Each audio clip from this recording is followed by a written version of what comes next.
Chapter 1. Return to the Sioux family. In the Tianyin Empire, within Yinzhou, lies the Yangon County and the Sioux residence. The young master has returned. The announcement echoed throughout the estate as a throng of individuals, primarily maids, servants, and some core members of the Sioux family gathered at the gates, their gazes fixed upon a young boy clad in black, escorted into the Sioux household. It's Sioux Xin. How dare he come back? The Sioux family has fallen in recent years. All because of him. He is the bane of the Sioux family. The expressions directed at the black-clad youth were rife with anger and resentment. The Sioux family, once a premier aristocracy within the Tianyin Empire, had boasted a powerful ancestor in the Nirvana realm and a multitude of formidable retainers. However, following a calamitous incident years ago, the family patriarch had suffered grave injuries and teetered on the brink of death. Before his demise, the patriarch had meticulously arranged a marriage alliance with the imperial family. If Sioux Xin, the family's young master and the foremost talent of his generation, could triumph in a duel against a genius from the rival C2 family, he would win the hand of the ninth princess and ascend to the status of a royal consort. This union would have fortified the Sioux family's influence and power, perhaps even elevating it further. Yet, on the fateful day of the duel, Sioux Xin vanished without a trace. He had fled without a fight. Had Sioux Xin poured his heart into the contest against the C2 prodigy and lost, the Sioux family would have accepted their fate without casting blame upon him. However, his cowardly retreat led to the family's lost opportunity for imperial alliance and their subsequent decline, with all blame falling squarely on his shoulders. Even the emperor of Tianyin was incensed, ordering Su Xin's imprisonment in a magical confinement cell for 3 years as punishment. Now, with the term concluded, Sioux Xin returned to the Sioux family. Sioux Xin, a core member of the Sioux family, suddenly stepped forward, blocking his path. "You traitor, coward! How dare you show your face here?" Su Ming? The black-clad youth felt a pang of anguish upon seeing his younger cousin, who had once idolized him but now stood in stark opposition. Su Ming, the head of the family, has instructed that no one shall obstruct the young master's return, the escort interjected coldly. With clenched teeth, Su Ming shot a resentful glance at Sioux Xin before turning away. Guided by the escort, Sioux Xin arrived at a secluded courtyard within the estate. "Young master, this is the new courtyard arranged by the head of the family. He also instructed that you should remain here unless absolutely necessary," the escort informed him. "Does my father wish to avoid me?" Sioux Xin inquired. The escort shook his head and departed. Standing alone, Sioux Xin clenched his fists, his fingertips digging painfully into his flesh. "Is even my father unable to forgive me?" A bitter ache filled his heart. Yet he understood fleeing from battle was indeed a disgrace, especially one that led to the Sioux family's downfall. But no one knew that his retreat was not born of cowardice, but rather a dire compulsion. There was no other choice. "I never anticipated that my bloodline would awaken just before the decisive battle." Su Xin's gaze sharpened as he recalled the moment. In the martial world, the strong held supremacy. Beyond ordinary warriors, there existed individuals endowed with extraordinary powers, known as awakeners, who wielded the force of their bloodlines. Each awakener possessed exceptional talent. However, prior to their awakening, they were indistinguishable from commoners. The awakening itself often struck with sudden ferocity, as experienced by Sioux Xin the day before his fateful duel. The excruciating agony of his bloodline awakening compelled him to retreat into the wilderness, burying himself beneath the sand, struggling for 3 days and nights before it concluded. By the time the Sioux family found him, the duel had already passed him by. In the aftermath, he could not even defend himself, for his awakened bloodline was of monumental significance. Bloodline awakenings varied in rank. Those of the 3rd and 2nd tiers were considered rare gems, appearing perhaps once in thousands or even millions. The 1st-tier bloodline was of Kirin caliber so rare that even across an empire, no more than 20 might exist simultaneously. The divine bloodline was a millennial occurrence, manifesting on average once every few centuries. A single divine bloodline's emergence would incite tremendous upheaval, drawing countless factions into a frenzy of competition. Yet, Su Xin's awakening transcended even the divine. His was a supreme bloodline. The supreme bloodline, the peerless essence of humanity, unparalleled throughout history. This bloodline existed solely in legend, never before witnessed in the annals of the eastern wilderness. With such a bloodline awakened within him, Su Xin was compelled to silence, for he could not fathom the repercussions for himself and the Su family if his secret were to be revealed. He bore the weight of his family's misconceptions as he entered the magical confinement cell. Though the Su family had fallen, his existence brought with it boundless possibilities. As dusk fell, Su Xin stood in the courtyard, sword in hand, eyes closed, while a woman in red stood beside him. This woman, known as Hong Shan, was originally Su Xin's maid and had grown up by his side, exhibiting unwavering loyalty. Upon learning of Su Xin's return, she immediately resumed her service. "It's been so long since I've seen you practice your sword," she remarked, her eyes glimmering with excitement and anticipation as she watched him. Su Xin, the unrivaled prodigy of his generation, excelled in swordsmanship even at the tender age of 15. It was said that his skill surpassed that of many sword masters of the Transformation Sea realm. For Hong Shan, being able to witness Su Xin's practice was a privilege. Suddenly, Su Xin moved.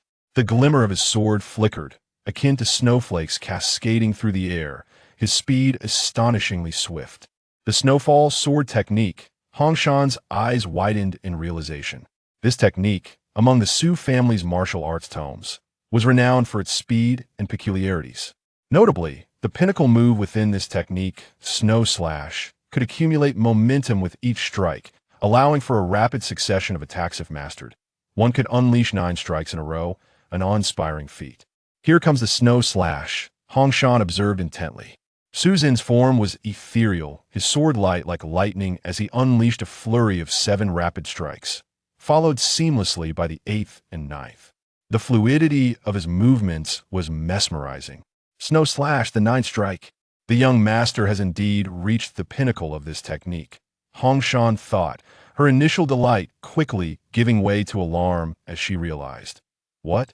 Even after the 9 strikes, Su Xin's hand showed no sign of pausing, leading naturally to the 10th strike. Subsequently, the 11th sword, followed by the 12th sword, emerged in rapid succession, culminating in the swift thrust of the 13th sword, which seemed to pierce the very air, producing a deafening sonic boom that finally brought Su Xin's figure to a halt. The red-clad figure stood momentarily dazed. The most formidable technique of the snowfall swordsmanship, the snow-cut style, traditionally culminates at the 9th sword, even when mastered to its zenith. Yet, he has unleashed the 13th sword? 13th sword. Su Xin's demeanor remained remarkably composed. He was, after all, an undeniable prodigy in swordsmanship. Since awakening his supreme bloodline, his innate talent and comprehension had undergone a remarkable enhancement, even granting him certain extraordinary abilities.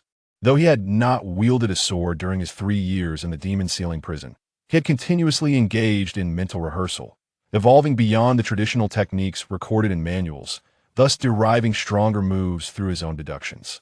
The snow-cut style, which recorded only 9 swords, had, through his 3 years of contemplation, been elevated to the 13th sword. "Young master, shall we change into new robes?" The red-clad figure stepped forward with a fresh garment for Su Xin. "No need." Su Xin waved his hand dismissively. "It has been 3 years since my return. Let us take a stroll around." "Youth master, the head of the family has instructed that if you have no pressing matters, you should not leave this courtyard," the red-clad figure insisted. "Such words must be spoken to my face for them to hold any merit." Su Xin smiled before stepping out of the courtyard. Inside the Su residence, an oppressive silence reigned. As Su Xin walked through, he could distinctly sense the stifling atmosphere enveloping the entire estate. The changes within the family over these 3 years are indeed substantial. Su Xin's gaze turned steely. Ever since the demise of the family patriarch 3 years ago, the last vestige of their connection to the imperial family had been severed, leading the Su family into decline. The previously antagonistic Situ family seized the opportunity to further suppress the Su family, resulting in a rapid descent from a prestigious lineage of the Tianyin Empire to a second-rate family barely able to maintain its standing within a single prefecture. Even so, the Situ family did not relent, secretly supporting another family, the Pang family, within Yongning Prefecture, perpetuating their rivalry with the Su family and even seeking to obliterate it entirely.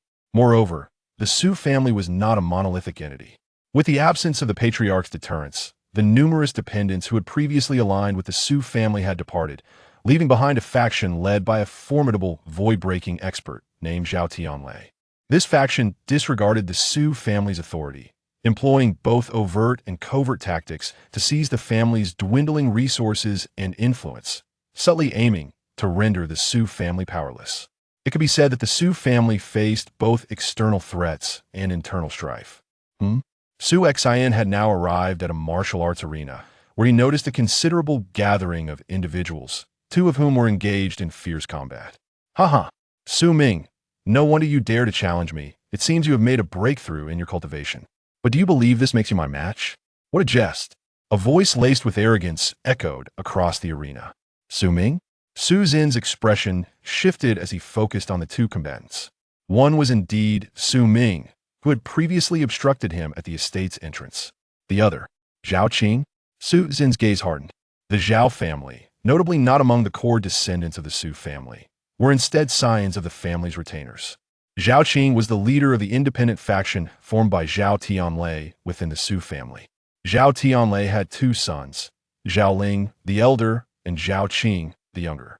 The current state of the Su family, with Zhao Tianlei at the helm of this malignant faction, must be addressed if I am to restore the family's former glory. The first obstacle to overcome will be this father-son duo. Su Zin's eyes radiated a chilling intensity. The Su family had declined because of him, and he intended to lead them back to prominence, reclaiming their position as the foremost family in the Tianyin Empire and indeed across the eastern wasteland. The Zhao Tianlei father and son were but the first stepping stones on his path to resurgence. Chapter 2. He must be vanquished. Bang! With a resounding impact, Su Ming was sent hurtling backward, crashing to the ground. It took him a moment to rise again, blood trickling from the corner of his mouth. Haha, I told you, someone of your caliber could never be my opponent. Zhao Qing laughed triumphantly. Among the younger generation of the Su family, only that Su Qinghong possesses any real talent, the rest are mere wastes. Even Su Qinghong pales in comparison to my elder brother. Absurd. Su Ming and several other Su family youths seethed with indignation, unable to counter his taunts. The martial path is divided into 5 realms: bone refining, true martial, sea transformation, void breaking, and nirvana.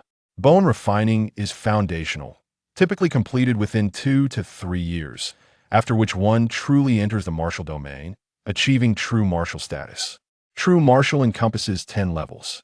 The younger generation of the Su family indeed lacks outstanding talents. The only one who stood out, Su Qinghong, had only just entered the true martial 10th level, while Zhao Qing's elder brother was a mere 19 years old and had already reached the pinnacle of true martial, just one step away from sea transformation. Such age and cultivation were unparalleled among the current youth of the Su family except for one individual, who had just now arrived at the martial arts arena. The Su youths, including Su Ming, were momentarily taken aback upon seeing the newcomer. Little Ming, are you all right? Su Xian inquired, observing Su Ming's condition. I don't need your concern, Su Ming replied tersely, turning away. Su Xian paid him no mind, instead directing his attention toward Zhao Qing, his gaze turning frigid. Su Xian? Zhao Qing's heart skipped a beat at the sight of him, but he quickly retorted with derision. I thought it was someone of import, turns out to be the young master of the Su family who fled without a fight on the day of his duel with the Sidu family scions. He emphasized the phrase fled without a fight, the sarcasm evident to all. Had it been 3 years prior, he would not have dared to speak to Su Xian in such a manner, nor would he have had the audacity to look him in the eye. Yet times had changed. Su Xian, you are a disgrace to the Su family. A coward who even dares not fight. How can you show your face here again? If I were you, I would have found a secluded wall and bashed my head against it until dead.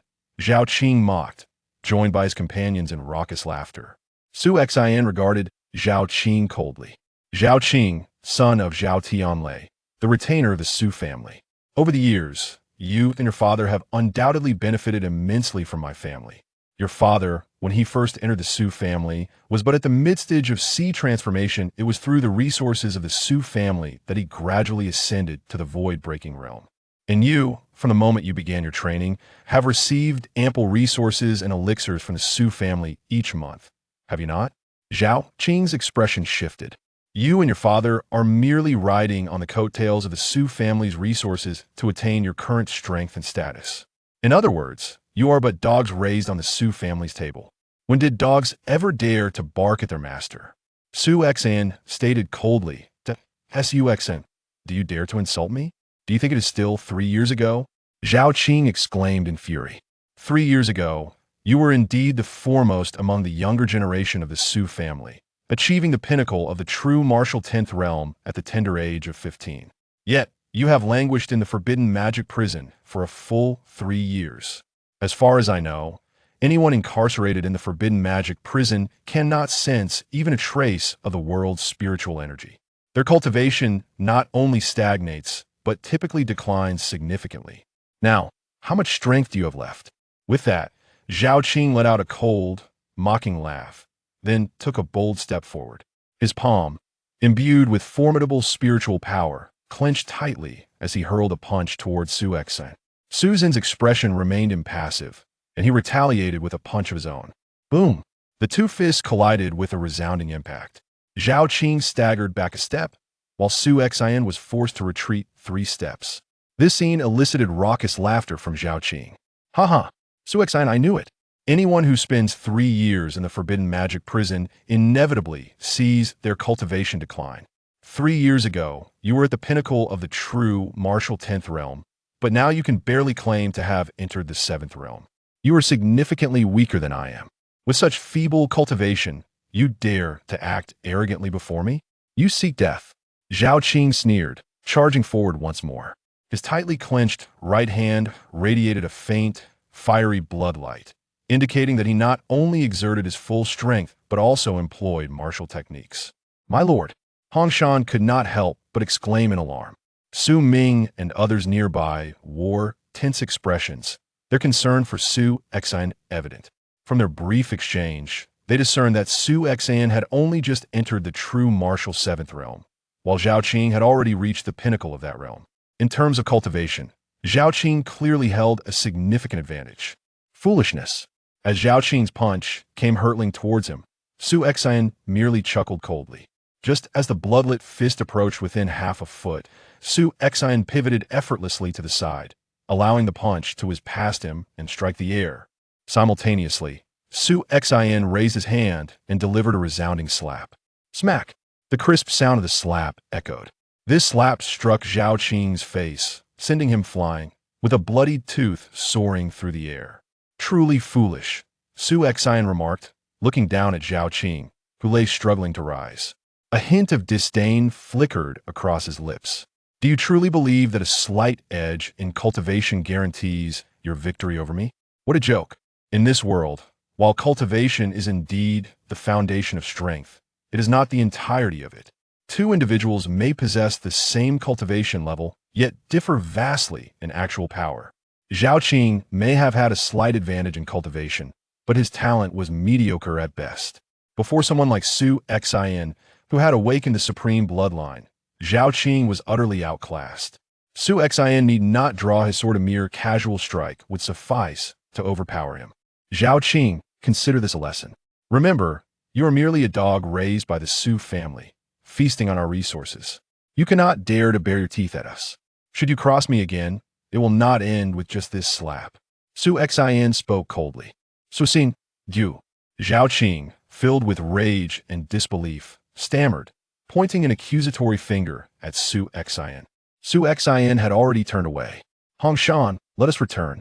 Yes, Hongshan replied obediently, her face betraying an undeniable thrill of excitement.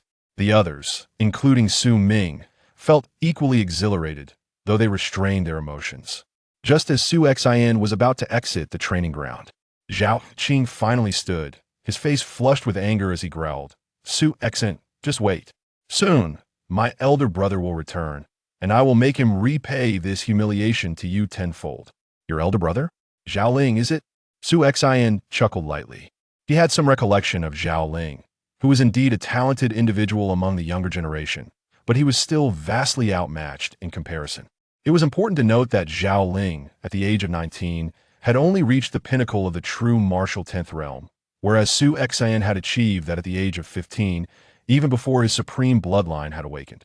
Despite his current setback in cultivation, reclaiming his previous standing would not be overly difficult. Su Xin, do not pretend to be unconcerned. I tell you, next month the Su family will commence the Sword Order competition. My elder brother will participate, and with his strength, the Sword Order will surely fall into his hands. At that point, he will be the leader of the younger generation of the Su family, and all must pay him their respects. You as well, Zhao Qing added fiercely. The Sword Order competition? Susan's expression finally shifted. The Su family Sword Order had always consisted of only two tokens, one held by the family head, symbolizing supreme authority, while the other belonged to the foremost among the younger generation, granting them the power of the Su family's junior clan leader. However, the Sword Order had always been fiercely contested solely among the Su family members, with outsiders having no right to compete for it. And now, I never imagined that Zhao Tianli's faction would force the family to this extent, allowing outsiders to meddle in the Sword Order competition. Should an outsider gain control over the Su family Sword Order, it would render the Su family a complete laughingstock. Zhao Qing. Su Xin turned, his gaze icy, resembling that of a reaper as it fixed upon Zhao Qing. Listen well, return and inform Zhao Ling that the Sword Order can only be wielded by those of the Su lineage. Should he dare to intervene in the competition, I will personally eliminate him. With that, Su Xin strode away. Chapter 3. Techniques and Secrets. Before long, Su Xin returned to his residence. Young master, there are less than 20 days left until the Sword Order contest. According to tradition, all young disciples participating in the contest must complete the family assessment at least half a month in advance. The minimum requirement for this assessment is to reach the 8th level of true martial realm. The deadline for the family assessment is in 3 days, said Hongshan. Understood. You may leave, replied Su Xin. Hongshan obediently departed. In the room, Su Xin sat cross-legged, his mind flooded with numerous memories. These memories surfaced when his supreme bloodline awakened, including a technique and a forbidden art. The technique, a legacy for those whose bloodlines had awakened, bore no name. Although Su Xion's bloodline had been awakened for 3 years, he had spent the majority of that time in the Demon Ceiling prison, devoid of any opportunity for cultivation. However, he had thoroughly mastered the cultivation method of this technique, and now he was ready to practice it for the first time. As he began to cultivate, Su Xian immediately sensed the surrounding spiritual energy of the heavens and earth converging towards him at an alarming speed, causing the entire space to tremble. In mere moments, he felt a surge in his cultivation level. Remarkable! The speed at which I am absorbing the spiritual energy is astonishing, perhaps dozens of times faster than before my bloodline awakening. Su Xian marveled, astonished by the rapid progress. Moreover, he could distinctly feel that this technique significantly enhanced the quality of his spiritual power, allowing him to unleash far greater strength than he had previously possessed. If before he had been at a disadvantage against Zhao Qing, who was at the peak of the 7th level of true martial realm, now, even though he was still at the initial stage of the 7th level, he would certainly not be weaker than Zhao Qing in a direct confrontation. No wonder those with awakened bloodlines are considered exceptionally gifted. The mere fact that their cultivation speed is dozens of times that of ordinary individuals speaks volumes. Su Xian sighed softly. As for the forbidden art, it was named Divine Annihilation. This technique forcibly ignites the power of one's bloodline, resulting in a temporary surge in strength.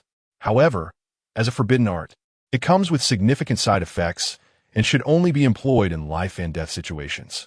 I had once reached the pinnacle of the 10th level of true martial realm, but due to a prolonged absence from absorbing spiritual energy, my cultivation has fallen. Now that I am resuming my training, it should be considerably easier, especially since my current cultivation speed is likely dozens of times faster than that of an ordinary person. 3 days should suffice for me to reach the 8th level of true martial realm. Su Xian mused as he clenched his hands slightly and began to immerse himself in his training. In the blink of an eye, 3 days had passed. At a vast martial arts arena, a crowd had gathered. Today marked the final day of the Su family's Sword Order contest assessment. Both direct descendants and younger members of various factions had come to participate, with many hoping to test their luck since the assessment had a minimum standard for participation. After all, the Su family sword order contest only occurred every few years. Though most knew they could not truly claim the sword order or become the leaders of a younger generation, simply being part of the contest was an achievement in itself. With a loud crash, a towering figure over 2 meters tall wielded a heavy staff, sending Zhao Qing, a contestant from the guest faction, flying across the arena. Zhao Qing landed awkwardly at the edge of the arena, looking quite disheveled. Haha, Zhao Qing, your strength still falls short. Most ordinary 8th level true martial realm practitioners can withstand more than 20 breaths against this battle puppet, yet you only managed 18. You've embarrassed us. A few onlookers teased upon seeing Zhao Qing's defeat. I just broke through to the 8th level yesterday, and my realm is still unstable, so naturally, I cannot compare to you all, especially you, Hong Fong, who has reached the peak of the 8th level, Zhao Qing replied, rising with some dissatisfaction. The others fell silent. Zhao Qing retreated to the side, standing with Hong Fong and the others, harboring a sense of reluctance. If only I had broken through a few days earlier and stabilized my realm, perhaps I could have passed this assessment, he thought to himself. Just then, Hong Fong leaned in closer. Zhao Qing, at this point, do you think Su Xian will show up? Su Xian? The mention of his name made Zhao Qing's expression turn venomous. 3 days prior, he had suffered defeat at Su Xian's hands, losing a tooth in the process, a fact that had spread widely. Hong Fong and the others were well aware of it. They had also heard that Su Xian not only defeated Zhao Qing, but also declared his intention to participate in the sword order contest, even claiming he would slay Zhao Qing's elder brother. Zhao Ling was undoubtedly the strongest among the younger generation of the two major factions of the Su family. While Su Xian had once been hailed as the greatest genius 3 years ago, surpassing Zhao Ling, everyone knew that this prodigy had been rendered useless after 3 years of imprisonment in the demon ceiling prison, especially since Su Xian had only displayed the cultivation of the 7th level of true martial realm in his bout with Zhao Qing. It was only natural that no one took Su Xian's words seriously. Many even regarded him as a joke. Those like Hong Fong had come merely to witness Su Xian's embarrassment. Su Xian is just an arrogant fool, Zhao Qing scoffed. 3 days ago, he barely reached the 7th level of true martial realm. The minimum requirement for the sword order contest is the 8th level, and he doesn't even meet that threshold. Yet he dares to claim he will face my brother and kill him. It's laughable. I look forward to his arrival today. If he dares to show up, I will humiliate him in front of everyone and avenge my shame. Zhao Qing thought viciously. He had now broken through to the 8th level of true martial realm, his strength greatly enhanced, and he was confident he could defeat Su Xian if they were to face off again.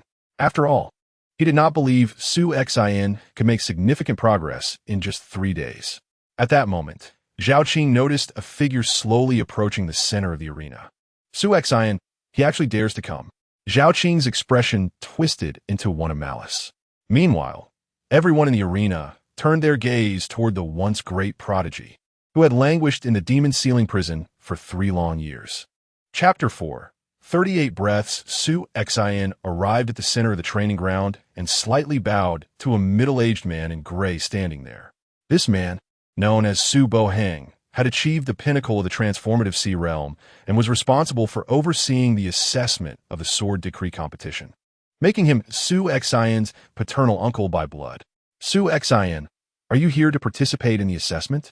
Su Bohang observed Su Xian's expression with a complex gaze. Indeed, Su Xian nodded. You should be aware of the rules. The minimum requirement for participation is to possess the true martial 8th layer cultivation, Su Bohang stated. I possess the true martial 8th layer, Su Xian replied calmly, and with a sudden surge, a formidable aura of spiritual power enveloped him. This unmistakable energy indicated he had indeed reached the true martial 8th layer. He actually achieved it? How is that possible? Zhao Qing, who had been watching from the side, stared wide-eyed in disbelief. 3 days ago, he was barely at the threshold of the true martial 7th layer. How could he have advanced to the 8th layer in such a short span? He found it utterly inconceivable. After all, For an ordinary person to progress from the true martial 7th layer to the 8th layer, it typically required months, if not half a year, of diligent training. Yet, Su Xian accomplished this feat in merely 3 days. What ist? Zhao Qing, didn't you say he had just entered the true martial 7th layer 3 days ago? Hong Fong furrowed his brow. How would I know? Zhao Qing's face turned ashen, but soon he sneered. Even if he has broken through to the 8th layer. What of it? Clearly, he has only just crossed the threshold. Passing the assessment will not be so simple. The requirement for the sword decree competition is merely to have reached the true martial 8th layer. Whether one can pass depends on more than that.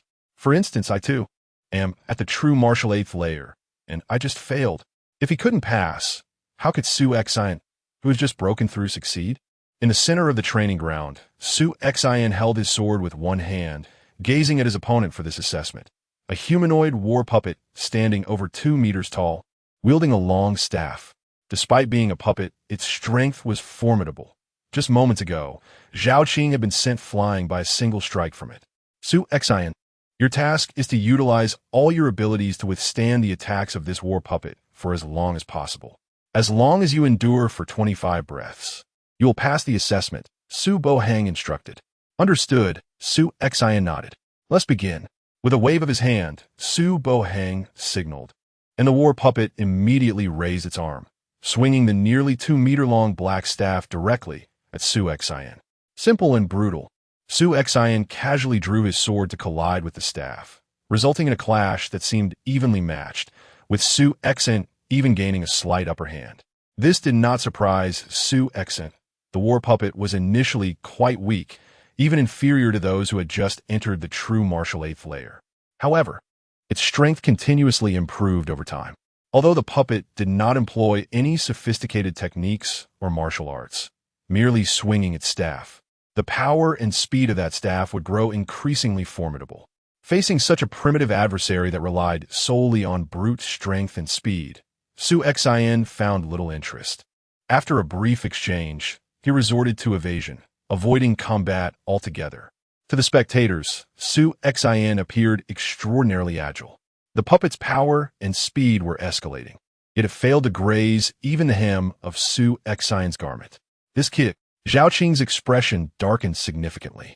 He had initially believed Su Xian would not last long against the puppet, but now, Su Xian had maintained his stance for over 20 breaths and seemed to be handling it with ease. It's his footwork, Hong Fong noted, narrowing his eyes. Su Xian is employing the Thousand Leaves illusion, one of the Su family's 6 premier footwork techniques, and it seems he has mastered it to a great extent. With such footwork, he could easily withstand the puppet's attacks for over 30 breaths. This assessment poses little challenge for him. The assessment rules merely stated that one must endure 25 breaths without defeat, without specifying the method. Although Su Xian relied on evasion, as long as he did not lose. Reaching the 25-breath mark would count as passing. Hong Fong, I need a favor, Zhao Qing whispered. Once this kid finishes his assessment, go teach him a lesson for me. Hong Fong glanced at Zhao Qing, noting the latter's face filled with resentment. Originally, Zhao Qing had intended to personally humiliate Su Xian. But upon witnessing Su Xian's rapid advancement to the true martial 8th layer and his impressive footwork, he realized he could no longer match him. Personal revenge was no longer feasible, so he sought Hong Fong's assistance instead.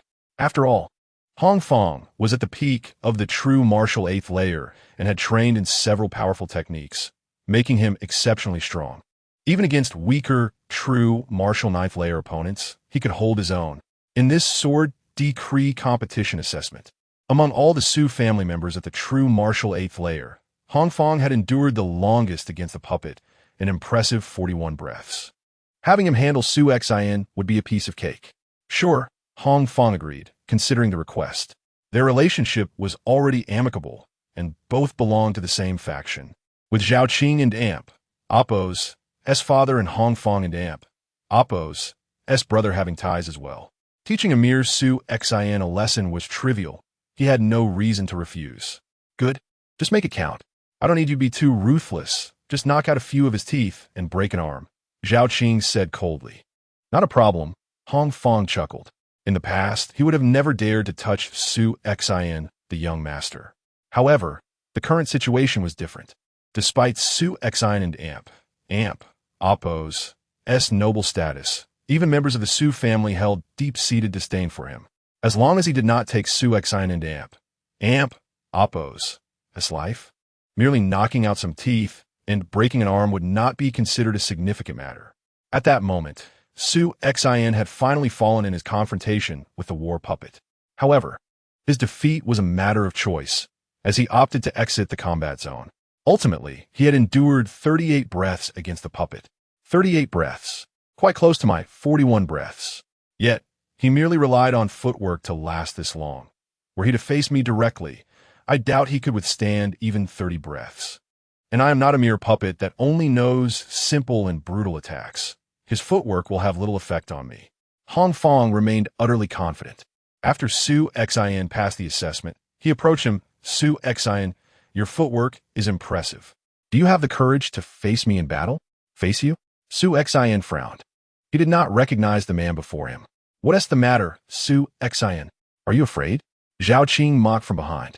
If you're scared, you might as well do what you did 3 years ago and hide away somewhere. He laughed derisively. The surrounding disciples from various factions joined in the mockery. Su Xion's previous act of retreating without a fight had indeed become a source of amusement for many. Su Xion's expression turned icy. Upon seeing Zhao Qing, he understood that this Hong Fong was summoned specifically to settle the score for the events of 3 days prior. Su Xion, do you dare give a straightforward answer? Hong Fong seemed a bit impatient, unleashing his aura of spiritual power. At the peak of the true martial eighth layer, Su Xion silently shook his head. He did not perceive Hong Fong as strong. Rather, he found him to be somewhat lacking. Both possessed the cultivation of the true martial eightfold realm. And while Hong Fong and Appo's prowess may be slightly superior, Su Xion has awakened the supreme bloodline, an exceptional being whose innate talents are fully realized. His combat strength is beyond the comparison of ordinary individuals. Hong Fong and Appo's capabilities are utterly unworthy of being his adversary. However, if he serves as a means to test the bloodline power that I can currently wield, then he will suffice. Very well. If you seek battle, then let us engage. Su Xion shall accept the challenge. Chapter 5. A clash of strength. The challenge has been accepted. How audacious of Su Xion to dare engage in combat. Does he truly believe he still possesses the same capabilities as 3 years ago? The arena buzzed with commotion, as the majority regarded Su Xion's audacity with disdain, especially the faction of retainers who ridiculed him openly. It is crucial to note that Hong Fong had long since reached the pinnacle of the true martial eighth realm. He could hold his own even against an average ninth realm practitioner. In contrast, Su Xion had only recently entered the true martial eighth realm, barely managing to withstand 38 breaths against the battle puppet through sheer agility, to rely solely on agility for survival. While Hong Fong had faced the battle puppet directly and endured for 41 breaths. The disparity in their strengths was glaring. Su Bohong, witnessing Su Xion's reckless challenge, furrowed his brow. Despite the grievances the Su family harbored against Su Xion, the retainer's insolence stirred a sense of unity among the family members. He believed Su Xion was being impulsive, yet hesitated to intervene. After all, competition among the young members of the Su family was commonplace. Excellent. Hong Fong sneered coldly, for he was, after all, the young master of the Su family and once celebrated as the family's foremost talent. It was said that his innate gifts were unparalleled throughout the Tianyin dynasty. If he could publicly decimate Su Xion in front of so many witnesses, it would be an undeniable achievement. Contemplating this, Hong Fong drew the battle knife from his waist, declaring, Su Xion, you may strike first. Without uttering a word, Su Xion tightened his grip on his long sword, and in an instant, his figure surged forward. With a decisive swing, he unleashed a powerful downward strike, raw and unrefined. He forewent any intricate footwork, charging straight ahead to engage in a contest of brute strength. Hong Fong chuckled, deeming Su Xion and Appo's approach excessively reckless. Su Bohong shook his head in disapproval. How foolish to pit a novice in the true martial eighth realm against someone who had already attained its zenith. It was akin to courting death. With a cold smile, Hong Fong swung his battle knife, unleashing a torrent of potent spiritual energy. The clash of blade against sword resonated, and for a brief moment, neither party gained the upper hand. As the weapons collided repeatedly, the outcome remained evenly matched. How could this be? Hong Fong was astonished. He had exerted nearly 80% of his strength, which should have easily overwhelmed an average practitioner of the true martial eighth realm. Yet, in direct confrontation, he found himself at a stalemate. Anger surged within him, and he unleashed his full power, the raging spiritual energy erupting from his arms and amplifying the might of his blade technique. Nevertheless, he still failed to secure a distinct advantage. What was happening? The gap in cultivation between them was unmistakable. In a clash of strength, Hong Fong should have easily overpowered Su Xian. Yet he found himself lacking any advantage. Is Su Xian's strength truly this formidable? Onlookers were left dumbfounded, including Su Bohong, whose expression turned peculiar.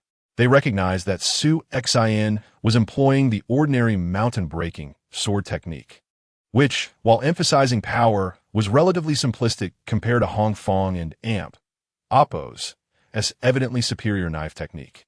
Consequently, one would naturally expect a greater force to emanate from Hong Fong and Appo's strikes.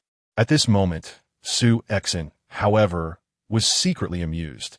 After cultivating the bloodline heritage technique, the quality of his spiritual energy had evidently improved, allowing him to unleash a power that, although he had just entered the true martial eighth realm, surpassed even that of Hong Fong at his peak.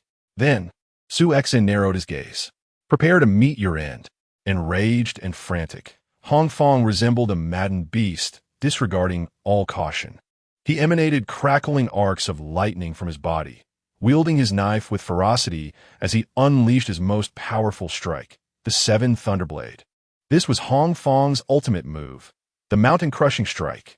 Su Xian, in contrast, executed the most formidable maneuver from the mountain-breaking sword technique.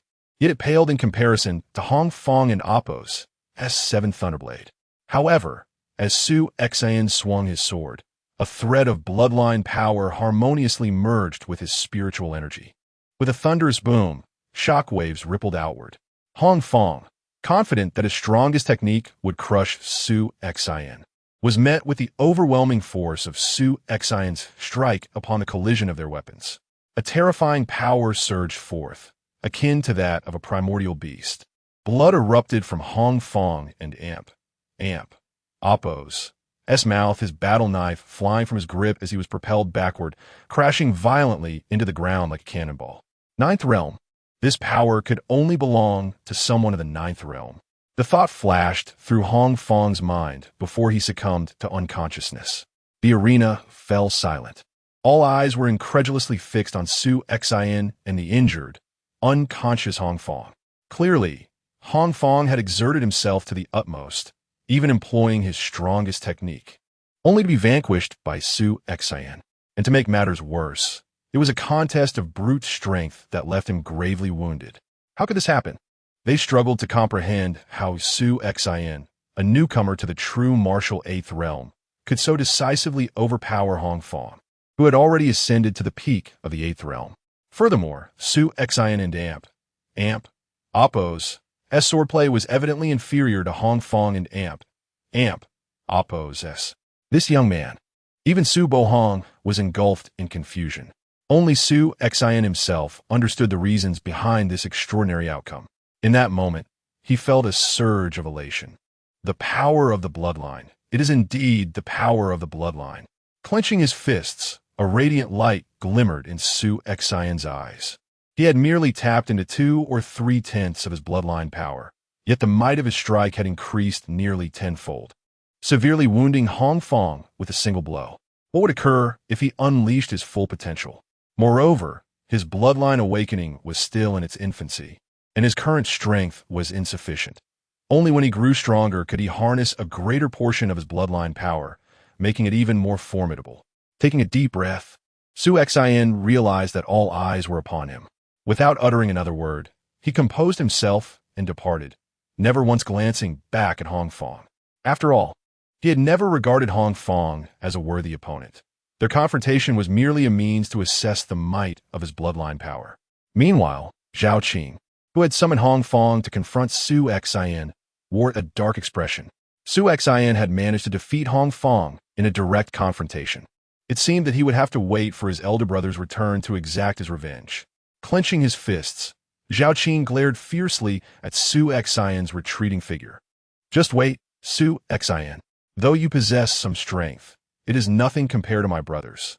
When the time comes for the sword order contest, my brother will show all the members of the Su family what true despair looks like." Chapter 6. The Red Dragon Tower under the luminous moonlight of the night. The atmosphere was charged with excitement. "Young master, the news of your victory over Hong Fong has spread throughout the family. Many members of the Su clan, including some elders, have expressed their admiration for you.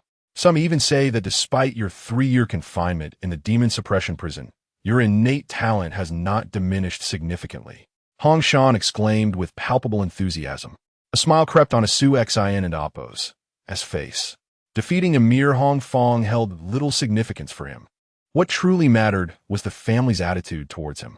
The incident 3 years prior had left a considerable resentment towards him within the clan. Although today's battle could not entirely erase that animosity, it at least fostered a modicum of goodwill among the family members. After all, in this world, strength commands respect.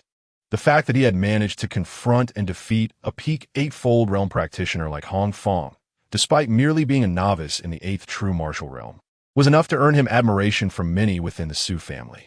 The triviality of Hong Fong barely registered on his mind before this encounter. He hadn't even known his name. Yet Zhao Ling. Su Xian's gaze narrowed.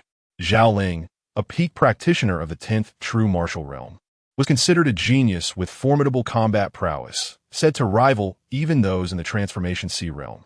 The disparity in their cultivation levels was vast.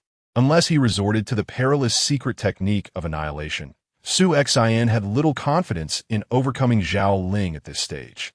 To triumph in the sword order contest and even slay Zhao Ling, he would need to elevate his cultivation to at least the 9th true martial realm, if not the pinnacle of the 9th realm.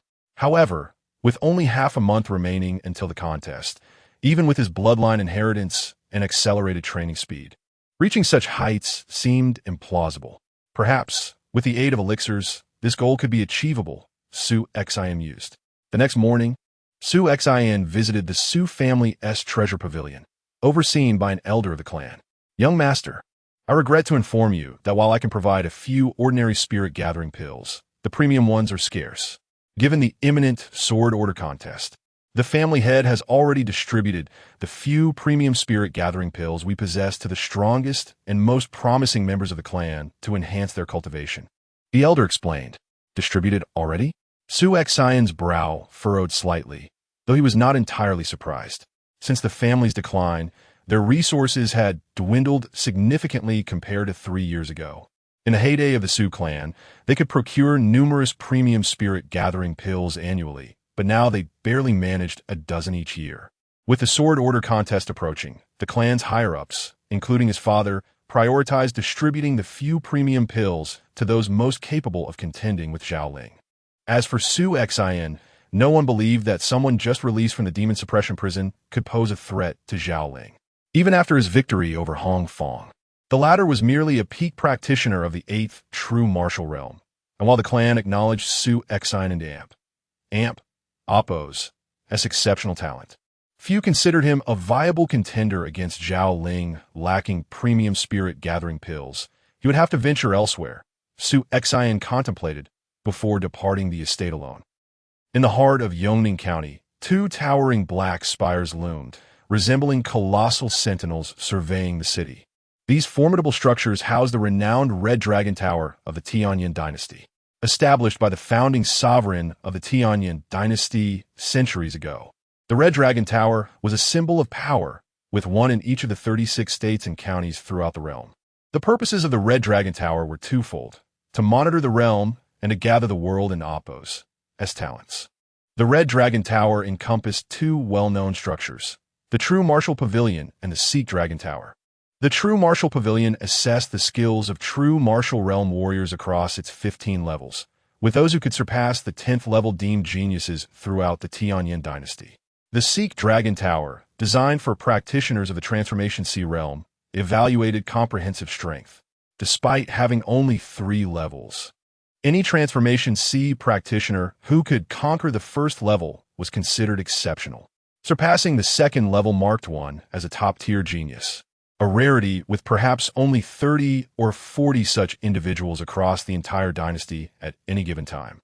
As for the third level, those who could breach it were regarded as peerless prodigies, appearing only once every few years, even more infrequently than the legendary Bloodline Awakeners. In front of the 2 grand towers, the Sikh Dragon Tower was seldom attempted due to its extreme difficulty, whereas the True Martial Pavilion attracted many challengers. Currently, hundreds of individuals gathered before the True Martial Pavilion, most of whom were confident true martial realm warriors. At that moment, a true martial practitioner of the 9th realm had just emerged, having successfully navigated 7 levels, only to be defeated shortly after starting the 8th. To reach the 7th level at the 9th realm is commendable. Many true martial 10th realm warriors cannot surpass it, the crowd murmured. The challenges within the True Martial Pavilion focused solely on skill, with little relation to cultivation level. It was considered normal for an average true martial practitioner to clear the 5th level, while surpassing the 6th and 7th indicated considerable skill. Achieving the 8th and 9th levels marked one as an exceptionally formidable contender. Suddenly, a graceful figure appeared at the foot of the True Martial Pavilion. With a slender frame clad in form-fitting attire and wielding a long sword, her commanding presence, coupled with an ethereal and cool beauty, instantly captivated the attention of all present. It was she, Su Yuning, the proud young lady of the Su family, returning once again to challenge the True Martial Pavilion. This marked her 6th attempt this year. Previously, she had conquered the 8th level, but struggled and ultimately failed at the 9th. Would she aim to surpass the 9th level this time? Many true martial practitioners recognized her and began to jest. Challenging the True Martial Pavilion required only the true martial realm cultivation with no other prerequisites, allowing numerous practitioners to test their skills. Some, like Su Yuning, returned multiple times a year to hone their abilities. Ning Jia, Su Xin, concealed beneath a conical hat in the crowd, raised his head slightly to gaze at the enchanting figure ahead. Su Yuning, his older cousin, was 2 years his senior. They had shared a close bond in their youth, but in recent years, Su Yuning had undergone external trials to enhance her strength. Now evidently a practitioner of the 10th true martial realm. Among the direct descendants of the Su clan, aside from the acknowledged Su Qinghong, Su Yuning was the only one with the potential to contend with Zhao Ling in the sword order contest. The True Martial Pavilion. Su Yuning contemplated, her gaze fixed upon the towering edifice. After a month of rigorous training, her swordsmanship had advanced significantly. This time, she was determined to conquer the 9th level. If she could not surpass it, how could she hope to defeat Zhao Ling in the sword order contest? Zhao Ling not only had reached the pinnacle of the 10th true martial realm, but had also succeeded in breaching the 10th level of the True Martial Pavilion a year earlier, earning the prestigious yellow grade token from the Red Dragon Tower. Though she too was at the 10th realm of true martial arts, she was still far from reaching the pinnacle of her potential. Her cultivation had lagged behind. If her skills could not even surpass the 9th level of the True Martial Pavilion, the gap between her and Zhao Ling would be insurmountable. Su Yuning soon entered the True Martial Pavilion. As in her previous 5 attempts, she effortlessly traversed from the 1st to the 7th level.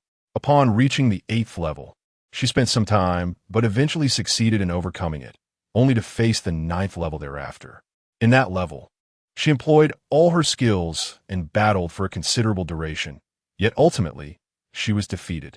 As she stepped out of the True Martial Pavilion, her form trembled slightly, her delicate lips pressed together in a display of frustration. I exerted myself to the utmost, yet still failed. If I cannot conquer even the 9th level, how did that monster Zhao Ling manage to surpass the 10th level? A multitude of martial artists gathered outside the True Martial Pavilion, expressing their sympathy upon witnessing Su Yuning's defeat at the 9th level. Just as she was about to depart, a figure brushed past her. Hmm? Su Yuning instinctively glanced over, her heart stirring with an inexplicable emotion. Although the individual was cloaked beneath a wide-brimmed hat, their presence evoked a sense of familiarity, even intimacy, within her, leaving her perplexed. Who was this person? They appear to possess only the eighth realm of true martial arts. Were they also here to challenge the true martial pavilion? Initially intending to leave, Su Yuning found herself hesitating, captivated by the figure, who had already entered the true martial pavilion. Within the first level of the true martial pavilion, Su Xan stood observing the 10 formidable battle puppets positioned in the open space ahead, a faint smile gracing his lips. 5 years ago, when he first ventured into the true martial pavilion at the tender age of 13, he had given his all, but still succumbed at the 10th level. Over the next 2 years, his swordsmanship improved significantly, and he believed he would find it comparatively easy to surpass the 10th level. However, in the past 3 years, he experienced the awakening of his bloodline and a dramatic enhancement of his comprehension, enabling him to derive more profound sword techniques from a single sword style. Now, his swordsmanship had advanced immensely compared to those early days. If he were to exert himself fully, how many levels could he potentially conquer? A sense of anticipation welled up within Su Xian. The trials of the true martial pavilion do not assess cultivation, but rather the prowess of one's skills. And those skills, to put it plainly, were Su Xian's mastery of the sword. Chapter 7. The tremor at the pinnacle of a towering black edifice, known as the Red Dragon Tower. An elderly man with white hair and a long beard leisurely sat before a tea table, sipping tea while perusing a recently acquired piece of intelligence. The martial arts arena's contender had, astonishingly, been assassinated by an enemy? The old man shook his head in dismay. Such carelessness was lamentable. With his prowess, he should have been able to breach the first level of the dragon-seeking tower after a few more years of cultivation. Alas, what a pity. The Red Dragon Tower gathers the world's finest talents, but refrains from interfering with their development. This implies that regardless of the adversities faced by these prodigies, even if it were known that one was about to be secretly murdered, the Red Dragon Tower would remain indifferent. The individual referred to by the old man as the contender from the martial arts arena was indeed a genius, having conquered the 10th level of the true martial tower during his time in the true martial realm.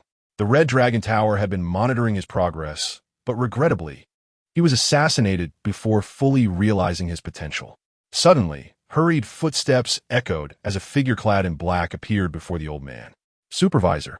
The individual currently challenging the true martial tower has already passed the 8th level, announced the black-clad steward. The old man furrowed his brow. There was no need to inform him of merely the 8th level. The steward had been with him for many years and should have known his temperament. Supervisor. The inspector stationed at the True Martial Pavilion has stated that this individual has a significant chance of surpassing the 12th level. The steward continued. What did you say? The old man was taken aback. Surpassing the 10th level of the True Martial Pavilion was already a mark of a first-rate genius, deserving of the Red Dragon Tower's yellow level token. Surpassing the 12th level? That would indicate an unparalleled talent within the Tianyin dynasty, a rarity in any province, and in their own Yongning County. There were none who could achieve such a feat. Moreover, this information came from the inspector of the True Martial Pavilion. Although his status and strength were slightly inferior to the old man's, his insight was undoubtedly profound. If he claimed that this challenger had a high likelihood of breaching the 12th level, it was likely true. Let's investigate, the old man declared as he promptly set off. At the base of the True Martial Pavilion, numerous individuals in the true martial realm had gathered. The news that someone had traversed the 8th level was astonishing. Su Yuning, among the crowd, gazed up at the 8 illuminated tower lamps, each representing a level conquered within the True Martial Pavilion. However, he noted that the time taken by this individual to clear the 8th level was evidently longer than his own, suggesting that this was likely the limit of their capability. As for the 9th level, he doubted they had any hope of succeeding. At that moment, a figure suddenly soared from the top of another tower, effortlessly floating in the air, surveying the entire True Martial Pavilion from above. An adept of the void-breaking realm. It must be Lord Yuan Qing of the Red Dragon Tower, he thought. What has occurred in the True Martial Pavilion to warrant Lord Yuan Qing's attention? The crowd was abuzz with excitement. What is happening? Su Yuning frowned. Within the Tianyin dynasty, a supervisor of the Red Dragon Tower held a status comparable to that of a provincial governor, making them a figure of immense significance in Yongning County.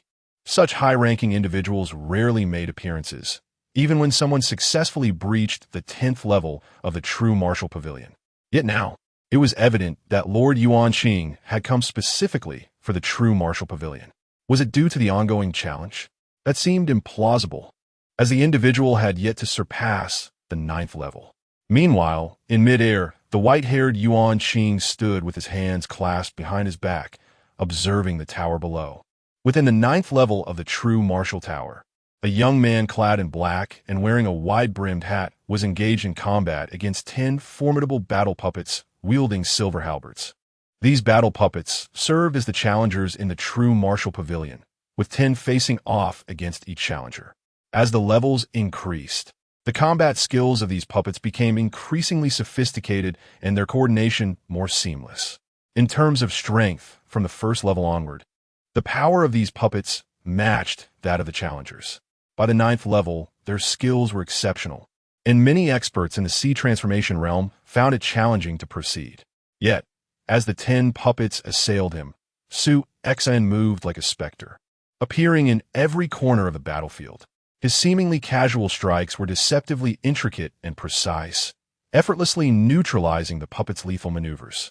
This is far too easy. Yuanqing's eyes widened in astonishment. He now understood why the inspector of the true martial pavilion was confident that Su Xian could potentially surpass the 12th level. The synergy between his agility and swordplay was nearly flawless, leaving little room for error. The 10 battle puppets, capable of executing commendable techniques, seemed as helpless as infants wielding firewood in his hands. This boy is toying with them, Yuanqing mused. Indeed, from the 6th level onward, Su Xian had been toying with these puppets, never fully employing his swordsmanship. He casually struck with his sword, defeating the battle puppets with ease. Soon, he passed the 9th level, followed swiftly by the 10th and 11th levels.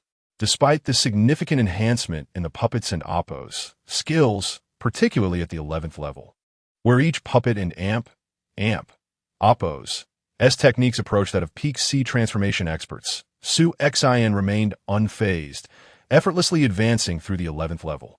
Has he truly reached such a profound understanding of swordsmanship? Yuanqing marveled. In the 12th level of the true martial pavilion, the puppets and oppos capabilities escalated once more, and Su Xian finally found himself compelled to exert more effort, showcasing his sword techniques. With a decisive flourish, he swept through the 10 battle puppets, conquering the 12th level. As he approached the 13th level, each puppet's skill surpassed that of 99 of sea transformation experts, embodying the pinnacle of their realm. The 10 puppets launched a simultaneous assault, their speed astonishing, effectively cornering Su Xian and leaving him with no means of escape. At this juncture, Su Xian unleashed his full potential. With his long sword in hand, he became one with the weapon, unleashing a torrent of sword shadows that resembled towering mountains, standing resolute against the onslaught of the approaching halberds. The Hunyuan sword technique. Yuanqing and Oppos' eyebrows shot up in recognition. This technique, renowned among the Su family and Oppos' sword arts for its defensive prowess, led him to question whether Su Xian was indeed a scion of the Su family.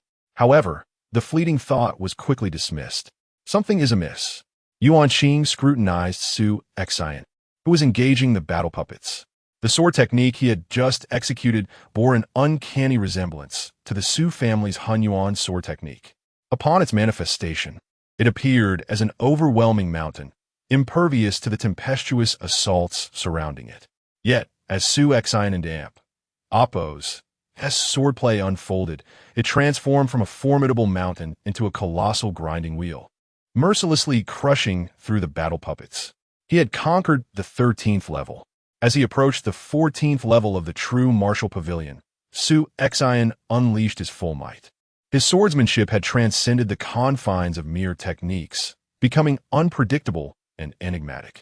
It could strike with the swiftness of a thunderbolt, or execute a cunning and lethal thrust akin to that of a stealthy assassin or unleash a terrifyingly rapid stroke that rendered its shadow undetectable. The 10 battle automatons, wielding their spears with fervor, attempted to encircle him in a frenzied assault, yet they were no match for Su Xin and Amp, Oppos, as formidable swordplay.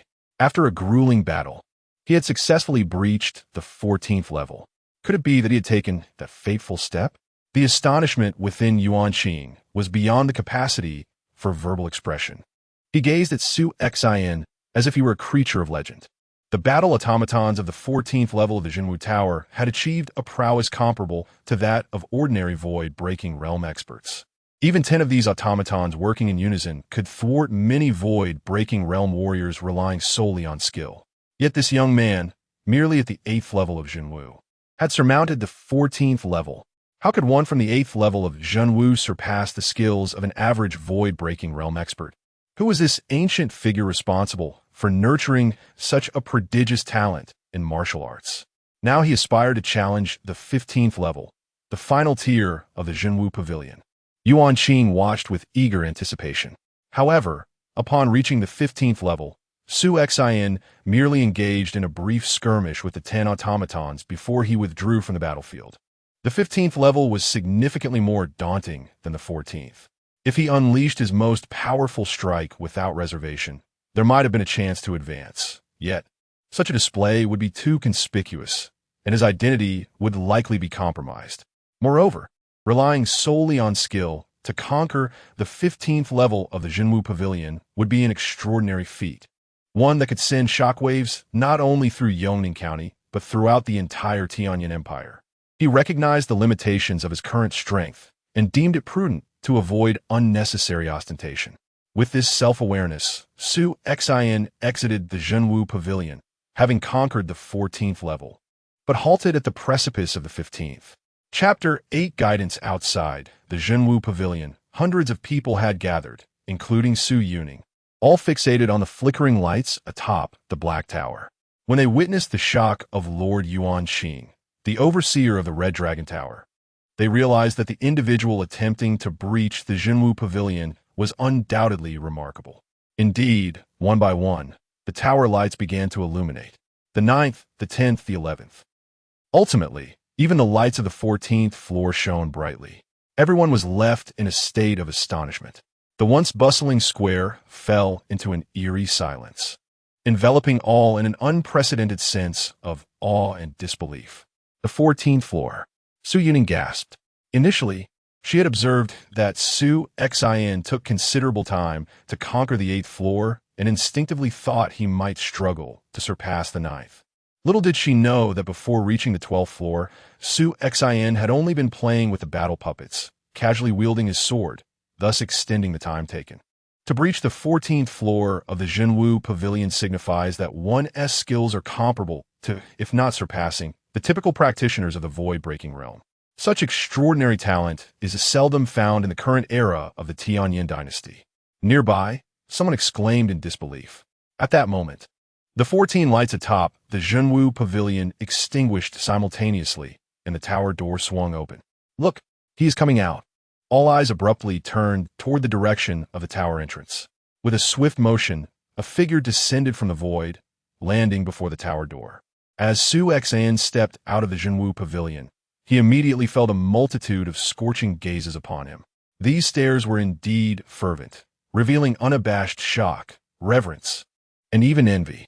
To have breached the 14th floor was truly remarkable. Greetings, young friend. A white-haired Yuan Qing stood before Su Xin, a gentle smile adorning his face. I am Yuan Qing, the overseer of the Red Dragon Tower in Yongning County. Yuan Qing, overseer, Su Xin nodded in acknowledgement. May I know your name, young friend? Yuan Qing inquired. Jin E, Su Xin replied. This was a name he had predetermined before his venture into the Jinwu Pavilion. Jianni? Yuan Qing and Amp, Oppos. His heart stirred as he quickly grasped that this was merely a pseudonym. Understanding Su Xin's intention to conceal his true identity, he refrained from further questioning. Having conquered the 14th floor of the Jinwu Pavilion, you are entitled to receive an Earth-level token from the Red Dragon Tower, Yuan Qing said, extending a gilded token towards Su Xin. which bore the elegantly inscribed characters and Oppos, Red Dragon and Oppos. Earth level? Su Xin raised an eyebrow. The Red Dragon Tower possessed 4 distinct levels of tokens: Heaven, Earth, Xian, and Huang, each representing different privileges within the tower. The and Oppos, Huang level and Oppos. Token held the lowest authority but could still request minor assistance from the Red Dragon Tower. Conversely, the highest and Oppos, Heaven level and Oppos. Token granted significant privileges, allowing its bearer to enter the Tianyan dynasty's Supreme Genius Training Camp for cultivation, along with access to abundant resources without charge. However, obtaining a Heaven-level token was exceedingly challenging, requiring one to breach the 15th floor of the Jinwu Pavilion or the 3rd floor of the Xuanlong Tower while in the Huahai realm. Such prodigies were rare, emerging only once in years or even decades across the Tianyan dynasty. While Su Xin's achievement of the 14th floor was already astonishing, it still fell short of the requirements for the Heaven-level token. The Earth-level token was more than sufficient. Su Xin accepted the token, feeling quite pleased. Young friend, according to our customs, having obtained the Earth-level token grants you considerable authority within the Red Dragon Tower. Should you require assistance or resources, feel free to express your needs, and we shall accommodate you within your rights. Yuan Qing smiled. However, the Red Dragon Tower shall not interfere in your growth. This means that if you encounter dangers or adversaries during your journey, we will not intervene. I understand, Su Xin nodded. The Red Dragon Tower indeed did not meddle in the growth of prodigies. In fact, for the tower, certain dangers or potential enemies served as valuable training for such talents, which is why they remained uninvolved. I currently require some top-tier spirit gathering pills, Su Xin stated. Top-tier spirit gathering pills? Yuan Qing chuckled. Due to their high grade and low refining success rate, these pills were extraordinarily precious. However, in reality, they were primarily beneficial for practitioners of the Jinwu realm, offering limited utility to those above the Huahai realm. Thus, in the eyes of the higher echelons of the Tianyan dynasty, top-tier spirit-gathering pills were not considered particularly rare resources, and with Su Xin's current Earth-level status, acquiring them was no issue. How many do you require? Yuan Qing asked. 20 will suffice, Su Xin replied. He had no desire to request more. 20 top-tier spirit-gathering pills would be ample for his indulgence within the Jinwu realm, and by the time he broke through to the Huahai realm, they would no longer serve a purpose. Yuan Qing promptly instructed the attendants of the Red Dragon Tower. Young friend, please wait a moment. I shall have them prepared and delivered shortly.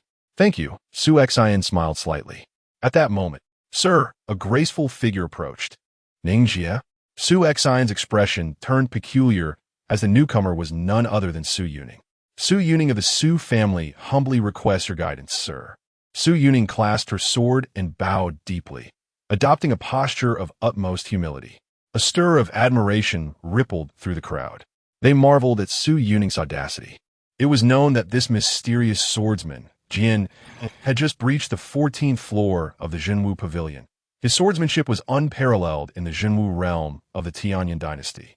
Su Yuning, who could not even surpass the 9th floor, stood in stark contrast, a disparity of several levels. Despite the significant gap, Su Yuning bravely stepped forward to seek his counsel. Still bowing, her exquisite features marred by a subtle bite of her silver lip. She was aware that her approach might be somewhat abrupt. Yet, she summoned her courage.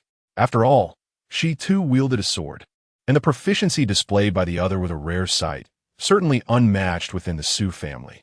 She yearned not to miss this opportunity for direct instruction. Su Xin regarded Su Yuning with curiosity for a moment before nodding and lowering his voice. Very well, I accept your request. Su Yuning's heart soared with joy.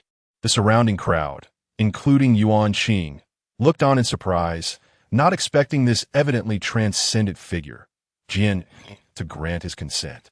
With a sigh of relief, Su Yuning stepped back a distance and drew her sword. Sir, since you are at the 8th level of Jinwu, I shall also restrain my power to this level.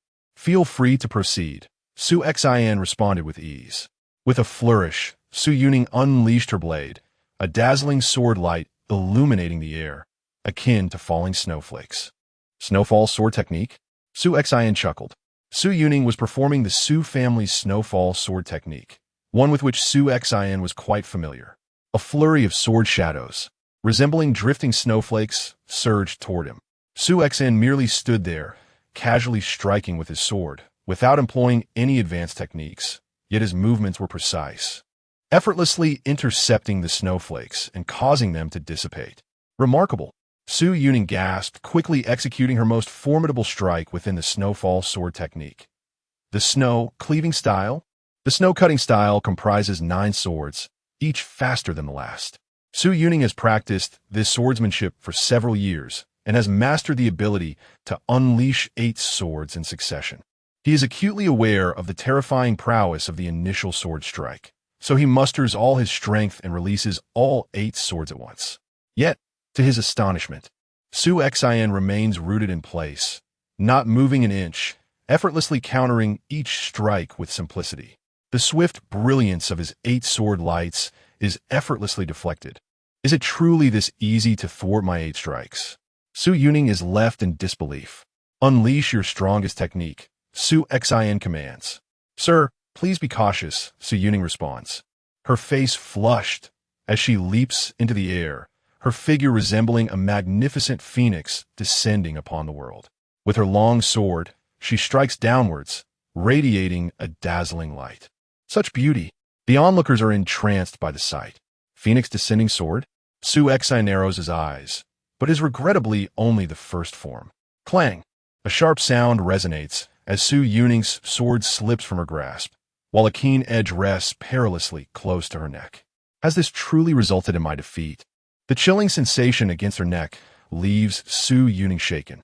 Meanwhile, Su Xian coldly remarks, crude, far too crude.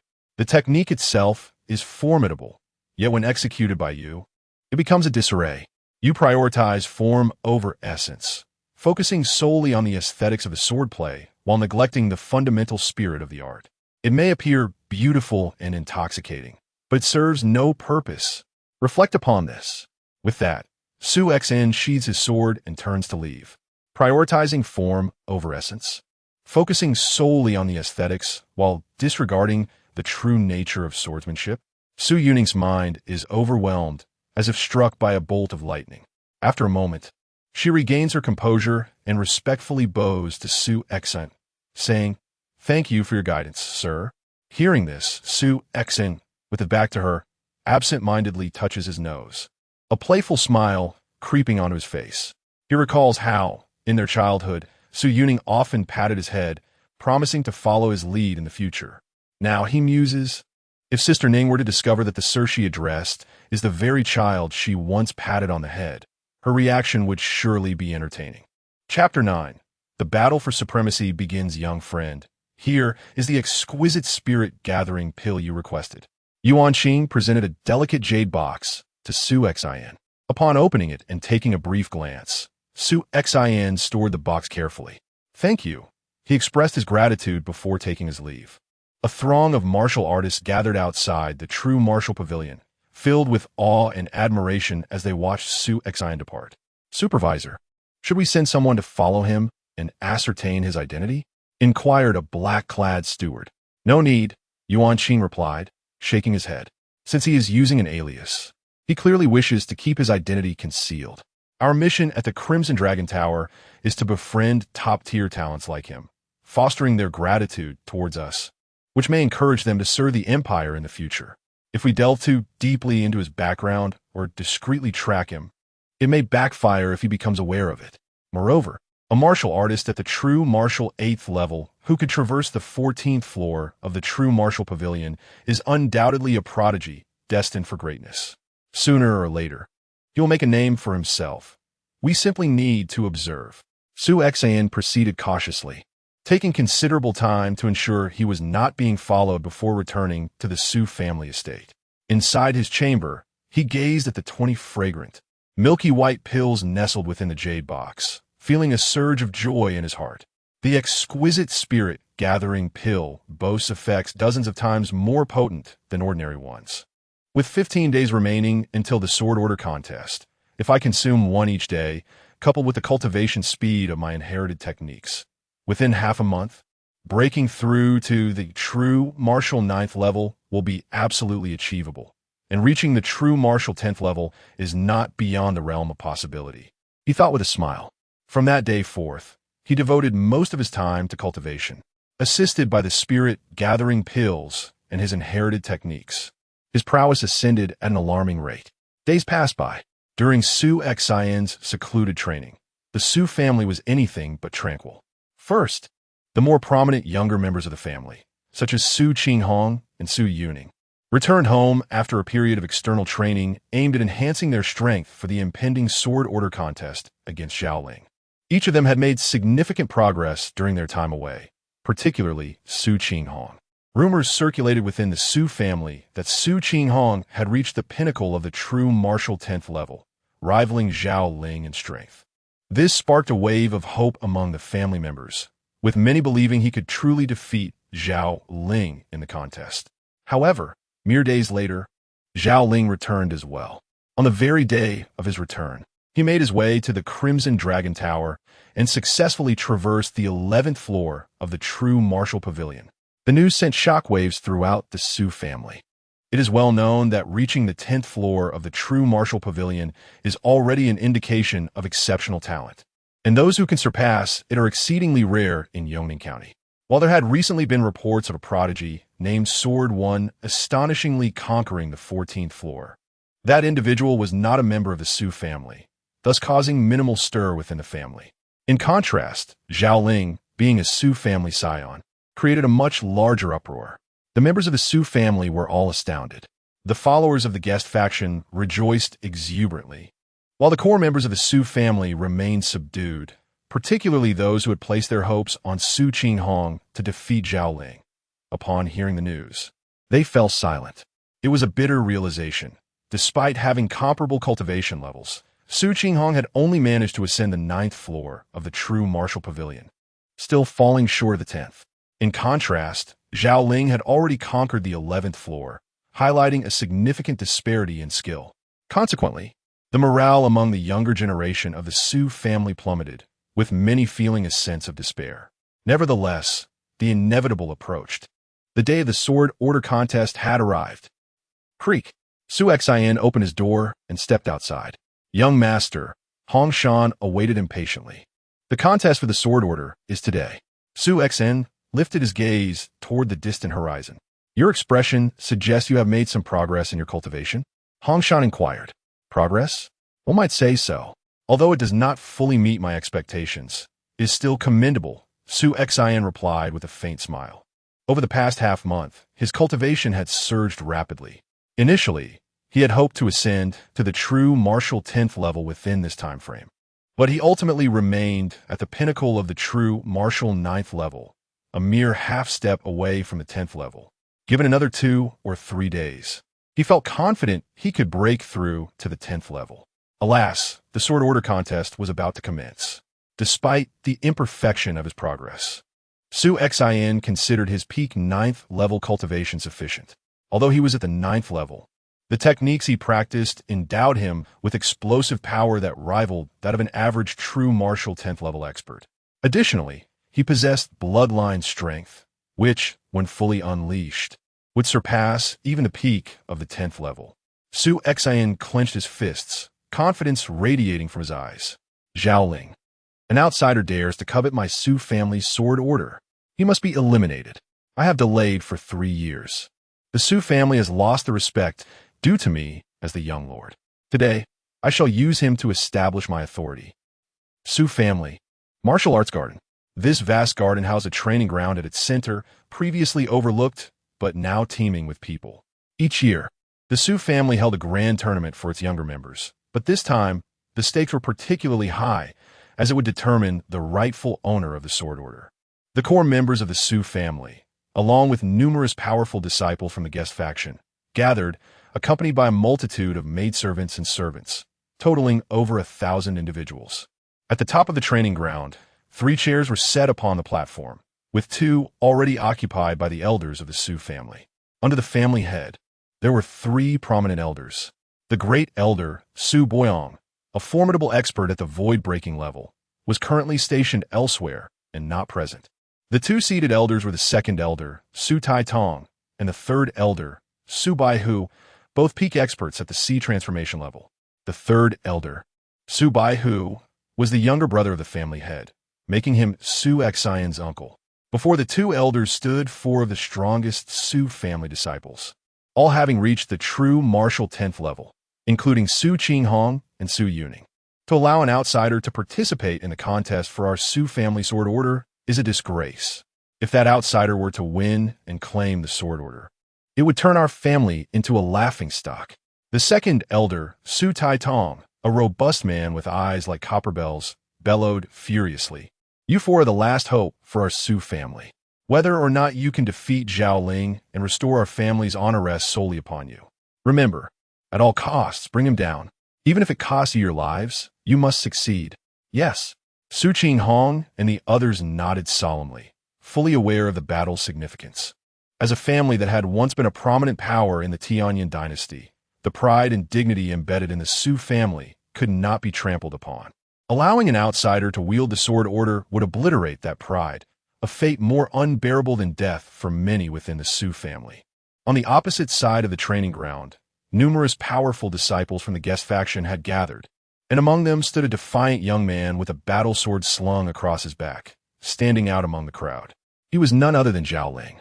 Having already reached the pinnacle of the true martial 10th realm, and having successfully breached the 11th level of the true martial pavilion, he is an extraordinary talent capable of exerting immense pressure on the younger generation of the Su family. Elder brother, look, everyone around is watching you, especially those young Su disciples. Their gazes are as if they wish to devour you whole. Zhao Qing stood beside Zhao Ling, noticing the searing stares directed at them, and couldn't help but scoff. How foolish these imbeciles are, regardless of their unwillingness. After today's battle, you shall become the master of the Su family's sword decree, and from henceforth, the younger generation of the Su family will revere you. In fact, the position of the family head may very well be yours in the future. Upon hearing this, Zhao Ling smiled, yet lamented. It is a pity that my father is currently embroiled in a critical conflict with that elder Su Boyong in Tianshui City and cannot return in person. If only he could witness the scene where I overpower the younger disciples of the Su family today, he would surely be elated. His father, Zhao Tianlei, the leader of the guest faction, had gone to Tianshui City and had yet to return. By the way, elder brother, about that Su Xian I mentioned earlier. Zhao Qing suddenly interjected. Shao Qing. Zhao Ling frowned, his tone laced with discontent. I have advised you to broaden your perspective. Su Xian was indeed a figure to be reckoned with 3 years ago, but now he is of no consequence. Such a person is not worthy of your attention. Understood, Zhao Qing replied, lowering his head. Zhao Ling glanced at him before continuing. However, since Su Xian did strike you and uttered such brazen words, I shall not let him off easily. If the opportunity arises during the contest, I will take action. Thank you, elder brother, Zhao Qing exclaimed, his heart swelling with joy, knowing that his brother still held a certain fondness for him. At that moment, whoosh, whoosh, two figures suddenly descended from the void onto the platform of the training grounds. Instantly, all eyes were drawn to these two figures. It is the family head. The family head has arrived. The Su family members erupted in excitement. Father. In a corner of the crowd, Su Xian also looked up towards the platform. Chapter 10. Raindrops in the training ground. Everyone bowed in reverence to the figure that appeared in the stands, including the formidable members of the guest factions. A middle-aged man clad in a flowing white robe, handsome and refined, stood there with a gentle smile that radiated warmth and kindness. He was Su Xian's father, Su Baichun, the current head of the Su family. Following the death of the family patriarch, Su Baichun became the pillar of the Su clan, their greatest support. In his youth, he was a renowned prodigy of extraordinary talent, but over time, he had grown more subdued and discreet in his actions. Nonetheless, those who knew of him would never dare to underestimate his capabilities. His father had once remarked that among the current powerful figures within the family, even the esteemed elder Su Boyong, who had attained the void-breaking realm, was not regarded with the same esteem as Su Baichun, who commanded a profound respect. Zhao Ling contemplated the situation. Under the leadership of Zhao Tianlei, The guest faction had grown increasingly powerful, often overshadowing the core lineage of the Su family. Yet, to this day, Zhao Tianlei had refrained from severing ties completely, largely out of respect for the family head. "Please rise," Su Baichun gently gestured, and the crowd stood. "This gentleman beside me is Mr. Yuan Qing, the supervisor of the Red Dragon Tower in Yongning County. Let us pay our respects." "Greetings, Lord Yuan Qing." The crowd bowed once more. "Haha, I am merely here to observe," Yuan Qing chuckled. "Brother Yuan, we had an agreement," Su Baichun replied. "Rest assured." Yuan Qing waved his hand dismissively.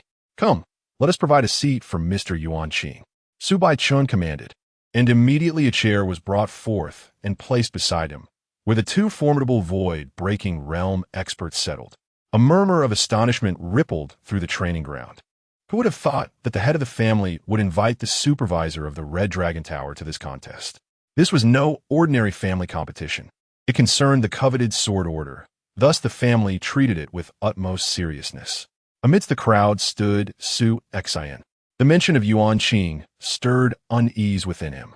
Previously, under the alias Sword One, he had infiltrated the Red Dragon Tower, and Yuan Qing had witnessed his ascent through the 14 levels in their entirety. During the upcoming Sword Order contest, should he reveal his skills, Yuan Qing would undoubtedly recognize him instantly. Concealing his identity further seemed implausible. "The time is nigh. My second brother, let us commence," Su Baichun declared. Indeed, Su Baichun nodded slightly, then swiftly appeared at the center of the training ground. All those who have passed the family assessment stepped forward. His booming voice resonated. Immediately, the young disciples who had qualified for the contest from both factions advanced, numbering around 60 or 70, though most were merely at the 8th layer of true martial realm. In this family competition, only one shall emerge victorious, and that individual will wield the sword order of our Su family, becoming the leader of the younger generation and the de facto clan leader, Su Baichun intoned, surveying the eager faces of the youth before him. The prospect of commanding the sword order was an unparalleled honor for the Su family's progeny. Yet this glory would ultimately belong to only one. There will be 2 rounds in this contest. "Prepare yourselves, for the first round shall commence shortly," Su Baichun announced, eliciting a wave of nervousness among the participants. Unlike previous competitions, this one was shrouded in uncertainty regarding its rules. In the stands, Su Baichun smiled at Yuan Qing. "Is your turn now, Brother Yuan?" Yuan Qing shrugged and rose to his feet. Without any forewarning, he materialized above the young disciples participating in the contest. "Young ones, your opponents for the first round shall be none other than me," Yuan Qing proclaimed with a calm demeanor. "What? Are you jesting?" The faces of the young disciples paled. Yuan Qing was a genuine powerhouse of the void-breaking realm. To pit such a formidable figure against them, mere novices of the true martial realm, seemed ludicrous. "Fear not. It is not as daunting as you might presume, but neither will it be easy," Yuan Qing continued. "I possess a technique that unleashes a vast and concentrated assault, targeting you all simultaneously. Your task is to withstand this strike. Should you succeed, you will progress to the next round. Fail, and you shall be eliminated." While Yuan Qing spoke with ease, tension gripped the participants. Even Zhao Ling and Su Qinghong wore grave expressions. After all, this was a void-breaking realm expert they faced, and while it was only one attack aimed at all, it was no simple feat to endure. Without further ado, Yuan Qing initiated his strike. He gazed down at the multitude of young ones below him and pointed with a finger. A surge of immense spiritual energy rapidly coalesced in the air, forming a vast layer of spiritual power that resembled a colossal mirror. From this mirror, countless beams of light cascaded downwards. To the young disciples below, it felt as though a torrential downpour had begun, with the beams resembling a multitude of rain droplets descending upon them. However, each of these raindrops posed a significant threat. As the raindrops fell, the young disciples summoned their strength, each striving to meet the challenge. Yet, the speed and density of the onslaught were overwhelming, and most could only barely fend off a few before being overwhelmed. As the deluge subsided, within mere moments, only 10 of the nearly 70 participants remained standing, with Su Xian among them. "Those of you who withstood my strike are commendable," Yuan Qing remarked with a slight smile. before returning to the stands. Su Baihu advanced towards the remaining participants. Those who have fallen, assist them in resting. As for the 10 of you still standing, he observed the panting figures among them. You shall have half an incense stick's time to recover your strength. After that, the second round will commence. The participants hastily departed to recuperate. The training ground buzzed with astonishment. Was this truly over so soon? No one had anticipated the first round would conclude with such swiftness, nor the sheer number of eliminations. In the stands, Su Bai-chun exchanged glances with Yuan Qing. "Brother Su, you must have seen what transpired," Yuan Qing remarked. "Indeed." Su Bai-chun nodded slightly. "As you executed that technique, I ensured Zhao Ling received and oppos, special consideration, and oppos, the intensity and speed of the and oppos, raindrops and oppos he faced were no different than those encountered by the others, yet the power contained within was threefold." Yuan Qing's expression turned somewhat solemn. In such circumstances, a typical peak practitioner at the 10th layer of true martial would invariably suffer some impact damage, thereby affecting their subsequent display of strength. Yet Zhao Ling effortlessly withstood all the amp, oppos, raindrops and amp, oppos, without even employing any formidable techniques. Clearly, his prowess surpassed our expectations by a considerable margin. "Brother Su, your Su family may be in trouble this time." Su Bai remained silent. Zhao Ling and oppos' strength was overwhelmingly formidable, and among the younger generation of the Su family, there was no one capable of contending with him. To prevent the Su family and oppos' sword order from falling into the hands of an outsider, they might resort to some underhanded tactics. For instance, Su Bai had invited Yuan Qing with the intent of having him covertly and oppos take action, and oppos, of course. Such actions could not be too overt. It would be ludicrous to have Zhao Ling eliminated in the first round or gravely injured, as that would be glaringly obvious. Moreover, Zhao Ling had already conquered the 11th level of the True Martial Pavilion and possessed yellow level privileges within the Red Dragon Tower.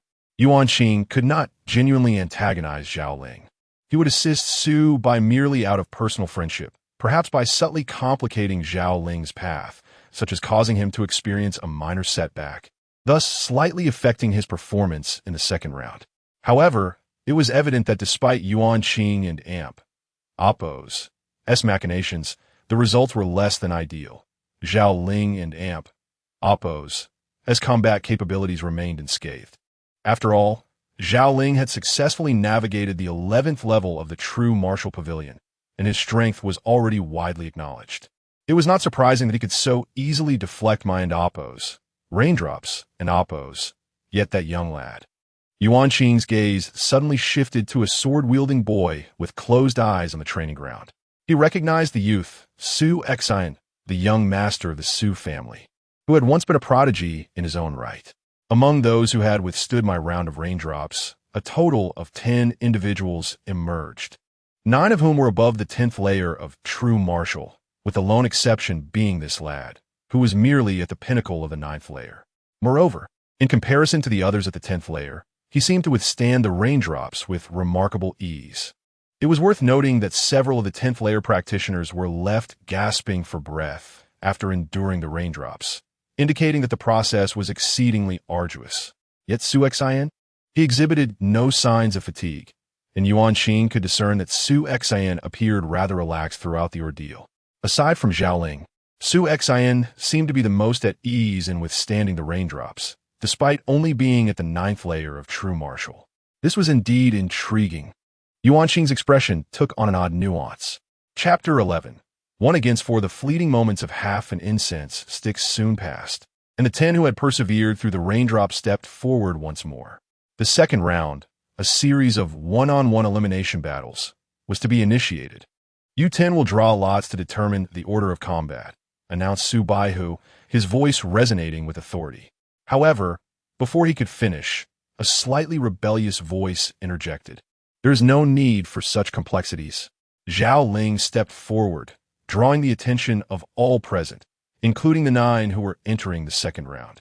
Elder 3. The purpose of this family competition is solely to identify the strongest among the younger generation of the Su clan to wield the sword order. The rankings of others are of little consequence. Therefore, the second round of battles need not be so intricate, Zhao Ling asserted. What exactly are you implying? Su Baihu inquired, his tone icy. It's simple. I am determined to obtain the Su family sword order.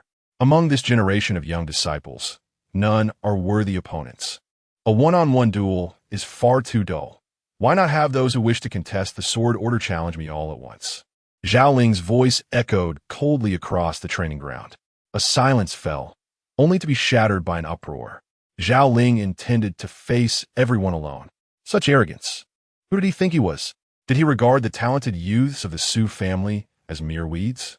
The core disciples of the Su family were incensed. Even the higher-ups at the Ocean Transformation realm wore grim expressions. To demand that everyone attack him simultaneously was a blatant insult, utterly disregarding the talents of the Su family. Su Baihu furrowed his brow and glanced at Su Baichen. After receiving a nod from him, he declared, "Since this is your own request, let it be as you say. The second round shall be transformed into a ring battle. You will be the ringmaster, and the other 9 disciples may join forces to challenge you. If you can triumph over their combined efforts, the sword order shall be yours." A smirk crept onto Zhao Ling's lips, a glint of coldness in his eyes. "Huh, we have no aspirations for that sword order, so we shall not contest it with young Master Zhao." No sooner had the rules been announced than 4 individuals chose to withdraw. These 4 belonged to the guest faction and were naturally unwilling to engage Zhao Ling. Excluding Zhao Ling and the 4 who had withdrawn, 4 figures among the remaining 5 stepped forward. Su Qinghong, Su Yuning, and 2 other disciples of the Su family who had reached the pinnacle of the true martial 10th realm. They had previously been called to the stands by 2 elders and were expected to perform admirably. "Zhao Ling, you are far too arrogant." Su Qinghong, standing among the 4, shouted, his eyes ablaze with fury as he fixed his gaze upon Zhao Ling, emanating an overwhelming aura of spiritual power that swept through the arena. This power had indeed reached the peak of the true martial 10th realm. Su Yuning and the other 2 also exuded formidable spiritual energies. Zhao Ling cast a glance at Su Qinghong and smirked disdainfully. "Your cultivation has indeed reached the peak of the 10th realm. However, you stand alone. Had any of your fellow disciples matched your prowess, perhaps I might have regarded them with some slight seriousness." "Arrogance!" Su Qinghong roared, turning his gaze to Su Yuning and the other 2. "The honor of our family rests upon our shoulders.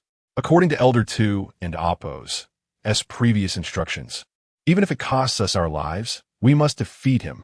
One-on-one, perhaps none of them could stand against him, but 4 against 1. All of them were at the true martial 10th realm and of similar age. If they could not prevail in a 4-on-1 scenario, they might as well take their own lives," Su Yuning solemnly stated. "Zhao Ling is far too arrogant. Today, we shall make him pay for his hubris." The other 2 disciples nodded emphatically. Onward. With emotion, the 4 launched into action, igniting the battle. Su Qinghong and Su Yuning each grasped a long sword, with Su Qinghong, the strongest among them, charging forward first, unleashing a ferocious strike, intent on engaging Zhao Ling directly. Meanwhile, Su Yuning positioned herself at Zhao Ling's side, her sword slicing through the air like falling snow, executing the strongest technique from the snowfall sword art. The remaining 2 disciples of the Su family also advanced from different angles, converging upon Zhao Ling. Yet, as the 4 attacked simultaneously, Zhao Ling merely smiled coldly. Stepping forward with a clenched fist, channeling immense power straight towards Su Qinghong's sword strike. He did not even draw his weapon. The onlookers gasped in astonishment. To take on 4 opponents without even unsheathing his weapon was an extraordinary display of disdain. Yet even so, bang! A deep thud resonated as Su Qinghong felt an overwhelming force crash against his sword, causing his hand to tremble violently, nearly losing his grip on the weapon as he was forced to retreat immediately. How is this possible? Su Qinghong, astonished, realized that although they were both at the peak of the true martial 10th realm, Zhao Ling's power surpassed his by at least double. After forcefully pushing Su Qinghong back, Zhao Ling turned, effortlessly dispersing the simultaneous assaults of Su Yuning and the other 2 with a mere wave of his hand. "Do not hold back any longer. Unleash your most powerful techniques." Su Qinghong shouted fiercely, charging forward once more, his sword wielding a tremendous force, akin to an immovable mountain standing in Zhao Ling's path. The Hunyuan sword technique, primarily defensive in nature, was not intended for defense in this instance, but to withstand Zhao Ling's assault, thereby creating opportunities for the others. Indeed, as Su Qinghong engaged Zhao Ling, the other three unleashed their strongest techniques. Su Yuning leaped high into the air, executing her most powerful move, the Phoenix Descending Sword. Though it lacked the prior elegance, its might was undeniable. Over the past half-month, in front of the true martial pavilion, under the guidance of Sword One, she had reflected upon and corrected the deficiencies in her swordsmanship, advancing significantly and clearing the 9th level of the true martial pavilion. The other two 10th realm disciples also unleashed their most formidable moves. But the outcome was laughable. Zhao Ling's figure trembled as a surge of overwhelming spiritual power enveloped him, and he struck like lightning. Bang, bang, bang, bang. The 4 attacks from Su Yuning and her companions were effortlessly repelled, sending them reeling backward. Even Su Qinghong, who was engaged in direct combat, was forced back by Zhao Ling's punch, leaving the 4 in a state of disarray. How could he be this strong? Su Qinghong and Su Yuning were incredulous. They had poured every ounce of their strength into this battle. Su Qinghong had fought valiantly to create openings while the other 3 executed their ultimate techniques in perfect harmony. Yet they had been effortlessly subdued by Zhao Ling, who had still not drawn his weapon. Is this truly the extent of your combined strength? Zhao Ling crossed his arms, regarding the 4 with disdain. I had expected your collaboration might exert some pressure, yet it appears you remain utterly ineffectual. Therefore, I see no reason to waste any more time with you. With that, Zhao Ling slowly drew the formidable blade that had been resting against his back. The hearts of Su Qinghong and the others trembled at the sight. Without drawing his sword, he effortlessly repelled the 4 adversaries. Yet now Zhao Ling had unsheathed his blade. With a swift motion, he unleashed a dazzling arc of light, imbued with an overwhelming force that materialized before Su Qinghong and his companions. A flicker of astonishment crossed their faces. Quick, strike together to block this blow. Su Qinghong shouted, simultaneously executing the most formidable defensive technique from the Hunyuan sword art. Su Yuning and the other 3 joined forces with him, exerting every ounce of their strength to counter the impending strike. However, the resplendent blade seemed utterly unstoppable, ruthlessly shattering their combined efforts. With a series of sickening thuds, the 4 warriors were sent sprawling several meters away, blood spilling from their mouths as they crashed to the ground. When they struggled to rise, their faces were ashen with the realization that they had been utterly defeated, without a glimmer of hope for resistance. The onlookers from the core lineage of the Su family stood in stunned silence, witnessing the debacle unfold. They can't withstand even a single strike. Truly a group of useless fools. Zhao Ling's disdainful voice echoed across the training grounds as he sheathed his sword once more. The members of the Su family felt a surge of anger, humiliation, and despair at his words. Su Qinghong and his companions were their last flicker of hope among the younger generation. Yet even united, they had proven no match for Zhao Ling's might. Today, the Su family had faced a definitive and crushing defeat. Standing at the center of the training ground, Zhao Ling surveyed the crowd with a haughty gaze. From this day forth, the Su family sword order will be under my command. The younger generation of the Su family shall regard me as their superior. Who dares to defy? His proclamation pierced the hearts of all present like a needle, causing the members of the Su family to writhe in indignation. Yet just then, a chilling voice unexpectedly rang out. Command the sword order? You are not worthy. Chapter 12. A blade, a sword who dares to wield the sword command? You are not worthy. The sudden voice rendered the entire training ground silent, all eyes swiftly turning towards the young swordsman positioned near the center of the arena. Su Xian, the young master? Most spectators displayed expressions of astonishment. Su Xian had also navigated through the raindrops of the first round, being one of the 10 participants advancing to the second round, and his presence had not gone unnoticed. However, with merely the cultivation of the 9th level of true martial, his advancement was surprising to many. Yet the Su family held no expectations for him. when Zhao Ling had earlier declared his intent to challenge the entire field. Su Qinghong and his companions had only joined forces among themselves, deliberately excluding Su Exant, for his mere 9th level of true martial was deemed insufficient to assist. Yet now, with Zhao Ling effortlessly defeating the combined efforts of Su Qinghong and his companions, leaving only Su Exant standing, did he truly dare to step forth? Was he courting death? At the edge of the arena, Zhao Qing watched this scene unfold, his eyes gleaming with anticipation. He hoped Su Exant would act recklessly, allowing his elder brother the opportunity to exact revenge. Su Exant, you are no match for him. Step back. Su Yuning, pale-faced and retreating to the edge, called out. As Su Exant's cousin and someone who had once shared a close bond with him, she still wished to dissuade him from making a futile display of strength. Despite their estrangement over the past 3 years, Zhao Ling regarded Su Exant with disdain, shaking his head. 3 years ago, you might have qualified as my opponent, but now... Ignoring the gazes of those around him, Su Exant advanced step by step, not even glancing at Zhao Ling, but instead fixing his cold, piercing gaze upon the 4 individuals gathered behind Zhao Ling. These 4 were the true martial 10th level experts who had chosen to withdraw after the second round commenced. What does Su Exant intend to do? The expressions of the 4 were peculiar. Is he intending to take on all 4 alone? Su Exant pondered. In the next moment, clang! The long sword was drawn. Su Exant's figure shimmered like a fleeting light, instantly covering dozens of yards to stand before the 4. With a flourish of his sword, a breathtaking and radiant arc of blade light erupted into being. Is he coming for us? Is he out his mind?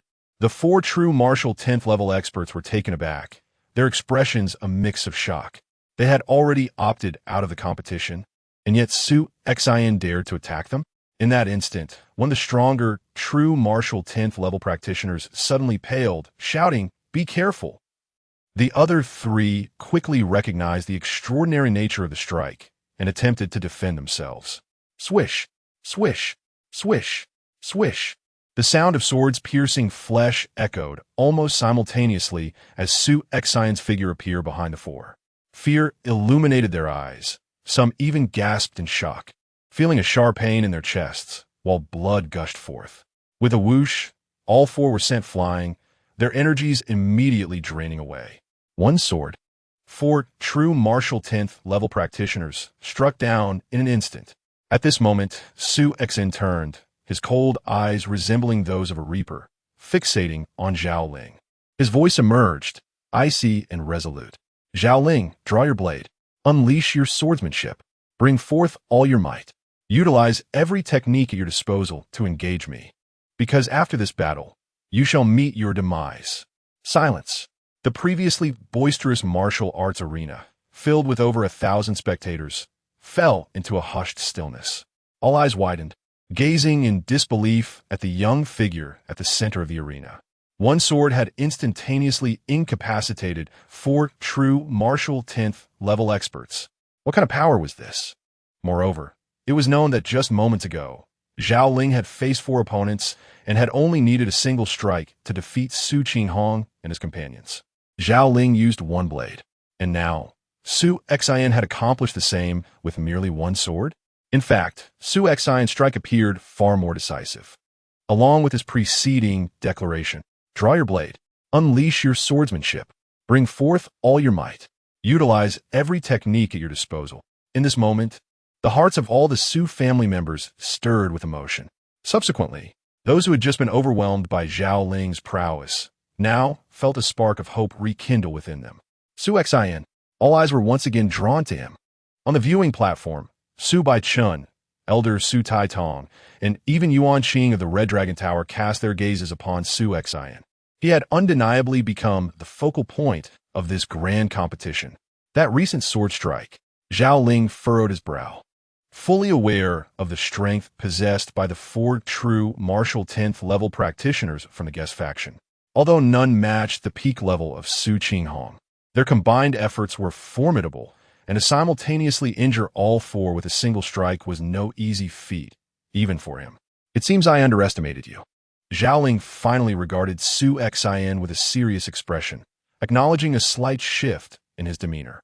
That strike of yours has indeed proven your strength. Now, this is becoming interesting. Zhao Ling smiled, slowly drawing his battle blade. He has drawn his blade. Has he drawn it immediately? Of course. After witnessing Su Xian's demonstrated power, which was clearly on par with his own, he had no choice but to respond. Around them, the murmurs subsided as everyone held their breath in anticipation. In the center of the arena, Su Xian and Zhao Ling faced each other, one wielding a sword, the other a dagger, a mere distance apart, their gazes locked in an intense clash. A gust of wind swept through, and, in the next moment, whoosh, whoosh, both figures surged forward simultaneously. The two silhouettes vanished, as if they were meteors colliding. Boom! A deafening sound reverberated as those nearby felt their hearts tremble. In the center of the arena, Su Xian and Zhao Ling, one bending low, the other arched, clashed their weapons together, unleashing a terrifying force that rippled through the air, creating a cacophony of explosive echoes. The ground beneath them began to crack, fissures spreading as the sheer force lifted the debris around them. In an instant, both figures were thrust backward. Yet, as they regained their footing, boom, the explosive force erupted once more, their weapons colliding again. Boom, boom, boom. A series of horrifying collision sounds erupted, devoid of any embellishments or techniques, merely the raw, unbridled clash of strength. Each impact sent shockwaves that fractured the ground below, generating gusts of wind that swept in all directions. In the blink of an eye, they had exchanged dozens of fierce blows. What astounding speed! What terrifying power! This force was far beyond what a true martial practitioner should be capable of. The battlefield erupted into chaos.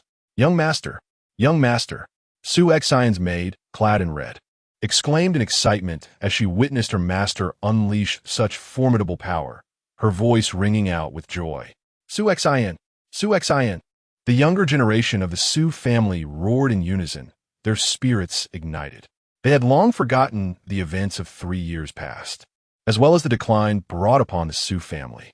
Now, in their eyes, Su Xian embodied the inherent pride and glory of the Su lineage, fiercely battling against Zhao Ling on the field, showcasing a strength that completely captivated them. In this world, it is the strong who reign supreme. Such power, one need not personally experience it. Merely listening to the commotion suffices to grasp the intensity that seemed to coalesce above the pinnacle of the 10th realm. Previously, Su Qinghong, Su Yuning, and 2 others, having been defeated by Zhao Ling, now stood together, their gazes fixated in awe upon the 2 figures clashing with fervor on the battlefield. It was only now that they truly comprehended the terrifying might of Zhao Ling. During their past encounters, Zhao Ling had not unleashed his full potential. Yet, while they could somewhat fathom Zhao Ling's formidable strength and astonishing power, Su Xian's prowess bewildered them. A mere 9th realm martial artist, capable of engaging in direct confrontation without faltering against Zhao Ling, Su Qinghong felt a sense of bewilderment. Little did he know that Su Xian, indeed a 9th realm martial artist, had reached the pinnacle of that realm. After cultivating the ancestral techniques, his spiritual power surged to a level that was no less than that of an average 10th realm warrior. Most crucially, however, was the power of his bloodline. When the supreme bloodline was unleashed, the strength that Su Xian manifested was instantly elevated to a terrifying degree, surpassing even the peak of the 10th realm. Boom! Another collision of unimaginable ferocity occurred, and the 2 figures finally came to a halt, standing several dozen meters apart, still emanating a fearsome aura of spiritual power. A 9th realm martial artist can engage me in a dozen confrontations without yielding an inch. Su Xian, you indeed possess remarkable skill. Zhao Ling's voice rang coldly across the training grounds. If at the outset, Zhao Ling had dismissed Su Xian, the genius who had been imprisoned in the demon ceiling prison for 3 long years, it was only after witnessing Su Xian injure 4 10th realm disciples of the guest sect with a single strike that he began to regard him with genuine respect. Now, Zhao Ling completely acknowledged Su Xian as a worthy opponent.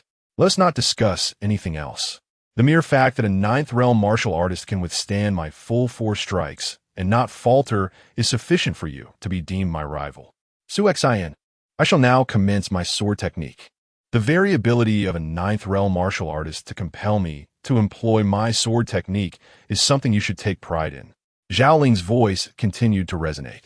Upon hearing this, the surrounding onlookers, including many powerful members of the Su family, felt a tremor in their hearts.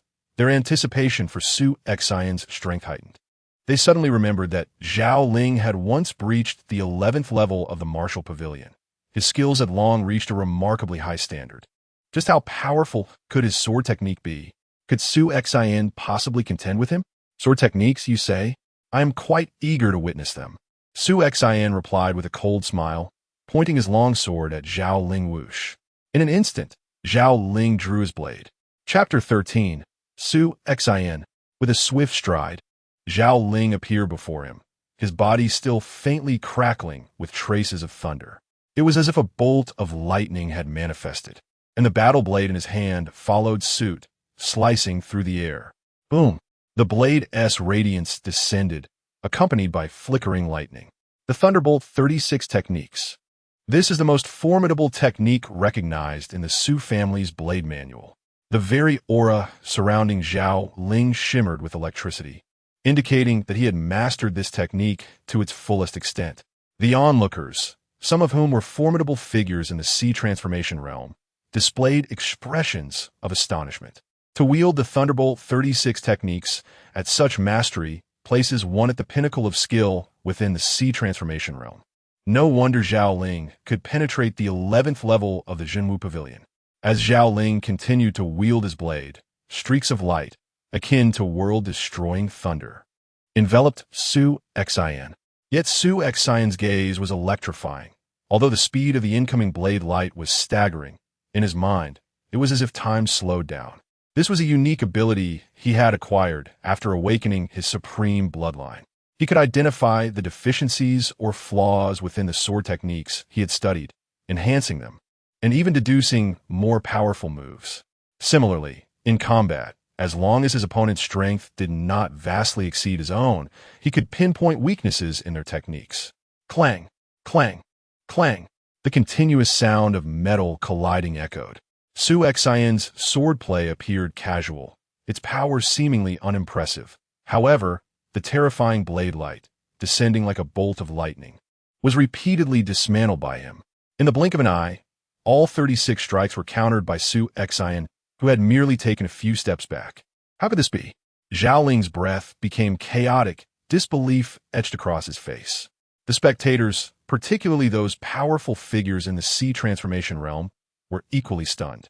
They understood the terror of the Thunderbolt 36 techniques.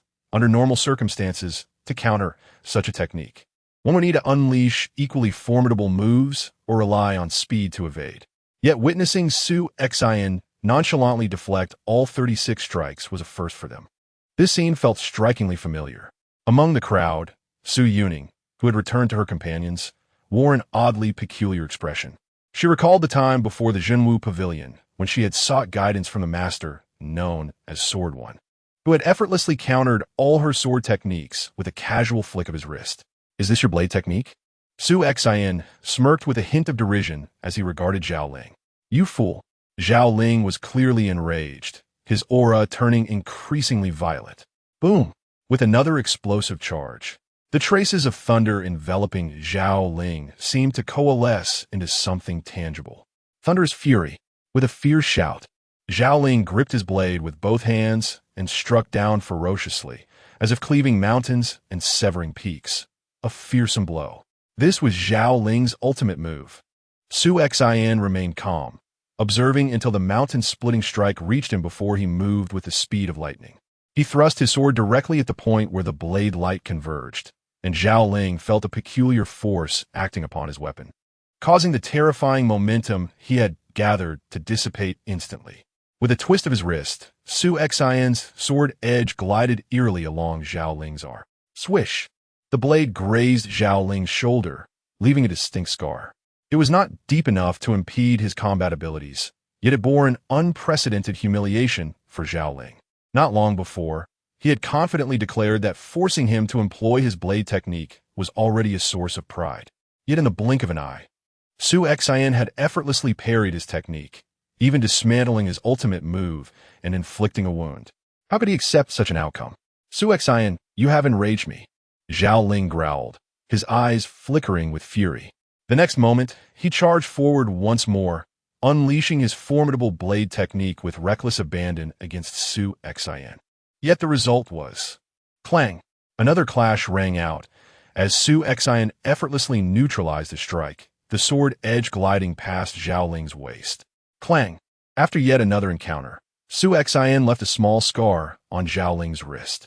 Time and again, Su Xian precisely identified the vulnerabilities in Zhao Ling's techniques and struck with pinpoint accuracy, leaving behind a trail of scars. In mere moments, 13 small scars adorned Zhao Ling, none of which were critical, yet they did little to diminish his strength. The spectators surrounding the training grounds were utterly astonished. Just moments ago, when Zhao Ling had declared his intent to unleash his blade techniques, many from the Su family had held their breath in anxiety, knowing that Zhao Ling had breached the 11th level of the Jinwu Pavilion. Yet who could have predicted that once engaged in combat, Zhao Ling would be utterly overwhelmed? The disparity was staggering. They were clearly not of the same caliber. This was Zhao Ling, after all, who had conquered the 11th level of the Jinwu Pavilion. His blade techniques fearsome, yet before Su Xian, it was a one-sided affair. What mockery! Su Xian was wholly ridiculing him. The members of the Su family present, their spirits lifted and hearts racing, were elated. For the past 3 years, as the Su clan declined, the faction led by Zhao Tianlei had oppressed them, even attempting to usurp control over the Su family sword order, aiming to completely supplant the family. However, with formidable external enemies lurking and this generation's youth failing to rise to the occasion, none could rival Zhao Ling.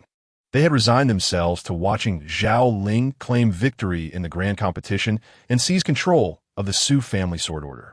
Yet just as despair began to settle, Su Xian emerged. Not only did he showcase terrifying strength by directly confronting Zhao Ling, but he was also now effortlessly dominating him with his sword techniques, mocking Zhao Ling in the process. This brought immense relief to all the strong members and youths of the Su clan. Well done, Su Xian, young master. The youths of the Su family erupted in ecstatic cheers. Meanwhile, the 3 individuals seated in the viewing area wore varying expressions, particularly Yuan Qing from the Red Dragon Tower. This kid, the moment I laid eyes on him, something felt familiar. Indeed, he is Sword One, Yuan Qing mused. Half a month ago, when Sword One breached the Jinwu Pavilion, although he had concealed his face beneath a hat, his stature remained unchanged. Therefore, when Yuan Qing first saw Su Xian, he felt a sense of familiarity but did not dwell on it. However, as Su Xian unleashed his power, particularly now as he casually toyed with Zhao Ling, Yuan Qing immediately confirmed Su Xian's identity. After all, Zhao Ling had conquered the 11th level of the Jinwu Pavilion. His techniques were undoubtedly formidable. Yet Su Xian's nonchalant domination over him suggested that his skill level could easily surpass the 13th level of the Jinwu Pavilion.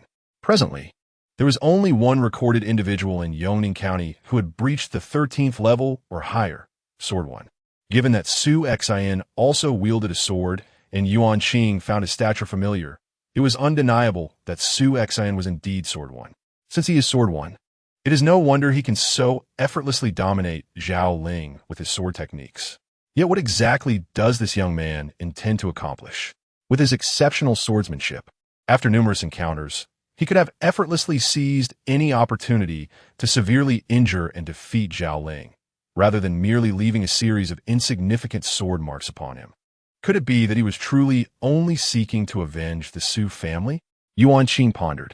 On the battlefield, Zhao Ling's eyes were now bloodshot, bearing 13 distinct sword scars, all still oozing blood, rendering him a pitiful sight. Su Xian, you wretch! Zhao Ling bellowed, his already tempestuous aura suddenly surging with astonishing velocity, escalating to an entirely new level in the blink of an eye.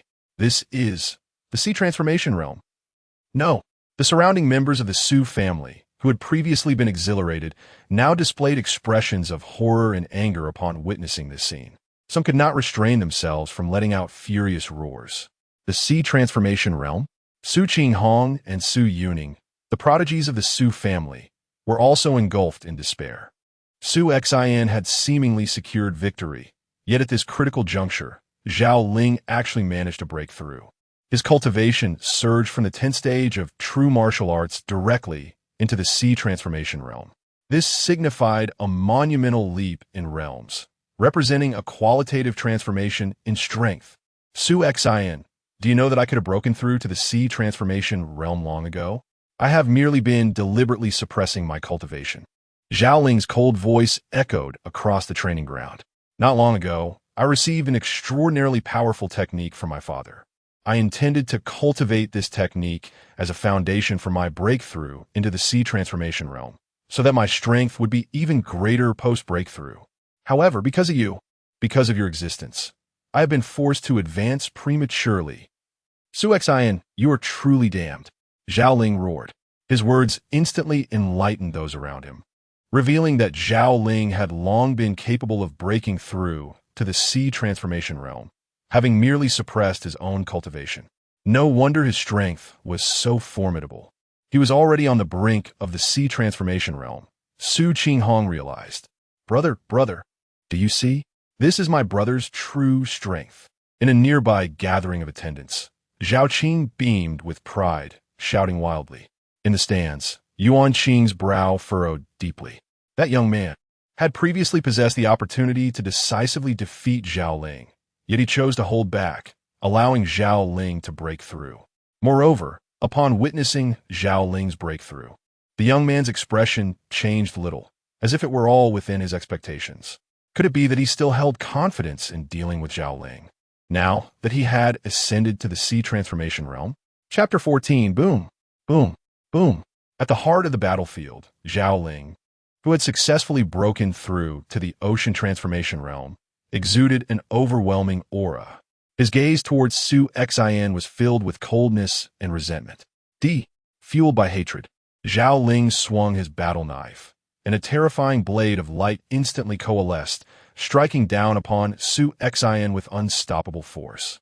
Aware that he was not a match for Su Xin in skill, he resolved to rely solely on sheer power to crush him. Having transcended to the ocean transformation realm, the might contained in this strike had increased manifold. The surrounding members of the Su family felt the terrifying power of this blow and could not help but tremble in fear. Young master, Hong Shan felt as if his heart had leaped into his throat. The closest to the battlefield, Elder Su Baihu, wore a grave expression, ready to intervene to save Su Xin if he sensed danger, ensuring that Su Xin would not perish at Zhao Ling's hands. However, in the face of such an overwhelmingly powerful strike from Zhao Ling, Su Xin displayed not a hint of panic. Just as the blade of light approached, Su Xin suddenly surged forward, swinging his sword in a bold counterattack. Seeking death, Zhao Ling could not help but snicker at this audacity. Bang! A thunderous sound erupted. This confrontation was far more intense than their previous clashes. The ground beneath them shattered into powder under the ferocious force they unleashed. After a brief moment, the onlookers saw Su Xin stagger back 3 steps, each step heavy enough to crack the earth beneath him. What? Zhao Ling looked up, incredulous. Despite having reached the ocean transformation realm and significantly enhanced the power of his technique, the outcome of their confrontation left him stunned. Su Xin had only been forced back 3 steps? The spectators were equally bewildered. A mere 3 steps of retreat suggested that the disparity in their strength was not as vast as anticipated. Yet, Zhao Ling had already transcended to the ocean transformation realm. Was there still a gap? Su Xin's expression remained remarkably calm, unfazed by the result. While Zhao Ling had experienced a surge in power, no one had anticipated that Su Xin had also retained his strength throughout. His greatest advantage compared to ordinary individuals was the might of his bloodline. During the foundational assessments of the grand competition, although he had only just entered the true martial 8th layer, he had managed to stand toe-to-toe with Hong Fong, who had reached the pinnacle of the 8th layer. When he unleashed his bloodline power, even a slight activation had allowed him to overwhelm Hong Fong effortlessly. Now, facing Zhao Ling, Su Xin had activated 50% of his bloodline power from the onset, which allowed him to hold his ground in their confrontation. At this moment, Zhao Ling had broken through. Yet in their recent clash, Su Xian had instantly summoned 70% of his bloodline power, augmenting his strength dramatically. This was why he had only been forced back 3 steps. If he were to unleash his full power, fully activating his bloodline, he was confident he could utterly dominate Zhao Ling, who had already attained the ocean transformation realm. As a true martial ninth layer practitioner, to engage in such a fierce contest of raw strength with Zhao Ling, who had broken through to the ocean transformation realm, was already preposterous. Should he fully overpower Zhao Ling through sheer strength, it would be nothing short of astonishing. Most would suspect that he had awakened a formidable bloodline. Su Xian pondered. He did not wish to fully unleash his bloodline power. For another pivotal reason, 70% was already more than sufficient. Zhao Ling, your techniques and methods have been sufficiently displayed, haven't they?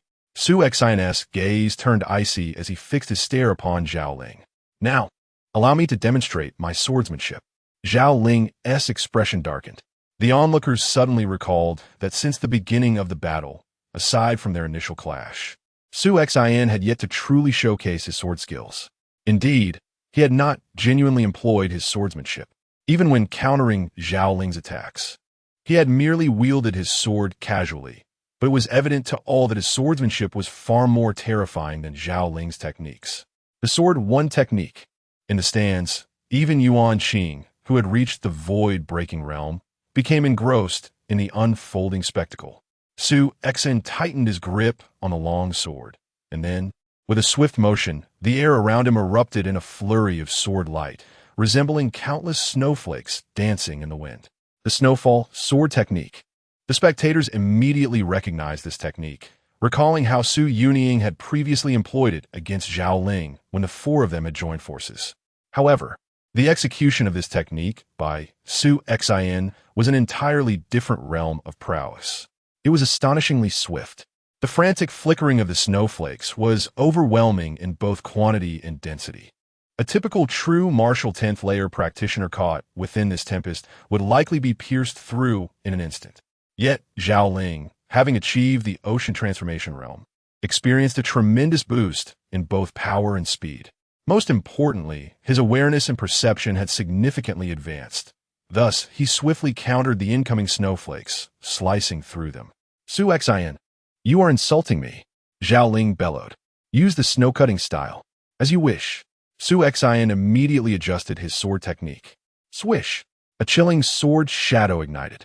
The snow-cutting 9 styles, the most powerful move within the snowfall sword technique, unleashed 9 successive blades, each faster than the last. However, as Su Xian executed the snow-cutting style, the speed of his first strike surpassed that of Su Yunying's ninth. Clang! Clang!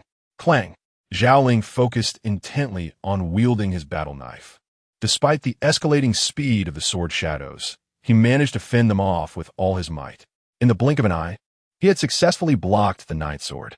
Haha, Su Xian, your swordsmanship is nothing extraordinary. Zhao Ling laughed, but his expression suddenly shifted. What? After blocking the ninth sword, a faster, more ferocious 10th sword emerged. The 10th sword. The spectators widened their eyes in disbelief, some gasping audibly. The snow-cutting style was recorded in the scriptures as consisting of only 9 strikes. Yet now, Su Xian had unleashed a 10th? Although startled, Zhao Ling reacted quickly and exerted himself to deflect the 10th sword. However, just as he managed to parry it, the 11th sword appeared. This strike left Zhao Ling struggling to defend himself. The 12th sword nearly shattered his resolve, and he barely managed to block it. With the 13th sword, he could only hastily place his battle knife before him, and he was sent flying, nearly losing his grip on the weapon. Then came the 14th sword. This was the most formidable strike Su Xian had derived from this technique at this stage. This blow was one that Zhao Ling could not hope to defend against. Swish! The icy blade sliced through Zhao Ling's face, taking with it a portion of flesh. Zhao Ling stood there, dazed, feeling the coldness on his face. Instinctively, he reached up to touch it, only to find his fingers coated in sticky blood.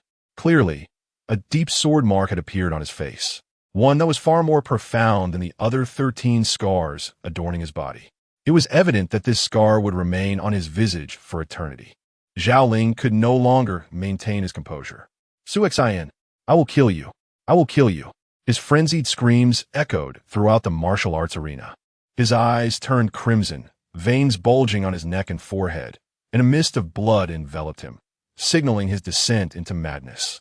This is the Mad Demon Blade. The onlookers, powerful beings of the Sea Transformation realm, were gripped by alarm at the sight. The Mad Demon Blade was a unique technique practiced by Zhao Ling's father, Zhao Tianlei. This technique could plunge a practitioner into a state of madness for a brief period, dramatically amplifying their strength. Yet, the repercussions were dire. Zhao Tianlei, a formidable figure of the void-breaking realm, could retain a semblance of sanity. In contrast, Zhao Ling had only just ascended to the Sea Transformation realm with a fragile will. Once unleashed, he would be consumed entirely, fighting to the death. Zhao Tianlei had imparted this technique to Zhao Ling as a last resort, intending for it to be a lethal weapon during moments of peril. However, in his rage, Zhao Ling had unleashed it recklessly. This meant a relentless battle to the bitter end. Master Su Baihu, serving as the referee, immediately turned his gaze to the stands, seeking Su Baichun's counsel on whether to intervene. Su Baichun furrowed his brow, contemplating before shaking his head. Elder brother, Zhao Qing, witnessing Zhao Ling's complete descent into madness, grew anxious. Lord Long Yuan, please intervene and stop my brother. Long Yuan, a peak powerhouse of the Sea Transformation realm within the guest faction, had taken command after Zhao Tianlei's departure to Tianshui City. Do not rush. Long Yuan waved his hand, speaking in a low tone. Though the side effects of the Mad Demon Blade are severe, your brother will only need to recuperate for a significant time afterward. His life and future will remain largely unaffected. Presently, your brother can only contend with Su Xian by employing the Mad Demon Blade, thereby seizing the chance to obtain the Sword Order. If I intervene now, your brother will surely lose. Hearing this, Zhao Qing fell silent. Almost die. Zhao Ling, consumed by madness, had lost all reason, yet his aura surged violently. With each step, he resembled a ferocious beast, radiating an oppressive force as he charged towards Su Xian. However, upon witnessing this, a smile crept onto Su Xian's lips. So it has come to this. Then it shall end. On the battlefield, Su Xian gripped his sword tightly and closed his eyes for a brief moment. In an instant, they opened again, but this time, they were filled with a terrifying intent to kill. Swish! Su Xian unleashed his sword. At first glance, it appeared ordinary, yet the moment the blade glimmered, boom! The world dimmed, leaving only that singular beam of light, the only illumination in the night. This sword, Su Baichun, who had remained composed, suddenly emanated an unprecedented brilliance in his eyes. Yuan Qing, the esteemed head of the Red Dragon Tower with profound insight, stood up, visibly shaken by the radiant sword light. Both of these void-breaking realm experts recognized the power of this strike. Those who did not fully comprehend it could still sense the overwhelming terror contained within. Not good. Long Yuan, who had just hoped Zhao Ling could match Su Xian with the Mad Demon Blade, now paled, swiftly darting into the fray. Su Xian halt. Su Baihu too was alarmed, sensing the dreadful intent radiating from Su Xian, and rushed to intervene. Yet it was too late. Swish! The icy blade swept past Zhao Ling's neck, severing his head in an instant. Zhao Ling's eyes remained bloodshot, his madness unparalleled, even as he continued to clutch his weapon and charge forward for a brief moment. But soon after, his head fell, and his body collapsed to the ground. For one who seeks to usurp the authority of the master and the guests alike, such a fate is well-deserved. Su Xian's chilling voice resonated across the arena. Zhao Tianlei's eldest son, the most talented youth of the guest faction who had recently broken through to the Sea Transformation realm, had sought to claim the Su family's sword order. And now he lay dead. Chapter 15. I come to kill. The vast martial arts arena now lay enveloped in an eerie silence, void of any sound.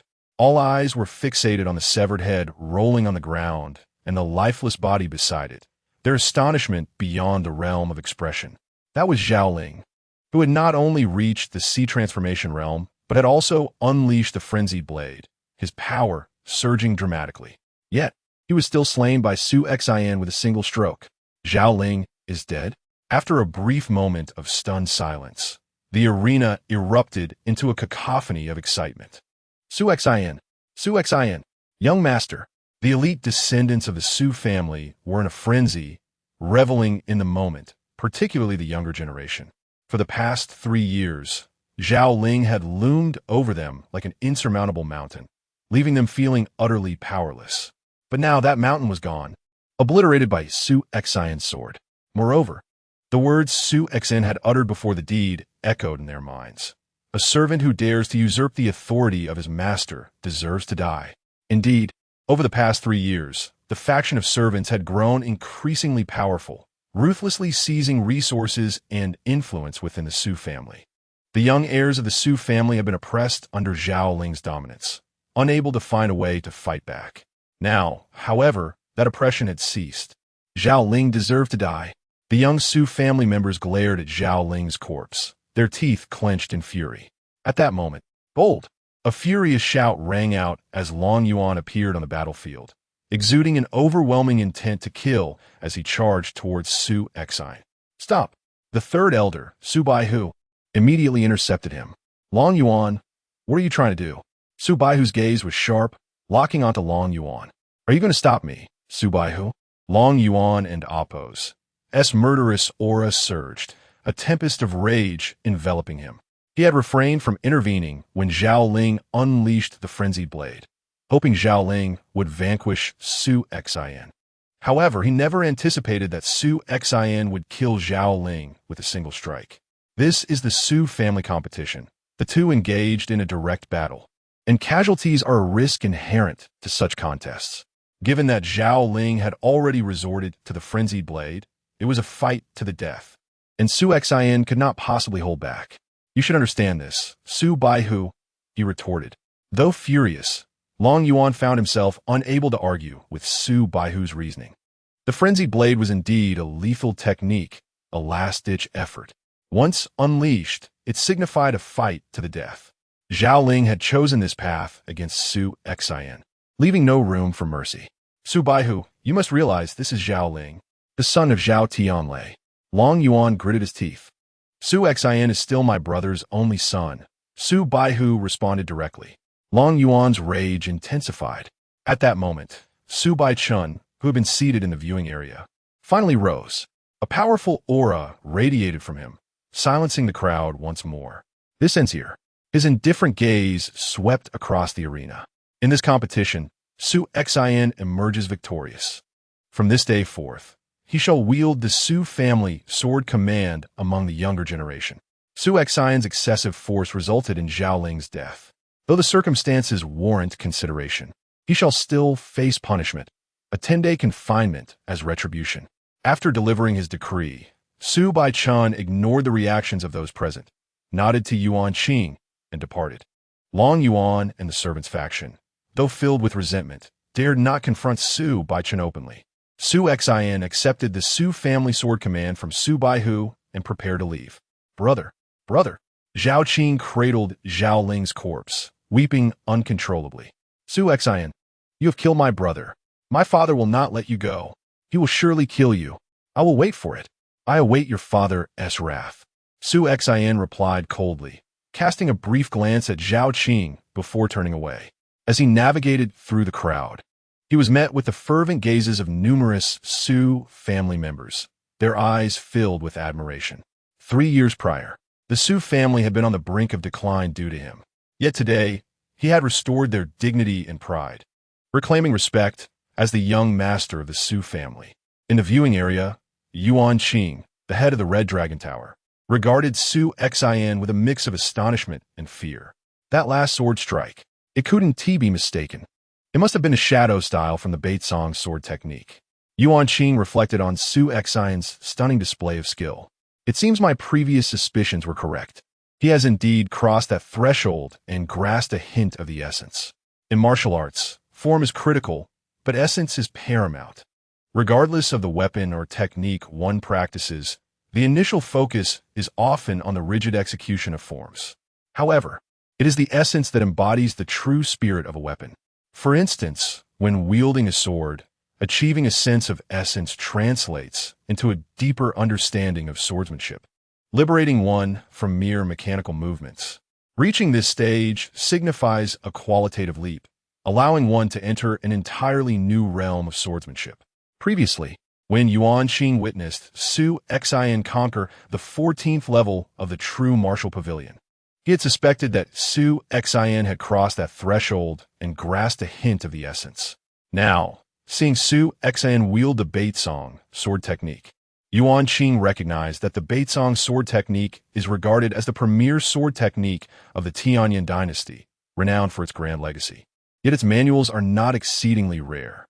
Many prestigious families and factions within the Tianyin dynasty possess copies, and the Su family is no exception. However, despite having access to the manuals, the threshold for mastering this technique is exceedingly high. Grasping a hint of essence is the minimum requirement for training in this sword technique. Su Xian's ability to execute the shadow style of the Beitsong sword technique indicates he has indeed grasped a hint of the essence. In the Tianyin dynasty, even those at the Sea transformation realm, including peak experts who manage to comprehend a hint of essence, are considered extraordinary prodigies. Should they enter the dragon-seeking tower, they would easily conquer the first level, and with a slightly higher comprehension or additional powerful techniques, they could even breach the second level. Yet here was Su Xian, a mere true martial realm cultivator, who had comprehended a hint of essence and could perform the shadow style. Truly astonishing. Yuan Qing marveled at Su Xian's terrifying talent and strength, as well as his composure. As the head of the Red Dragon Tower, he discerned that Su Xian had intended to kill Zhao Ling from the very beginning. However, he did not act immediately. Instead, he revealed his capabilities step by step, provoking Zhao Ling until he was cornered and ultimately forced to unleash the Frenzied Blade. Once the Frenzied Blade was in play, Su Xian's killing Zhao Ling became a natural conclusion. To have plotted to kill without leaving any room for discourse for his opponent was indeed the mark of a formidable character.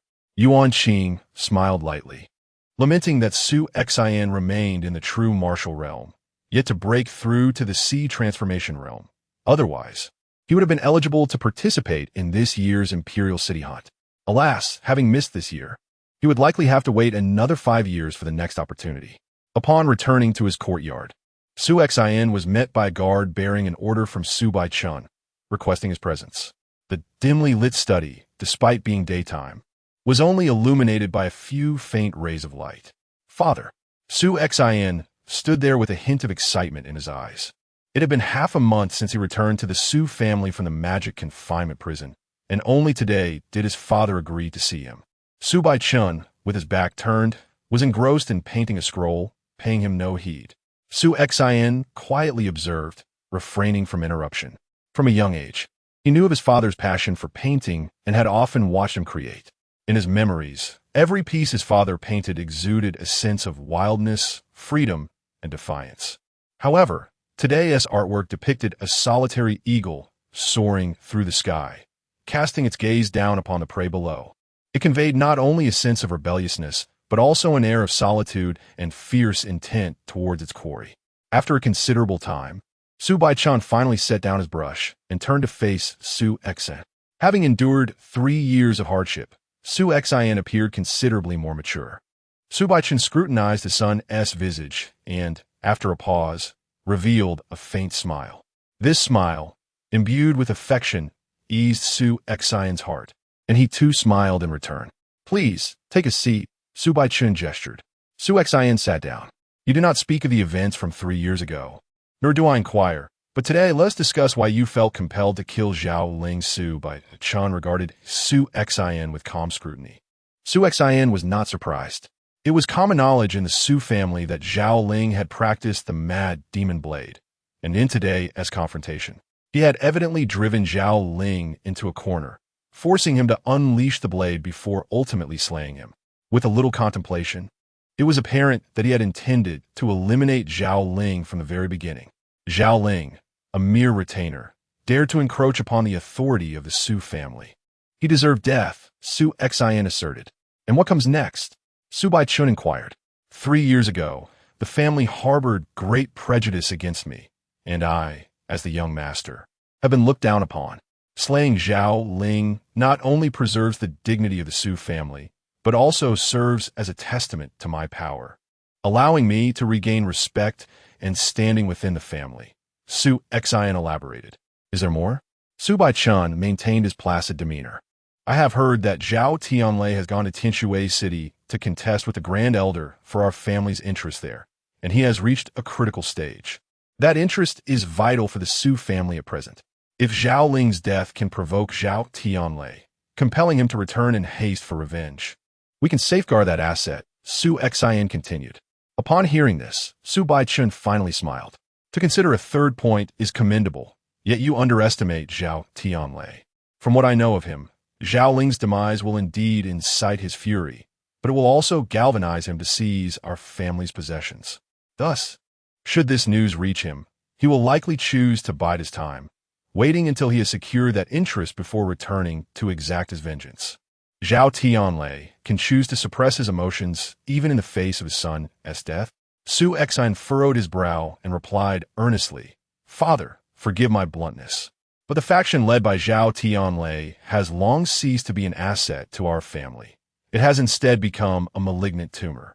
If we allow it to continue eroding our strength, it will reach a point of no return, and our efforts to remedy the situation may be too late.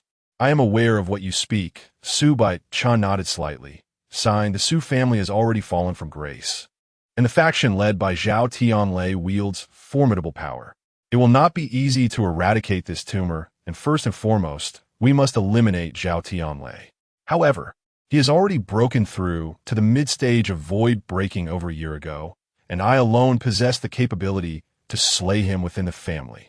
Yet, I find myself in a position where I cannot act.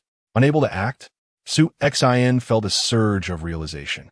He had long speculated why his father had not eliminated the faction led by Zhao Tianlei, perhaps due to external pressures or concerns over weakening the overall strength of the Su family. However, it now became clear that his father indeed wished to kill Zhao Tianlei, but was simply unable to do so personally. Understanding this, Su Xian immediately rose. Father, allow me to slay Zhao Tianlei. Chapter 16. The Destruction of the Divine. You wish to take a life? Su Baichun gently tapped his fingers on the table, nodding slightly. To comprehend a fragment of intent at the Jinwu realm, and to slay Zhao Ling against the odds indeed speaks to your innate talent. Given a few more years, you might even be capable of eliminating Zhao Tianlei. Yet, I wonder, does my Su family possess such time? Su Xian's expression was equally grave. The crisis confronting the Su family extends beyond the malignant tumor represented by Zhao Tianlei.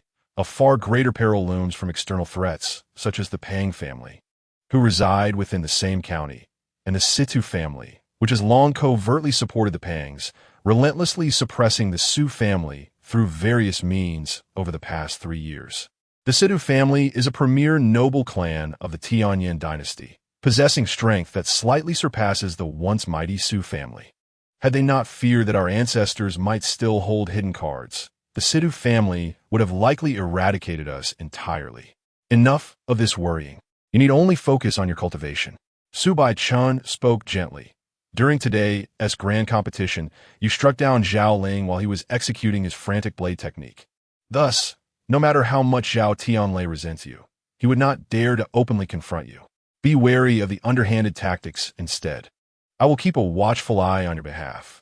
At the very least, I will ensure he finds no opportunity to act against you within the family. Thank you, Father. Su Xian replied. Very well. Return and keep your door shut. Su Baichun waved his hand. After Su Xian departed, a profound smile appeared on Su Baichun's face. This lad hides his true capabilities well. Despite having awakened his bloodline, he has yet to mention it. Su Baichun chuckled softly. The reason Su Xian was able to slay Zhao Ling today was not solely attributed to his exceptional swordsmanship. The most critical factor was his bloodline power. However, this power is subtle, ignited from within, and even the numerous onlookers, including Yuan Qing, the overseer of the Chulong Tower, could not discern it. Thinking Su Xian merely possessed some extraordinary technique that granted him astonishing, explosive strength. In the martial world, myriad opportunities exist. Various esoteric techniques, rare treasures, and peculiar artifacts can all enable a martial artist to exceed their peers in explosive power. Only Su Baichun recognized that Su Xin relied upon his bloodline strength to unleash the power of a pinnacle 9th-layer martial artist to exceed even that of a 10th layer. Approaching the threshold of the Transformation C realm, such bloodlines must at least be of the 2nd tier's apex. Yet, I wonder if his bloodline has crossed into the 1st tier. Su Baichun mused with a serene smile. Suddenly, however, a frown creased Su Baichun's brow, blood vessels appearing in his eyes, and veins throbbing on his forehead. His expression contorted in agony. He hurriedly retrieved a jade vial from his sleeve, from which rolled a scarlet pill emitting a foul stench. After consuming the pill, Su Baichun's expression gradually eased. Upon exiting the study, Su Xin let out a heavy sigh of relief. Since returning to the family, he had not seen his father, which left him anxious about whether his father harbored resentment over the events of 3 years prior. Had a rift formed between them? Yet, today's encounter made Su Xin realize that his father remained the loving figure he had always known, unchanged in his affection, though it was not overtly displayed. Indeed, which father in this world does not love their child, regardless of the mistakes a child may commit? A father's reproach is but a fleeting shadow. How could resentment take root? Upon returning to his courtyard, Su Xin instructed Hong Shan. Father has asked me to remain in my room for 10 days. During this time, simply deliver meals to my door at the designated times. Yes, young master. Hong Shan replied obediently. Alone in his chamber, Su Xin sat cross-legged on the bed. Zhao Tianlei had already broken through to the mid-stage of the void-breaking realm. Father believes it will take me several years to defeat him. Yet little does he know, even now, I may possess the strength to annihilate him. A fierce killing intent flickered in Su Xin's eyes. Zhao Tianlei, I shall come for you. This declaration was not made lightly. Even now, after awakening my bloodline, I have acquired a bloodline inheritance technique and a forbidden art. The bloodline inheritance technique has not only transformed my meridians and elevated the quality of my spiritual power, allowing me to unleash greater strength, but it also enhances the synergy between my spiritual power and bloodline strength. As for the forbidden art throughout history, many bloodline awakeners have emerged from the eastern wilderness, and while several have been bestowed bloodline inheritance techniques, I have never heard of anyone receiving a forbidden art. Such gifts seem to belong solely to those of supreme bloodlines. I wonder what effects will it yield. Su Xion's heart brimmed with anticipation. In the next moment, forbidden art, divine obliteration. With the invocation of the forbidden art, the bloodline power within Su Xion surged. Whether he could consciously harness it or not, igniting at a terrifying velocity. His complexion flushed. He felt a searing agony, as if his very organs were being scorched by flames, his body trembling uncontrollably. As the bloodline power burned, his cultivation ascended rapidly. Initially at the pinnacle of the 9th layer of Zhenwu, he soon reached the peak of the 10th layer, and then directly broke through the barrier into the Transformation C realm. Yet even upon reaching this realm, the enhancement did not cease. From minor success to great success in the Transformation C, until his cultivation finally stabilized at perfection within this realm. At this moment, Su Xin still felt as if flames raged within him, yet the pain had dissipated, and his consciousness remained remarkably clear. Transformation C perfection, experiencing his current cultivation level. Su Xin could not help but feel ecstatic. From the 9th layer of Zhenwu to the perfection of the Transformation C, he had ascended several tiers in an instant. This is the power of the divine obliteration forbidden art. Moreover, Su Xin sensed that although his cultivation had risen by consuming his bloodline power, this did not diminish the augmentation that bloodline strength conferred upon him. With his current state of Transformation C perfection, combined with the bloodline inheritance technique, his might could rival that of a peak Transformation C expert. Should he unleash his bloodline power, his strength would rival that of the void-breaking realm. With this forbidden art in play, my combat prowess is now equivalent to that of the void-breaking realm, Su Xian mused with a smile. However, he understood that such a forbidden art could not be sustained indefinitely. After familiarizing himself with the power of transformation, perfection, he patiently awaited its natural cessation. Before long, the divine obliteration forbidden art came to a halt, and Su Xian meticulously tracked the passage of time. From a moment he invoked the forbidden art until now. Approximately 50 breaths had elapsed, after which it would cease to function. Su Xian frowned slightly. This was under normal circumstances, had he been engaged in combat. Utilizing his sword techniques and other methods, the expenditure would surely be greater. Thus, the divine obliteration forbidden art might only be sustained for 30 breaths at most. 30 breaths, somewhat brief. Yet, Su Xian felt content. After all, this had granted him a significant boost in power. The only inconvenience was that once the forbidden art ceased, he discovered that his internal spiritual power, including his bloodline strength, had been entirely depleted, leaving him in a state of unprecedented weakness. Side effects? Su Xian sighed inwardly, already prepared for such an eventuality. It took an hour for Su Xian and Apos, as conditioned to begin to recover.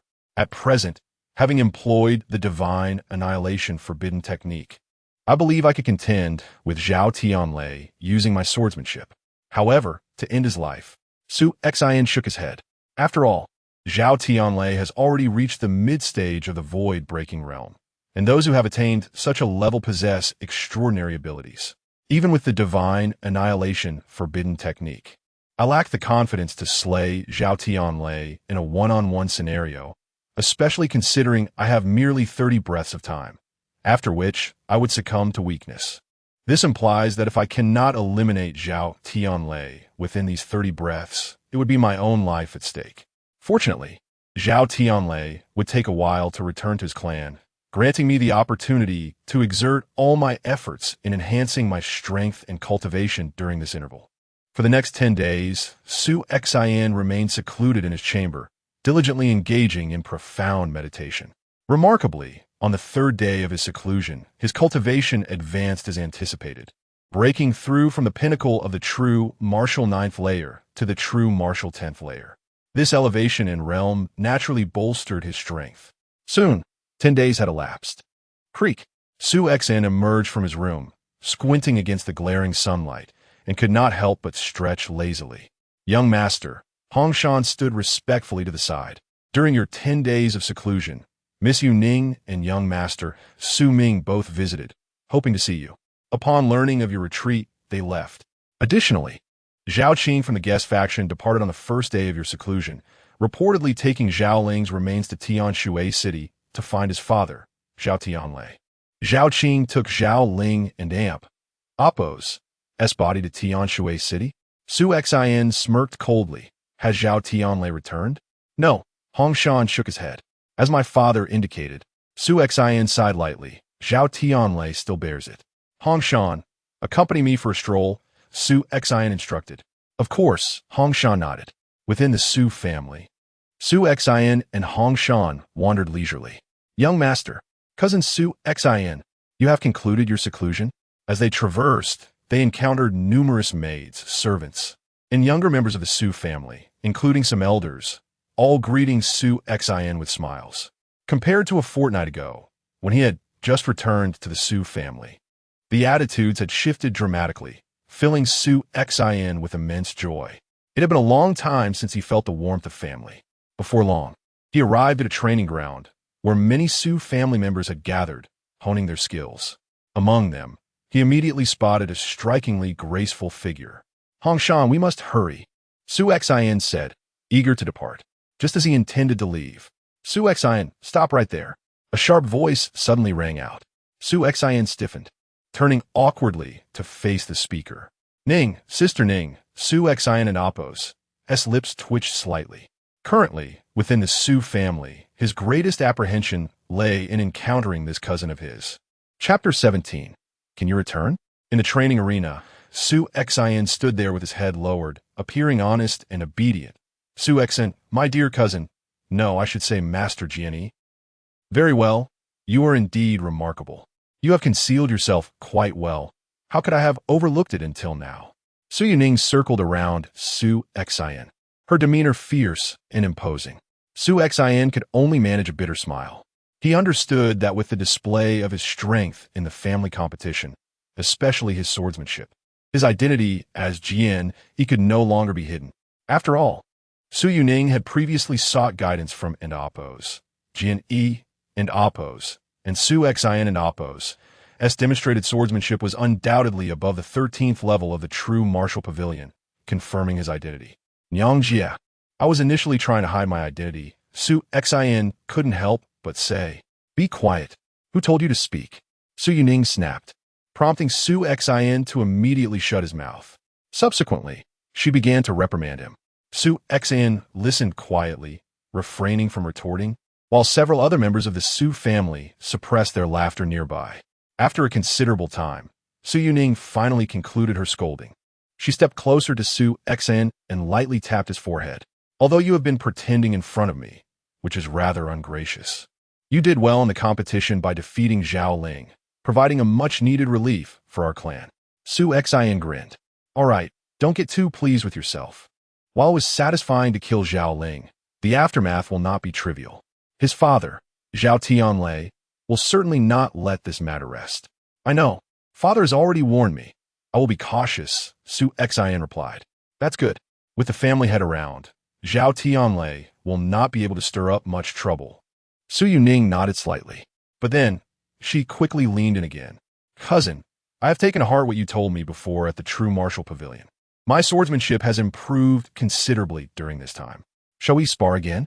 Faced with the formidable Jian Yi, Su Yuning naturally felt immense respect and trepidation. Seeking guidance from him required great courage. However, now that she was confronting her cousin, who had been close to her since childhood, Su Yuning felt quite at ease. "Certainly," Su Xin nodded, casually picking up a twig from the ground and smiling. "Nyang Jia, feel free to strike. You really are quite arrogant." Su Yuning gritted her teeth upon seeing Su Xin wield merely a twig. Yet, she was well aware that her cousin possessed such strength. Soon, the two engaged in combat. Clang! In a single exchange, Su Yuning's sword was sent flying from her grasp by the twig. "Is this how I am defeated?" Su Yuning was taken aback, but following Su Xion's gesture, she retrieved her sword and attacked again. Clang! Clang! Clang! Time and again, her sword was sent flying from her hands after just one encounter. This time, Su Xian did not wait for Su Yuning to exhaust all her techniques before countering, as he had done at the True Martial Pavilion. Previously, he had wanted to gauge her true strength to offer guidance, but now that he understood her capabilities thoroughly, there was no need for such formality. After several exchanges, they paused. "Nyang Jia, your swordsmanship has indeed improved a bit. It has become steadier and less flashy. However, your fundamental skills are still lacking, as you cannot even maintain a stable grip on your sword." Su Xian pointed out some of the deficiencies in her technique. Su Yuning nodded silently, realizing that despite Su Xian wielding a mere twig and exerting similar force as her sword was consistently knocked from her hand. Meanwhile, the onlooking members of the Su family were utterly astonished. A mere twig repeatedly sent Nyang Jie's sword flying? How impressive! Nyang Jie's swordsmanship was already formidable. In the presence of her cousin, it seemed almost infantile. Brother Su Xian, a young woman from the Su family, approached timidly, asking, "I also wield a sword. Might my brother offer me some guidance as well?" Of course, Su Xian smiled, glancing around. "All of you are welcome to come forward if you wish to spar with me." Wonderful! The Su family members were immediately filled with excitement. "Cousin," a voice tinged with guilt sounded. "Xiaoming?" Su Xian looked at the newcomer. "Brother, I apologize for what happened earlier," Su Ming said earnestly. When Su Xian had just returned to the Su family, it was Su Ming who stood in front of him, pointing a finger and scolding him. Afterward, he had shown him no kindness in their subsequent encounters. "Ha, we are brothers. There is no need for such formality," Su Xian chuckled, patting Su Ming on the shoulder. "Moreover, regarding the incident 3 years ago, I indeed owe the family an apology." "All right, enough of that. Xiaoming, would you like to join in as well?" Su Xian inquired. Of course, Su Ming nodded vigorously. Thus, Su Xian engaged in sparring with the young members of the Su family on the training grounds. Though it was termed sparring, it was, in reality, more of a guidance session. Yet, Su Xian found immense joy in this, as he could clearly sense the respect, admiration, and even reverence these Su family members held for him. Over 3 years ago, as the most gifted talent of the Su family, many young members would frequently seek him out for sparring, and he was always eager to assist. It was a warm feeling reminiscent of home. After an hour of guidance, when Su Xian grew weary, the young members of the Su family finally allowed him to leave. Second uncle, Su Xian approached his uncle Su Baihu and bowed respectfully. Su Xian? Su Baihu looked at his nephew, smiling. Is there something you need? Second uncle, you usually oversee the Su family affairs. I would like to request your assistance in keeping an eye on Zhao Tianlei. Please inform me as soon as he departs from Tianshui City, Su Xian said. Certainly, Su Baihu agreed, even though he was unaware of Su Xian's intentions. After bowing once more, Su Xian turned to depart. In the following days, although Su Xian dedicated most of his time to his training, he still carved out moments to spar with the members of the Su family in the training arena. His standing among the younger generation of the Su family had nearly returned to what it had been 3 years ago, and Su Xian's strength indeed commanded their respect. Upon learning that Su Xian frequently offered guidance in the training arena, throngs of young members gathered eagerly each day, awaiting his arrival. Even some of the Su family members who had reached the Sea transformation realm became intrigued. Whoosh!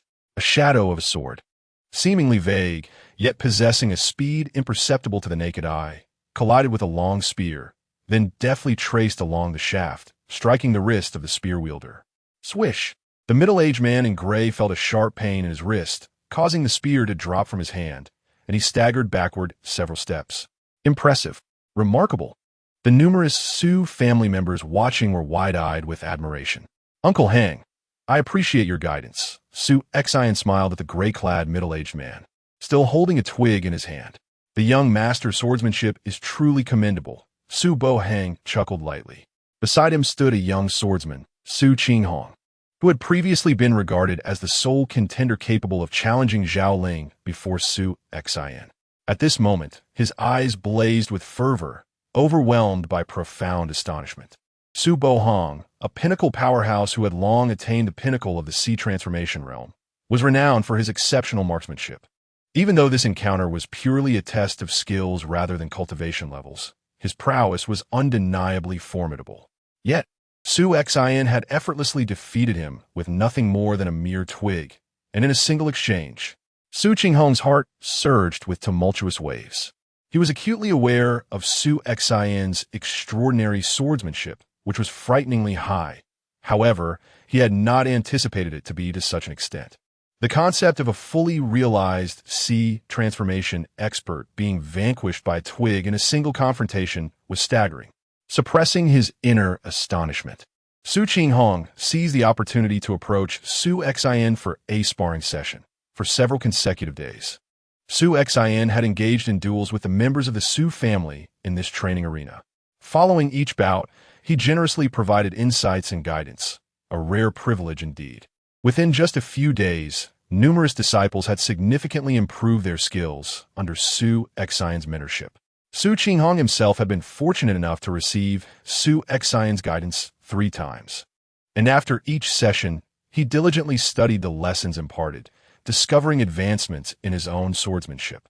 Such opportunities were not to be missed. After the passage of over half an hour, a multitude of Su family disciples still congregated in the training ground. At that moment, Su Baihu made his entrance around the arena. Upon seeing Su Baihu's arrival, Su Xian felt a stirring within and ceased his sparring, approaching Su Baihu directly. He had just received news from Tianshui City. The elder had been defeated in his clash with Zhao Tianlei, who now fully controlled the Su family and Appo's enterprises in Tianshui City. Having arranged everything, Zhao Tianlei had embarked on his journey. He had even prepared a coffin for Zhao Ling's body, carried by a horse-drawn cart, while he and his companions donned mourning attire. According to the journey's timeline, he would return to the family in 3 days. 3 days, indeed? Su Xian narrowed his eyes, expressing gratitude to his second uncle. You need not worry excessively. The Su family is ultimately governed by those of the Su surname. Besides, with my elder brother present, Zhao Tianlei cannot touch you, Su Baihu reassured him. Indeed, Su Xian replied with a slight nod. However, at the moment he turned to leave, an unprecedented killing intent erupted in his eyes. Clad in mourning attire and bearing a coffin, Zhao Tianlei, do you intend to return to the Su family and pay homage to Zhao Ling before all the Su family members? But the question remains, will you be able to return? Chapter 18. He must die in the courtyard. A thunderous roar echoed through the air, as countless sword shadows surged forth with an unbridled fury, akin to a long-dormant volcano erupting in a cataclysmic explosion. Each sword strike was imbued with a tumultuous might, as the tempest of violence gradually subsided after a considerable duration. With a sigh, Su Xian, sword in hand, stood at the heart of the courtyard.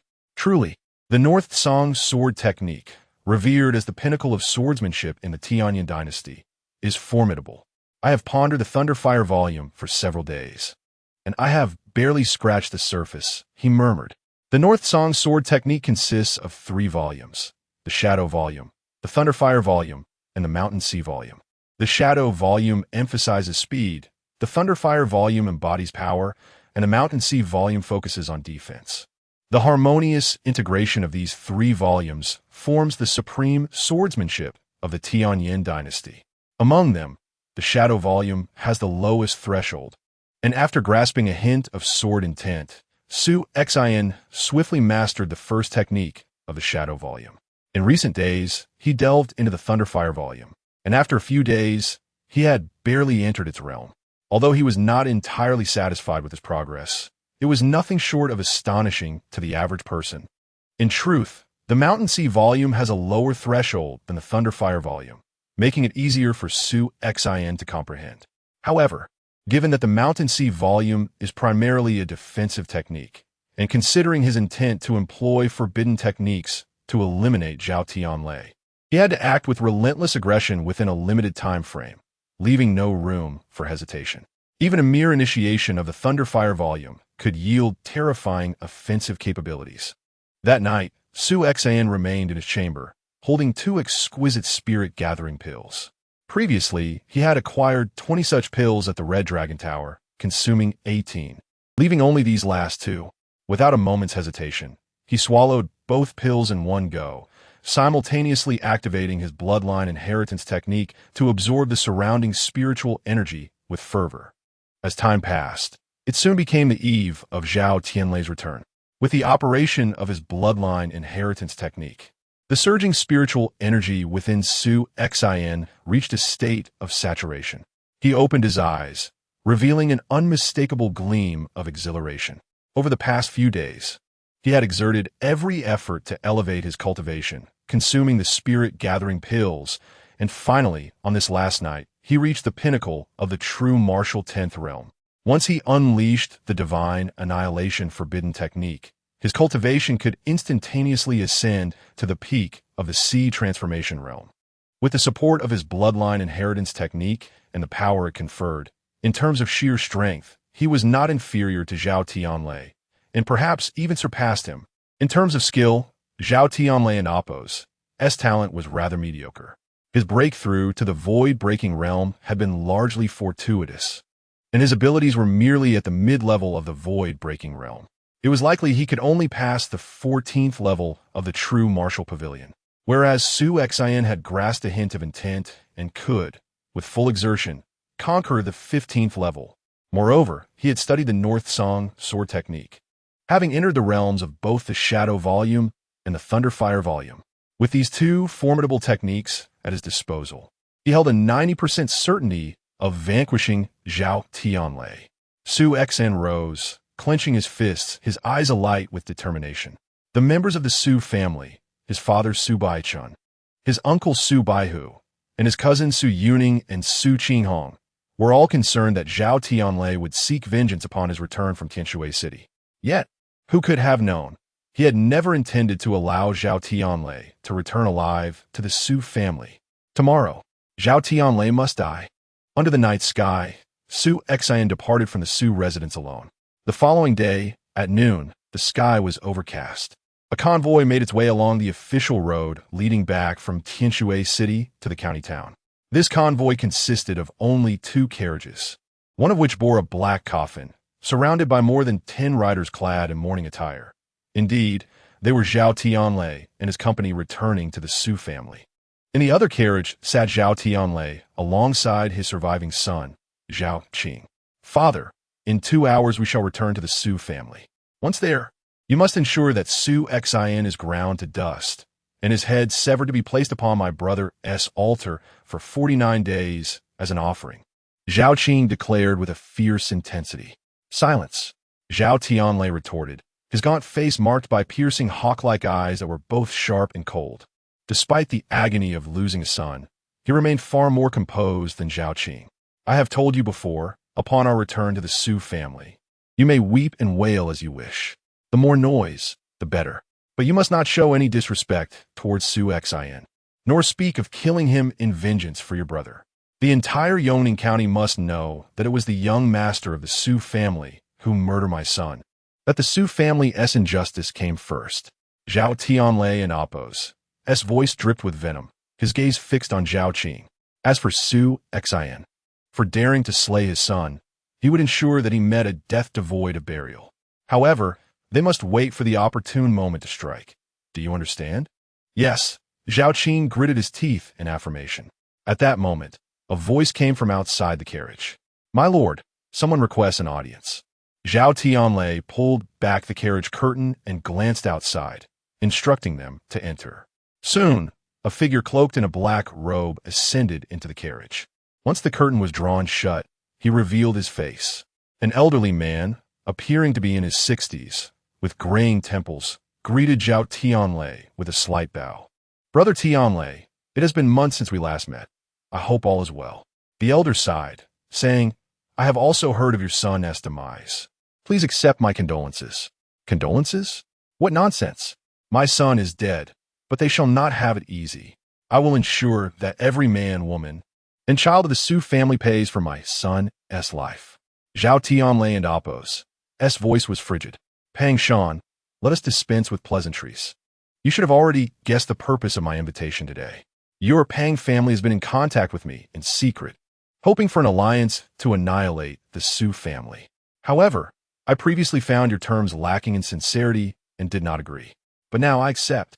We will proceed as you suggested. After the Su family is vanquished, I will take only 30% of the resources. However, I have one condition." "What condition?" Pang Shan inquired eagerly. "After the Su family's downfall, I wish to obtain a copy of their most prestigious secret texts," Zhao Tianlei stated. "Secret texts?" Pang Shan laughed heartily, readily agreeing, "No problem." The two reached a mutual understanding. Meanwhile, Zhao Qing, seated within the carriage, wore an expression of shock. He had pieced together the implications of their conversation. Pang Shan was an elder of the Pang family. Long ago, the Pang family had secretly contacted his father, seeking to collaborate against the Su family. Initially, his father had deemed their terms insufficient and had not acted, but now, it was evident that his father had relented following the death of his brother, Zhao Ling brother Tianlei, with your alliance with my Pang family. The destruction of the Su family is but a matter of time. However, the Su family was once a top-tier noble house of the Tianyan dynasty, as the saying goes. Even a dying camel is larger than a horse. Pang Shan began, but was interrupted. "I know your concerns," Zhao Tianlei interjected, raising a hand. "Your Pang family fears that the ancestor of the Su family, who has undergone nirvana, might have left behind some formidable trump card. But I can assure you, there is nothing." "Oh, Brother Tianlei, how can you be so certain?" Pang Shan asked. "Firstly, if the ancient ancestor of the Nirvana realm truly left any hidden cards for the Su family, it is inconceivable that the family could have fallen to such a state within a mere 3 years. Secondly, when the Su family initially faced its crisis, I was aware that the powerful members within the family, including many guests who had not yet departed at that time, had secretly inquired with Su Baichun, receiving the answer of none. It was precisely for this reason that those guests, along with several formidable beings of the Void Realm, recognized the inevitable decline of the Su family and chose to leave. Thirdly, and most importantly, during the Su family's tribulations, a powerful individual invaded the family, seizing a significant portion of their resources with overwhelming strength, resulting in the deaths of numerous strong members of the Su family, with even the head of the family, Su Bai-chun, nearly perishing at the hands of this individual. At this juncture, no hidden card from the Su family were witnessed. Zhao Tianlei remarked. A powerful individual invaded the Su family and seized a substantial amount of their resources, even nearly causing Su Bai-chun's demise. Pang Shan felt a stirring within. The first and second points mentioned by Zhao Tianlei were known to the Pang family, yet the third revelation was entirely new to Pang Shan. That incident occurred at night, and the strength of the assailant was overwhelming, resulting in minimal commotion. Most of those aware of the event were subsequently slain by the assailant. With only a few remaining alive, of which I am one, Zhao Tianlei stated. Is that so? Pang Shan's eyes brightened. The deaths of numerous powerful members and the significant loss of resources, coupled with the fact that even the family head did not produce any hidden cards, indicated that indeed there was nothing left to reveal. Brother Tianlei, if that is the case, we can now discuss and set a time to strike against the Su family, Pang Shan proposed. Still need to set a time? Zhao Tianlei furrowed his brow. Brother Tianlei should be aware that my Pang family is covertly supported by the Sidu family. Thus, when we plan to act against the Su family, we must consult with the Sidu family. They may even dispatch powerful individuals to join us, ensuring a higher chance of success, Pang Shan elaborated. That is agreeable, Zhao Tianlei nodded slightly. On the carriage, Zhao Tianlei and Pang Shan were discussing the details of their impending assault on the Su family. Meanwhile, not far ahead on the official road, atop a nameless hill adjacent to it, Su Xn donned a fitted black attire, wielding a long sword, and still wore a hat that obscured his visage. At last, they have arrived. Beneath the hat, Su Xin's eyes were icy, fixated on the convoy that had appeared at the edge of his sight. As this was his first ambush, a tinge of anxiety crept into Su Xin's heart, compelling him to slightly relax his grip on the sword. Su Xn suddenly looked up. The already dim sky had now turned completely dark. Boom! A deafening roar of thunder erupted, and arcs of lightning flickered before him, followed by a torrential downpour that cascaded down. Raindrops pounded against the ground, instantly saturating the earth. It is raining. Su Xin extended his palm, feeling the relentless patter of rain upon his hand. Since the heavens have favored me, I shall revel in a grand slaughter amidst this deluge. With that, Su Xin leaped down from the hill. Chapter 19. The torrential downpour on the official road, the convoy continued to advance. The heavens, which had been clear moments ago, were suddenly engulfed in a torrential downpour. The loyal followers accompanying them began to voice their grievances. Be careful with the other carriage. Ensure the coffin remains dry. Indeed, Zhao Tianlei commanded before resuming his conversation with Pang Shan. Brother Pang, if the Sidu family truly sends formidable warriors, would your Pang family be able to introduce me? Zhao Tianlei inquired. What? Do you wish to visit the Sidu family? Pang Shan glanced at Zhao Tianlei and nodded. Very well. Should the opportunity arise, I shall assist you. Though the Situ family holds lofty standards, you, Brother Tianlei, are at least a mid-stage void-breaking realm expert. Even upon entering the Sidu family, you would attain a certain status. Thank you very much, Zhao Tianlei responded, a flicker of joy igniting within him.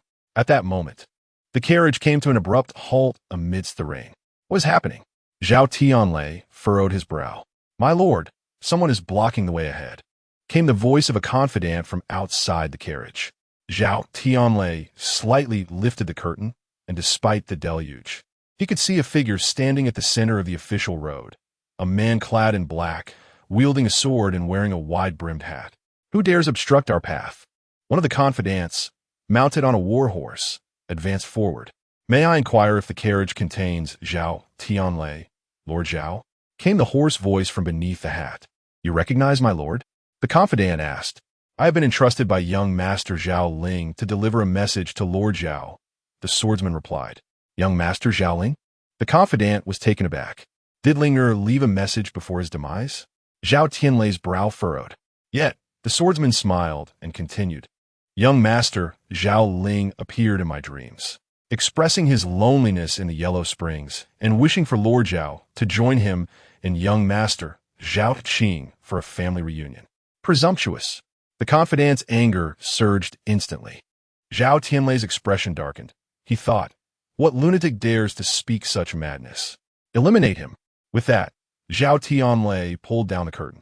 On the official road, the confidants prepared to engage, but Su Xin was evidently quicker. Clang! The long sword was drawn, and an aura of spiritual energy surged forth. True martial 10th layer? Upon Su Xin's strike, the confidants immediately recognized that his cultivation was merely at the true martial realm, prompting laughter among them. There truly are reckless individuals, they scoffed. A mere true martial realm dares to ambush us? He is courting death. Most of the confidants remained mounted, showing no intent to engage. Except for the one who had spoken, who dismounted to confront Su Xin. It was known that Zhao Tianlei, as the leader of the Su family and Oppos, as faction, was a mid-stage void-breaking realm expert, and his accompanying confidants were formidable, the weakest among them having reached the great completion of the sea transformation realm. The one now approaching Su Xin was at the great completion stage, making it as easy to kill a true martial realm expert as crushing an ant. However, just as this confidant was about to engage the black-clad swordsman, forbidden technique, divine extinction, boom without any warning, the aura of the black-clad swordsman, which had been at the peak of the true martial 10th layer, surged at an incredible speed, instantly elevating to the peak of the sea transformation realm, nearing its utmost limit. Whoosh! A streak of sword light flashed, severing the approaching confidant in two. What? This is... The previously mocking confidants were now horrified. A true martial 10th layer expert had instantaneously reached the peak of the sea transformation realm. What kind of sorcery is this? Beware, he concealed his strength. Attack together. In an instant, more than 10 figures leaped off their horses. A total of 13 figures, all at least at the great completion of the sea transformation realm, with 4 at the full completion stage, and 1 at the peak level, charged forth, brandishing their weapons from various directions. Underneath the wide-brimmed hat, Su Xion's gaze was cold and sharp. Once the divine extinction forbidden technique is invoked, I have but 30 breaths of time. Not a moment may be squandered. Kill! With a low command, his killing intent soared to the heavens. The 13 confidants, who had long served Zhao Tianlei, were well acquainted and coordinated seamlessly. Their combined effort could easily annihilate an ordinary peak sea transformation realm expert. Yet they faced Su Xin. Was a hazy shadow of a sword suddenly emerged, imbued with an extraordinarily peculiar and eerie power, a manifestation of the insight Su Xin had comprehended. In an instant, this ethereal sword shadow transformed Su Xion's blade, imbuing it with a soul and effecting a qualitative metamorphosis. In the blink of an eye, the hazy sword shadow mercilessly swept across the throats of the 13 confidants. Swish! Swish! Swish! How swift! The eyes of the 13 confidants were filled with terror. Some even gaped in shock, despite their joint effort to encircle the opponent. They had not even begun to unleash their own techniques before meeting their end. Simultaneously, all 13 collapsed. After dispatching the 13 confidants, Su Xin brazenly slashed at the carriage ahead. Whoosh! The mournful sword light, imbued with determination, cleaved the carriage and horses in two. Swish! Swish! Swish! 3 figures emerged from the shattered carriage, landing on the side of the official road. Zhao Tianlei, shielding Zhao Qing, gazed at the silent, lifeless bodies of his confidants sprawled on the ground, shock flickering in his eyes. He understood the combat prowess of his followers, even against a typical void-breaking realm expert. It would be a challenge to annihilate them all in a short span. Yet, in a mere instant, before he could even attempt to intervene, his confidants were entirely obliterated. The strength of the intruder, a void-breaking realm expert? At that moment, Su Xian and Oppos, gaze locked onto an elder in a black robe, also laid upon the official road. This elder was evidently a void-breaking realm expert, an unforeseen presence in Su Xian and Oppos' calculations. Though unaware of his identity, as he was entangled with Zhao Tianlei, he too would be eliminated. A fierce glint flashed in Su Xian's eyes as he retrieved a talisman from his waist. Infusing a trace of spiritual energy into it, he tossed it into the void before him. The talisman disintegrated into nothingness, yet an extraordinary power emanated, rapidly enveloping the surrounding space. Is this a restriction? Alarmed, Zhao Tianlei and Pang Shan exchanged glances, both sensing the presence of an invisible force. It is a spatial restriction, Zhao Tianlei realized. In comparison to true martial and sea transformation realm experts, the void-breaking realm possesses a unique advantage, the ability to traverse the skies. To eliminate Zhao Tianlei, Su Xian had to curtail this capability. Thus, before his ambush, he had procured a spatial restriction talisman from Yuan Qing at the Red Dragon Tower. This talisman could temporarily prevent void-breaking realm experts from flying within a designated area. In terms of value, it surpassed the 20 top-tier spirit-gathering pills Su Xian had previously acquired, yet remained within his Earth-level authority. Tianlei, be cautious. This individual has prepared a means to restrict flight, signaling he is well prepared. We mustn't falter. Pang Shan's expression grew grave. Indeed, let's strike together. Zhao Tianlei nodded solemnly. Zhao Tianlei, today you shall meet your end. With a fierce shout, Su Xian's aura surged dramatically as he charged forward, sword in hand. Oomph! Zhao Tianlei's gaze turned icy. A massive broadsword appeared in his grip, weighing nearly 100 pounds. He wielded it with both hands, his steps echoing like thunder. The broadsword swung violently towards Su Xian, leaving a trail of phantom images in its wake, as its formidable power crushed the air, producing a series of piercing sonic booms. Swift as lightning, Su Xian responded by slicing through the air with his sword, infused with a hint of profound intent. As he executed the strike, the power of his bloodline surged within him. From the awakening of his bloodline, even during his fierce battle with Zhao Ling, he had only been able to unleash 70% of its potential. Yet now, he summoned its full force in an instant. In the land of Dongwang, never before had such a supreme bloodline been unleashed. The full might of his bloodline manifested in the most powerful technique of the Northern Song sword art, the Thunder Fire Roll. Boom! Su Xian's sword collided with the broad blade as if it were a colossal meteor, unleashing a terrifying force that caused the broadsword, and Zhao Tianlei's gripping hand, to tremble violently. A flicker of shock flashed in Zhao Tianlei's eyes, followed by a muffled groan. He was forced to retreat rapidly, each step pounding the ground and splattering rainwater and mud around him. After staggering back more than 10 paces, he barely regained his footing. Just as Su Xian prepared to pursue, a shadow clad in black appeared beside him like a wraith, clawed hands lunging towards his throat with lightning speed. This was Pang Shan, seizing the moment to strike with a ruthlessly swift attack. Seeking death, Su Xian casually flicked his sword, and in an instant, a flurry of sword shadows erupted into the air. Among the torrential raindrops, they resembled drifting snowflakes. The snowfall sword art Snow Slash, guided by a thread of intent. These snowflakes moved with astonishing speed, not only repelling the incoming claws, but enveloping Pang Shan entirely within their embrace. The sword art filled Pang Shan with terror. He felt as if the incoming sword shadows were impossibly swift. Desperately, he attempted to fend them off, but each successive shadow outpaced the last. In the blink of an eye, 10 sword shadows had sliced through the air, and when the 11th approached, he could no longer defend himself. With a chilling thrust, the icy sword shadow pierced through his throat. The void-breaking realm expert, Elder Pang Shan of the Pang family, was slain. Chapter 20. The decapitation. How could this be possible? As Zhao Tianlei finally regained his footing and looked up, he was met with the terrifying sight of Su Xian unleashing his formidable swordsmanship, instantly obliterating Pang Shan. His mind was momentarily bewildered. Despite being merely at the pinnacle of the sea transformation realm, a single encounter had resulted in him being overwhelmingly repelled and even injured, while Pang Shan lay dead before him. Although Pang Shan was only at the early stage of the void-breaking realm, and thus inferior to him, he was nonetheless a genuine powerhouse. To die in a single encounter? Such terrifying swordsmanship, such formidable strength. Zhao Tianlei trembled internally and, without hesitation, unleashed his ultimate trump card, the Mad Demon Blade.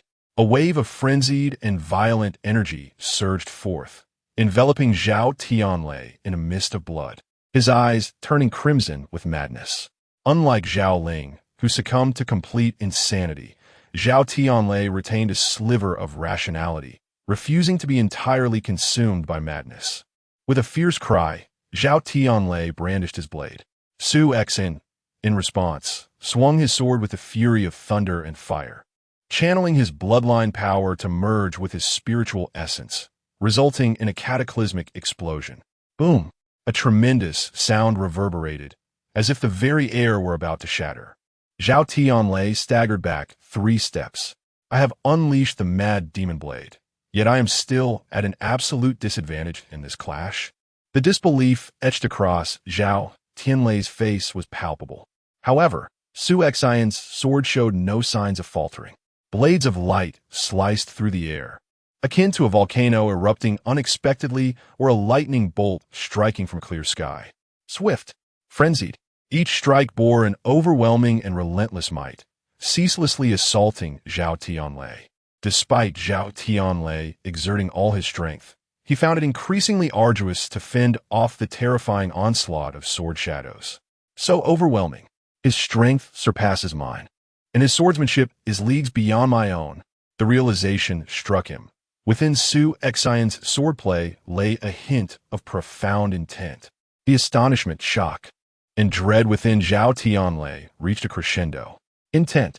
As a mid-stage, void-breaking realm expert, he had never comprehended a trace of it in his years of cultivation. Yet this individual before him had grasped it and could wield it to perfection through his swordsmanship. At that moment, Zhao Tianlei had no choice but to exert every effort to withstand the onslaught of those terrifying sword shadows. Fortunately, he had mastered a formidable defensive blade technique, achieving great proficiency or else. Zhao Tianlei felt a surge of gratitude within. The Mad Demon Blade, while termed a blade technique, primarily served as a unique conduit for power, plunging him into a temporary state of frenzy for a substantial boost in strength. As he fell into this madness, he could simultaneously execute his most adept defensive blade technique. It was this very technique that allowed him to endure against Su Xian's tempestuous and fearsome sword strikes thus far. Yet, Su Xian continued to swing his sword relentlessly. This was a genuine life-and-death struggle, starkly different from his prior solitary sword practice. Each swing now flowed with unparalleled smoothness and exhilaration. Every strike represented his utmost power and explosive potential, the might of his swordsmanship growing increasingly astonishing. Lost in this exhilarating frenzy of assault, Su Xian suddenly unleashed another strike, this time invoking the tempestuous force of thunder and fire. Mastery over the thunder-fire gale required reaching a certain level of comprehension to summon the might of heaven and earth. If previously, Su Xian had barely managed to manifest the thunder-fire gale through a glimmer of sword intent, now, having reached the level of force, the difference was monumental. Boom! The sword light, imbued with boundless power, crashed violently against Zhao Tianlei's warblade. But this time, no. Zhao Tianlei let out a desperate scream as the terrifying force instantly knocked his blade from his grasp, while the sword light continued its relentless assault upon him. With a resounding thud, Zhao Tianlei's chest exploded, his internal organs shattered in an instant. Am I going to die? Confusion lingered on Zhao Tianlei's face. Just moments ago, he had been discussing with Pang Shan how they would seek revenge against the Su family for his son's death. He had envisioned an introduction to the Sidhu family. Yet, in the blink of an eye, he found himself on the brink of death. Zhao Tianlei, do you know who I am? Su Xian and Appo's voice returned to its original tone as he lifted his hat slightly, revealing a remarkably youthful yet stern visage. Despite the passage of over 3 years, Zhao Tianlei instantly recognized him. Su Xian, impossible. Zhao Tianlei's mind screamed in madness. Yet his body had already succumbed, collapsing lifelessly.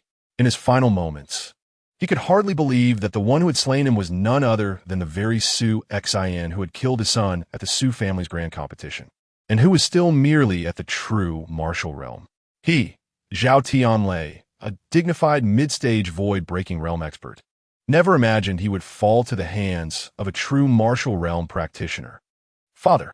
Zhao Qing stood at the edge of the battlefield, witnessing his father being slain by the black-robed swordsman with a hat, especially when the swordsman lifted his hat to reveal his face. Su Xin. In that instant, it felt as if a bolt of lightning had struck him. He was utterly dazed, rendered speechless. Whoosh! A cold sword light swept across his neck, and as his head was severed, he remained completely unresponsive. Even in death, he was bewildered. With Zhao Qing's demise, the convoy, including Zhao Tianlei, his son, and the temporarily added black-robed elder Pang Shan, totaling 17 individuals, was entirely annihilated by Su Xin. Not a single soul was spared. After completing this grim task, Su Xin swiftly collected the valuable items from Zhao Tianlei and Pang Shan, then vanished from the official road. The torrential rain continued to pour. The official road had transformed into a sea of blood. Half an hour later, Su Xin returned to the Su family quietly and without a sound. Inside his chamber, he removed his clothing and submerged himself in a large bath.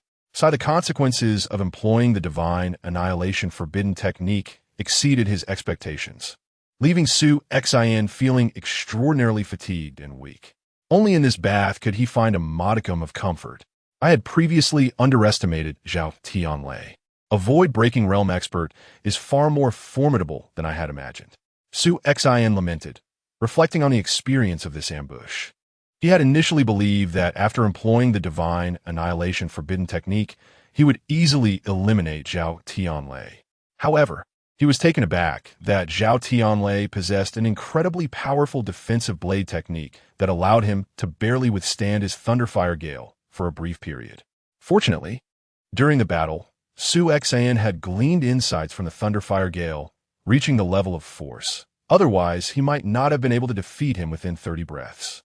With Zhao Tianlei's death, the faction of retainers became leaderless, ensuring that the Su family would no longer face any significant upheaval. The internal strife had been resolved, and now he must confront the external threats, the Pang family, and, behind them, the Situ family. Suyinez Gaze Sharpant. Yet, he was acutely aware that while Zhao Tianlei had been relatively easy to deal with, the Pang family and the more formidable Situ family would not be so effortlessly overcome. He still needed time. The family must have already received the news of Zhao Tianlei's demise. They must be in shock, Su Xin mused with a smile. Alas, no matter what, no one would ever suspect him. After all, I am merely at the true martial realm. Shortly after Su Xin returned to the Su family, the corpses of Zhao Tianlei and his entourage were discovered on the official road outside the city. The news swiftly reached the county town and, subsequently, the Su family, sending shockwaves throughout. Zhao Tianlei is dead? Su Baichun, who was engrossed in painting, paused at the news, pondering who could have struck. Was it the Pang family? It seemed unlikely, as Pang Shan from the Pang family had also perished at the scene, and it was evident that both had fallen to a single, formidable swordsman. Su Bai, who spoke gravely, concluding that the assailant was an exceptionally powerful swordmaster, likely at the void-breaking realm or above. A swordsman of such caliber? Su Baichun furrowed his brow, names flashing through his mind but swiftly dismissed. Regardless of who acted, it had effectively rid the Su family of a significant threat, and they would remember this act of kindness. Su Baichun chuckled lightly. At the towering Red Dragon Tower within Yongning County, those capable of slaying Zhao Tianlei were exceedingly rare, especially swordmasters. Who could have done it? Yuan Qing frowned in contemplation. Suddenly, a thought struck him. This morning, that young lad from the Su family had visited and requested a void restriction talisman, specifically designed to counteract those at the void-breaking realm. Could it be? Impossible. That young man is merely at the true martial realm. There is no way he could kill someone of the void-breaking realm. Yet, the powerful figure guiding him. Yuan Qing had long suspected that Su Xin's extraordinary swordsmanship was a result of elite instruction. The death of Zhao Tianlei today only validated his suspicions. He believed that an immensely skilled swordsman stood behind Su Xin, foreseeing Zhao Tianlei's intentions of avenging his son, and thus sent Su Xin to procure a void restriction talisman, before personally eliminating Zhao Tianlei. Indeed, that must be it, Yuan Qing mused with a smile. The Su family rejoiced at Zhao Tianlei's demise, while Yuan Qing remained skeptical of Su Xian's benefactor. Meanwhile, in another prominent family within Yongning County, the Pang family, the news incited fury. How outrageous! They had originally hoped to ally with Zhao Tianlei to annihilate the Su family, only to suffer a setback, losing elder Pang Shan in the process.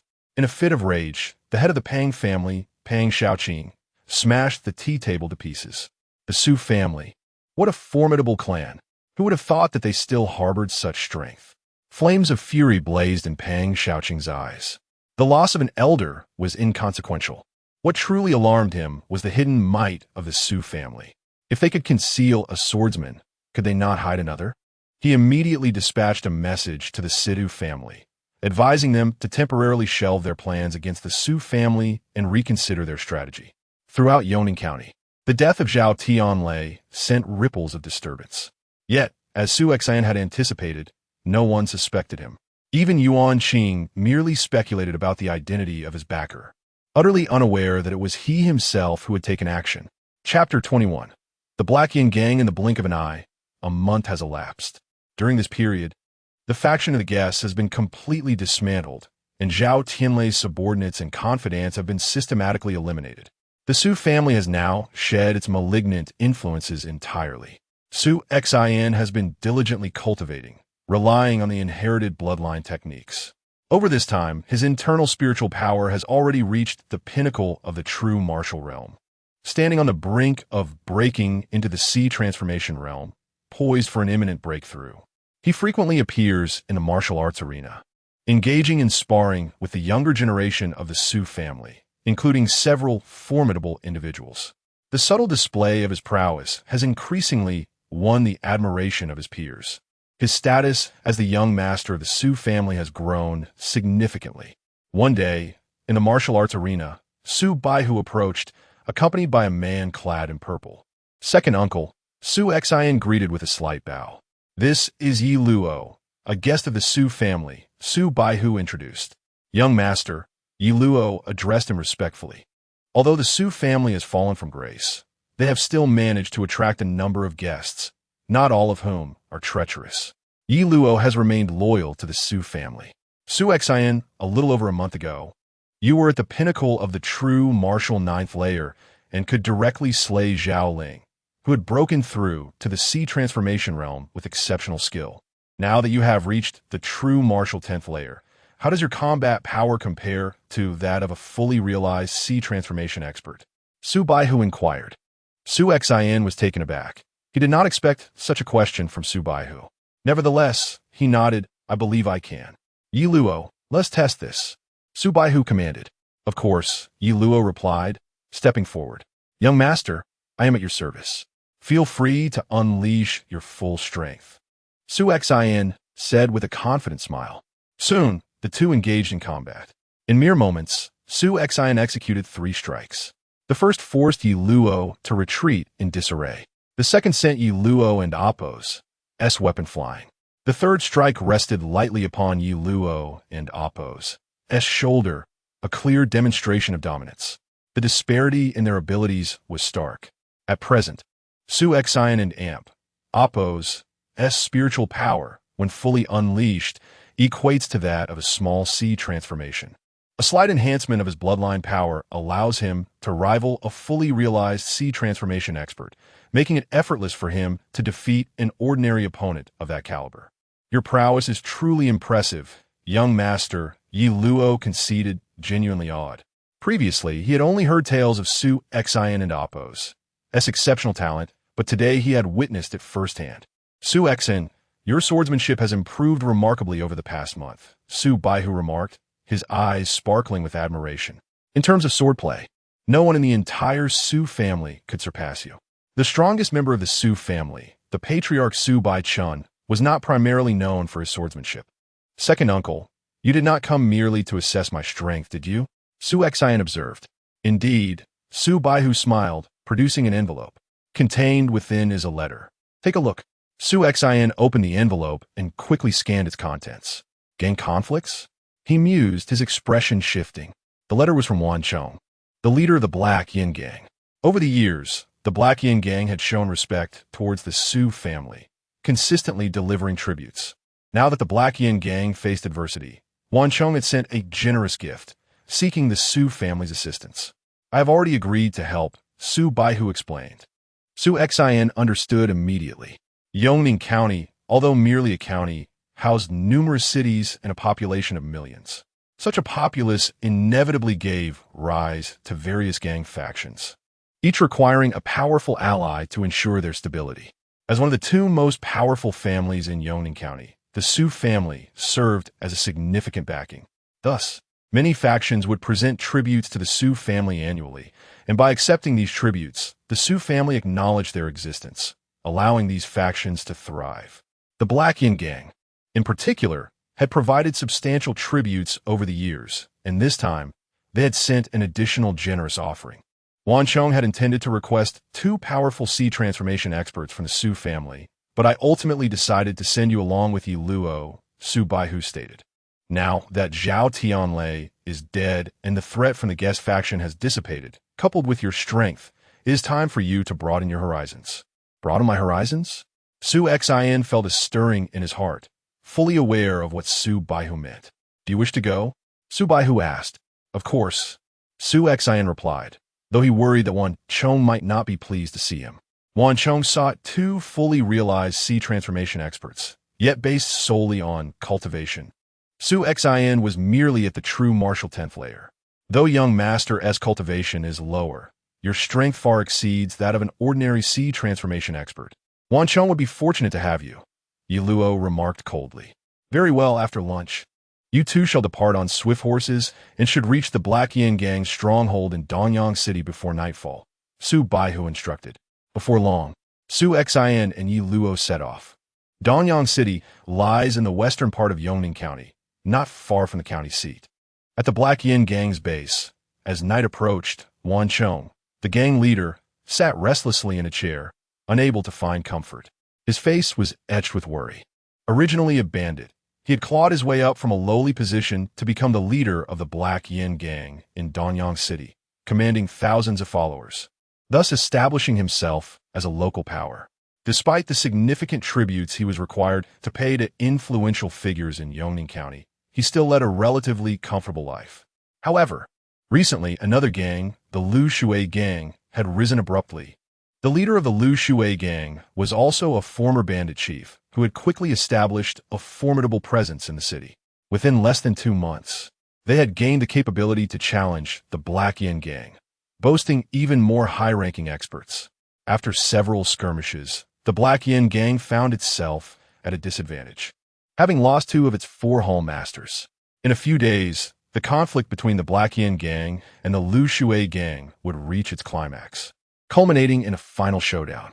Wan Chong had little confidence in his gang's capabilities alone, which is why he had spared no expense in seeking the Su family's assistance. Leader! A gang member rushed in, breathless. The Su family and Oppo's experts have arrived. Finally, Wan Chong exclaimed, a glimmer of hope flashing in his eyes. Quick, summon the strategist. We must go to greet them. Soon, a throng of individuals made their way to the entrance of the base, including Wan Chong, 2 hall masters, and an elderly man with a goatee, the gang strategist. From a distance, they spotted 2 figures standing at the entrance. Wan Chong, I pay my respects to you. He greeted as he approached Yi Luo, bowing deeply. I am Yi Luo, a guest of the Su family. Wan Gong leader, this is your territory, and as a proficient expert of the Sea transformation realm, there is no need for such excessive deference. Please rise, Yi Luo replied. Only then did Wan Chong lift his head, casting a quick glance at Yi Luo and feeling a surge of elation. Although Yi Luo had not yet revealed his abilities, Wan Chong could sense the formidable aura emanating from him, one that rivaled his own. Then, Wan Chong turned his attention to the other individual beside Yi Luo. Wan Chong's brow furrowed in concern, not for any particular reason, but simply because this individual appears remarkably youthful. It seems he cannot be more than 20, does he? At such a tender age, how formidable could his strength possibly be? Lord Yellow, who might this be? Wan Chong inquired cautiously. This is the young master of the Su family, the controller of the sword order among the younger generation. Su Xin, Yellow replied. The young master? Wan Chong was taken aback. The title alone signifies an extraordinarily elevated status within the Su family. I have heard that only the strongest among the younger generation of the Su family are deemed worthy to command the sword order. Thus, if the young master wields such power, his cultivation must surely be impressive. Wan Chong's words trailed off. Wan Gang leader, I understand your unspoken concerns, but I regret to inform you that my cultivation has yet to reach the realm of transformation C. Su Xin interjected directly. Not yet in the transformation C? Wan Chong's expression shifted, and a wave of dissatisfaction surged within him. What? Is our young master of the Su family not to be welcomed here? Yellow immediately retorted. In his view, the young master's esteemed identity and capabilities warranted immense respect. The fact that Su Xin had consented to come here to assist the Black Extension Gang should have been a cause for celebration, not disdain for his cultivation level. Of course not. Wan Chong hastily smiled. I have already arranged a banquet to welcome both the young master and Lord Yellow. A banquet is unnecessary. Merely sending some refreshments to our room will suffice, Su Xin stated. Yes, yes, Wan Chong nodded repeatedly. Su Laosan, please escort the two esteemed guests to their quarters. The individual named Su Laosan promptly and respectfully led Su Xin and Yellow to their accommodations. Once the two departed, Wan Chong's countenance darkened significantly. Shortly thereafter, in a completely sealed chamber, Wan Chong's frustration erupted. Damn it! Curse the Su family. I had previously shown them such deference, even preparing lavish gifts in hopes of securing two powerful individuals from their ranks. Yet they only sent a mere transformation C expert and some insignificant young master. What does this young master think of me? Does he consider the life and death of my Black Extension Gang a mere jest? Wan Chong was filled with indignation. He could not fathom how a young master who had yet to enter the transformation C could possess any real strength, believing that the Su family merely sent him for experience. However, to use the survival of his Black Extension Gang as a training ground was utterly unacceptable. Yet, he dared not voice his grievances openly, only feeling free to vent in private. Leader, please calm your anger, the strategist with a goat-like beard soothed from the side. Although the Su family did not fulfill their promise of sending two Transformation C experts, they did at least send one, and the young master's status should not be underestimated. In critical moments, he may yet prove useful. Moreover, despite the rapid rise of the Lu Shui gang, they lack a solid foundation. Unlike us, who have long established connections with the Su family, they have no means to summon powerful allies. Therefore, when the decisive battle arrives, the presence of this Su family Transformation C expert will significantly enhance our chances of victory. Indeed, Wan Chong exhaled deeply. Let's hope your words ring true. Meanwhile, just a few miles away from the Black Extension Gang's encampment lay the stronghold of the Lu Shui gang. Has the Su family's expert arrived yet? The leader of the Lu Shui gang, a remarkably handsome man clad in silver robes, expressed no surprise or anxiety upon learning of the Su family's arrival. According to intelligence received, the Su family had sent two individuals, one being a Transformation C expert, while the other was supposedly a young master whose cultivation seemed to fall short of the Transformation C realm. A core member of the gang reported. Only a single Transformation C expert. The handsome man turned and shook his head. It appears the Su family is not genuinely inclined to assist Wan Chong. How foolish of me to have prepared such a grand reception. It seems it will be unnecessary now. Since this battle is all but decided, let us commence without delay. Inform the brethren to prepare. 3 days hence, we shall engage in battle with the Black Extension Gang. Chapter 22. Street Combat 3 days later. On a wide street in the southern part of Danyang City, the shops along the sides had already closed. At both ends of the street, a multitude of figures gathered densely. With a sharp whistle, the command to attack was issued. Kill. Annihilate them all.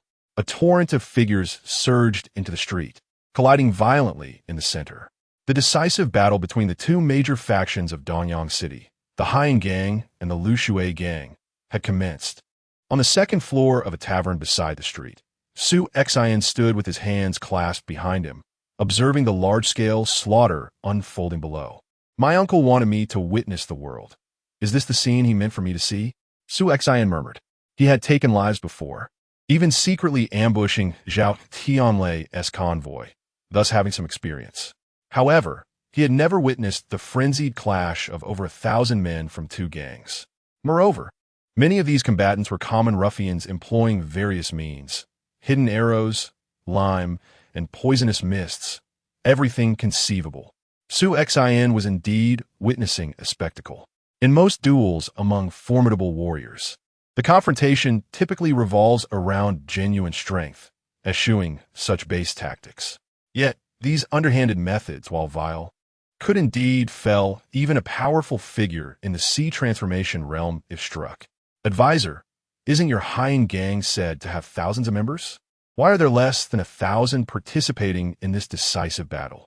Su Xian glanced back at the strategist of the Haiyan gang. Young master, although our Haiyan gang boasts numerous members, most are of little use.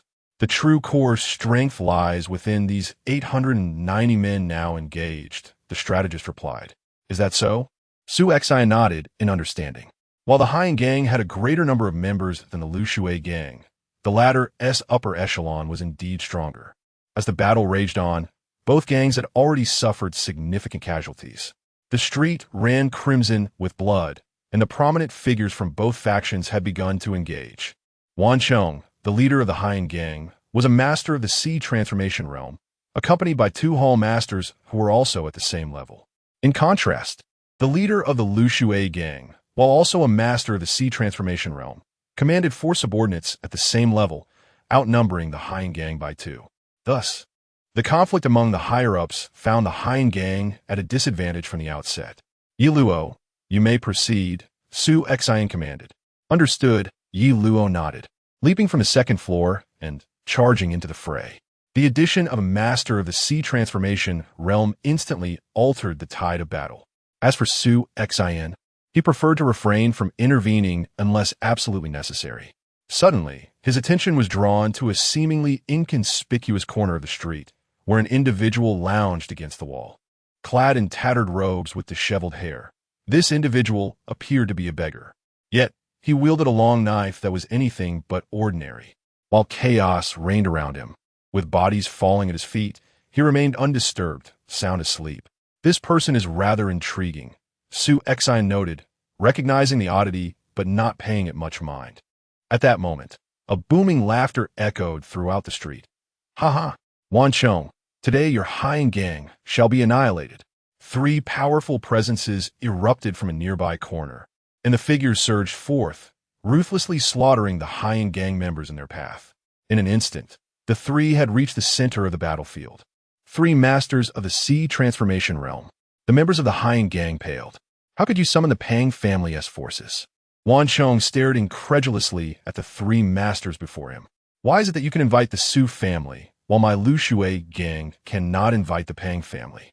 The leader of the Lu Shui gang scoffed.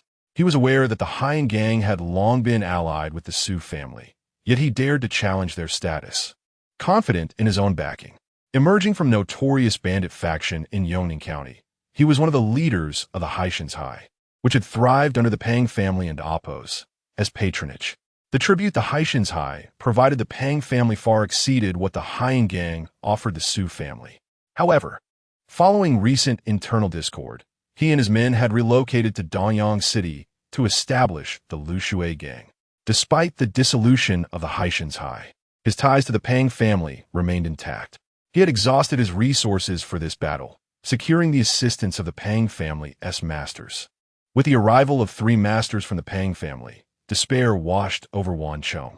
The 3 Pang family masters stood in the center of the battlefield, 2 of whom bore striking resemblance to each other, unmistakably twin brothers. People from a Su family? The twin brothers fixed their gaze on Yi Luo. Despite his mastery of the sea transformation realm, they had no recollection of him, evidently considering him an insignificant figure. The elder twin sighed lightly, then instructed, "You assist the leader of the Lu Shui gang in dealing with the Haiyan gang members. As for this master of the sea transformation realm from the Su family, we will handle him." The 3rd master, a mere retainer of the Pang family, obediently obeyed the twins' command and charged toward Wan Chong and his men. Do not waste time. Strike together and eliminate him. The twin brothers, in perfect synchrony, launched their assault. With a clash, Yi Luo found himself reeling from the impact of their combined strength, barely managing to regain his footing. These two, each seem slightly stronger than me. Together, I stand no chance, Yi Luo realized. The twin brothers pressed their attack once more. Just then, a brilliant sword light erupted seemingly from nowhere. Although there was still some distance, the moment the sword light appeared, the twin brothers' expressions drastically changed. Retreat. They immediately withdrew without hesitation. The sword light sliced through the air, cleaving a formidable gash into the wall of a nearby shop, leaving a scar half a foot wide. What immense power! The twins were internally alarmed as they beheld the wall as damage. They quickly turned their attention forward to discern the identity of the wielder. To their astonishment, they found themselves confronted by a young man radiating the energy of the true martial realm. Young master, Yi Luo greeted the newcomer respectfully. Are you unharmed? Su Exine inquired. Glancing at Yi Luo, he had refrained from intervening until he sensed the emergence of the three masters from the Pang family, realizing the necessity of his involvement. Go assist Wan Chong, Su Exine instructed. Understood.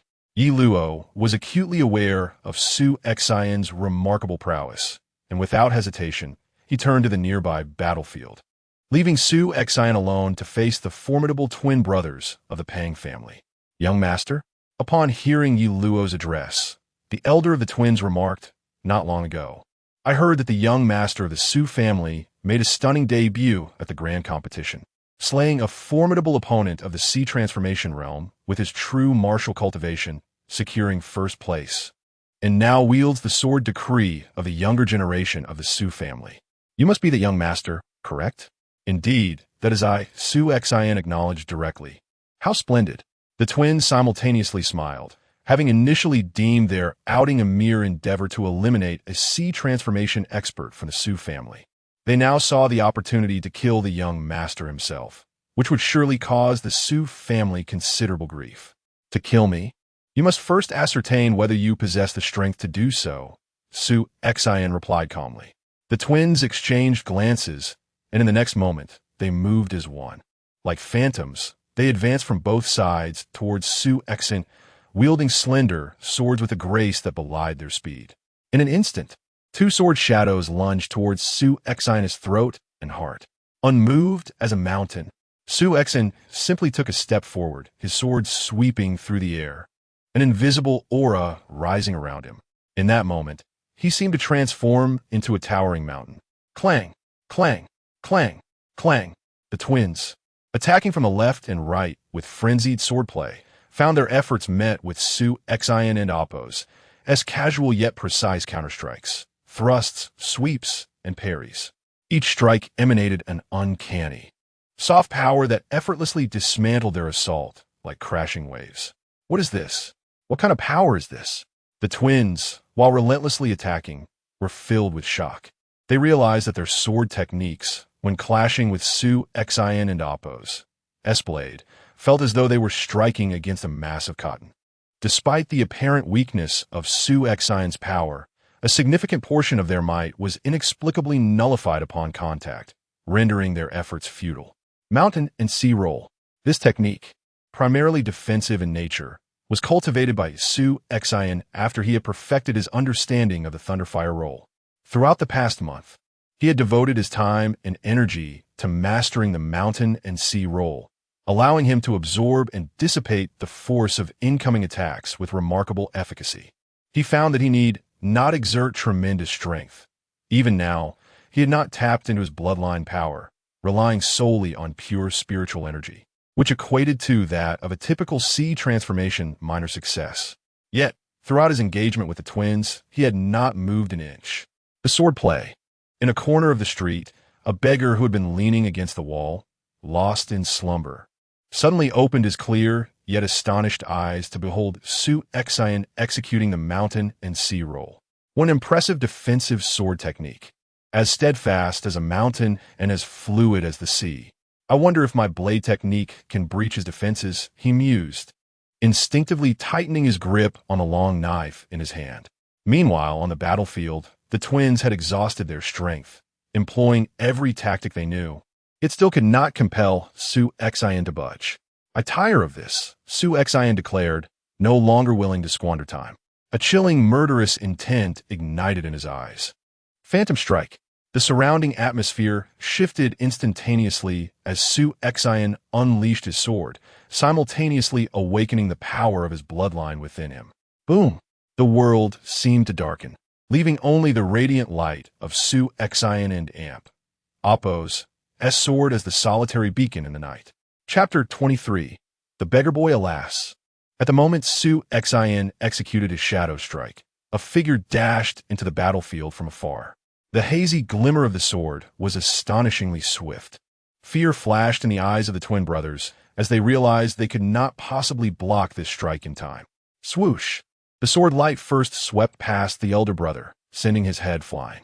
As the blade continued its trajectory towards the younger brother, a formidable burst of energy surged forward, colliding with the sword light and causing it to slightly alter its course. With a deafening sound, the sword sliced through, severing the younger brother's entire arm. Had it not been for the sudden appearance of that energy, it would have likely been his head that was lost. Another strong adversary? Su Xian furrowed his brow, observing the figure that had appeared beside the now-injured younger brother. It was a bald, middle-aged man clad in a long robe.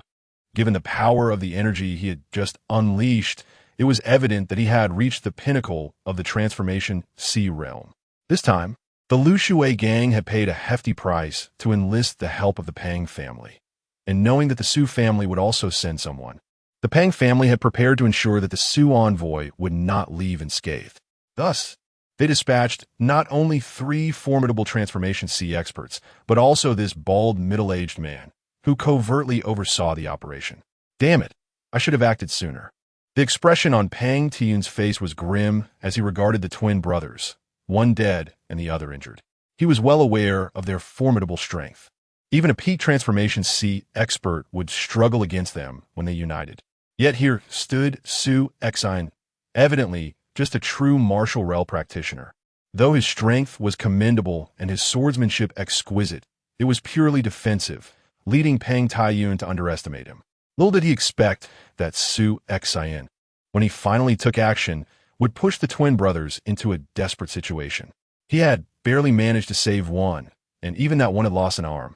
The young master of the Su family, Pang Tiyun and Appo's eyes burned with an insatiable killing intent as he fixed his gaze on Su Xian. This young man, slaying a peak transformation sea expert at such a tender age, was an extraordinary talent. The loss of one transformation sea expert for the Pang family might be compensated if they could take the life of such a prodigy. Kill me? Just you? Su Xian scoffed. Oomph. Without further ado, Pang Tiyun drew his weapons, 2 massive golden hammers.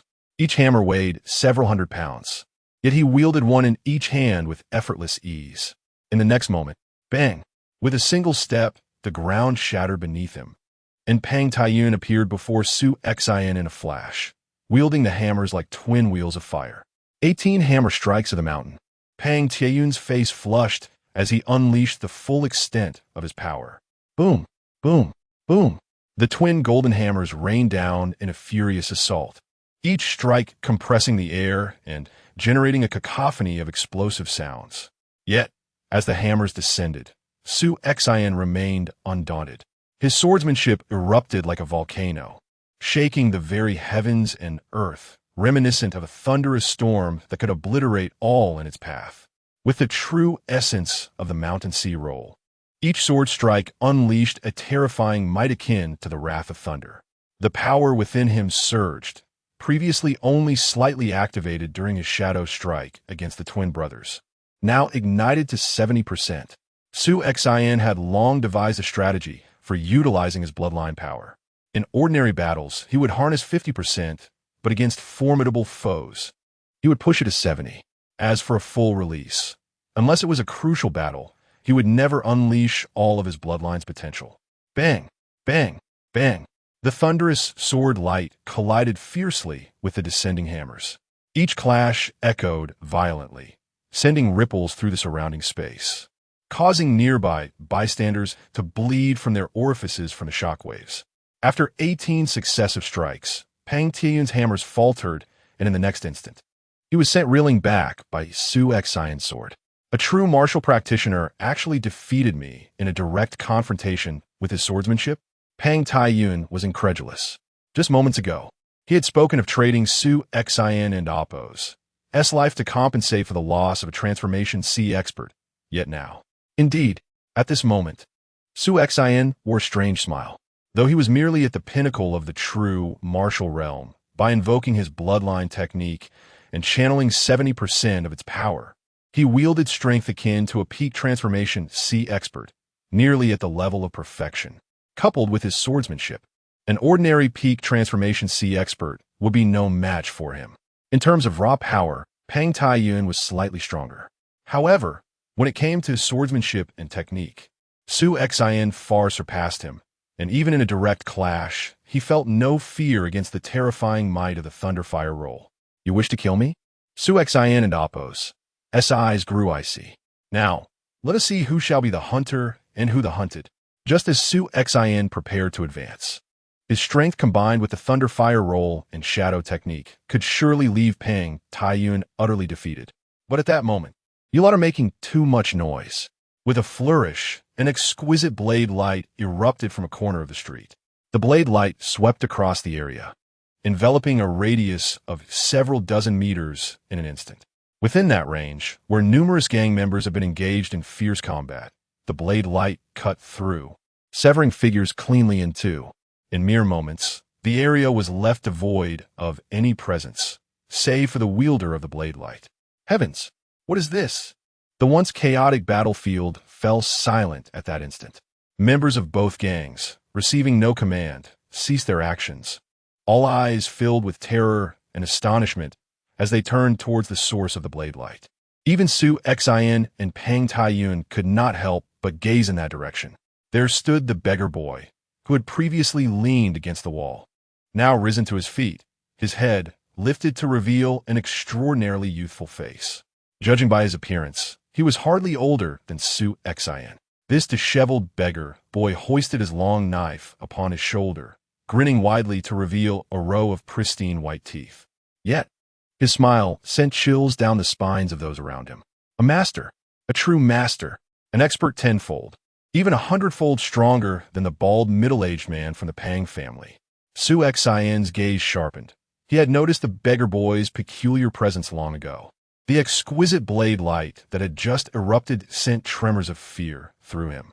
Under the watchful eyes of all, the beggar boy ignored the ordinary gang members surrounding him and stepped forward, approaching Su Xian and Pang Taiyun. Hey, ball man. The beggar boy glanced at Pang Taiyun and stated, You are at the pinnacle of the Transformation C realm, just as I am. Cool me. Show me your strongest technique and attack me.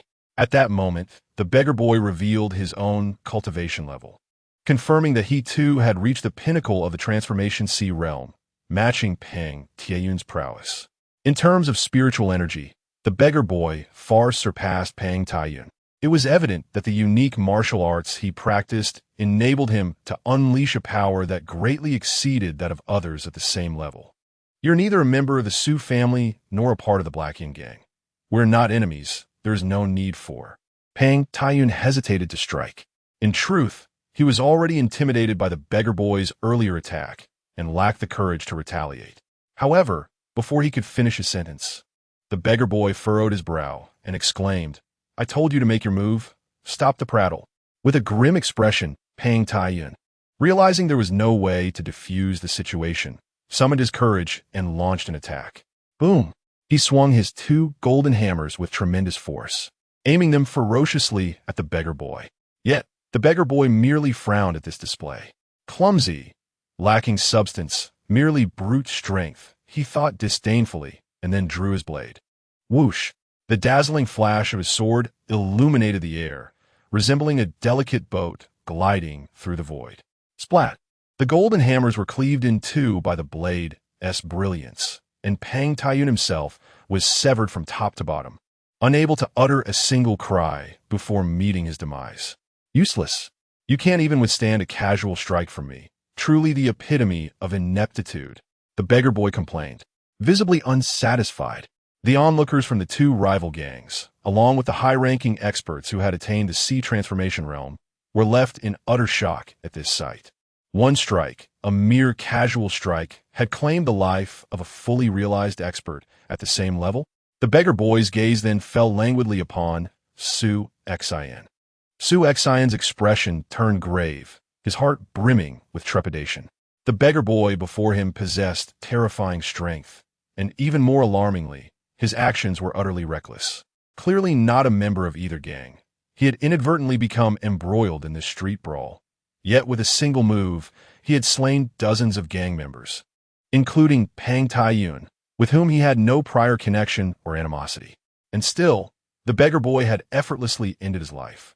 Reckless, without a shred of hesitation. He was nothing short of a madman. Su Xian had no doubt that the beggar boy could very well turn his attention to him next. Do not be anxious. The beggar boy seemed to sense Su Xian's wariness and flashed a grin. That bald fellow was simply too weak, a disappointment, which is why I struck him down. But you are different. Although your cultivation is slightly lacking, your swordsmanship is remarkably high. If I am not mistaken, what you just demonstrated must be the Northern Tsang sword technique, correct? Indeed, Su Xian nodded. Though cautious, he was not fearful. The beggar boy was strong. Yet if he truly intended to kill him, Su Xian would not hesitate to employ his forbidden technique, which would elevate his combat prowess to the void-breaking realm in an instant. At that moment, it would be the beggar boy who would have to contemplate whether he could survive against him. Indeed, the first sword technique recognized by the Tianyin dynasty. A glimmer of excitement flickered in the beggar boy's eyes. In my travels over the past 2 years, traversing the 86 prefectures of the 9 provinces and battling countless formidable opponents, I have encountered many sword masters. However, you are the first to wield the Northern Tsang sword technique.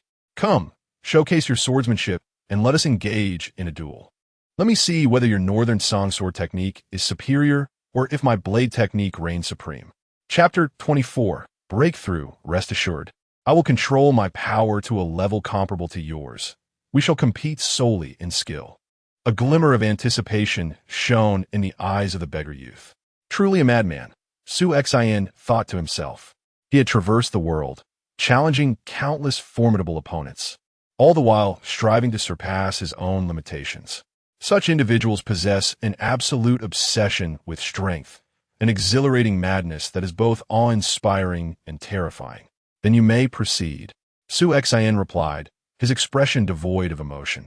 If it were a true test of strength, unless he invoked the divine annihilation technique, he could never hope to match this beggar youth. However, if both maintained equivalent power, engaging purely in skill, Su Xian felt confident. Ha! Then be cautious. The beggar youth let out a hearty laugh, taking a single step that traversed the vast distance of several dozen meters, brandishing his long knife with a swift motion. Whoosh! Whoosh! Whoosh! The air crackled with the sharp glints of his blade. Swift! The speed was unparalleled. Many around them, including the few transcendent beings present, could not even perceive the trajectory of the knife flight. Su Xian transformed into a mountain, wielding his sword with a continuous and profound intent, akin to the relentless tides of the ocean sweeping forth. He too struck with swiftness, regardless of how cunning or bizarre the angles of the incoming knife flight were. Su Xian's sword met them with uncanny precision. Clang! Clang! Clang! The onlookers were treated to an incessant symphony of metal clashing, ringing out over 100 times in the blink of an eye. Delightful, truly delightful. The beggar youth's eyes gleamed with fervor. In my 2 years of wandering, amongst the myriad of powerful beings I encountered, you're the first whose skill can match my speed and effortlessly counter my techniques, despite being at a lower cultivation level. Now I shall get serious. Be careful. With that, the beggar youth lunged forward, his long knife slicing through the air in a flurry of lightning-fast strikes, as if 3 streaks of light had crossed the void. Once again, Su Xian employed the mountain and sea sword art to defend. But the moment his sword clashed with the first strike, he sensed an undeniable surge of power within it, at least double that of the previous attacks. The strength he unleashed remained unchanged. It was solely reliant on his technique that the might had doubled. Su Xin was secretly astonished. Yet even with the increased power of the knife light, he effortlessly parried the strike. The second and third attacks followed, each one more powerful than the last. Clang, clang, clang. After 3 exchanges, Su Xin had not retreated a single step. Has he truly withstood them? The beggar youth furrowed his brow. The first of his 3 strikes was already double in power, the second triple, and the third quadruple. Such consecutive strikes were beyond the capacity of an ordinary person to withstand. Yet, Su Xin not only held his ground, but did so with apparent ease. Truly worthy of the title of the foremost sword art in the Tianyin dynasty, and his comprehension of intent likely surpasses my own, the beggar youth murmured, before speaking aloud. The North Song sword art must be more than merely a defensive technique. Allow me to witness your offensive prowess. As you wish, Su Xion's gaze sharpened. Boom! His sword style shifted instantly, becoming fierce and blazing. In an instant, the sword light surged like lightning, enveloping the beggar youth in a terrifying shadow. 9-fold waves. The beggar youth responded immediately, unleashing his knife techniques. The two engaged in a frenzied clash, and moments later, the beggar youth retreated, re-establishing a distance. Let us end it here, the beggar youth said with a smile. In terms of offensive techniques, we are likely on similar levels. Your defensive sword art is truly remarkable. Unless I employ my ultimate technique, I cannot hope to penetrate your defenses. Ultimate technique? Su Xion's pupils constricted. Did this beggar youth still possess a hidden card? My ultimate move is rather unique. Once unleashed, I can no longer control my power, and it may result in an overwhelming explosion of strength. You, being merely at the true martial realm, regardless of how exceptional your defensive sword art may be, would likely be cleaved in 2 by my strike. Best to avoid it, the beggar youth stated. Upon hearing this, Su Xion could only shrug helplessly. He indeed wished to witness this beggar youth and oppose his ultimate technique. Yet if it meant losing control of his strength, it was better not to pursue it. What is your name? The beggar youth inquired. Su Xion, he replied. I am Duan Yinfeng. Remember this name. Few are deemed worthy to know it. The beggar youth smiled, a truth to his words. Over the past 2 years, he had roamed the world, battling numerous beings of the sea transformation realm, most of whom were at the peak of their cultivation. Yet among them, fewer than 5 had earned the honor of learning his name. By revealing it to Su Xion, he acknowledged him, despite Su Xion and Appo's lower cultivation.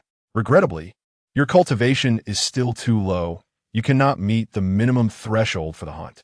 Otherwise, I would truly wish to unleash my full potential against you in this year and Appo's Imperial City Hunt, Duan Yinfeng remarked. The Imperial City Hunt? Su Xion and Appo's heart stirred. The Tianyin dynasty held this grand event once every 5 years, of which he had heard.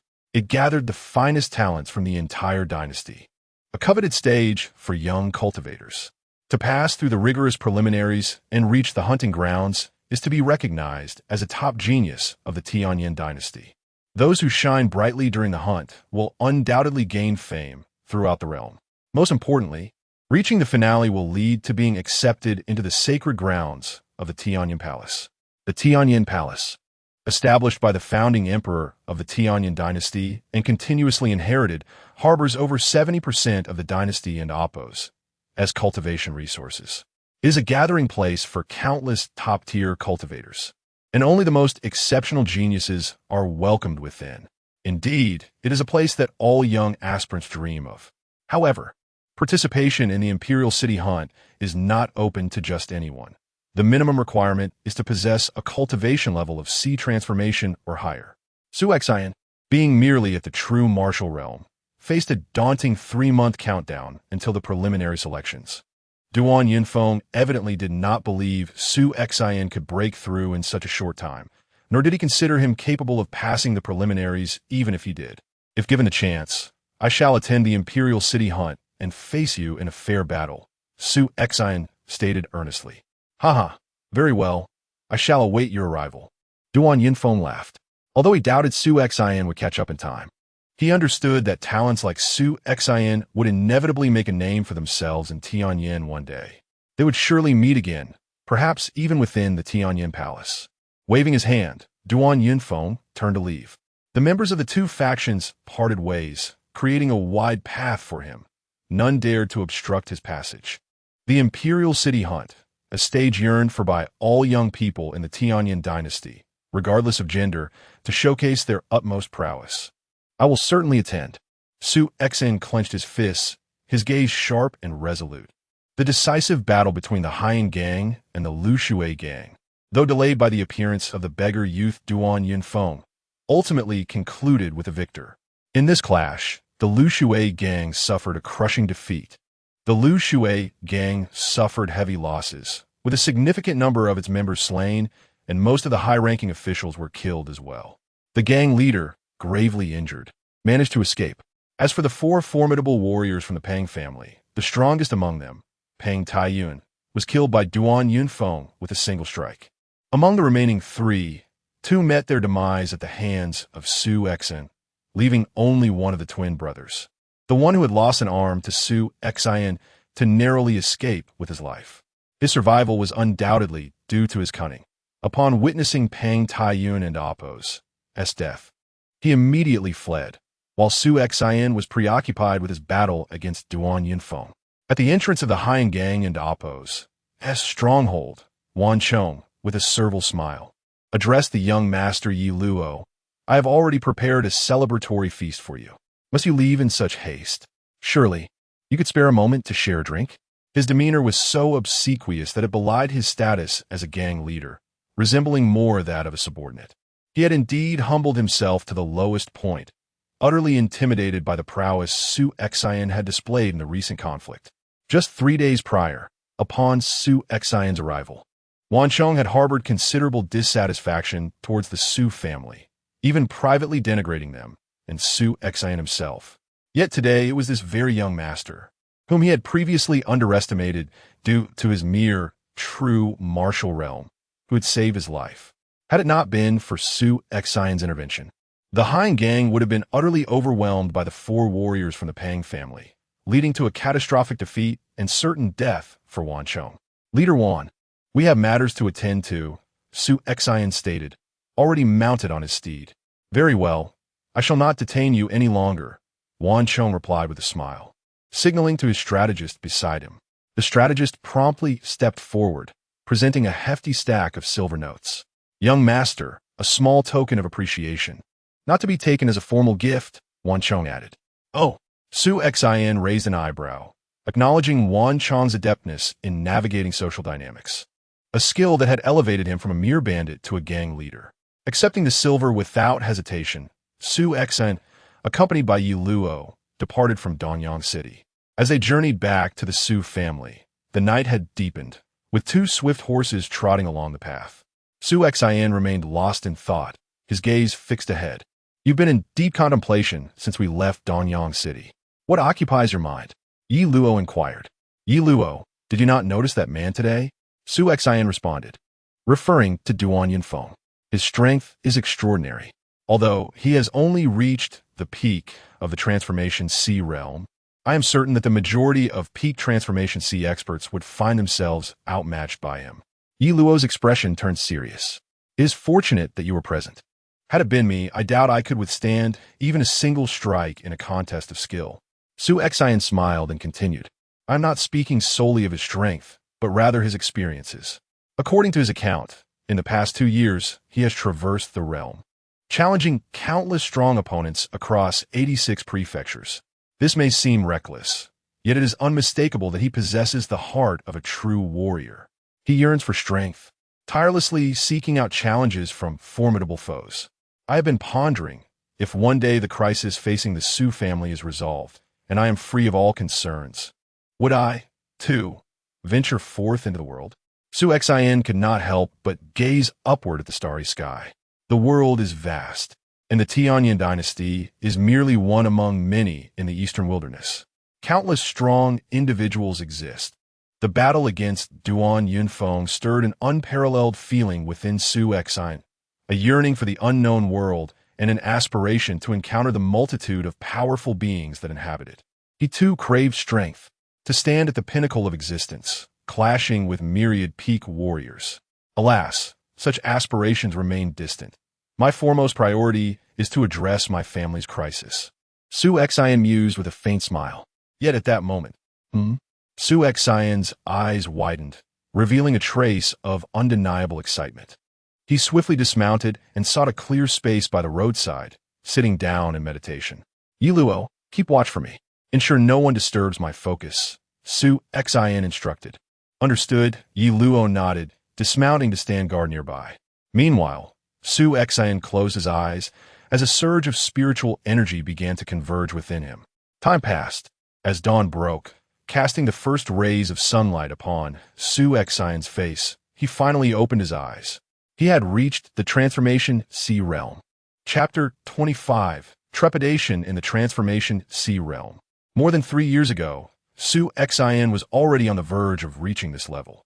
Unfortunately, after an incident, he was imprisoned in the Demon Ceiling Prison, which delayed his progress for 3 years, causing a decline in his cultivation.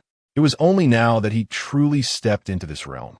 In the Tianyin dynasty, the true martial realm was as common as grass, and only those who entered the Transformation Sea could be considered true experts. The minimum threshold for the royal capital's hunting selection was met. A surge of joy welled up in Su Xian's eyes. He had long yearned for the royal capital's hunt. Congratulations, young master. Yi Luo, who had quietly stood by, also extended his congratulations to Su Xian, marveling inwardly. Their young master could contend with fully fledged Transformation Sea experts even when he was in the true martial realm. And now that he had truly broken through to the Transformation Sea, how formidable would his strength be? Yi Luo, let us return, Su Xian said with a smile. And soon the two mounted their swift horses and headed back to the Su family. Meanwhile, as Su Xian broke through to the Transformation Sea realm in the county city, within the Pang family mansion, Brother Meng, do you know why the family had summoned us today? I do not know, but it seems to be of great significance. Two middle-aged figures walked side by side toward the Pang family's conference hall. Both were esteemed guests of the Pang family, having reached the void-breaking realm. Typically, the Pang family rarely required their direct intervention, but the summons of both indicated a serious matter. Upon entering the hall, they noticed a considerable number of people already seated. Besides the current family head and several elders, there was also a one-armed Pang family descendant present. Meng Chong, please have a seat. The family head, Pang Xiaoqing, gestured slightly. The two guests bowed slightly and took their seats. Now that everyone is here, Pang Xiaoqing began, surveying the attendees with a solemn voice. All present are the core strength of our Pang family, the true pillars. The reason for gathering you all today is singular. Qingyu, you may speak, Pang Xiaoqing directed at the one-armed descendant. With a pale complexion, the one-armed descendant Pang Qingyu stood up, gritting his teeth, esteemed lords, elders, not long ago. The leader of the Lu Shui gang from Danyang City approached our Pang family. Pang Qingyu began recounting the events that transpired in Danyang City, but he had only made it halfway through. What did you say? The Su family and Amp, Oppo's, young master, merely at the true martial realm, engaged both of you and killed your elder brother? Several elders of the Pang family leaped to their feet. Even the two void-breaking realm guests looked incredulously at Pang Qingyu, a true martial realm practitioner confronting a fully fledged Transformation Sea expert, managing to defeat two opponents and slay one of them. Not only that, Pang Qingyu continued, his tone grave. Su Xian's sword was terrifying. My brother and I had no time to react. He was slain on the spot, and I, if not for Uncle Taiyun and Amp, Oppo's timely intervention, would not have escaped with just the loss of my arm. Moreover, Uncle Taiyun later engaged him personally, yet they fought to a standstill, with Uncle Taiyun even slightly at a disadvantage. How could this be? The elders of the Pang family, including the two void-breaking realm guests, were utterly astonished. A true martial realm practitioner could directly confront a fully fledged Transformation Sea expert and gain the upper hand? Where did such a monster come from? If it were not for the fact that Pang Qingyu had indeed lost an arm, they would suspect him of fabricating excuses to evade responsibility. If this were true, family head, this Su Xian must not be allowed to live. We must act swiftly to eliminate this child. The true martial realm is already so formidable. If he breaks through to the transformation sea, it will be catastrophic. The urgency in the elders and Appo's voices was palpable. Please, take your seats. Pang Xiaoqing raised a hand, signaling the elders to calm down. Qingyu, continue. Pang Qingyu proceeded to recount the sudden appearance of a beggar youth who had slain Pang Taiyuan with a single strike. As for what transpired afterward, he had fled the scene, thus missing the confrontation between Su Xian and the beggar. The one who killed a member of the Pang family must be dealt with. One elder gritted his teeth, anger evident in his voice.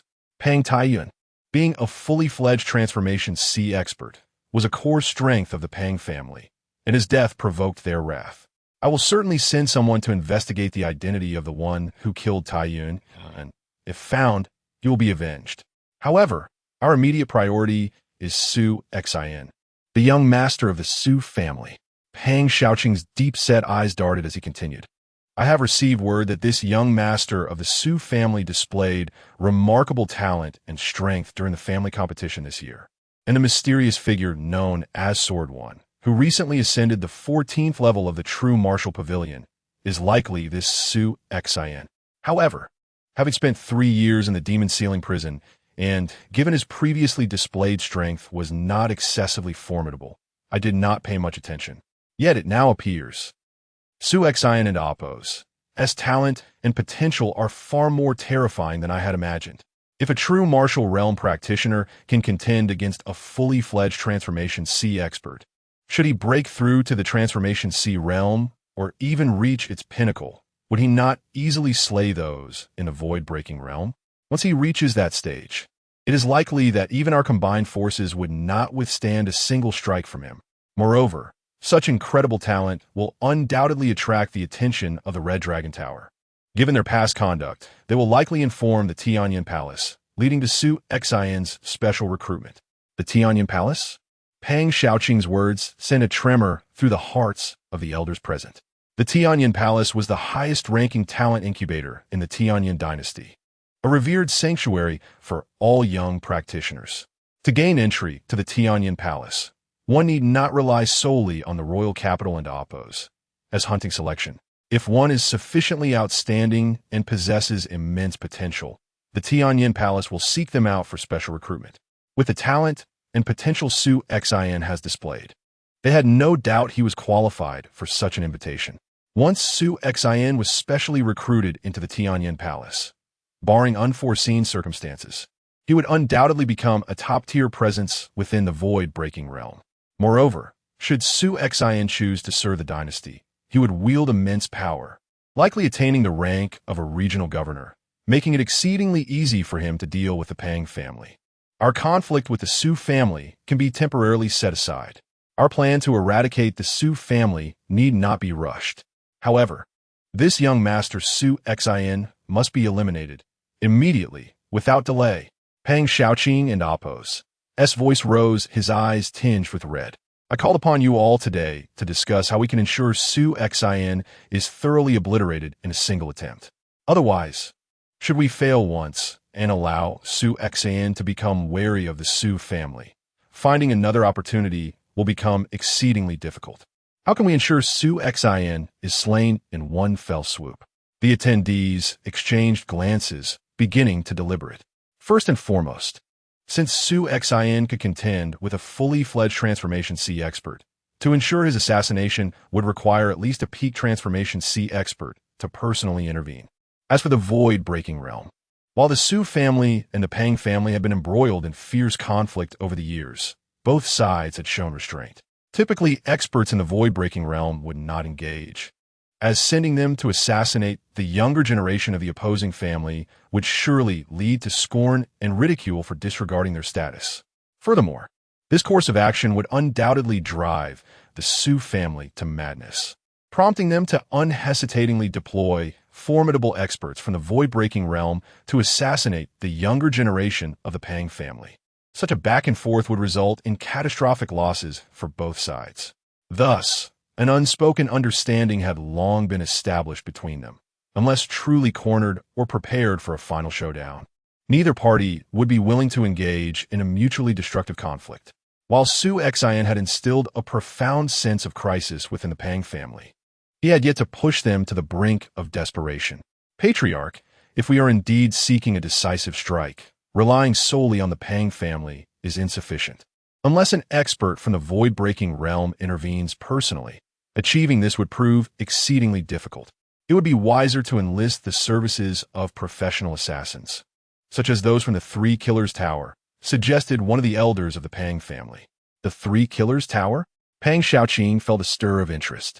That organization was widely acknowledged as the foremost assassins and oppos guild within the Tianyin Empire, with operations spanning the entire realm. It was said that the assassins within the Three Killers Tower had executed countless assassination missions, and virtually none were deemed impossible to accomplish. Even formidable experts at the Nirvana realm had reportedly fallen victim to their blades. That won't do. Pang Xiaoqing shook his head.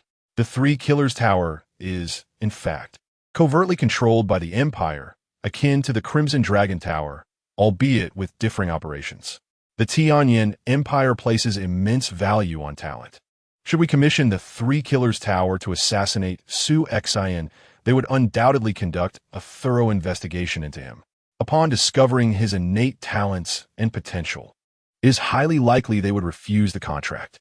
Even if they did accept, the price they would demand would be exorbitant. The elders of the Pang family nodded in agreement. The fact that the Three Killers Tower was secretly governed by the Tianyin Empire was no longer a well-kept secret within the realm. Patriarch, if we were to send an assassin after Su Xian, I happen to recall someone. Mr. Ming, one of the two retainers, rose and spoke.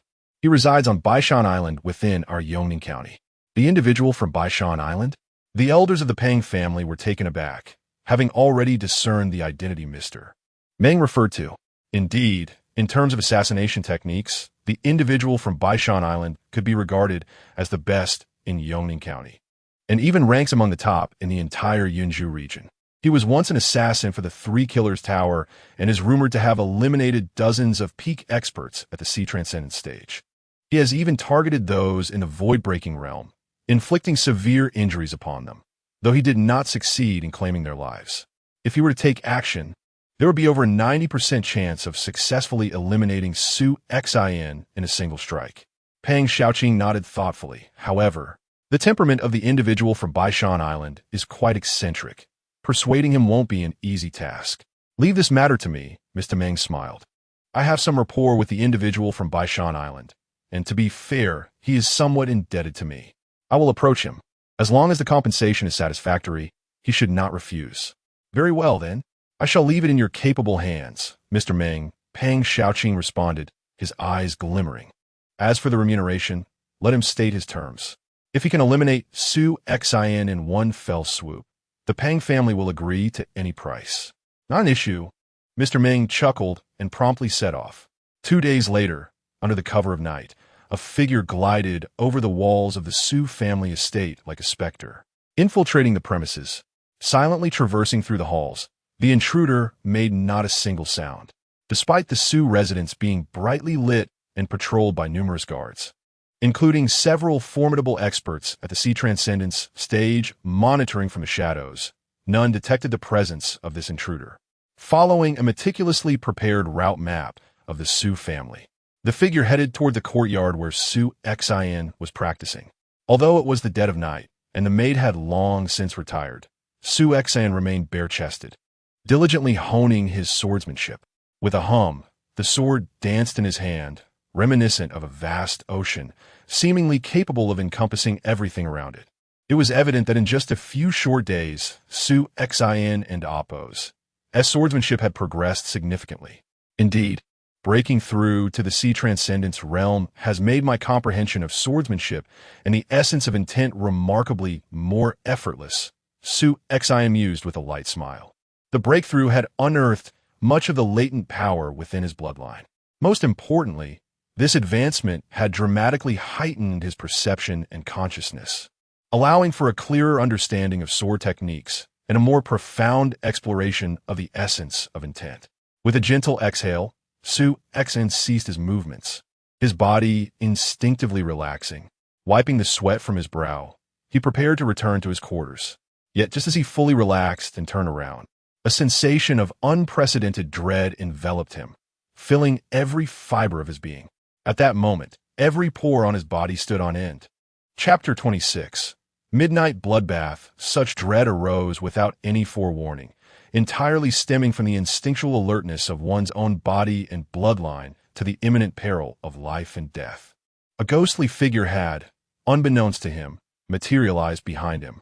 Under the cloak of night, a streak of black light, laden with an insatiable thirst for blood, surged towards Sue Exion's heart. An assassin. A flicker of terror flashed in Sue Exion's eyes. It was too swift, unbelievably swift. There was no sign of its approach. This person remained utterly silent until they appeared right behind him. Even before they unleashed their deadly strike, not a whisper escaped their lips. It seemed as though even their breath was non-existent. Sue Exion had just finished practicing his swordsmanship, his body still relaxed. The timing of the attack was impeccable. The assassin's strength was equally terrifying. In such circumstances, even Sue Exion could not entirely evade that dark light.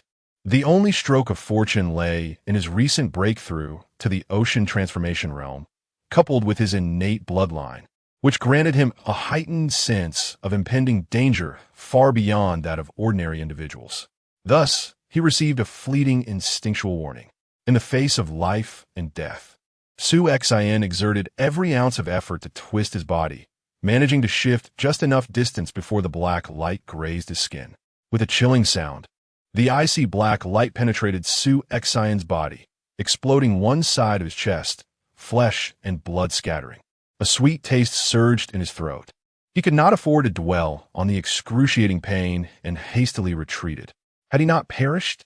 Beneath the moonlight, a veiled face lifted, and a glimmer of astonishment flickered in her cold eyes. With her strength, such a flawlessly timed assassination should have been fatal, even to a peak ocean transformation expert, unless one were the utmost caliber capable of overcoming the Mystic Dragon Tower. Yet, this young master of the Sue family, with merely a minor achievement in ocean transformation, had somehow survived.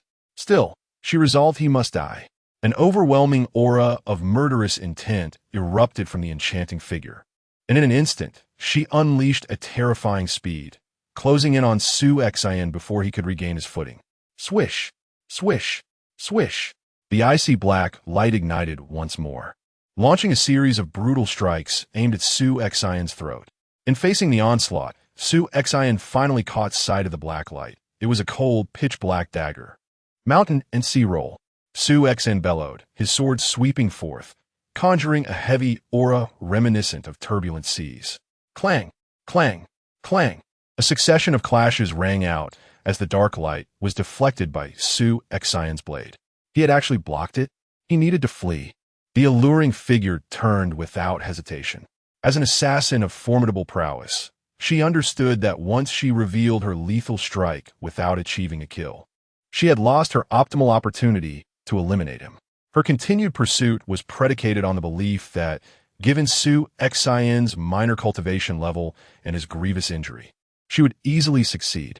Who would have thought Sue Exion would counter her with such ease? She felt no lingering attachment. One failed attempt, and she would retreat. However, "Can you escape?" A fierce shout erupted from Sue Exion's lips. But a hazy sword light abruptly illuminated the air. Dreamlike and ethereal, it felt like an illusion, yet was profoundly real. It glided weightlessly through the void. North Song's sword technique, phantom roll, second style, shadow play. This was not good. The fleeing, enchanting figure's expression changed dramatically as she wielded her dagger to intercept the incoming sword strike.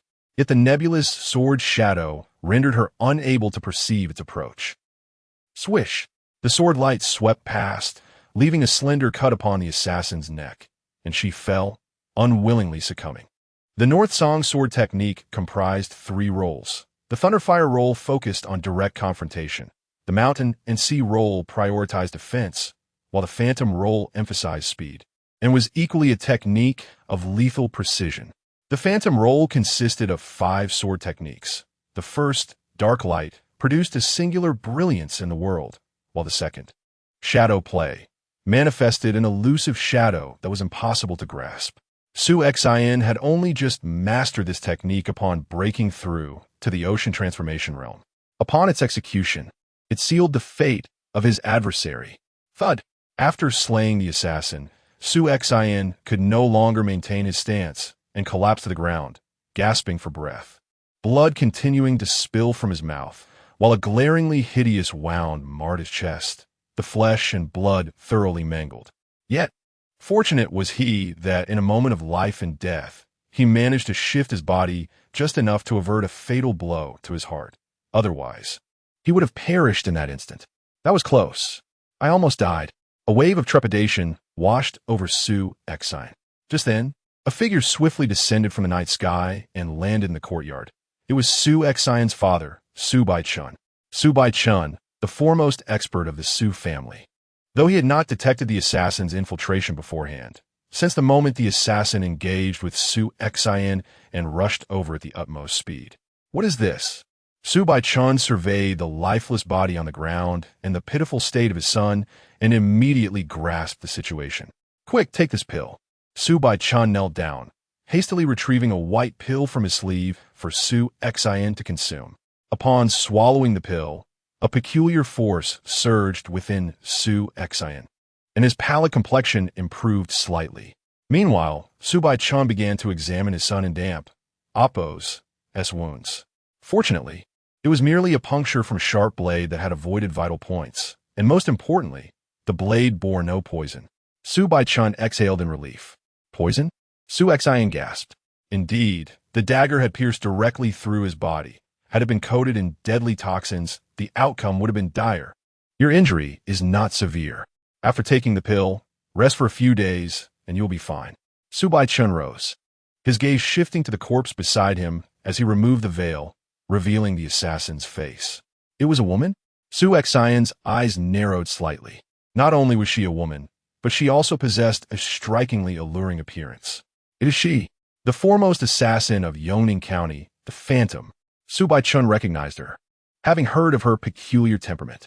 Since her departure from the Three Assassins Tower, she had resided on Baishan Island, seldom engaging with the outside world, and had not executed a mission in years. Yet, she chose to strike at Su Xian this time. Su Baichun's heart was profoundly shaken. First, the fact that the Phantom would attempt to assassinate Su Xian was shocking enough.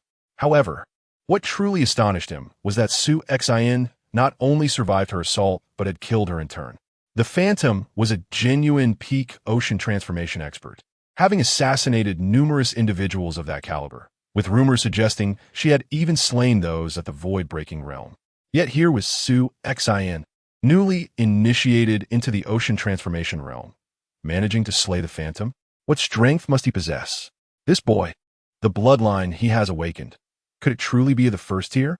Or perhaps even of a higher grade, a divine bloodline? Su Baichun scrutinized Su Xian, who was recuperating, his eyes narrowing with speculation. He dared to entertain the thought of a divine bloodline. As for the legendary supreme bloodline, that had never existed in the entire eastern wilderness, existing solely in the realm of myth, he could not fathom such heights. At this moment, the elder Su Boyong, having returned from Tianshui City, along with several powerful ocean transformation experts from the Su family, hastened to the scene. What is this? Su Boyong observed the Phantom and Amp, Oppo's corpse, and, upon examining the wound, immediately discerned it had been dealt by a sword. He quickly comprehended that it was Su Xian who had slain the Phantom. The elder commanded, immediately have this body disposed of. Do not allow anyone to see her wounds. Understood, Su Boyong nodded. Soon, the body was handled discreetly. Xianer, you shall move to the Bihue courtyard at dawn tomorrow, Su Baichun instructed. Bihue courtyard? Su Xian felt a stirring in his heart. The Bihue courtyard was adjacent to his father's residence, clearly indicating that his father was concerned about the possibility of further assassins. Half an hour later, within the Su family hall, all the senior members had gathered, already aware of Su Xian's assassination. Head of the family, we cannot treat this matter lightly. We must retaliate. The hot-tempered second elder, Su Taitong, was the first to speak. Indeed, we must seek vengeance. A fierce reprisal is necessary, despite the absence of concrete evidence. They all knew who had sent the assassin to the Su family. The elders and senior officials unanimously agreed. They must retaliate fiercely against the Pang family. After all, this was within the Su family estate, where the young master, the current wielder of the Sword Order, had been attacked. If the Su family were to endure this, they would become the laughingstock of the world, and anyone would dare to send assassins to the Su family in the future. Furthermore, such restraint would only discourage the Su family and Appo's own members. The Su family acted swiftly. By the following morning, their vengeance against the Pang family had commenced. This retaliation encompassed various aspects, including economic strikes and conflicts of interest. Yet most importantly, it involved the fierce battles between the two families and Appo's formidable warriors. The Su and Pang families were already the two strongest clans in Yongning County. In terms of elite combat capabilities, the Pang family held a slight edge, but they could not match the Su family and Appo's deep-rooted heritage. The clash between these two powerful families stirred a tempest throughout Yongning County. In the blink of an eye, 7 days had passed. Within the Su family estate, second elder greeted the young disciples as Su Taitong strode by, hands clasped behind his back. They bowed deeply, their gazes filled with fervor. "Have you heard? Just yesterday, during a skirmish with the Pang family in the south of the city, our Su family was initially at a disadvantage, but upon the second elder and Appo's arrival, the tide turned dramatically. He ruthlessly dispatched that Pang elder who had reached the peak of the sea transformation stage. That elder was indeed formidable, second only to the void-breaking realm. And yet the second elder, despite being at the same level, managed to slay him in single combat. In these few days, the number of sea transformation warriors who had perished at the hands of the second elder approached 10. Just 2 days prior, the second elder himself had eliminated 2 more from the Pang family, the young disciples of the Su family, along with some maidservants and attendants, whispered among themselves about the ongoing conflict. In this clash, neither side had summoned their void-breaking warriors, making the peak sea transformation fighters the strongest combatants. The Su family had only a few at this level, with second elder Su Taitong being the most powerful. Thus, he took the lead, personally engaging in combat against the Pang family and Appo's warriors. After several days, the tally of those slain by him was significant. In terms of the outcomes, the losses for the Pang family over the past week were undoubtedly far greater than those of the Su family, including the death of a peak sea transformation fighter. Second elder, another individual, approached him. "Su Xian?" Su Taitong finally halted, assessing the newcomer. "Is your injury healed?" "Almost fully recovered," Su Xian replied with a slight smile. He had been grievously wounded by the assassin and Appo's dagger, a blow that would have incapacitated an ordinary person for at least half a month. However, perhaps due to his bloodline, his recovery was remarkably swift. Within just 3 days, he was able to walk again. Now, after 7 days, he had fully regained his peak condition. "Second elder, I have heard that our family has been engaged in battles with the Pang family's warriors these past few days. If possible, I would like to join the fight," Su Xian declared. "You? Foolish." Su Taitong furrowed his brow and began to reprimand him. "Su Xian, you must understand that this conflict with the Pang family arose because of you. They went to great lengths to hire assassins precisely because they recognized your talent and potential. Unfortunately for them, they failed. At this moment, what you should focus on is elevating your cultivation and enhancing your strength. As for the external conflict, the Pang family would love for you to rush out and engage them. It would provide them the perfect opportunity to eliminate you. If you wish to fight for the family and confront the Pang family and Appo's warriors, you may. But wait until your strength has increased, until you have broken through to the late sea transformation stage, where you can stand against their peak fighters and even have some measure of self-protection against the void-breaking realm. Only then should you come to me." Su Taitong and Appo's admonishment caused Su Xian to smile wryly. He recognized the wisdom in the second elder and Appo's words. Yet he could not simply reveal that he already possessed such strength. Moreover, even if he did, Su Taitong likely would not believe him. After all, only Su Baichin and Elder Su Boyong had seen the assassin's corpse, knowing that it was Su Xian who had slain her, while the others believed it was Su Baichin who had acted. At that moment, Su Tai Tong stepped closer and placed a hand on Su Xian's shoulder, solemnly stating, Su Xian, remember, you're the hope of our Su family. Only when all of us old geezers have perished will it be your generation and Appo's turn to fight for the family. With that, he departed. Su Xian remained standing there. The second elder was correct. He bore the weight of the Su family's resurgence upon his shoulders. His focus should be on the long term, engaging in battle with the Pang family's warriors now, even if he showcased his strength and eliminated several of their fighters, would not significantly impact the Pang family. He pondered deeply. The true core of the Pang family lay in their void-breaking warriors. Unless he could eliminate them, merely slaying a few Sea transformation fighters would not shake the foundations of the Pang family. With that realization, he resolved, then, I shall go there. Su Xian clenched his fist tightly. The Red Dragon Tower. The two towering black spires loomed majestically, with throngs of true martial realm warriors gathered before one of the towers. The Zhenwu Pavilion, as many entered to seek their fortunes within. In contrast, the other imposing black tower, the Xuanlong Tower, attracted very few visitors.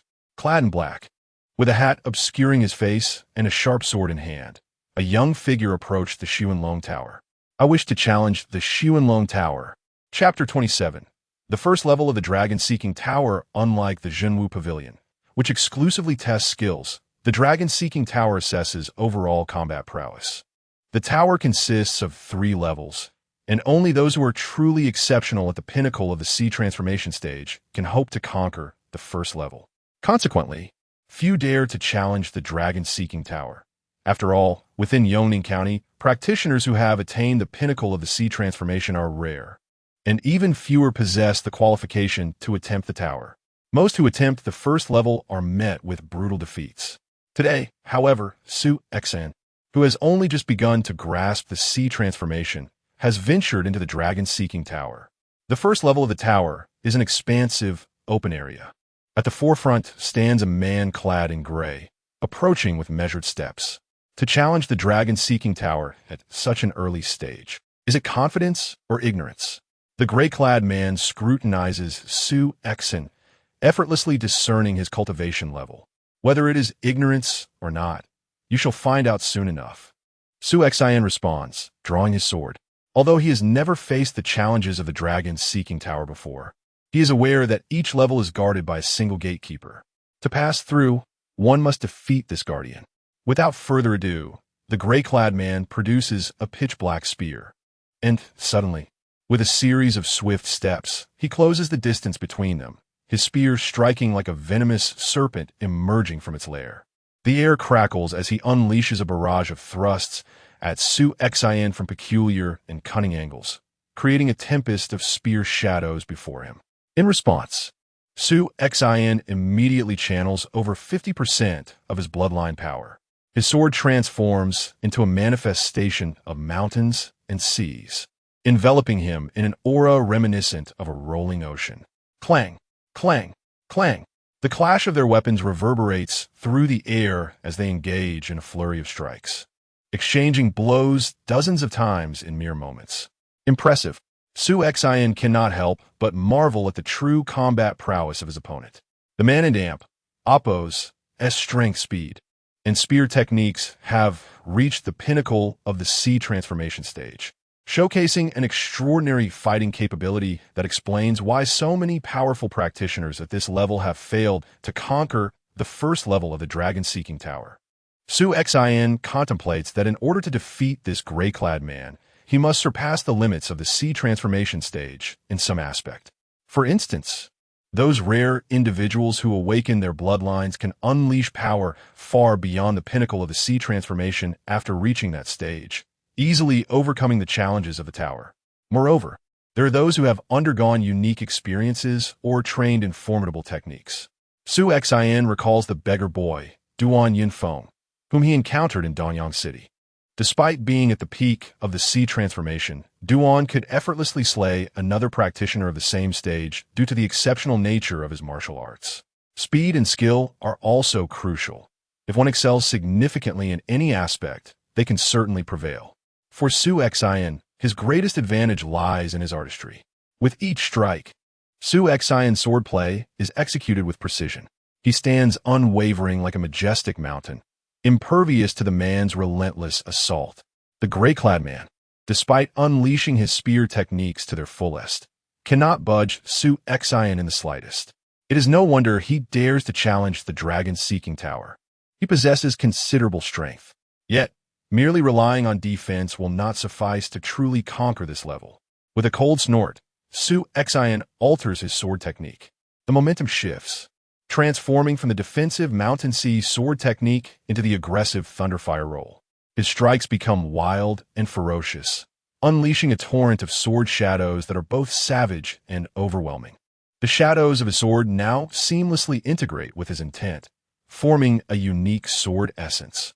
The gray-clad man's eyes flash with surprise.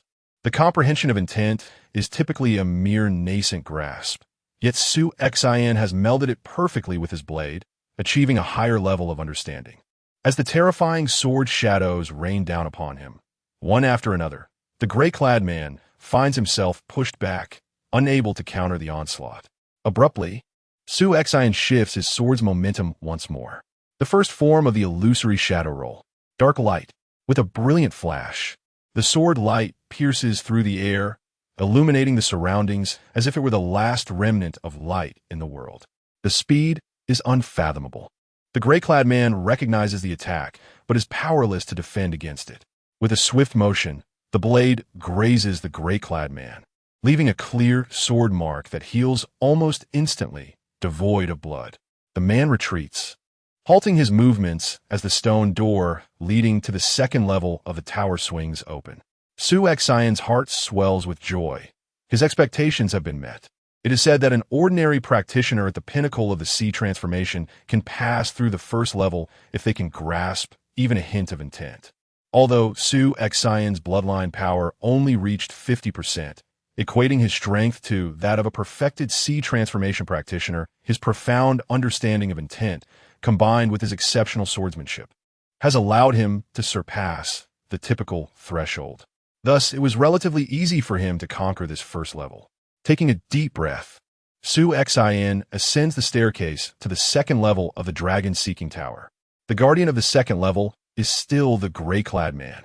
You, with the cultivation of the sea transformation stage, have successfully passed the first level of the dragon-seeking tower. Your future is indeed promising. The gray-clad man gazes at Su Xian with admiration. Please guide me, Senior. Su Xian responds humbly. With that, the gray-clad man once again launches an attack, wielding his pitch-black spear. However, this time, the power, speed, and spear techniques he unleashes are clearly beyond the realm of the sea transformation, nearing the threshold of the void-breaking stage. Even in the moment the spear strikes, it carries a hint of intent. The pressure is at least tenfold stronger than in the first level. Su Xian hesitates to unleash the Thunderfire roll against this formidable opponent, instead opting to employ the Mountain Sea roll to withstand the onslaught of the terrifying spear thrusts. The Mountain Sea roll boasts remarkable defensive capabilities and can dissipate force through the sword essence. Even when faced with an overwhelming force, Su Xian can still hold his ground. Utilizing the defensive sword technique, Su Xian manages to endure for a considerable time against the gray-clad man's relentless assault. Yet, he ultimately succumbs to defeat. Truly formidable. The same opponent, yet the guardian of the second level is at least 10 times stronger than the first. While I was able to conquer the first level with relative ease, this second level poses a different challenge. Even if I push my bloodline power to its limits, it will merely prolong my survival against him. To truly defeat him, I would need a significant breakthrough in either my swordsmanship or my understanding of intent, or I must advance my cultivation to the peak of the sea transformation stage. Once I reach the pinnacle, even if I only unleash 50% of my bloodline power, my strength and speed would rival that of the sea transformation, making it far easier to conquer the second level with my swordsmanship. Upon exiting the dragon-seeking tower, Su Xian finds someone already waiting for him, Yuan Qing, the head of the Scarlet Dragon Tower.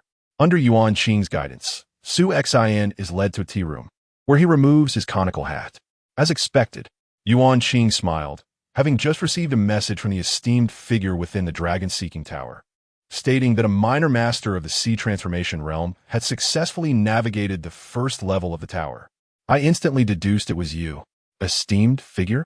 Su Xian's expression shifted. Yuan Qing, the overseer of the Red Dragon Tower in the Yongning Prefecture, was a formidable expert of the Broken Void realm. His status and power were evident. Who, then, could possibly merit such a title from him? Do you not yet know the identity of that esteemed figure? Yuan Qing inquired. Indeed, I do not, Su Xian replied, shaking his head. Haha, Yuan Qing chuckled before elaborating. Su Xian, you must understand that my Red Dragon Tower monitors the world, encompassing 36 states and various prefectures. The existence of the Dragon-Seeking Tower and the True Martial Pavilion is fundamentally to gather extraordinary talents from across the realm. The challenges within these two towers have long been recognized, and no one dares to question their integrity. Why is that? Because both the True Martial Pavilion and the Dragon-Seeking Tower maintain the utmost rigor. The former employs battle puppets as adversaries, while the latter is guarded by the top experts from our Red Dragon Tower, who serve as gatekeepers. The top experts from the headquarters? Su Xian was taken aback. Yes, the one you recently fought in the Dragon-Seeking Tower was indeed a top expert from our headquarters. Naturally, it wasn't the actual person, but rather a fragment of their consciousness controlling the battle puppet to engage with you, Yuan Qing continued. Moreover, not only is this Dragon-Seeking Tower in Yongning Prefecture under the purview of this esteemed figure, but across the entirety of Yinzhou and several surrounding prefectures. The guardians of the Dragon-Seeking Towers are all commanded by this singular individual. As for the strength of this esteemed figure, Yuan Qing smiled slightly before speaking. Above the Broken Void realm, Su Xian was astounded. Above the Broken Void realm? Does that not imply the Nirvana realm? The Nirvana realm represented the pinnacle of power within the Tianyin Empire, the supreme existence atop the hierarchy. In the Tianyin Empire, any faction or family that produced a Nirvana realm expert would rise to prominence, becoming a formidable force. For instance, the Su family once stood as a top-tier family in the Tianyin Empire due to the presence of a Nirvana realm ancestor. But after that ancestor and Appo's demise, the family fell into decline.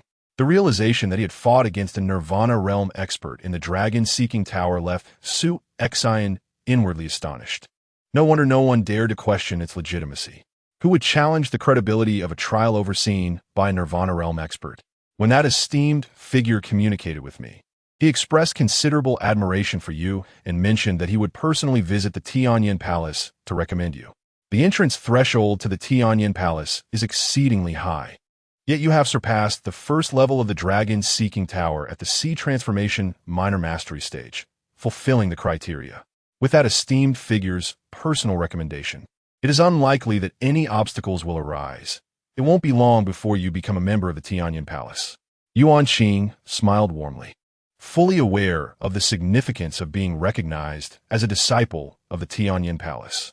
Once admitted to the Tianyin Palace, barring any unforeseen circumstances, one would inevitably ascend as a prominent figure within the Tianyin Empire. Even if one never reached the Nirvana realm, they would at the very least become a top expert within the Broken Void realm. Su Xian, upon hearing this, felt a surge of elation. He had merely achieved minor mastery in the Sea Transformation realm. Why had he dared to venture into the Dragon-Seeking Tower? It was not for fame or fortune, but rather for a coveted spot at the Tianyin Palace.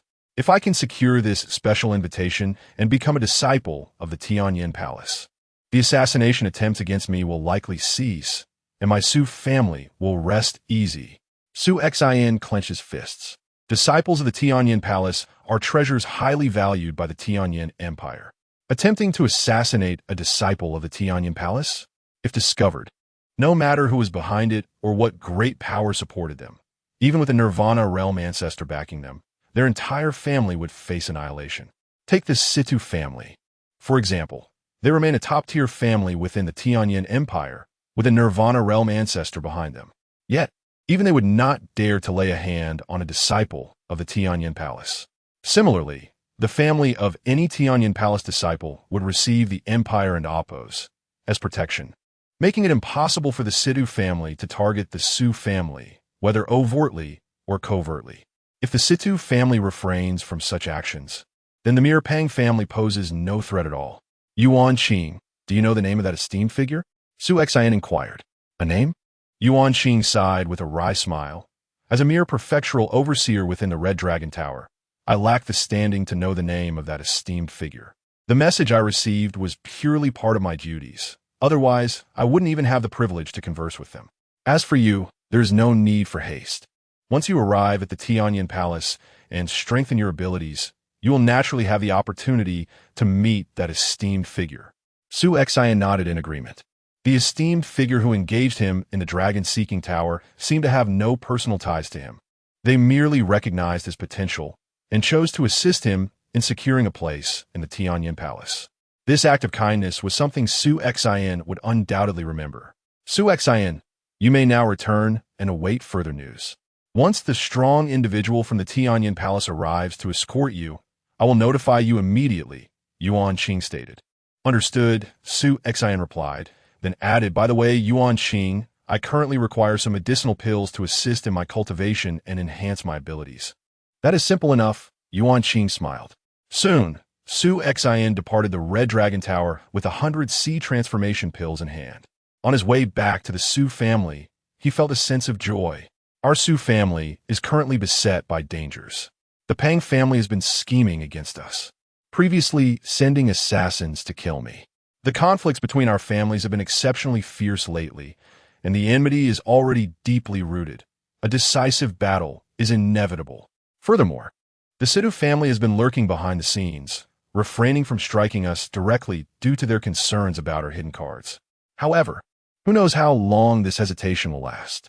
They may strike with full force at any moment. Nevertheless, as long as I can smoothly enter the Tianyan Palace and become a disciple, all these threats will dissipate. Su Xian was lost in thought when suddenly, move aside, clear the way. The sound of galloping war horses echoed through the street, and pedestrians hurriedly stepped aside. Galloping through the streets? Su Xian frowned. This was a bustling thoroughfare within the prefectural city. Unless there was a dire emergency, who would dare to ride so recklessly? As the war horses drew near, Su Xian caught sight of a figure drenched in blood, appearing both disheveled and urgently distressed. Yi Luo? Su Xian exclaimed in surprise. Young master. Yi Luo spotted Su Xian and immediately reined in the warhorse. What has happened? Su Xian inquired. It's the second elder. He is surrounded by 3 peaked sea transformation experts from the Pang family in the dark water alley of the East City and is on the verge of collapse. Yi Luo spoke urgently. What did you say? Su Xian and Amp. Oppo's expression instantly darkened. Chapter 28. The Dragon and Amp. Oppo's demise with a swift rush.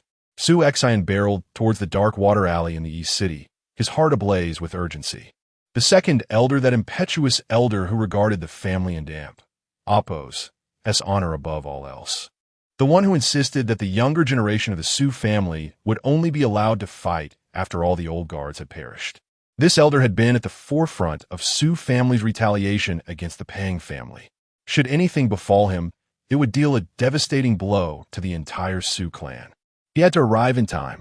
In the East City, the dark water alley was embroiled in a protracted battle. Several structures within the alley had collapsed under the relentless bombardment, and walls lay shattered.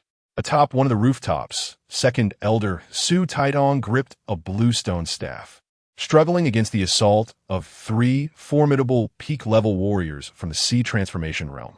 Blood trickled from the corner of his mouth, his robes were torn, and he bore 2 wounds. One was a shallow but bleeding cut on his left waist, while the other was a gaping hole in his right calf, inflicted by a gunshot. In terms of strength, Su Taidong was indeed formidable among peak-level sea transformation warriors. In a one-on-one confrontation, he could dispatch an opponent of similar caliber. Even against 2, he could hold his ground. Yet now, he faced 3 assailants, and the initial ambush had left him severely weakened, stripping him of his chances for escape. He could only fend off their relentless onslaught, hoping to delay them until reinforcements from the Su family arrived. Ha! Su Taidong, stop struggling. Do you still believe you can survive our combined assault? The trio attacking him, 2 men and a woman, included a purple-clad elder from the Pang family. alongside a brown-haired elder wielding a spear and a middle-aged woman wielding dual swords, both of whom were guests of the Pang family. They had sensed Su Taitong's impending collapse under their relentless pressure, but were still wary of his resilience. Truly formidable, this second elder of the Su family. His prowess must be nearing the pinnacle of the sea transformation realm, and we initially caught him off guard. Yet, despite our combined efforts, we have not yet subdued him. His staff techniques are impressive. Despite their unease, the three were not overly concerned, for the Pang family had meticulously prepared for this ambush. From luring Su Taitong to this alley, it had been a carefully orchestrated plan. Even if someone were to rush out to alert the Su family, by the time it arrived, it would be far too late to save him.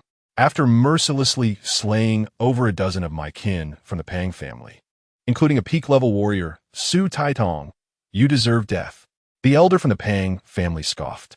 Initially, the Pang family had intended to endure the Su family and Appo's as retaliation, as their feud had long been established. However, after Su Taitong personally avenged the deaths of several of their warriors, including a peak level one just days prior, the Pang family could no longer remain passive. In a fleeting moment of opportunity during the confrontation, the brown-haired elder lunged forward, his spear piercing through Su Taitong's shoulder, creating yet another wound. This injury severely compromised Su Taitong's strength, and he found it increasingly difficult to withstand the attacks of his three assailants. With a clang, the middle-aged woman's sword struck, sending Su Taitong into Appo's staff flying from his grasp. In an Appo's over. A flicker of despair crossed Su Taitong's eyes, soon replaced by a fierce determination. If I must perish, I will take you down with me. His gaze hardened as he focused on the spear aimed at his throat, showing no instinct to evade. Instead, he surged forward, channeling his energy to strike at the assailant's head at the moment of impact. But just as the spear was about to pierce his throat, a sword suddenly sliced through the air. Like a cunning serpent, it deftly intercepted the spear and countered the attacks from the other two adversaries. The trio recoiled in surprise. Reinforcements? Has the Su family arrived so swiftly? Their expressions shifted, realizing the unexpected turn of events. Su Taitong felt a surge of relief upon seeing the figure before him. Su Xian?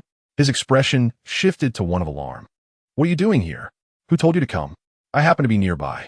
When Yi Luo sought help, I encountered him and came at once, Su Xian replied, feeling a sense of relief wash over him. He had made it just in time. Had he been a moment later, the second elder might not have survived. Foolishness. Su Taitong and Appo's face was etched with urgency. Did you forget what I told you? Who told you to come here and risk your life? Quickly, find a way to hold them off while you escape. Su Taitong was genuinely frantic. Even if he were to perish, the Su family could withstand the loss of 2 or 3 of him. But someone like Su Xian, a prodigious talent destined to carry the future of the Su family, was irreplaceable. Second elder, fret not. These 3 cannot kill me, Su Xian replied confidently, his gaze turning cold as he surveyed his adversaries. A wave of murderous intent began to coalesce around him. Have you 3 decided how you wish to die? His voice thundered through the air. Upon Su Xian's arrival, the 3 peak-level warriors from the Pang family were stunned, but soon they sensed the powerful aura emanating from him. A junior in the sea transformation realm? Just a minor achievement? They were bewildered, yet they recalled how he had single-handedly thwarted their assault and saved Su Taitong from certain doom. As realization dawned upon them, they erupted in joy. It's Su Xian, the young master of the Su family. Their excitement soared. It was akin to expecting a simple meal only to discover a golden delicacy instead. Compared to Su Xian, Su Taitong paled in significance. He was merely an exhausted peak-level warrior, unlikely to ever reach the next realm. Kusushin, the mere realm of true martial, could contend with the pinnacle of transformation C, truly an unparalleled genius, a being that instills unease within the Pang family. Their prior reckless endeavors to summon the Phantom from Baishan Island were solely to preemptively extinguish the life of this prodigy. The recent conflict between the Su and Pang families was ignited by Su Xian's existence. They were troubled, pondering how to eliminate this genius after the Appo's, Phantom and Appo's failed to do so. Yet now, this extraordinary talent from the Su family has willingly walked into their midst to save Su Taitong. Kill. Regardless of the cost, he must be eradicated. The murderous intent surged within the trio. At that moment, have you three contemplated how you shall meet your demise? Su Xian's thunderous voice erupted. This lad dares to threaten us? Seeking death. The three exchanged glances, and in the next heartbeat, swoosh, swoosh, swoosh. They all surged into action simultaneously. Much like the ambush on Su Taitong, they unleashed their utmost prowess, striving to eliminate Su Xian with utmost speed. Su Taitong wore a look of alarm, hastily retrieving his weapon, eager to assist. Yet, Su Xian's speed far surpassed his own. In an instant, he confronted the trio, his sword already in motion. Su Xian immediately summoned 50% of his bloodline power, unleashing a might comparable to that of a perfected transformation C. However, what was truly formidable was his swordsmanship. It was ruthless, akin to searing flames, and simultaneously, it resembled the ferocious and thunderous roar of a tempest. The fusion of both created an endless might.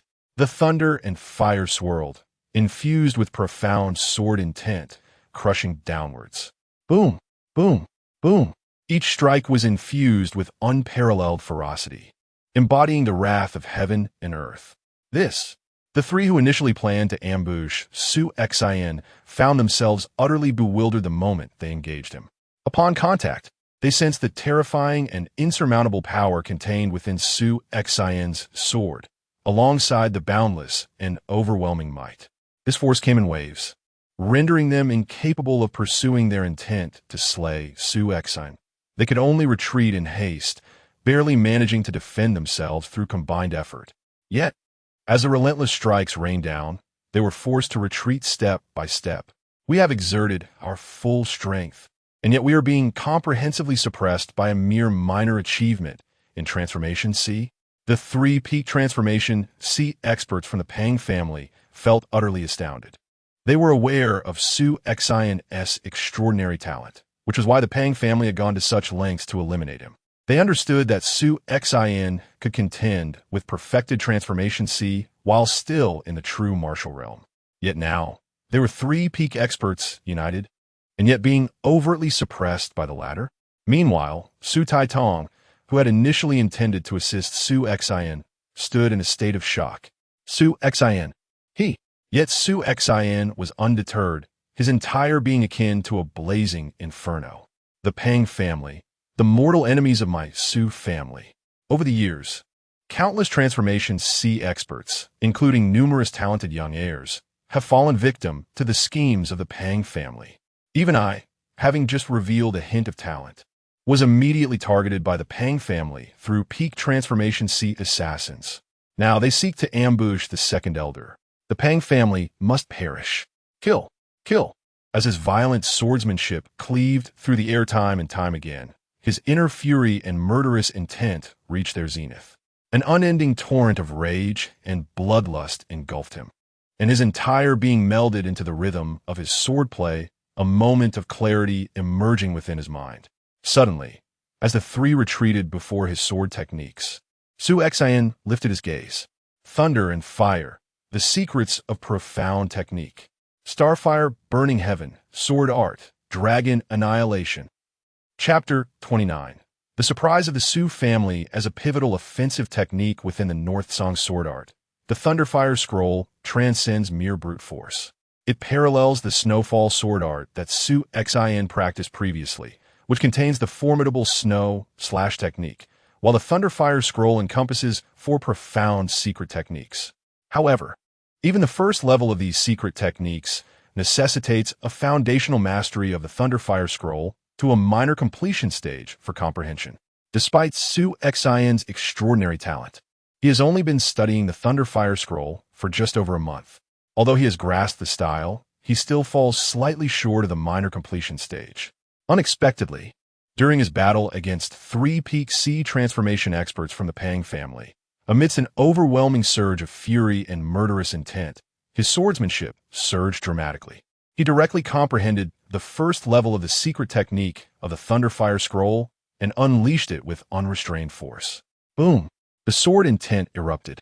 A terrifying sword shadow emerged, seemingly capable of cleaving the heavens and obliterating the earth. The three adversaries, who were already struggling against Su Xian's swordsmanship, turned pale upon witnessing this dreadful sword shadow. No, it's over. The three of them lamented inwardly. The might of the sword shadow far exceeded their capacity to endure. Regardless of their desperate attempts to resist, the sword shadow mercilessly crushed through, completely engulfing their forms. Under the impact of that power, every bone in their bodies shattered. With a single strike, three peak sea transformation experts perished on the spot.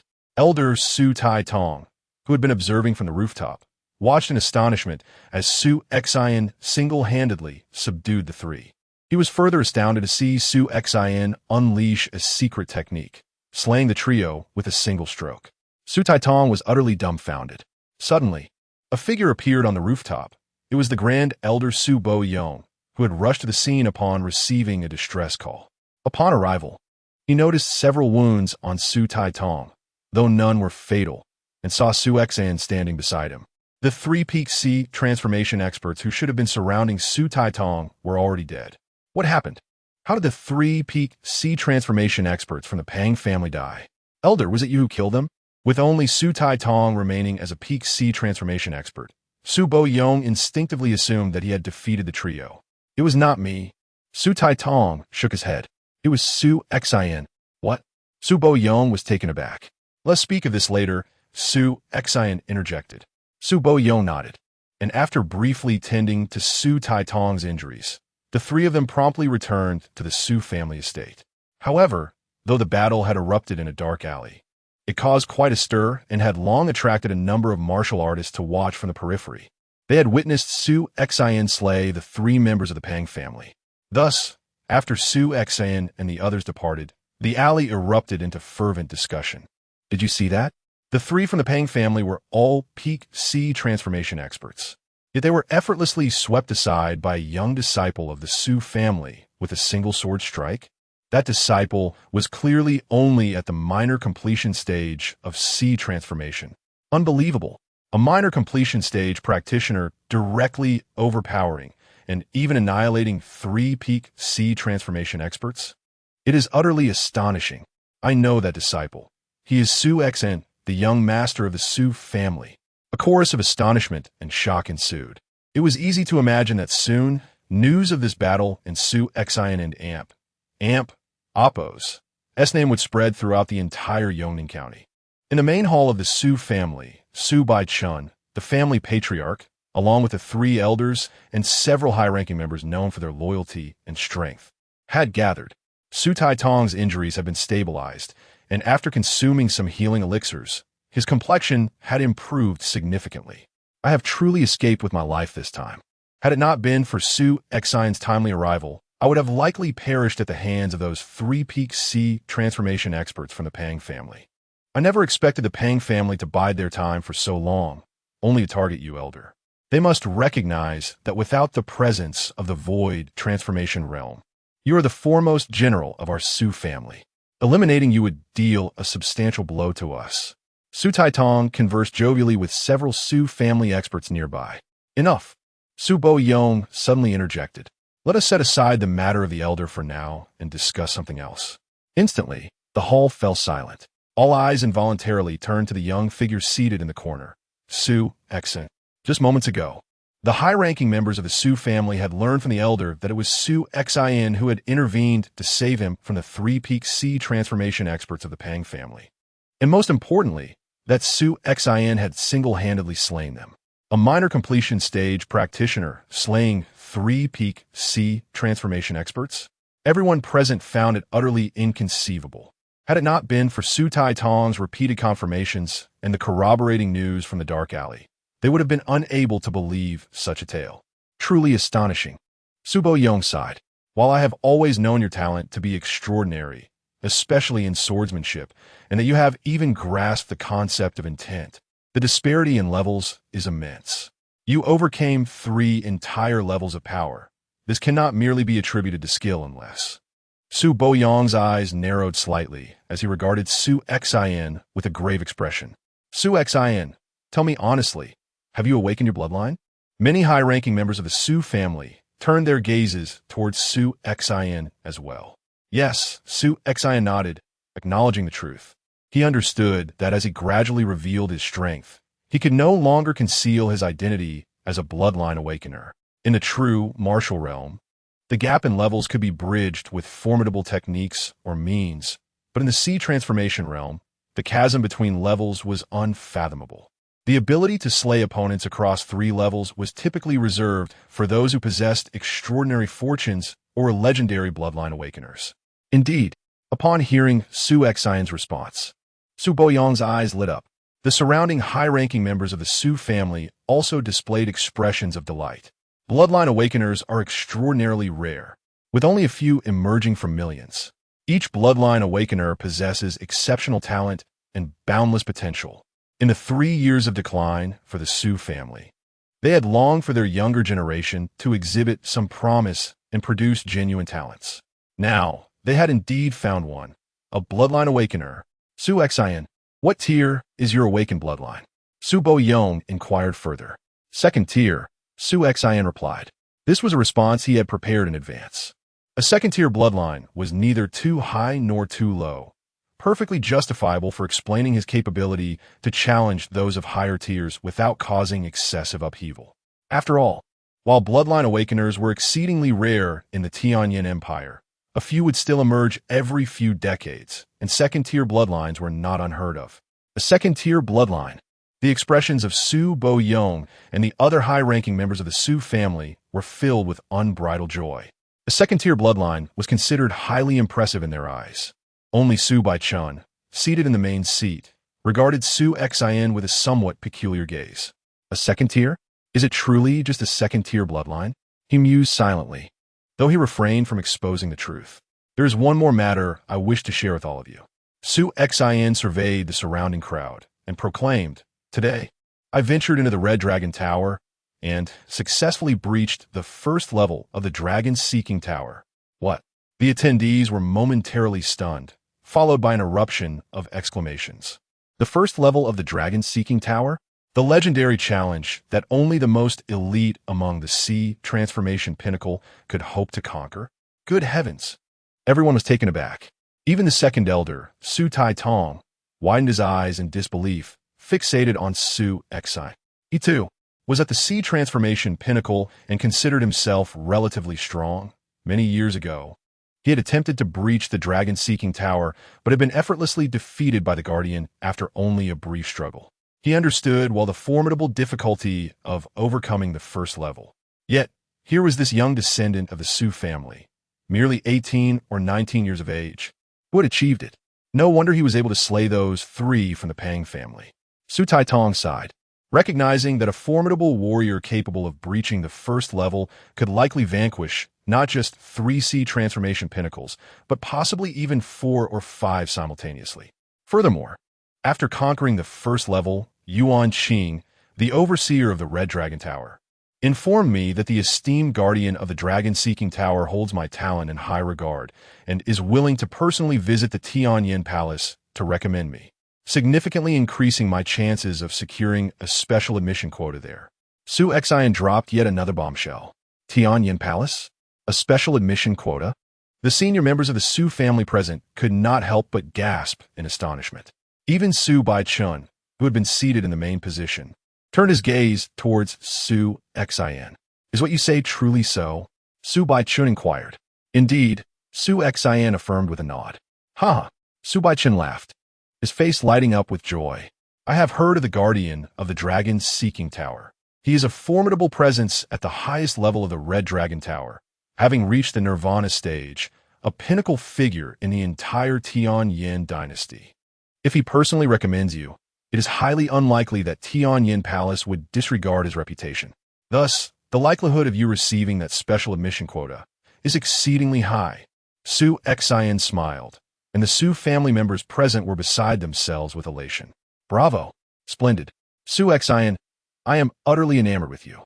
Alas, ever since the demise of the Su family's Nirvana stage ancestor, The family had fallen into decline, shrouded in a pall of despair. Internally, there was the faction led by Zhao Tianlei, which had become a malignant tumor seeking to usurp power. Externally, the Pang family eyed them greedily, intent on devouring them whole.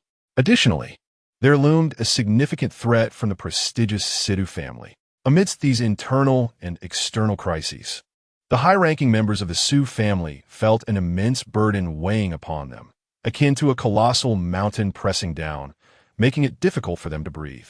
Thankfully, the faction leader and Amp, Oppos, Zhao Tianlei and Amp, Oppos, had been slain by an unknown assailant, leading to the disintegration of that faction, alleviating some internal strife and allowing them to breathe somewhat easier. Yet, the Su family's crisis remained ever-present, leaving them unable to relax even a fraction. Now, with the revelation of Su Xin's substantial probability of entering Tianyin Palace, should Su Xin become a disciple there, not only would the Pang family be rendered insignificant, but even the Sidu family would refrain from making any overt moves against the Su family. While the crisis could not be entirely resolved, it would at least be significantly alleviated, lifting much of the burden from their shoulders. How could they not feel excited? How could they not be overjoyed? Enough! Su Baichun raised his hand, and the countenances of the Su family members gradually sobered. The possibility of Xin becoming a disciple of Tianyin Palace is indeed a momentous occasion for our family. But until the envoy from Tianyin Palace arrives, we must remain vigilant. Anything could happen. We cannot afford to let our guard down, Su Baichun stated. Everyone nodded in agreement. From this day forth, cease all retaliatory actions against the Pang family, Su Baichun commanded. Cease retaliation? Su Taitong frowned. Head of the family. While it may be easy for us to halt our actions, the Pang family has just suffered the loss of 3 seed transformation pinnacles. They will surely be aware that it was Su Xin who was responsible, and they will inevitably become more frenzied. At that point, disregard the Pang family's fury. Su Baichun replied coldly. To avoid unnecessary losses, from today onward, the warriors and disciples of the Su family shall remain within the estate, only venturing out for exceptional reasons. Understood, the others acknowledged. If the Su family remains within, the Pang family's outrage and frenzy will amount to nothing. Unless they recklessly invade the Su family estate and engage in open conflict. Once the envoy from Tianyin Palace arrives and Su Xin's status as a disciple is confirmed, the Su family will have little to fear from the Pang family. Let's hope that everything proceeds smoothly, Su Baichun mused. Though this was a moment of great joy, for reasons unknown, as he observed the Su family members reveling in the news, a twinge of unease suddenly crept into his heart. The decree was swiftly disseminated, summoning all formidable individuals and scions from the Su family strongholds within the prefecture city. Certain enterprises were even relinquished outright. Although the majority of the Su family remained oblivious to the rationale behind this directive, they dutifully remained within the confines of their estate. Meanwhile, the Su family and Amp, Oppos, most powerful echelons anxiously awaited word from the Skyfire Palace. 5 days elapsed swiftly. Within the opulent halls of the Pang family estate, a conclave of elders and esteemed retainers gathered, their expressions etched with perplexity. What devious machinations are the Su family engaged in? They wondered aloud. After a fierce rivalry that had claimed the lives of numerous transcendent Sea Realm cultivators from the Pang family, they had abruptly ceased their aggression. Several strongholds, including coveted enterprises, were abandoned by the Su family, whose members had remained sequestered within their estate for days. Are the Su family cowering in fear, seeking to evade confrontation? One Pang elder ventured. Pang Shaoqing, the Pang family patriarch, scoffed. Fear? The Su family, once a preeminent clan with a Nirvana realm ancestor, possesses an ingrained arrogance. They have never retreated from their struggles with our Pang family, even when aware of their inferior strength. How could they possibly be afraid? Moreover, the recent skirmishes have favored the Su family, with the Pang family suffering the loss of over a dozen transcendent Sea Realm experts, including 4 at the pinnacle of their cultivation.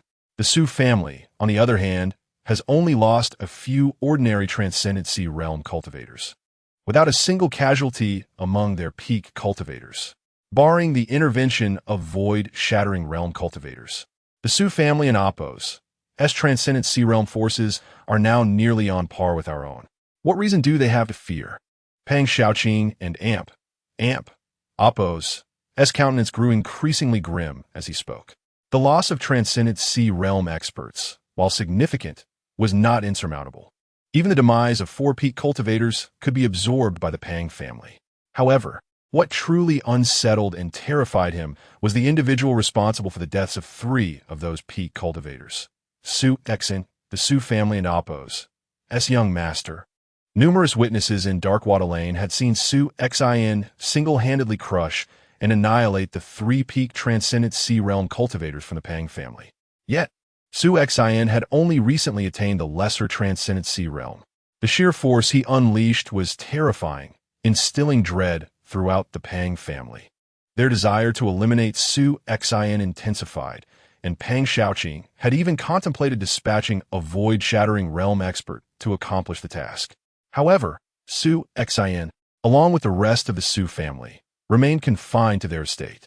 Eliminating Su Xin under these circumstances would necessitate storming the Su family's residence and engaging in a full-scale war. The identity of the enigmatic swordsman who had slain Zhao Tianlei and Pang Shan remained a mystery, and the number of hidden void-shattering realm experts within the Su family was unknown. Initiating a reckless war at this juncture would be exceedingly perilous, Pang Xiaoqing mused. After a moment of contemplation, he raised his head and commanded, "Issue an order to swiftly annex all of the Su family's enterprises within the prefecture city and throughout Yongning Prefecture.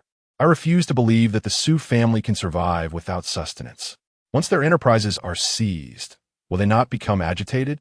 Furthermore, make every effort to contact our informants within the Su family to ascertain what is transpiring within their ranks. As for Su Xin, we shall wait. While he possesses extraordinary potential, every supreme expert must undergo relentless trials to mature. Let him languish within the Su family, deprived of such trials, and he will eventually degenerate into mediocrity." Even as Pang Xiaoqing concluded his pronouncement, a chilling retort reverberated through the hall. Mediocrity? By the time Su Xin becomes mediocre, your Pang family will likely be annihilated. Who is it? Pang Xiaoqing demanded, his gaze hardening. The assembled Pang family experts rose to their feet, their faces etched with apprehension. A towering figure materialized within the hall. The newcomer was a burly, robed elder with piercing eyes and an aura of frigid menace. "Lord Song," Pang Xiaoqing greeted, bowing respectfully. Several Pang elders who recognized the visitor followed suit. And Song, a formidable expert from the Situ family, had served as the liaison between the Situ and Pang families for the past 3 years, during which the Pang family had relentlessly suppressed the Su family at the behest of the Situ family. "Patriarch Pang, my master is deeply disappointed in you," and Song declared icily. Pang Xiaoqing's expression faltered as he stammered, "Lord Song, the Pang family has diligently followed your instructions these past few years. The Su family has been reduced to a shadow of its former self under our relentless pressure. I am confident that we will soon eradicate the Su family entirely." "Eradicate them?" And Song sneered, "Patriarch Pang, you are blissfully ignorant of your impending doom." Impending doom? Pang Xiaoqing's face paled as the surrounding Pang family experts exchanged alarmed glances. "Lord Song, what do you mean?" Pang Xiaoqing inquired anxiously. "Do you know why the Su family, after engaging in such fierce battles with you, has suddenly chosen to retreat these past few days?" And Song fixed Pang Xiaoqing with a frigid stare. "It is because Su Xin has conquered the first level of the dragon-seeking pagoda and is on the verge of becoming a disciple of the Skyfire Palace." "What?" Pang Xiaoqing exclaimed, his eyes widening in disbelief. "A Skyfire Palace disciple? The Skyfire Palace is an entity of such immense power that even my Situ family hesitates to provoke its disciples. If Su Xin truly becomes a Skyfire Palace disciple, dealing with your insignificant Pang family will be effortless. The Su family is aware of this, which is why they have chosen to bide their time. Once the Skyfire Palace renders its decision and Su Xion's status as a Skyfire Palace disciple is confirmed, your Pang family will be nothing more than a fish on their chopping block," and Song elucidated. Pang Xiaoqing's heart trembled as he realized that Skyfire Palace disciples barring unforeseen circumstances, were destined to become the Celestial Flame dynasty's most influential figures. During their ascent, numerous powerful factions would vie for their favor. Su Xin would not even need to exert himself. A mere suggestion would suffice to incite powerful forces within the Celestial Flame dynasty to obliterate the Pang family. After all, his Pang family was merely a clan within a single prefecture city, insignificant in the eyes of the Celestial Flame dynasty's true powerhouses. Many powerful factions would gladly eliminate the Pang family to curry favor with a prodigious talent like Su Xin. Lord and Song, the Pang family has always been loyal to the Sidhu family. We have spared no effort in suppressing the Su family at the Sidhu family's behest. Now that the Pang family is in peril, I implore you to save us in recognition of our unwavering loyalty, Pang Xiaoqing pleaded urgently. The Pang family's high-ranking experts were seized by panic. They had not anticipated that Su Xin would unwittingly drive them to the brink of destruction. Had Song not arrived to inform them, they would have remained oblivious to their perilous situation. As Song had stated, the Pang family was indeed on the verge of collapse, yet remained blissfully unaware. Rest assured, the Master has observed the Pang family's actions over the years. Had the Master intended to abandon you, I would not have been dispatched here tonight, and Song reassured. These words brought a surge of relief to the Pang family experts. At least the Sidhu family had not abandoned them in this moment of crisis. The existence of Su Xin is already known to Tianyin Palace, and the higher-ups of Tianyin Palace are deliberating whether to grant him a special admission quota. This is an undeniable fact. Once Su Xin becomes a disciple of Tianyin Palace, even my Sima family would not dare to act against him without leaving any trace. However, before the special admission quota is officially conferred upon Su Xin, we still have an opportunity. And Song's voice was deep.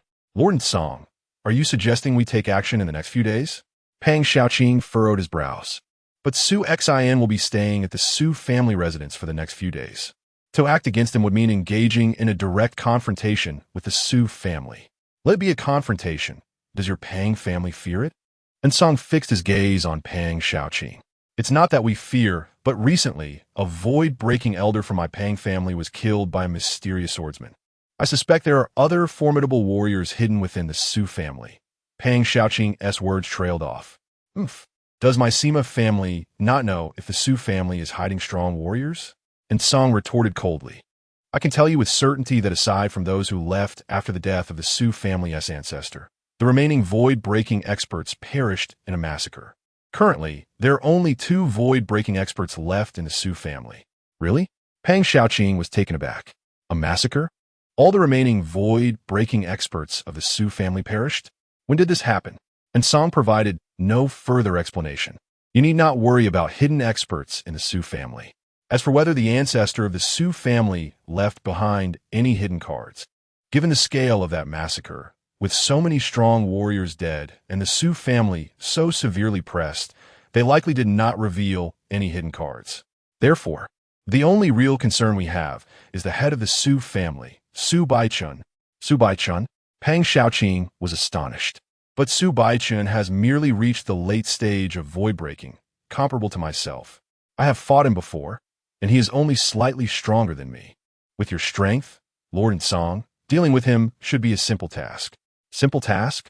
And Song glanced at Pang Xiaoqing curiously and laughed. Pang family head. Su Baichun is not as straightforward as you imagine.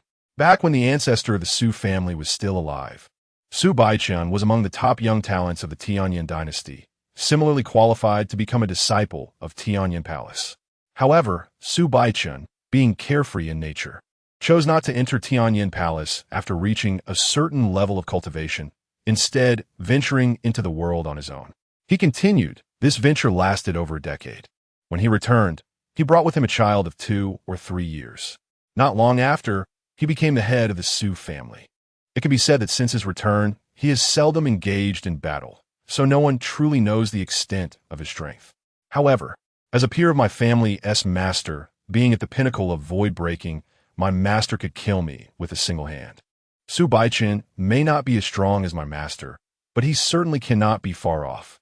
For this occasion, my master expended considerable resources and effort to invite that person, who dispatched a team of Yinglong guards to assist us.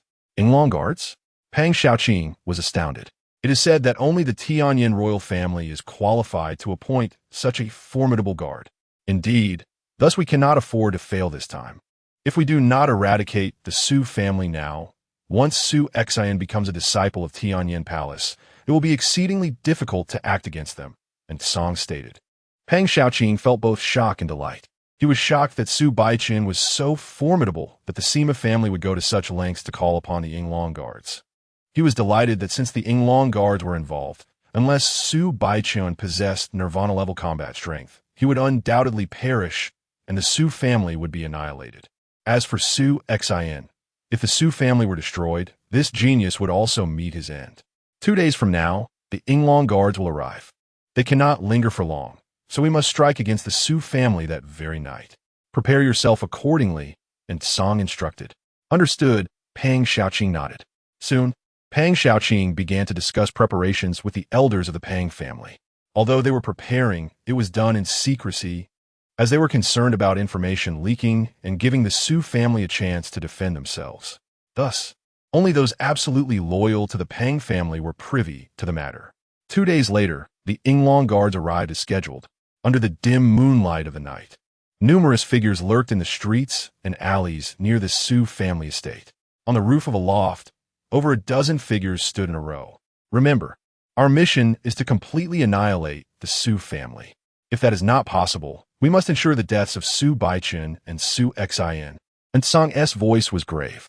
Brother Longjio, your Yinglong guard team will join forces with me and the head of the Pang family to surround and eliminate Su Baiqin. As for the remaining void-breaking experts of the Pang family, they will rush into the Su family estate with the others, looking for the right opportunity to kill Su Xian first. Understood, the leader of the Yinglong guard team, Longjio, nodded slightly. Mr. Chong, aside from myself, you are the only one in my Pang family who possesses late-stage void-breaking strength and is proficient in assassination techniques. Once we enter the Su family, conceal yourself and ascertain whether there are other strong warriors present. If there are none, you can directly strike to kill Su Xian. If there are, you may find the opportunity to eliminate Su Xian once they reveal themselves. Pang Xiaoqing instructed the attendant beside him in a low voice. Understood. Mr. Chong nodded in agreement. Commenced the operation. Soon the assault began. The more than 10 figures atop the loft soared into the air, rapidly heading towards the Su family estate. Who goes there? The Su family was on high alert, and the guards quickly detected the approaching figures. Little brats of the Su family. Tonight marks the day of your annihilation. A long howl echoed throughout the night sky. The Su family was instantly thrown into turmoil. Chapter 31. The Su family and Oppos. As peril as night enveloped the air with a faint chill, Su Xian diligently practiced his swordsmanship within the confines of his residence. Upon completing a particular technique, he felt a wave of tranquility wash over him. Having mastered the first level of the profound secret art, the Thunderfire Scroll, his comprehension of the realm had significantly deepened. Now, should he venture into the second level of the Dragon-Seeking Tower again, although the odds of defeat remained high, he believed he could at least engage in a fierce battle with the Guardian. A sudden outburst shattered the calm. The young ones of the Su family. Tonight marks the end of your lineage. The piercing cry reverberated through the Su family estate, causing Su Xian and Oppos' expression to shift dramatically. Panic surged within him. He swiftly ascended to the roof, where he beheld over 10 figures hurtling through the night sky with astonishing speed. Each figure emanated an aura of unfathomable terror.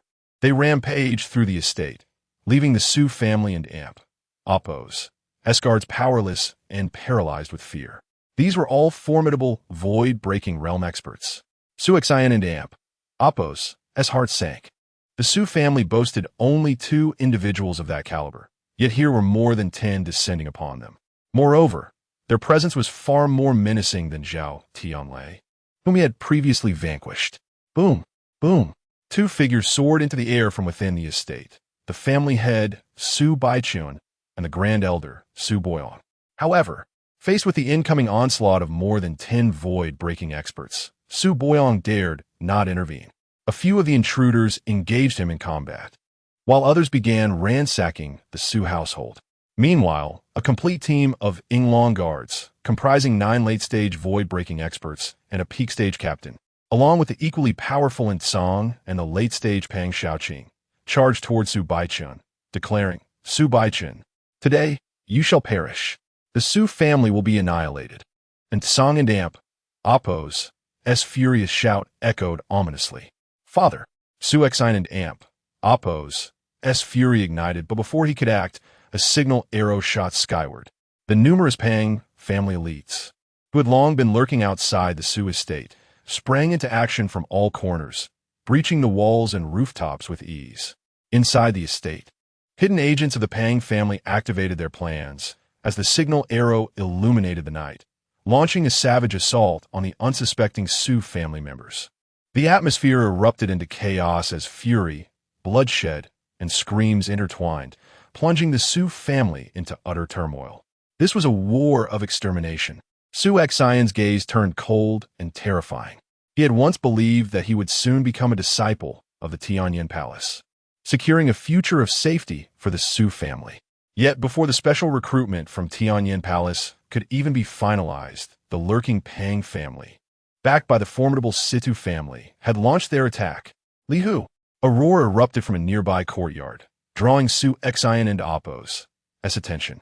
He saw several Su family experts hastily rushing toward the front courtyard when one of the guests, having reached the pinnacle of the Sea transformation stage, launched a surprise attack, inflicting grievous injuries on the unprepared Su family members, resulting in the death of 2. The enraged voice belonged to Su Bohong, who lay gravely wounded from the ambush. "Uncle Hang!" Su Xian and Appo's eyes turned red with rage. With a leap, he landed in the courtyard just as Li Hu prepared to deliver a fatal blow to the injured Su Bohong. The moment Su Xian arrived, Li Hu's expression shifted in alarm. Although merely a guest, he was aware of Su Xian's recent exploits in the eastern city, where he had single-handedly defeated 3 peak Sea transformation experts. "You shall perish." Su Xian unleashed his sword. The brilliance of his blade was beyond the capacity of Li Hu, a mere Sea transformation expert, to withstand. In an instant, Li Hu was slain. Su Xian. Su Bohong managed to lift his gaze to Su Xian before collapsing, his life extinguished. "Uncle Hang!" Su Xian's heart ached, ready to rush forward when 2 figures descended upon the courtyard roof, their icy stares fixed upon him. 2 void-breaking realm experts? Su Xian felt a jolt of shock. He had previously noted that among the intruders, several had split off, one engaging the Grand Elder while the others scoured the estate. It seemed these 2 had come to confront him, to dispatch a mere Sea transformation novice. They had sent 2 void-breaking experts. Indeed, they held him in high regard. Su Xian's expression darkened. Compared to him, the Situ family placed even greater value on his father, Su Baichun. After all, the Yinglong guard team, along with Song and Pang Xiaoqing, was headed for Su Baichun. Kill! The 2 void-breaking experts, both from the Pang family, unleashed their might without uttering a word, intent on eliminating Su Xian swiftly. One wielded a spear, while the other brandished a blood-red blade as thin as a cicada's wing. The spear, like a venomous dragon, pierced the void, while the blood-red blade surged forward with astonishing speed, targeting Su Xian and Appo's throat, with both experts attacking in unison. Even the most talented individuals who had breached the first level of the dragon-seeking tower would find themselves at risk. They were confident in their abilities. Yet, the outcome was unexpected. Clang! Clang! The metallic sounds of their strikes echoed as both were forced to retreat. He survived? They were taken aback that their combined assault had not claimed his life. Regaining composure, they attacked once more, this time coordinating their efforts from 2 directions, launching relentless assaults at Su Xian. However, he stood resolute, akin to an unyielding rock amidst a tempestuous sea, wielding his sword to deflect their blows with remarkable finesse, channeling only half of his bloodline power. These 2 may be void-breaking experts, but they were merely in the early stages. Their techniques were quite ordinary, and in terms of strength, they paled in comparison to the Guardian of the 2nd level of the Dragon-Seeking Tower. The Guardian had demonstrated speed and power that only barely qualified as void-breaking, Yet his spear technique contained a hint of profound intent, making it exceptionally formidable. In terms of overall strength, the Guardians surpassed either of these two. Previously, Su Xian had managed to endure under the Guardians' assault for an extended period, and now, with his mastery of the Thunderfire Scroll, his comprehension of profound intent had significantly improved, enhancing his defense. Even now, facing two adversaries, he found himself capable of handling them with relative ease. These two posed no genuine threat to him, yet the fate of the Su family weighed heavily on his mind. During the fierce confrontation with these two formidable void-breaking realm experts, he ascended to the rooftop, granting him a panoramic view of the Su family estate, where chaos and slaughter reigned. Although the initial onslaught by numerous powerful members of the Pang family, compounded by the sudden eruption of their hidden lines, caught the Su family off guard, they quickly regained their composure. Under the strategic guidance of the elders and the highest echelons of the Su family, they began to mount an effective resistance. In terms of combat strength at the Sea Transformation Realm, the Su family was hardly inferior to the Pang family. Thus, the outcome of this night's battle ultimately hinged upon the prowess of the void-breaking realm experts. At this moment, within the Su family, there were three battlegrounds among the void-breaking realm experts. The first involved the Grand Elder Su Boyong engaged in combat with a void-breaking elder from the Pang family. Their strengths were evenly matched, making it difficult to ascertain a victor in the short term. The second battleground featured Su Xian, who was besieged by two void-breaking realm experts. The third and most perilous scenario involved the staggering 12 void-breaking realm experts surrounding Su Baichen alone. With so many powerful adversaries focused on his father, Su Xian could only wonder how much longer his father could endure. Anxiety coursed through Su Xian as he yearned to rush to his father's aid. Yet he knew he must first deal with the two void-breaking experts before him. Under normal circumstances, overcoming these two would be an insurmountable challenge. The only recourse was to employ the divine annihilation forbidden technique. However, this technique could only be sustained for a mere few dozen breaths. There could be no delay. He needed to seize the right moment and strike decisively. Su Xian's gaze turned icy. Though he was capable of effortlessly fending off the attacks of the two void-breaking experts using the mountain and sea scroll sword technique, he found himself increasingly straining against their onslaught. This boy is on the verge of collapse. Achieving such endurance at the minor completion of the Sea Transformation Realm against us is already quite impressive. The eyes of the two void-breaking experts gleamed with excitement as they intensified their assaults. Meanwhile, lurking in the void nearby was a figure, Mr. Chong, who had received instructions from Pang Shaoqing. The family head had ordered him to wait and observe whether the Su family had concealed any other powerful fighters. However, after such a prolonged battle, and with Su Xian now on the brink of death, it appeared that the Su family truly lacked any formidable reinforcements. Mr. Chong felt a sense of ease wash over him as he stealthily advanced toward the battlefield. As Su Xian found himself increasingly overwhelmed by the two void-breaking realm experts, the moment of his imminent defeat drew near. At that critical juncture, another figure suddenly appeared beside him, wielding a soft sword aimed straight at Su Xian and Appo's neck. Another intruder. Su Xian was engulfed in fury, his eyes blazing with murderous intent. Since they had come, they would all meet their end together. Forbidden technique. Divine annihilation. Chapter 32, Eruption Boom. Without any warning, the aura emanating from Su Xian surged at a terrifying speed. When he was merely at the pinnacle of the true martial 10th level, he could instantly elevate his cultivation to the peak of the Sea Transformation Realm by employing the Divine Annihilation Forbidden Technique. Now, having broken through to the Lesser Sea Transformation, when he invoked the Divine Annihilation Forbidden Technique again, that dreadful aura soared relentlessly, shattering the barriers to reach the threshold of the void-breaking realm. What? The two individuals who were currently launching a lethal assault on Su Xian, along with Mr. Chong, who had unexpectedly joined the fray, were utterly dumbfounded by this scene. In the blink of an eye, he transitioned from the Lesser Sea Transformation to the threshold of the void-breaking realm. Death.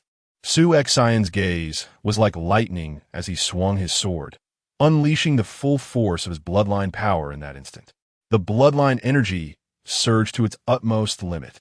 As a hazy sword light suddenly ignited, ethereal and dreamlike, gliding gracefully through the void.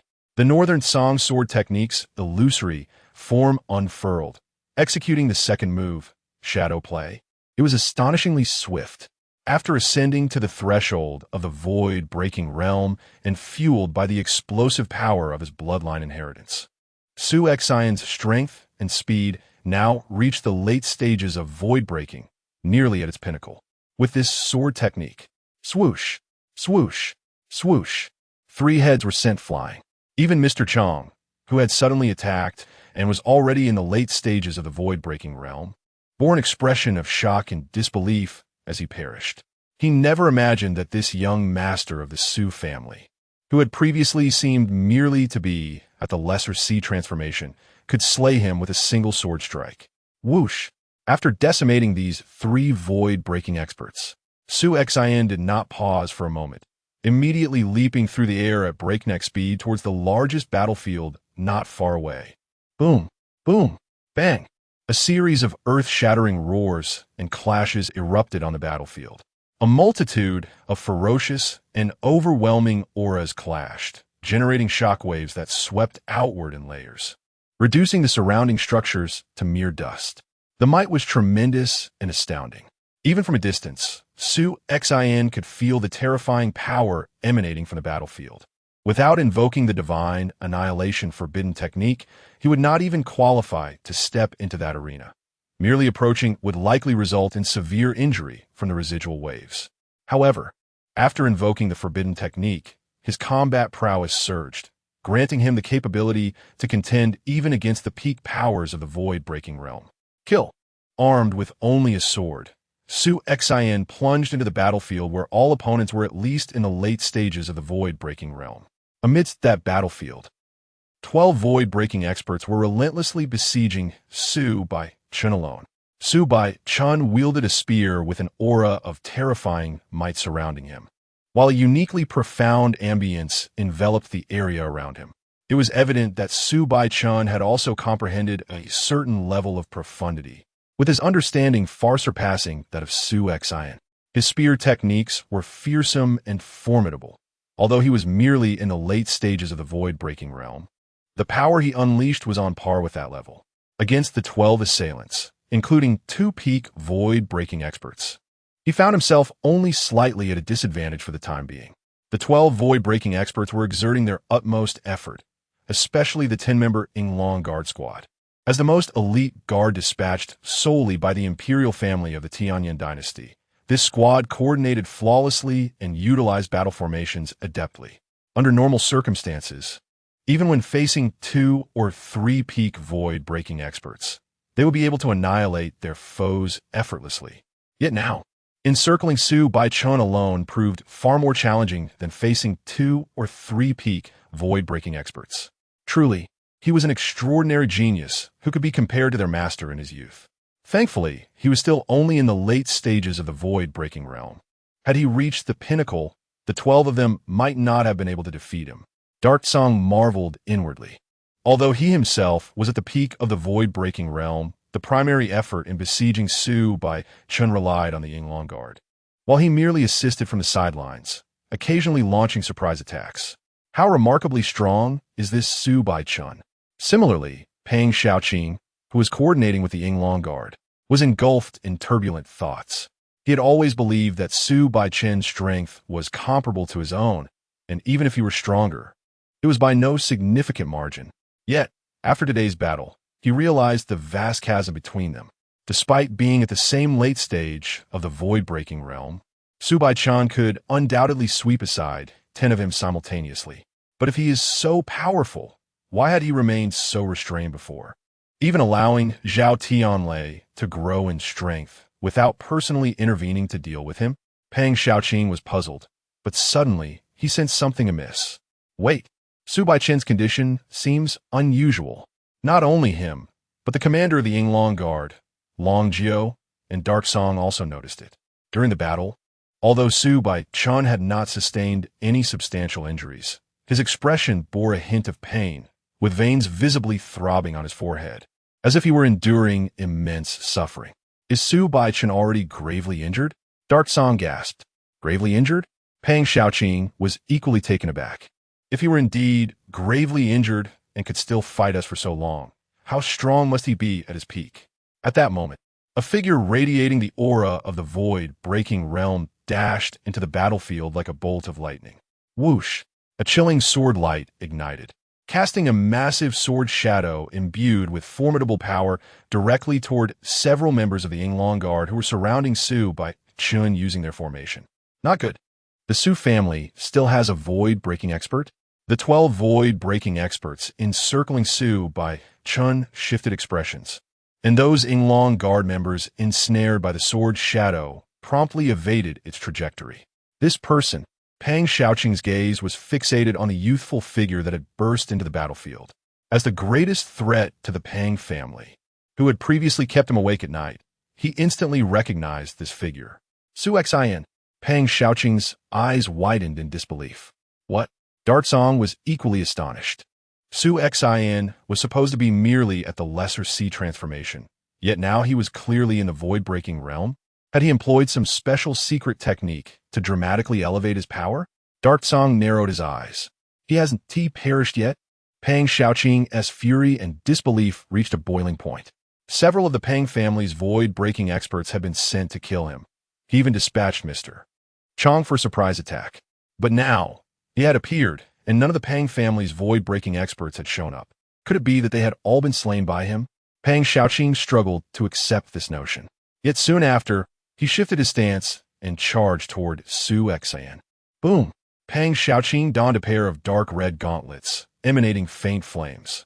As he approached Su Xin, he unleashed a ferocious punch, channeling his spiritual energy as if it were a colossal meteor crashing down upon Su Xin's head.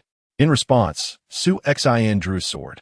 The sword light blazed like a fierce inferno, swift and violent. Fist and sword collided head-on. Bang! With just that single clash, the terrifying power contained within Su Xin's sword erupted, decisively shattering Pang Xiaoqing's fist. Puffed. Pang Xiaoqing gasped. A mouthful of blood erupted forth, and he was sent hurtling to the ground, creating a massive crater upon impact. Struggling to rise, he found himself unable to stand. His eyes filled with terror as they remained locked on Su Xin. Trash! Pang Xiaoqing, you and your family are nothing but a group of worthless individuals. Upon witnessing this, Song was immensely enraged. Observing Su Xin charging into the battlefield, Song immediately intervened to halt his advance. Song, after all, was a genuine peak expert in the void-breaking realm, possessing a profound understanding of the essence of martial arts, his skills not lacking in prowess. Su Xin unleashed forbidden techniques, channeling the power of his bloodline to its utmost limit, approaching the threshold of the peak of the void-breaking realm in terms of strength and speed. However, he still fell short compared to Song. Yet, in terms of skill and comprehension of the essence, Su Xin was evidently superior to Song. As Su Xin wielded the Thunderfire Scroll, his ferocious swordplay erupted with tremendous pressure, Song clashed with his battle blade, and after just a few exchanges, he felt a deep-seated dread. This young man, although slightly weaker in power, relied on the enhancement of sword intent, unleashing a might that surpassed his own, and his swordsmanship was terrifyingly formidable. Faced with Su Xin's relentless and violent sword strikes, Song's heart raced in panic. He instantaneously understood that one-on-one, he was not a match for Su Xin. Brother Long Jiao, Song immediately called out. Dragon Jiao, who was fully engaged in the assault on Su Baichen with the Yinglong guards, furrowed his brow upon hearing Song's shout. He had keenly observed the unfolding scene and realized that Song was on the verge of collapse. Despite the absurdity of a peak void-breaking expert being so thoroughly suppressed by a mere novice at the threshold of the void-breaking realm, he had no time to dwell on that now. 95, 96, 97, you three, go eliminate that young man. Dragon Jiao commanded. The Yinglong guards were exceptionally unique. Aside from the squad leader, the members were designated only by numbers. Following Dragon Jiao's order, 3 Yinglong guards immediately withdrew and charged towards Su Xian, with 3 members absent. The remaining 7 quickly adjusted their formation. Although they lacked the confidence to ensure Su by Chen's demise, they could still encircle him, waiting for the 3 Yinglong guards to combine forces with Song to eliminate Su Xian before returning to finish off Su Baichun.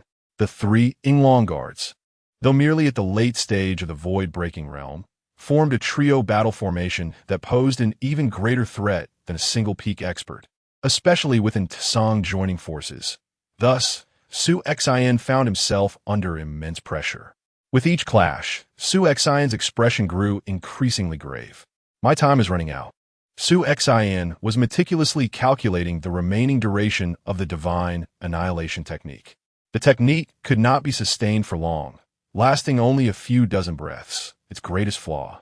From the moment he unleashed his fury to eliminate the 3 members of the Pang family, to his entrance into the battlefield, the duration of the divine annihilation technique had already surpassed half its limit. There was no choice but to gamble. A wild fervor surged in Su Xian's eyes. Confronted by Song and the 3 Yinglong guards simultaneously attacking, he abandoned all pretense of defense and launched a frenzied offensive. With sword in hand, he advanced without retreat. His swordsmanship grew increasingly violent and chaotic. Has he gone mad? Is he completely reckless? And Song was enraged, realizing that Su Xian was now entirely committed to a life-or-death struggle. Suddenly, a fierce glint erupted in Su Xian's eyes. Thunderfire Scroll's secret technique. Starfire Burning Heaven. One sword, Dragon Annihilation. Boom! The sword intent erupted, cleaving through heaven and earth. This is bad, and Song and the 3 Yinglong guards turned pale, sensing the terrifying power contained in this strike. They hastily attempted to defend themselves, but the result was uft, uft, uft, uft. Under the overwhelming force, all 4 of them spat blood and were sent reeling backward. Yet, Su Xian surged forward once more. Phantom Scroll, second form, Shadow Manipulation. Buzzed the ethereal sword's shadows ignited, and with astonishing speed, they directly pursued the 2 nearest Yinglong guards. The 2 guards, still in the midst of retreating and unable to stabilize their footing, had no time to defend themselves and could only watch helplessly as the sword light swept past. Uft, uft. In the night, 2 corpses fell from the sky. Having achieved this, Su Xian's form trembled violently, an unprecedented wave of fatigue and weakness enveloping him, rendering his sword hand powerless. His body also began to plummet from the air. Father, I did my best. A bittersweet smile graced Su Xian and Appo's lips. Chapter 33. The Purple Eyes. Indeed, Su Xian had exerted himself to the utmost. From the moment he unleashed the God Destruction forbidden technique until now, a mere few dozen breaths had elapsed. He had effortlessly annihilated the 3 formidable members of the Pang family's void-breaking realm, swiftly entered the battlefield, severely injured Pang Shaoqing, and subsequently forced the peak void-breaking expert Song and 3 members of the Yinglong guards to confront him. He had still managed to gravely wound Song and slay 2 of the Yinglong guards. In this brief span of time, he had achieved the pinnacle of his capabilities. Thud! Both Su Xian and the lifeless bodies of the 2 Yinglong guards fell to the ground. He had been completely drained of strength. The repercussions of employing the forbidden technique rendered him unable to even rise to his feet. The demise of 2 Yinglong guards?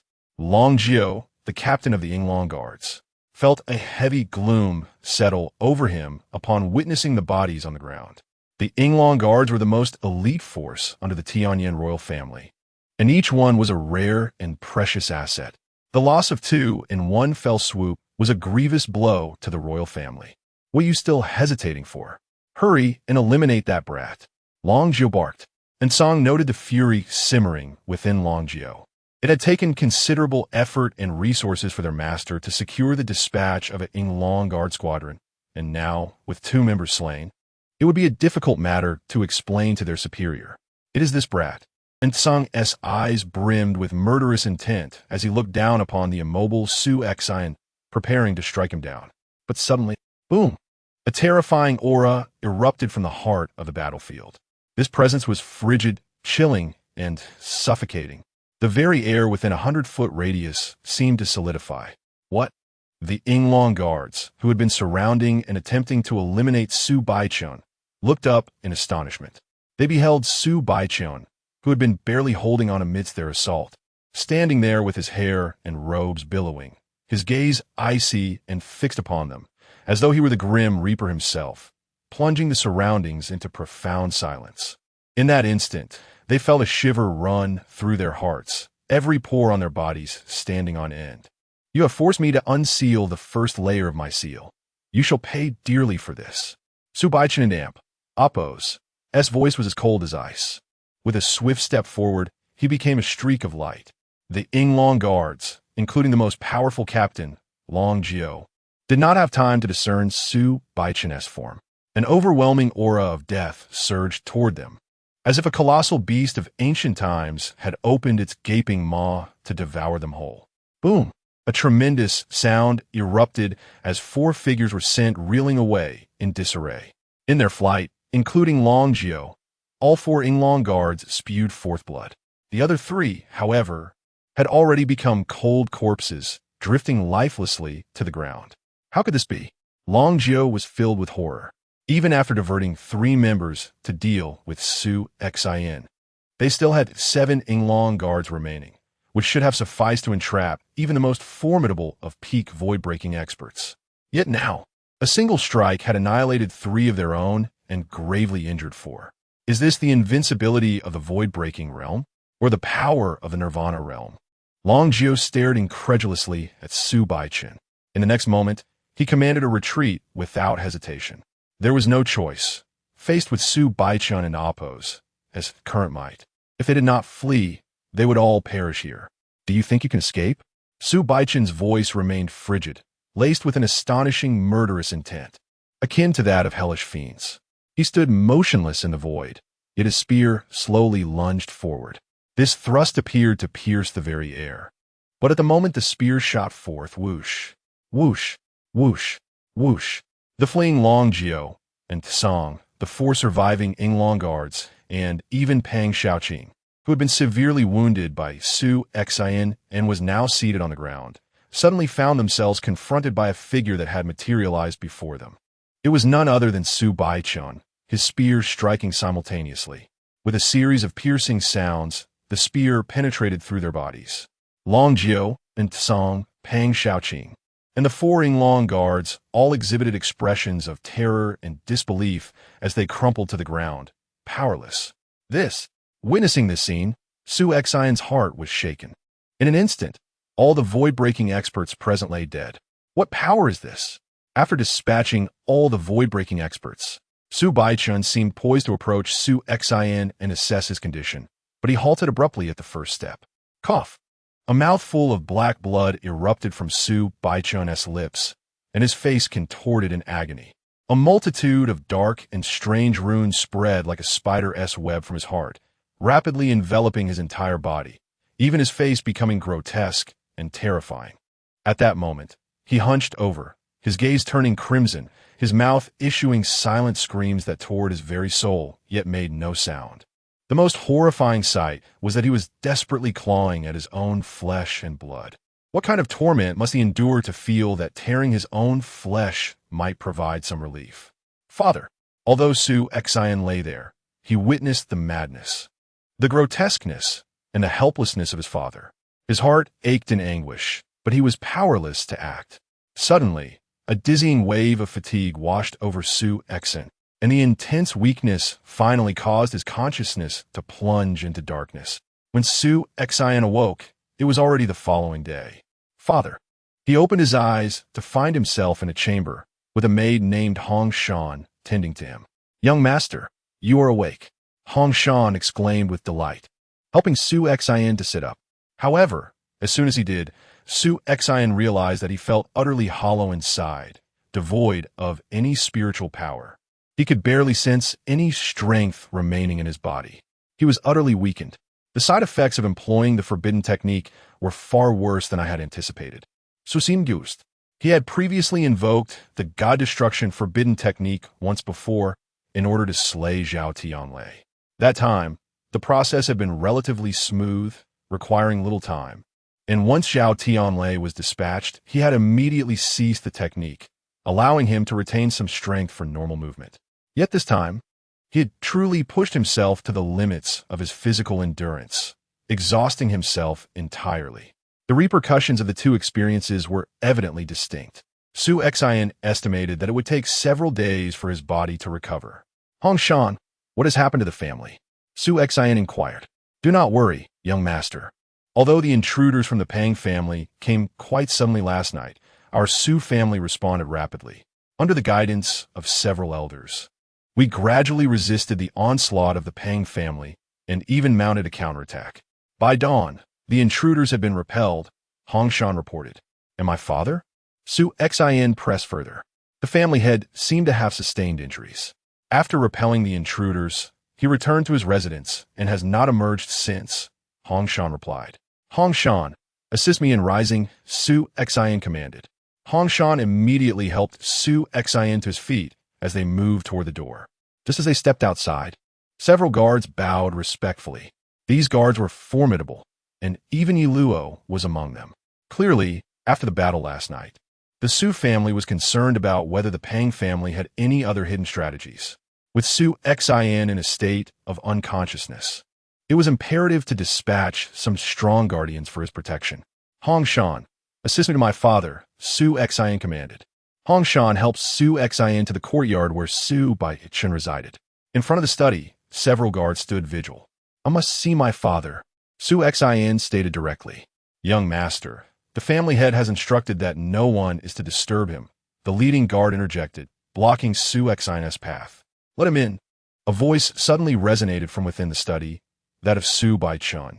The guards ceased their obstruction, and Su Xian, with the aid of Hongshan, pushed open the door and entered the dimly lit study. Once the door was shut, the room remained shrouded in darkness. A solitary figure sat despondently at the desk, the flickering candlelight casting shadows that obscured his features. Father, Su Xian spoke softly. Su Baichen slightly raised his head, and it was then that Su Xian clearly discerned his father's appearance. The once handsome and refined visage of Su Baichen had now turned sallow and desiccated. His entire face sunken and emaciated, his hair disheveled, with streaks of white appearing in places. It was as if he had aged decades in an instant. Father, what has happened to you? Su Xian gasped, preparing to step forward. Halt! Su Baichen barked. Do not approach. Just remain there. Su Xian froze in his tracks, his heart ablaze with anxiety. He recalled witnessing his father's unprecedented suffering before losing consciousness the previous night, and now he was confronted with this alarming transformation. What could have transpired in the interim? Xianer, I must ask you, how did your cultivation ascend from the minor realm of transformation to the threshold of the void-breaking realm last night? Did you employ some special secret technique? Su Baichen's gaze, now clouded, turned towards Su Xian. Yes, Su Xian nodded. You have been cultivating within the family, with little exposure to the outside world. Logically, you should not have had the opportunity to acquire such a technique unless it pertains to your bloodline, Su Baichen deduced. Indeed, Su Xian affirmed once more. It seems your bloodline is indeed extraordinary, Su Baichen remarked, studying Su Xian intently. In this world, bloodlines of the third and second grades are common, while first-grade bloodlines hold the potential to awaken innate divine abilities at certain cultivation levels, marking them as formidable. Yet you, having just awakened your bloodline, possess a technique capable of significantly enhancing your cultivation in a short time, which suggests your bloodline may transcend even the first grade, belonging to the divine category. Su Xian remained silent, not responding. The study fell into a momentary hush. Su Baichen spoke again. Listen carefully from this point forward. Unless you find yourself in an absolute desperate situation where you must exhaust every means to fight back, you must never utilize that secret technique in front of anyone. Understood. Su Xian acknowledged, recognizing that his father, having witnessed him employ the technique, could surmise its connection to his bloodline and thereby deduce its divine nature. Others would be capable of making similar inferences. Thus, Su Xian had always regarded this divine technique as his ultimate trump card, which came with severe side effects. He He had no intention of using it unless he faced a truly life-threatening scenario. "Father, last night," Su Xian began, eager to inquire. Su Bai-chan raised a hand to interrupt him. "I know what you wish to ask. Do not question me, for I shall not divulge anything. Your current strength is still too weak. You have only attained combat power at the void-breaking realm by relying on that technique. Without it, you cannot even claim to be the strongest within the Transformation Sea realm. You are not yet qualified to know these matters. However, your talent is remarkable, and your bloodline is astonishingly powerful. Your potential far exceeds mine, and soon you will enter the Tianyin Palace for cultivation, where your progress will be swift. When your strength is sufficient, I will naturally reveal everything to you." "Father, what level of strength do you deem sufficient?" Su Xian could not help but ask. "When the day arrives that you can single-handedly trample the entire Situ family beneath your feet, then you will be worthy of knowing everything," Su Bai-chan replied. "Trample the entire Situ family?" Su Xian was taken aback. "The Situ family boasts ancestors of the Nirvana realm." "I see." Su Xian's gaze hardened with resolve. "Go." Su Bai-chan gestured dismissively. Su Xian promptly exited the study. A divine bloodline? Could a divine bloodline grant one such a formidable secret technique? Su Bai-chan pondered silently. But suddenly, his emaciated face contorted in agony once more. He hastily retrieved several pills from his sleeve and swallowed them all at once, the pain visibly diminishing from his countenance. "Purple eyes! Purple eyes!" Su Bai-chan screamed, his eyes ablaze with an unprecedented fervor and resentment. Chapter 34. Blood debt must be repaid with blood. Emerging from the study, Su Xian felt an overwhelming weight upon his heart. He remained oblivious to the exact circumstances surrounding his father, yet the visible changes in his demeanor indicated that his father was not in a favorable state. Reflecting upon the previous night, he recalled the formidable strength his father had unleashed, single-handedly annihilating a multitude of formidable foes from the broken void realm, and doing so in an instant. Such terrifying power transcended even the limits of the broken void realm. Yet, if his father could indeed unleash such formidable might at will, how could he have tolerated the Pang family for so long? And what of Zhao Tianlei? It was evident that he could have easily dispatched him, yet his father refrained from taking action. All of this made Su Xian realize that there was a significant secret concealed within his father. Was he merely waiting for me to attain the strength to trample the entire Situ family beneath my feet before he would confide in me? Su Xian's gaze sharpened. The Situ family was a prestigious and influential clan within the Tianyin dynasty, boasting an ancestor of the Nirvana realm among their ranks. For an ordinary individual to aspire to bring the entire Situ family to heel was nothing short of a fanciful dream. However, for Su Xian, awakened with the supreme bloodline, infinite possibilities lay before him. Given time, a mere Situ family could hardly pose a challenge. "Father, I shall soon meet your expectations." Within the Su family estate, a heavy atmosphere prevailed. The assault from the previous night, though ultimately repelled by the Su family, had inflicted grievous losses. The number of lives lost was staggering. Young Master! Young Master! Su Xian arrived at the largest training ground of the Su family, where a multitude of family members had gathered, and on the ground lay numerous cold corpses draped in white cloth. A glance revealed over 100 lifeless bodies. "Su Xian, you have arrived." Su Baihu, standing nearby, looked over at him. "Second uncle." Su Xian approached to pay his respects, but suddenly his expression changed. He noticed that Su Baihu's face was ashen, and alarmingly, he could sense no trace of spiritual energy emanating from him. Ordinarily, only those supreme beings capable of completely concealing their spiritual aura would lack any discernible energy at such close proximity. Yet his second uncle, Su Baihu, was evidently far from that level. "Second uncle, what has happened to you?" Su Xian inquired. Su Baihu waved his hand, saying, "In last night's battle, my Dantian was ruined." "Your Dantian was ruined?" Su Xian gasped in shock. The destruction of one's Dantian equated to the loss of one's cultivation, rendering one a waste from that point forward. While he could still move freely, the second elder had both legs severed, making even walking a daunting challenge. Su Baihu sighed. The second elder and Appo's legs were severed? Su Xian and Amp, Appo's heart trembled. The second elder, who was brash and regarded the family in damp, Oppos, as honor above all, had lost his legs? Indeed, both of us are still alive at least. But these clan members lying before us will never awaken again, Su Baihu lamented. Su Exain clenched his fists, and, in that moment, his gaze was drawn to a figure kneeling before a corpse, weeping inconsolably. Ningjia! Su Exain rushed over, placing a hand on Su Yu Ning and Oppos' shoulder, then crouched down to unveil the white cloth covering the corpse before him. Sukingon? Su Exain and Amp, Oppos' hand trembled uncontrollably, and he slowly shook his head. Sukingon, among the younger generation of the Su family, was the most exceptional talent besides Su Exain himself. During the Sword Order competition, when Su Exain had yet to reveal his prowess, Su Qinghong had been the beacon of hope for the entire Su family. After Su Exain killed Zhao Ling and reclaimed the Su family and Oppos' Sword Order, restoring the family and Oppos' reputation, Su Qinghong frequently sought Su Exain out for swordsmanship practice. Their relationship had been quite amicable. Yet now, Su Qinghong was dead, according to the family members nearby. Su Qinghong had sacrificed his life to save Su Yuning and several other young clan members, bravely confronting two minor strongmen of the Pang family. It was known that Su Qinghong had not yet reached the level of transformation into the sea, making it impossible for him to impede two such powerful foes on his own. By the time reinforcements arrived from the Su family, Su Qinghong had already been slain.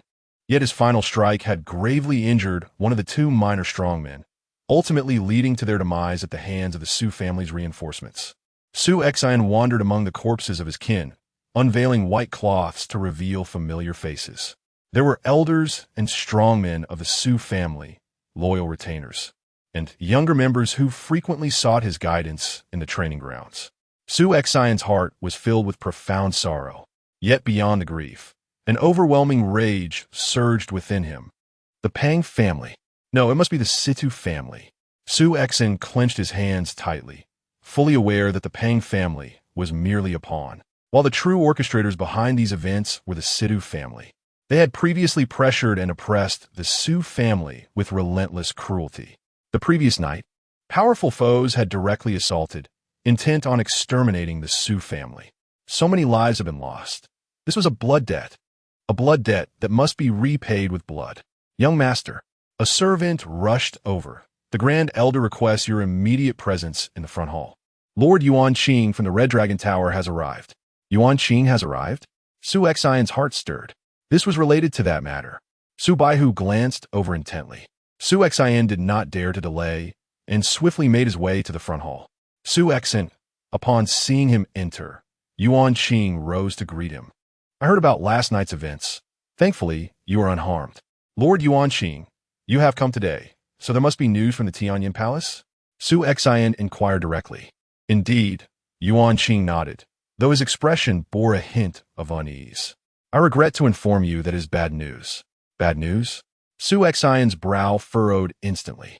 The esteemed individual guarding the Sikh Dragon Tower personally visited and recommended you to the Tianyan Palace. Initially, everything progressed smoothly. For your talent in overcoming the first level of the Sikh Dragon Tower with minor transformation into the sea met the requirements for special recruitment.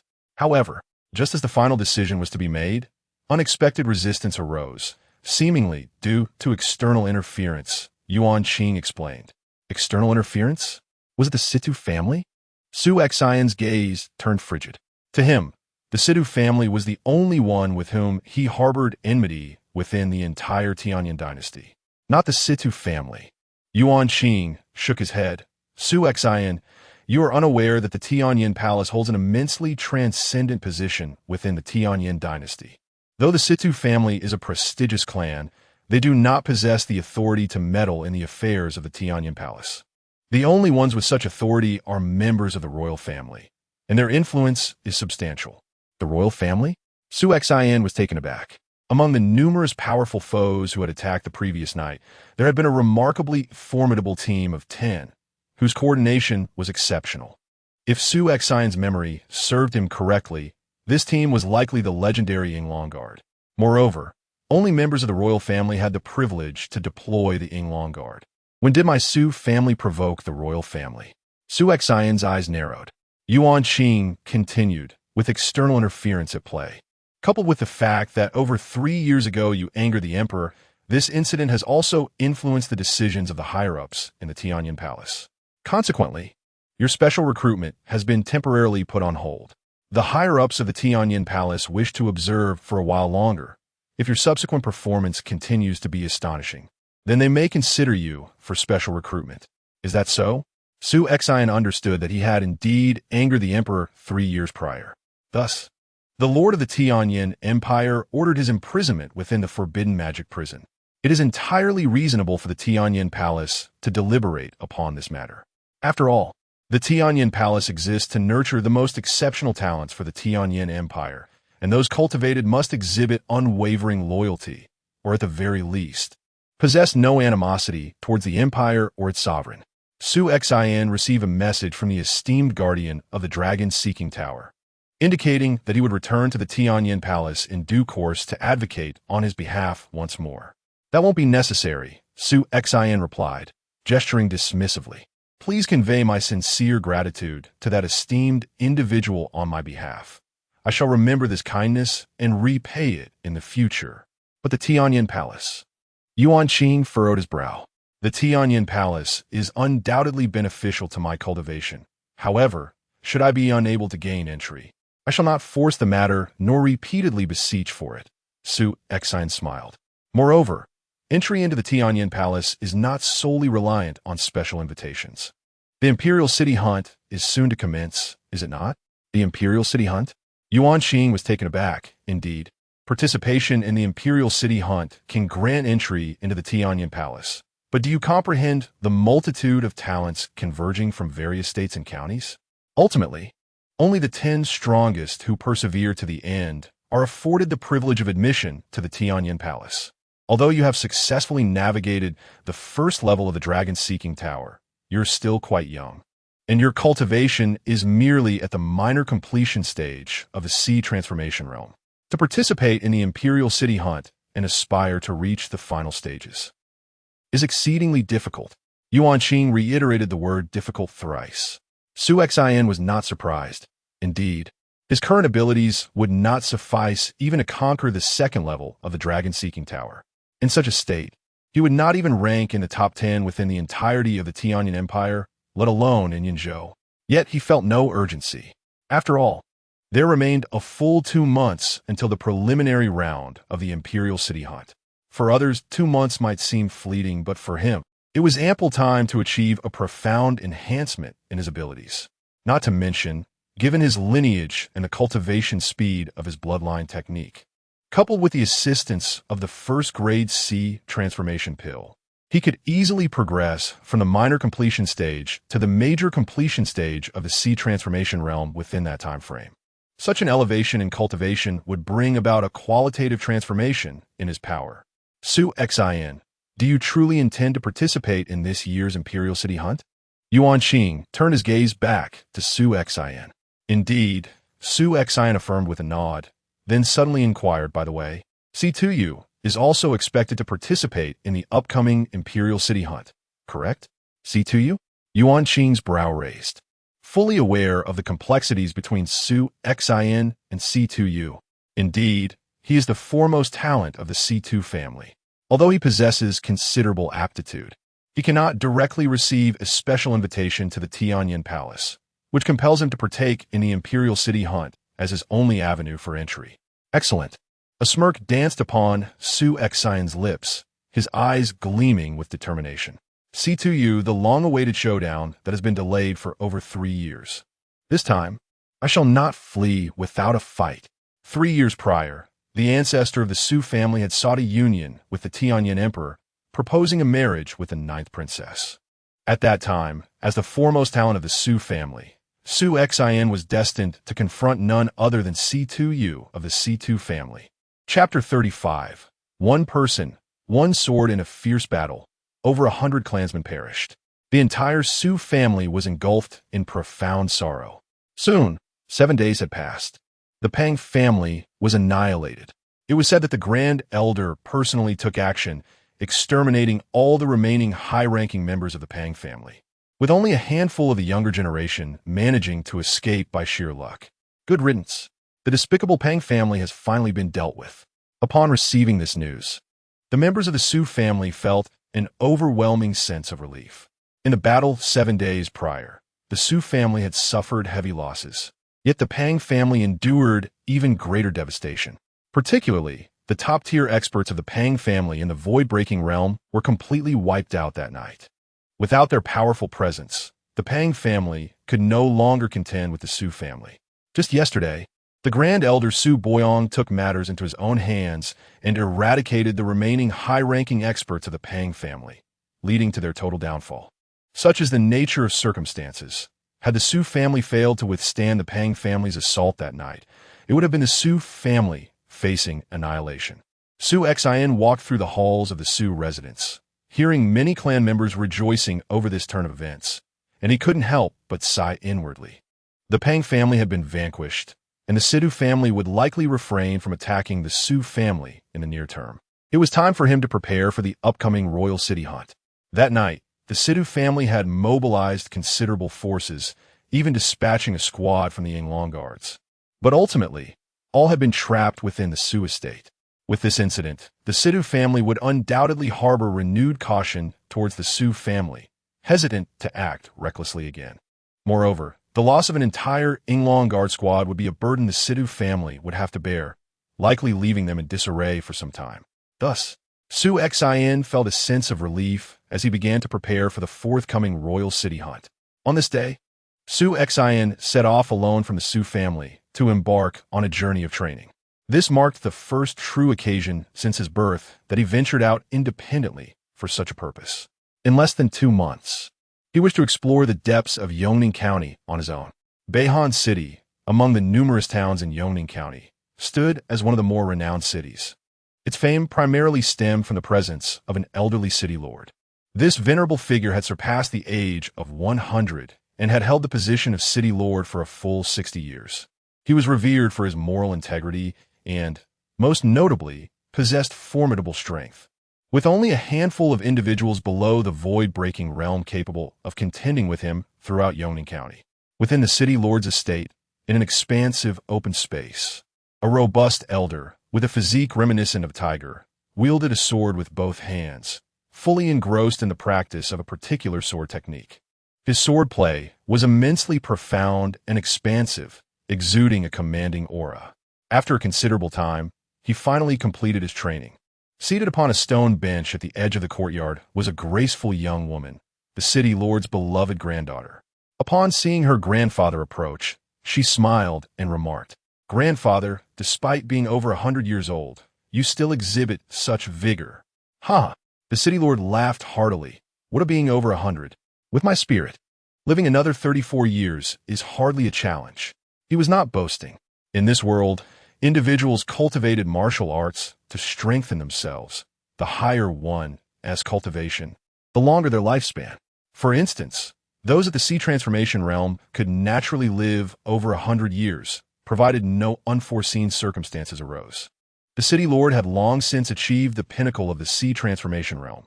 With such robust health, he could indeed live to be 130 or 40. As for those in the void-breaking realm, reaching 160 or 70 was quite normal. Many beyond the Nirvana realm could live over 200 years. Regrettably, the old man sighed. "Alas, I fear I shall never advance further."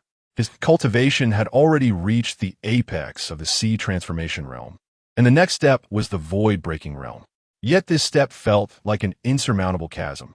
He had been struggling for half his life and had yet to cross it. "Master, there is someone seeking an audience outside." An elderly servant approached. "Who is it?" the city lord inquired. "He claims to be Jian Yi, a very young lad," the servant replied. "Jian Yi?" The city lord expressed curiosity but smiled. "Let him in." The servant nodded and departed. "Very young indeed. Most likely yet another aspiring disciple," the graceful young woman mused, frowning. "Grandfather, during your 60 years as city lord, countless young talents have sought you as a mentor. Yet, among those you accepted as disciples, only a handful have truly succeeded, while many remain obscure. and a few have even tarnished your reputation through misdeeds. If you're to take on another disciple, you must be more discerning. Understood. Must I rely on you to manage my affairs, young lady? The city lord chuckled, though he did not take her words to heart. He was a man of grandeur. As long as a prospective disciple was not overly malevolent, had a good temperament, or possessed some talent, he was willing to accept them. Moreover, once he took on a disciple, he would wholeheartedly teach them without reservation. However, the world was far too complex. Some disciples who initially had good character gradually changed during their journeys. Over the decades, he had indeed accepted several disciples who engaged in misconduct. Yet, this did not diminish his enthusiasm for taking on new disciples. Soon, guided by the old servant, a young man clad in black robes entered, holding a sword. Such youth. He can't be older than 20. The young woman's expression turned peculiar upon seeing the black-robed youth. Junior Jian pays respects to the city lord. Su Xian offered a slight bow. Having journeyed here, he had heard much about the esteemed city lord and held great respect for such a powerful and revered figure willing to guide the younger generation. Youngster, what brings you to seek me? The city lord inquired. I have heard of the city lord's exceptional swordsmanship and wish to learn from you. Su Xian replied. Just admit you wish to be my disciple. No need to beat around the bush. The young woman interjected discontentedly. Su Xian was taken aback. Disciple? Me? Yet the city lord laughed heartily. Very well. I have just finished my practice. Young lad, feel free to strike. Do take care, elder. Su Xian unsheathed his sword. Come forth. The city lord held his sword in one hand, smiling, while the other hand rested behind his back. He had already discerned that Su Xian, merely at the minor completion of a sea transformation realm, was akin to his granddaughter, and he presumed Su Xian was merely here to seek mentorship. Thus, he initially did not regard Su Xian's strength with much concern, treating him as he would any other aspiring disciple. However, the moment Su Xian drew his sword, the sword light was ethereal, its speed was unparalleled. Most importantly, as the blade sliced through the air, it carried with it an inexplicable aura. Is this sword intent? The city lord was taken aback. To comprehend the essence of the sword and reach a certain level of enlightenment, one must achieve a perfect union with the weapon, forming sword intent. The young lad before him, merely at the minor completion of the sea transformation realm, startled him with his first strike. The city lord quickly countered. Clang, clang, clang. The clashes rang out fiercely, and the city lord, who had initially approached the encounter casually, now found himself taking the matter with utmost seriousness, gradually unleashing the full extent of his power. Yet after a round of exchanges, he found himself being forced back step by step. Could it be that I'm being completely overwhelmed? The city lord stared in disbelief. Good lad, come again. The two resumed their fierce duel, with the city lord fully unleashing his strength, while Su Xian tapped into 50% of his bloodline power and began employing the Thunder Fire Sword technique. After half a tease time, both combatants came to a halt. Thank you for your guidance, elder, Su Xian said, humbly smiling. I have been defeated? The city lord exclaimed in astonishment. The old city lord remained in a state of shock, but he soon regained his composure. Ah, what a remarkable young man. I have long since reached the pinnacle of my cultivation, having conquered the first layer of the dragon-seeking tower decades ago. I dare say, in the entirety of Yongning County, there are at most 2 or 3 individuals who could best me. Yet today, I have been defeated by you. Truly, the latter waves of the Yangtze River drive on the former, ushering in a new generation. The old city lord marveled. Beside him, his elegant granddaughter was utterly astonished. Initially, she had thought that the incredibly youthful sword one had come to seek apprenticeship. But now, young friend Jinny, our recent duel has profoundly impacted my understanding of swordsmanship. If you have no pressing matters, might you consider staying at my lordship's residence for a night, so we can engage in further exchanges? The old city lord inquired. Of course, Su Xian replied with a smile. This venerable city lord was immensely powerful. Just moments ago, under the exertion of 50% of his bloodline strength, Su Xian barely managed to defeat him. This battle had been enlightening for the old city lord, but Su Xian had also gained invaluable insights. Naturally, he He was eager to engage in further sparring sessions with the old lord to share experiences. That day, Su Xin and the old city lord fought several more times. As night fell, they conversed by candlelight. It was not until the following morning that Su Xin took his leave. At such a young age, possessing such extraordinary prowess, traversing the world with but a sword, challenging formidable opponents. Truly enviable, the old city lord mused, watching Su Xin's retreating figure. Grandfather, although Jianni is formidable, you are not far behind him, remarked the elegant granddaughter. Ah, that is not the case. The old city lord shook his head, sighing. In comparison to him, I am but a setting sun, while he is the rising sun, brimming with boundless energy. Youth is indeed a wondrous thing. In a village at the foot of a great mountain, Su Xin had just arrived. Huh, eliminate them all. No, spare us. We are willing to offer wealth. Mother, a band of robbers galloped through the village, mercilessly slaughtering and pillaging. In this world, martial arts thrived amidst chaos, giving rise to rampant banditry.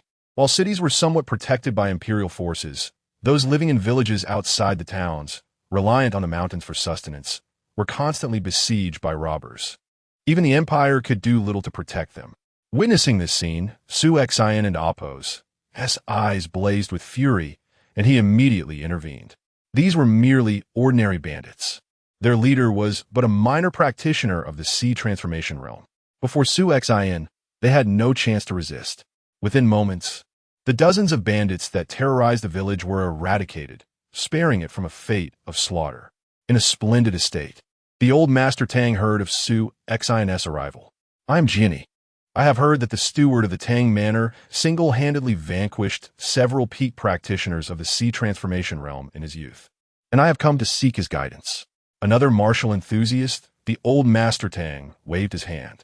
Seven Elder, since this young brother is earnest in his pursuit of knowledge, feel free to offer him some pointers.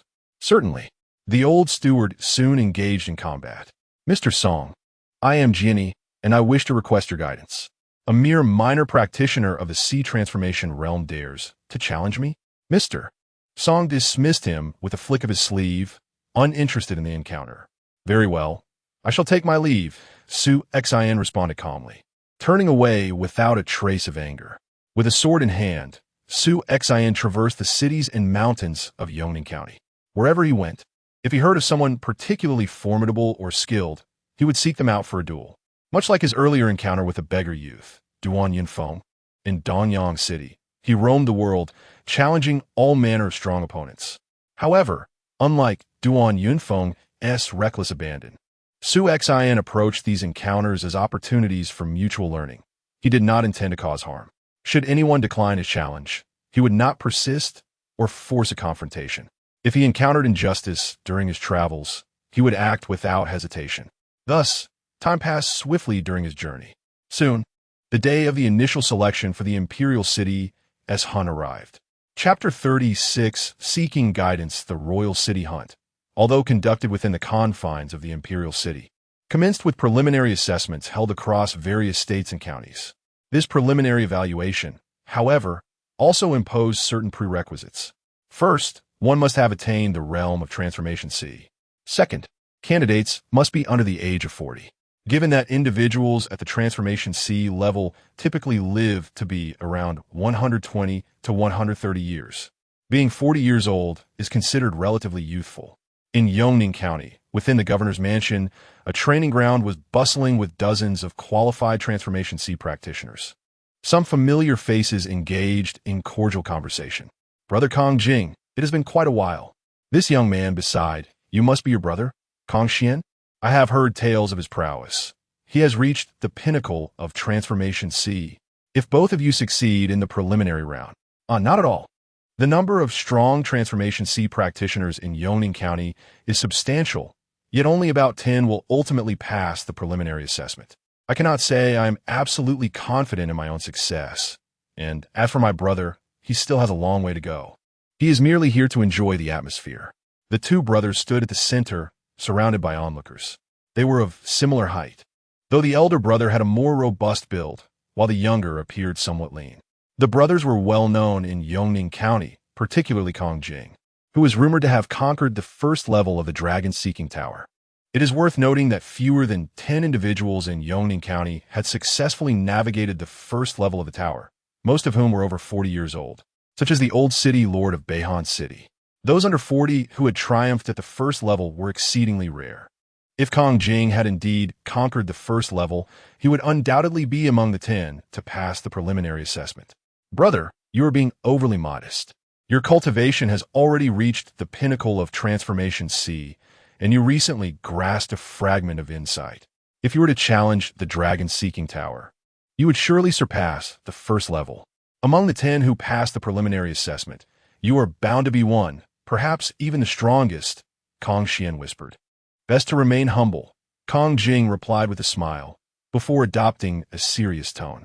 Xian, do not underestimate the preliminary round. With your strength, and if fortune favors you, you should secure a hunting quota. Understood, Kong Xian nodded earnestly. He yearned to pass the preliminary assessment and join his elder brother in the royal city hunt. After all, his brother was already 37. If he participated this year, he would be ineligible for the next hunt in 5 years when he turned 40. At that moment, a figure entered the governor's mansion. Long Dao. It is him. The assembled Transformation C practitioners turned their attention towards the newcomer. Long Dao. Kong Jing's gaze sharpened. Among the Transformation C practitioners under 40, few could instigate his caution, and Long Dao was undoubtedly the strongest. Having conquered the first level of the dragon-seeking tower 7 years ago, he was the most formidable among those under 40 in Yongning County. As Long Dao stepped onto the training ground, he was promptly escorted to the inner courtyard. Why isn't he standing with us? Kong Xian inquired, puzzled. Quite normal, Kong Jing explained. In past Royal City Hunt preliminary assessments, only 56 individuals participated, and among them, only a handful had conquered the first level of the dragon-seeking tower. Given Long Dao's strength, he will certainly pass the preliminary assessment and earn a hunting quota. His presence here is merely a formality. He is unlikely to even participate in the assessment. Is it truly so? Kong Xian was astonished but soon grasped the situation. The credibility of the dragon-seeking tower was beyond reproach. Since Long Dao had conquered the first level, his strength was undoubtedly credible, and receiving a quota was only fitting. As the crowd awaited, soon 2 more individuals arrived and were invited inside. Long Dao, Qiu Zhe, and Ling Yu, the matriarch of the Ling family, were all recognized as conquerors of the first level of the dragon-seeking tower. Besides them, it seemed no one else qualified for entry. Suddenly, a young figure appeared on the training ground, drawing the attention of all present. So young, he appears to be under 20. Can such a youth also be here for the Royal City Hunt? Many expressions turned curious. Typically, those bold enough to participate in the Royal City Hunt possess considerable confidence in their abilities, often having reached the pinnacle of Transformation C. The journey from the initial stages of martial arts to the pinnacle of Transformation C is lengthy, and most individuals achieve this height by their 30s. Thus, nearly everyone present was over 30. Those below 30 participating were rare, and those under 20 were almost non-existent in the current royal hunt. As the youthful figure approached, spectators discerned his cultivation level merely at the great completion of Transformation C. Is a mere great completion attempting the Royal City Hunt? How presumptuous! Kong Xian scoffed. Perhaps he is simply misguided or unaware of the nature of the royal hunt, mistaking it for an opportunity to showcase his talents. Such individuals are not uncommon. We need not concern ourselves. The preliminary assessment will surely eliminate him. Kong Jing responded with a faint smile. The assembly of Pinnacle Transformation C practitioners wore expressions of amusement. However, as the young figure reached the center of the training ground, a servant from the governor's mansion approached him. Young Master Su Xian, please follow me. The governor is awaiting you in the main hall. Very well. Su Xian nodded and followed the servant into the inner courtyard. The crowd observed this scene in astonishment. What is happening? How does this great completion possess the qualification to be invited inside? Young Master Su Xian? Which Su Xian? I know this Su Xian. He is the young master of the Su family. Not long ago, during the conflict with the Pang family, it is said that Su Xian slayed a peak Transformation C practitioner of the Pang family. As the crowd unraveled Su Xian and Appo's identity, dissatisfaction began to brew. Clearly, Su Xian was present to participate in the royal city hunt, just like them. In contrast, the three individuals previously invited, Long Dao, Qiu Zhe, and Ling Yu, had all conquered the first level of the dragon-seeking tower, securing their hunting quotas without question. Yet Su Xian, a mere great completion who appeared to be under 20, was seemingly leveraging his status as a young master of the Su family. What is the governor thinking? We wait here while that Su Xian is ushered in early the young master of the Su family. What great influence they wield. Kang Xian expressed his discontent. They speak of him slaying a peak transformation C practitioner. How can a great completion possibly defeat a peak transformation C? What a farce. Unbeknownst to them, Su Xian had indeed conquered the first level of the dragon-seeking tower, albeit under an alias, and had kept his achievement under wraps, known only to a select few within the Su family. Outside, no one truly knows the circumstances. As for the claims of slaying at the pinnacle of the C transformation, they have not witnessed it firsthand, so who will believe? Lower your voice, lest you be overheard, Kong Jing admonished.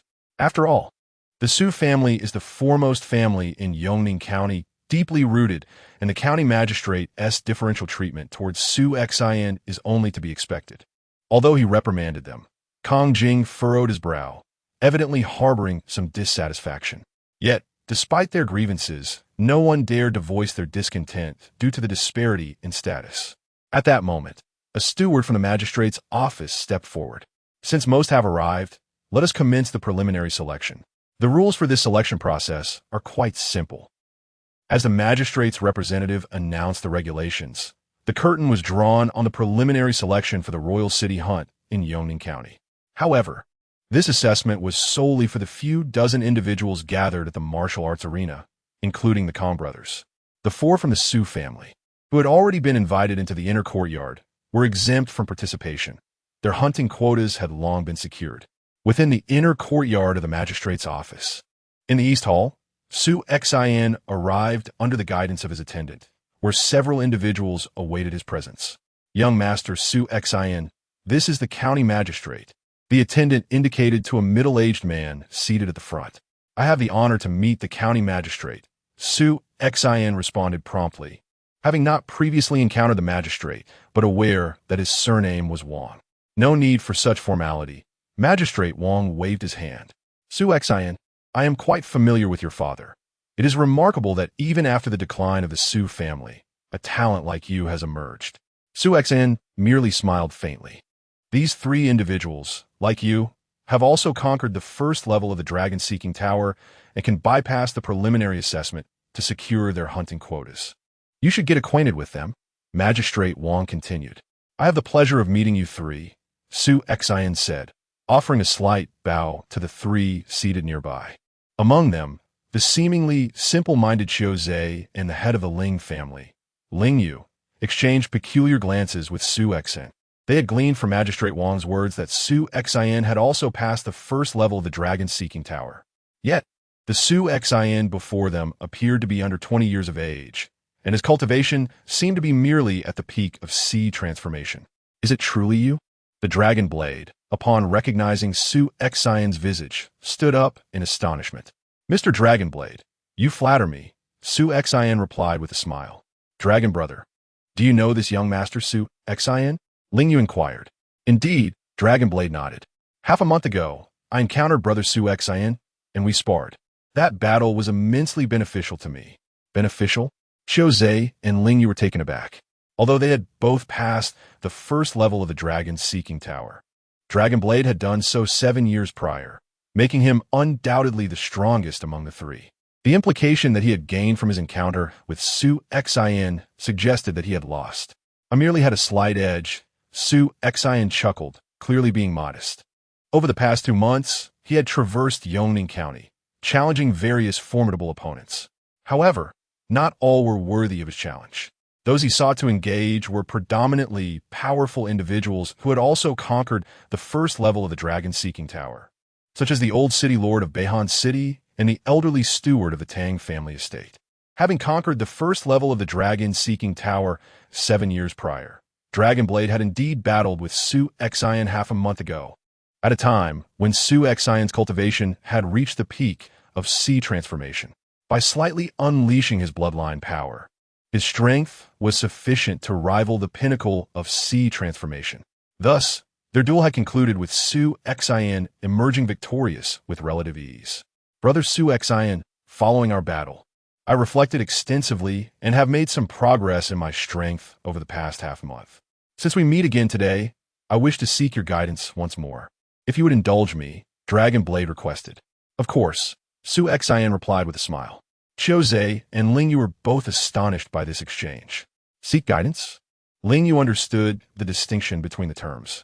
To seek guidance implies a disparity in strength, placing oneself at a lower tier, while to ask for instruction suggests equality in capability.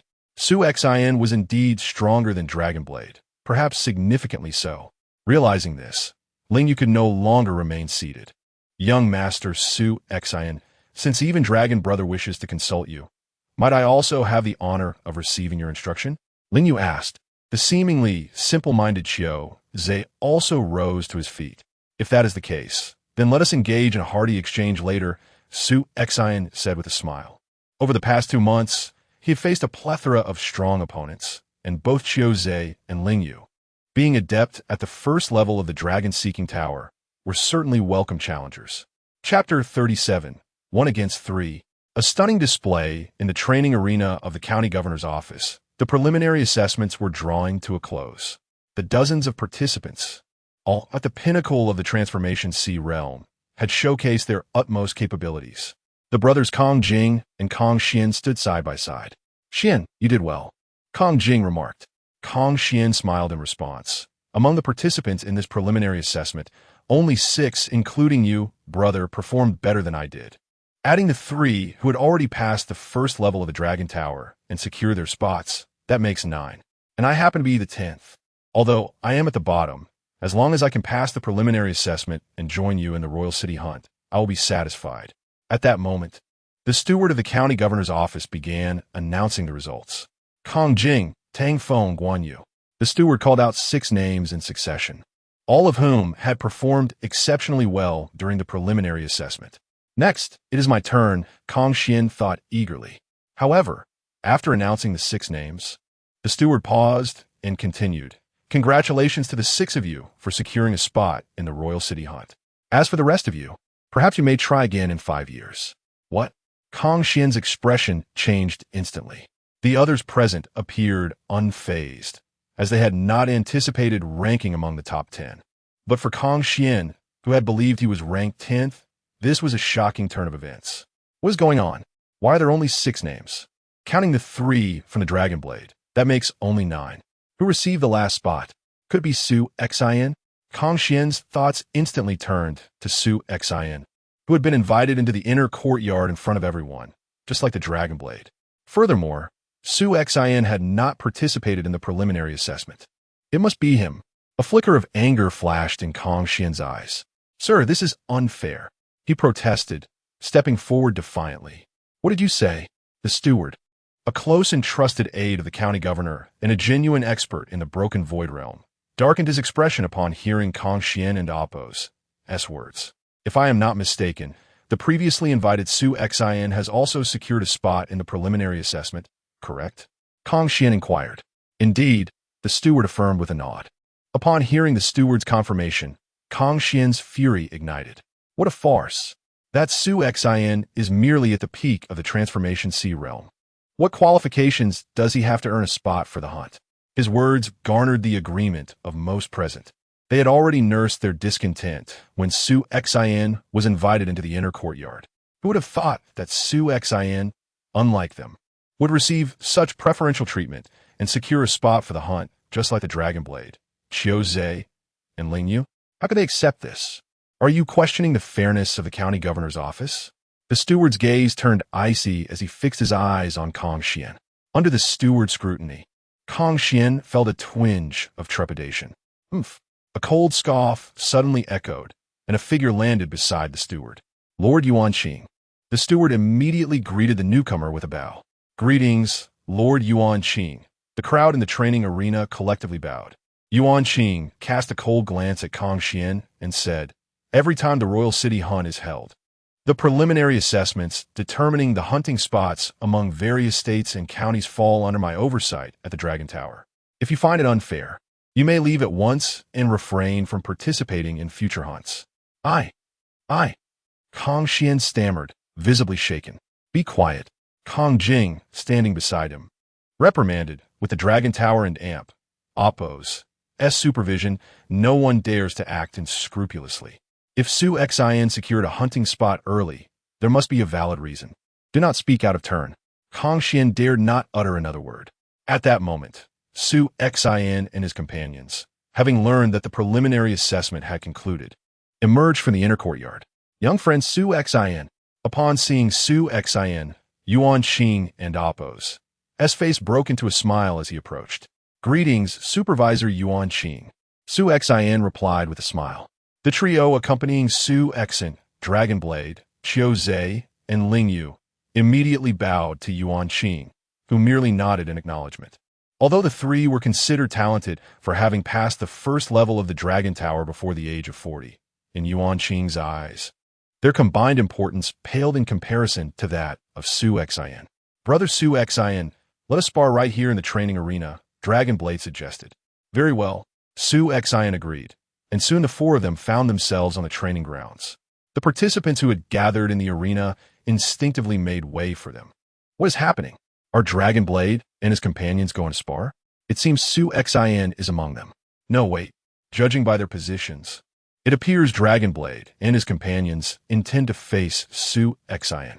The onlookers, eager to witness the struggle, were filled with curiosity about Su Xian and Oppo's capabilities, considering he had secured a hunting spot despite being merely at the peak of the Transformation Sea realm.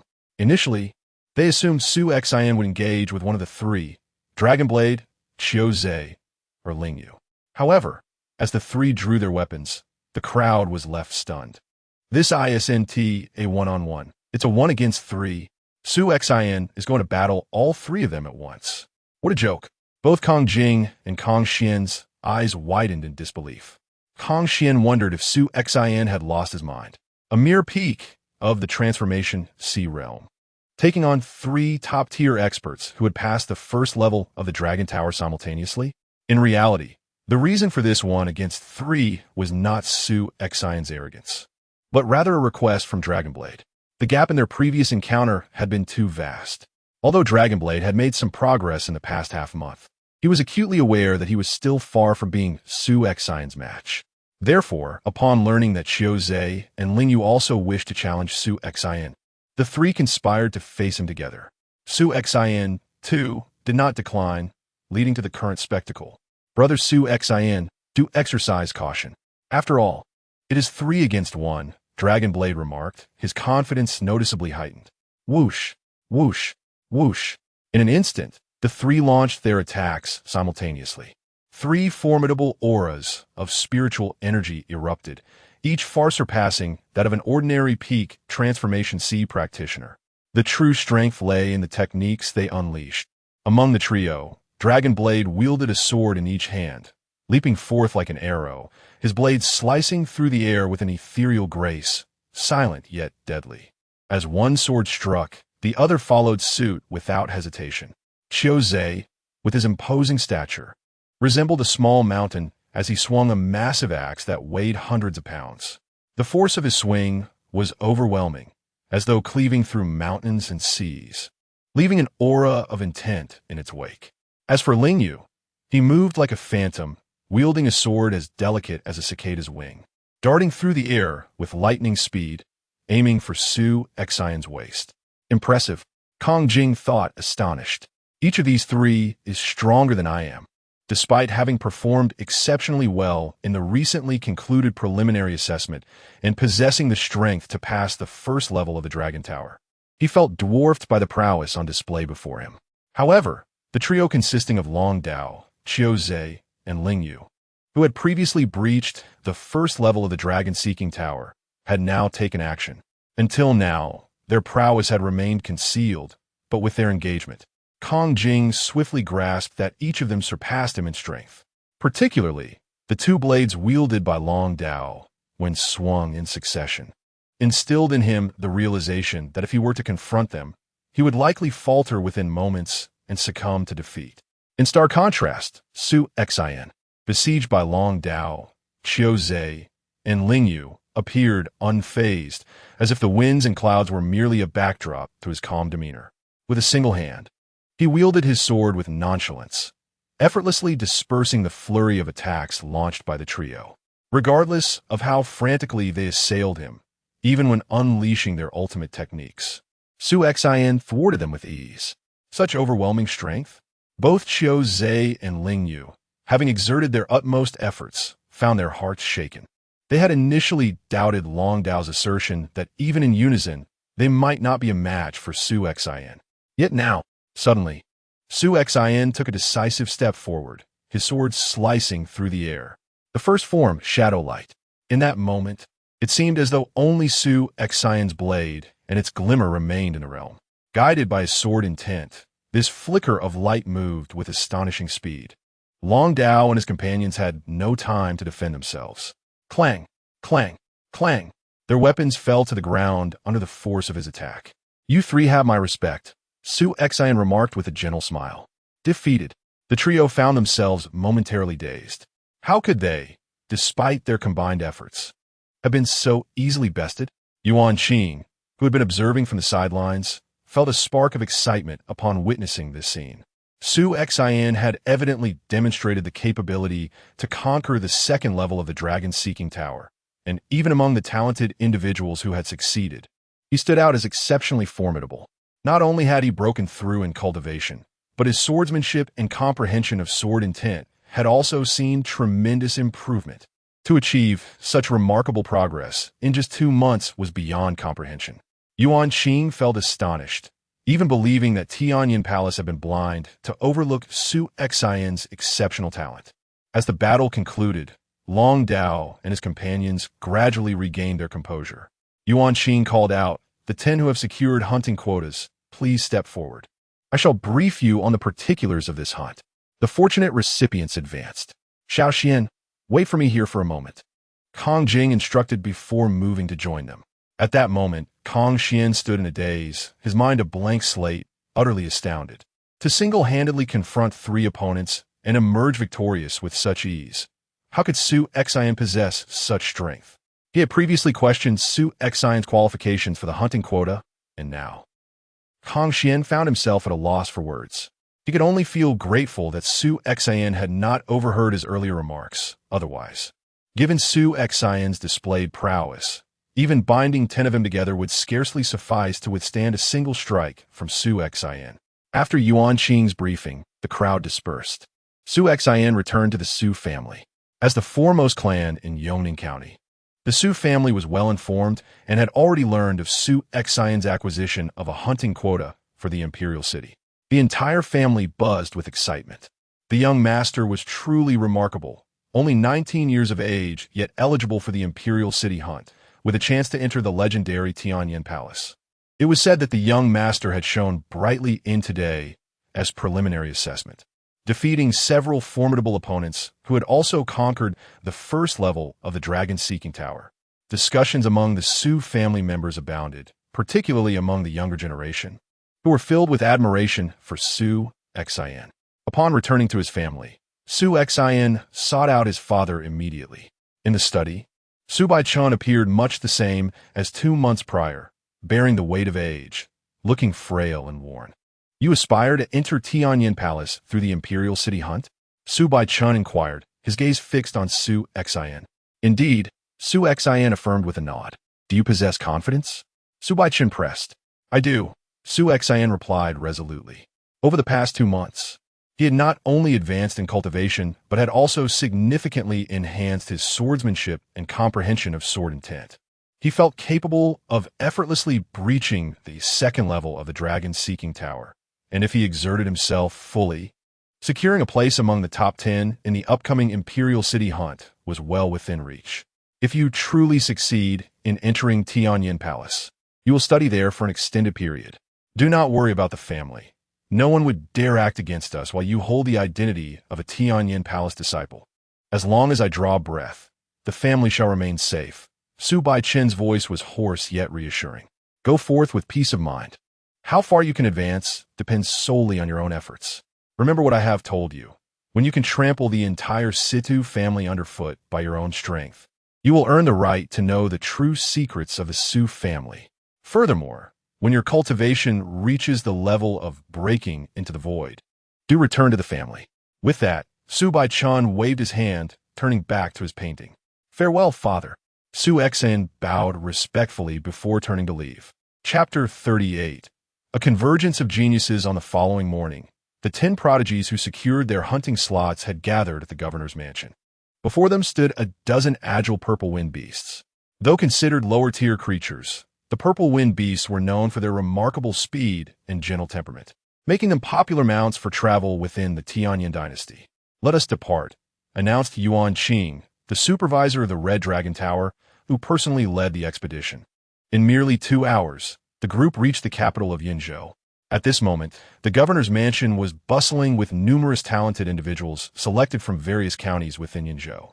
Yuan Qing. As soon as Su Xian and his companions landed, a familiar figure approached. It was Iron Eagle, a close friend of Yuan Qing.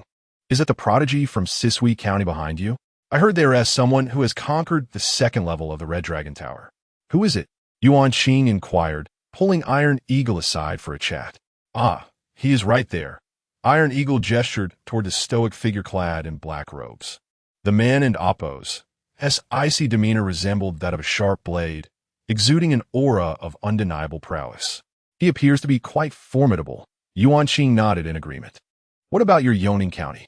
It seems there are no particularly strong contenders, Iron Eagle remarked, noticing Su Xian among the 10 talents from Yongning County, his expression turning curious.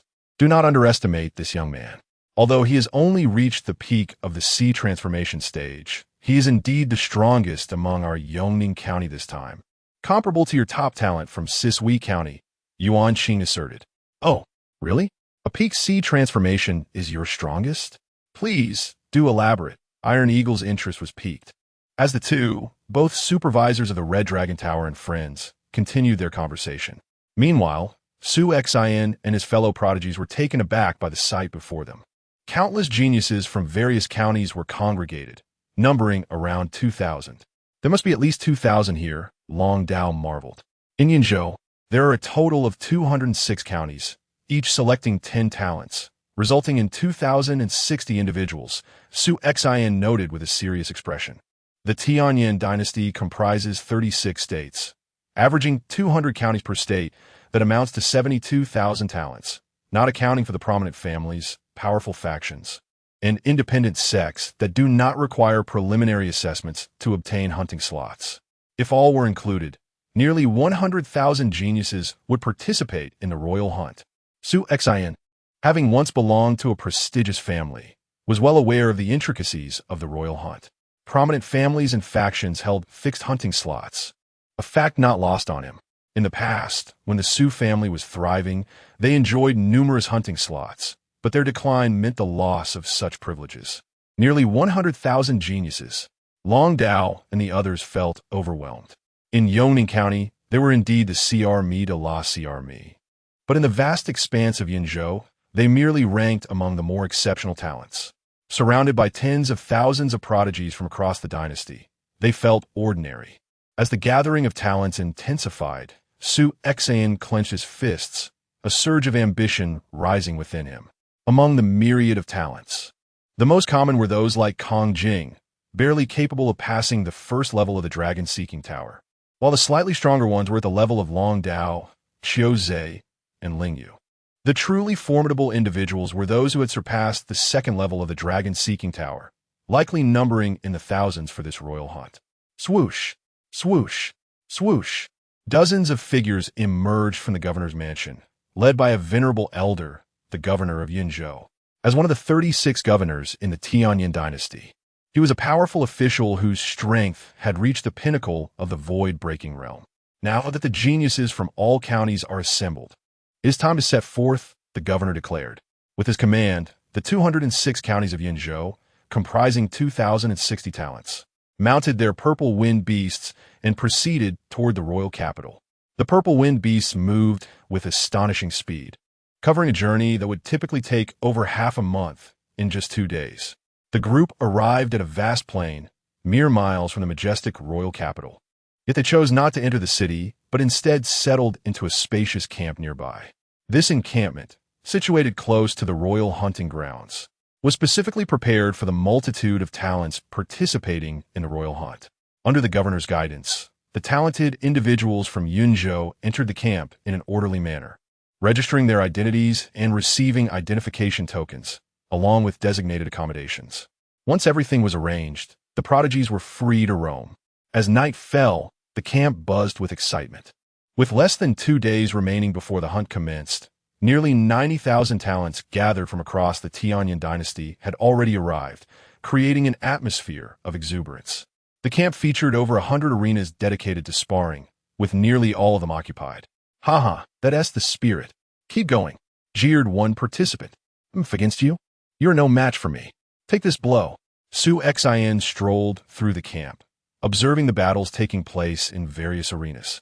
These talented individuals, usually scattered across different states and counties, found it challenging to locate suitable opponents. However, at the royal hunt, they had an abundance of challengers, leading them to engage without hesitation.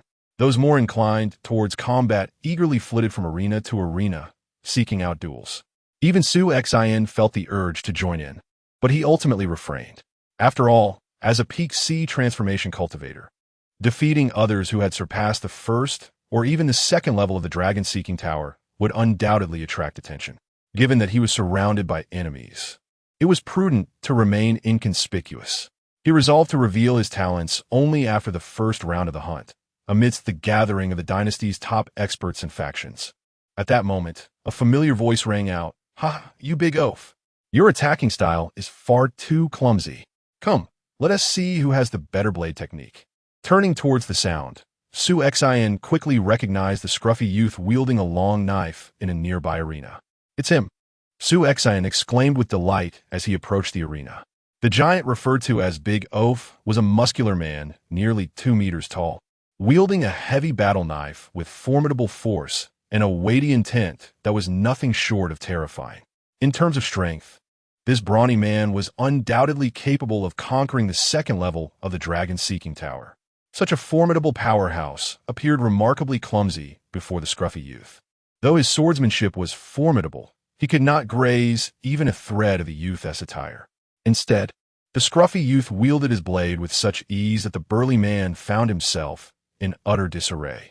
In mere moments, the burly man conceded defeat. From start to finish, he was mercilessly dominated, with no opportunity for resistance. Below the arena, a multitude of prodigies gathered, and upon witnessing the burly man's surrender, they couldn't help but sigh. Another one defeated. Was this not the 11th? Indeed, it was the 11th, and among these 11, only 4 had breached the first level of the Dragon Tower, while the remaining 7 had surpassed the second level. Yet all fell woefully short against this scruffy youth. Who exactly was this youth, and how could he possess such strength? I happen to know this young man. His name is Duan Yunfeng, an exceptionally peculiar genius. It is said he has roamed the imperial dynasty for years, challenging various formidable opponents. In terms of prowess, he undoubtedly qualifies to vie for a position among the top 10 among the nearly 100,000 prodigies participating in this hunt. Qualified to contend for the top 10? No wonder he is so extraordinary. The crowd buzzed with discussion and astonishment. After vanquishing the burly man, the scruffy youth lingered in the arena for a while. Yet no one dared to challenge him further. Bored, he curled his lip and descended from the platform. Duan Yunfeng. Just as the scruffy youth stepped down, he heard someone call his name and turned toward the sound. Su Xin? The youth's eyes brightened instantly. During his ventures in the Tianyan dynasty, he had encountered countless prodigies, yet only a select few had left a lasting impression on him. Among them, Su Xin was undoubtedly the most memorable. Back in Danyang City, he had already achieved the pinnacle of the sea transformation realm, while Su Xin had merely reached the true martial realm. The gap in their cultivation levels was vast. Yet in a purely skill-based contest, He found himself utterly at a loss against Su Xin. Even when employing his most powerful techniques, he could not guarantee victory over him. A genius of such caliber certainly warranted remembrance. Within the encampment, there existed not only fighting arenas but also taverns for leisure and relaxation. At this moment, Su Xin and Duan Yunfeng sat face to face in one of these taverns. Su Xin, back in Danyang City.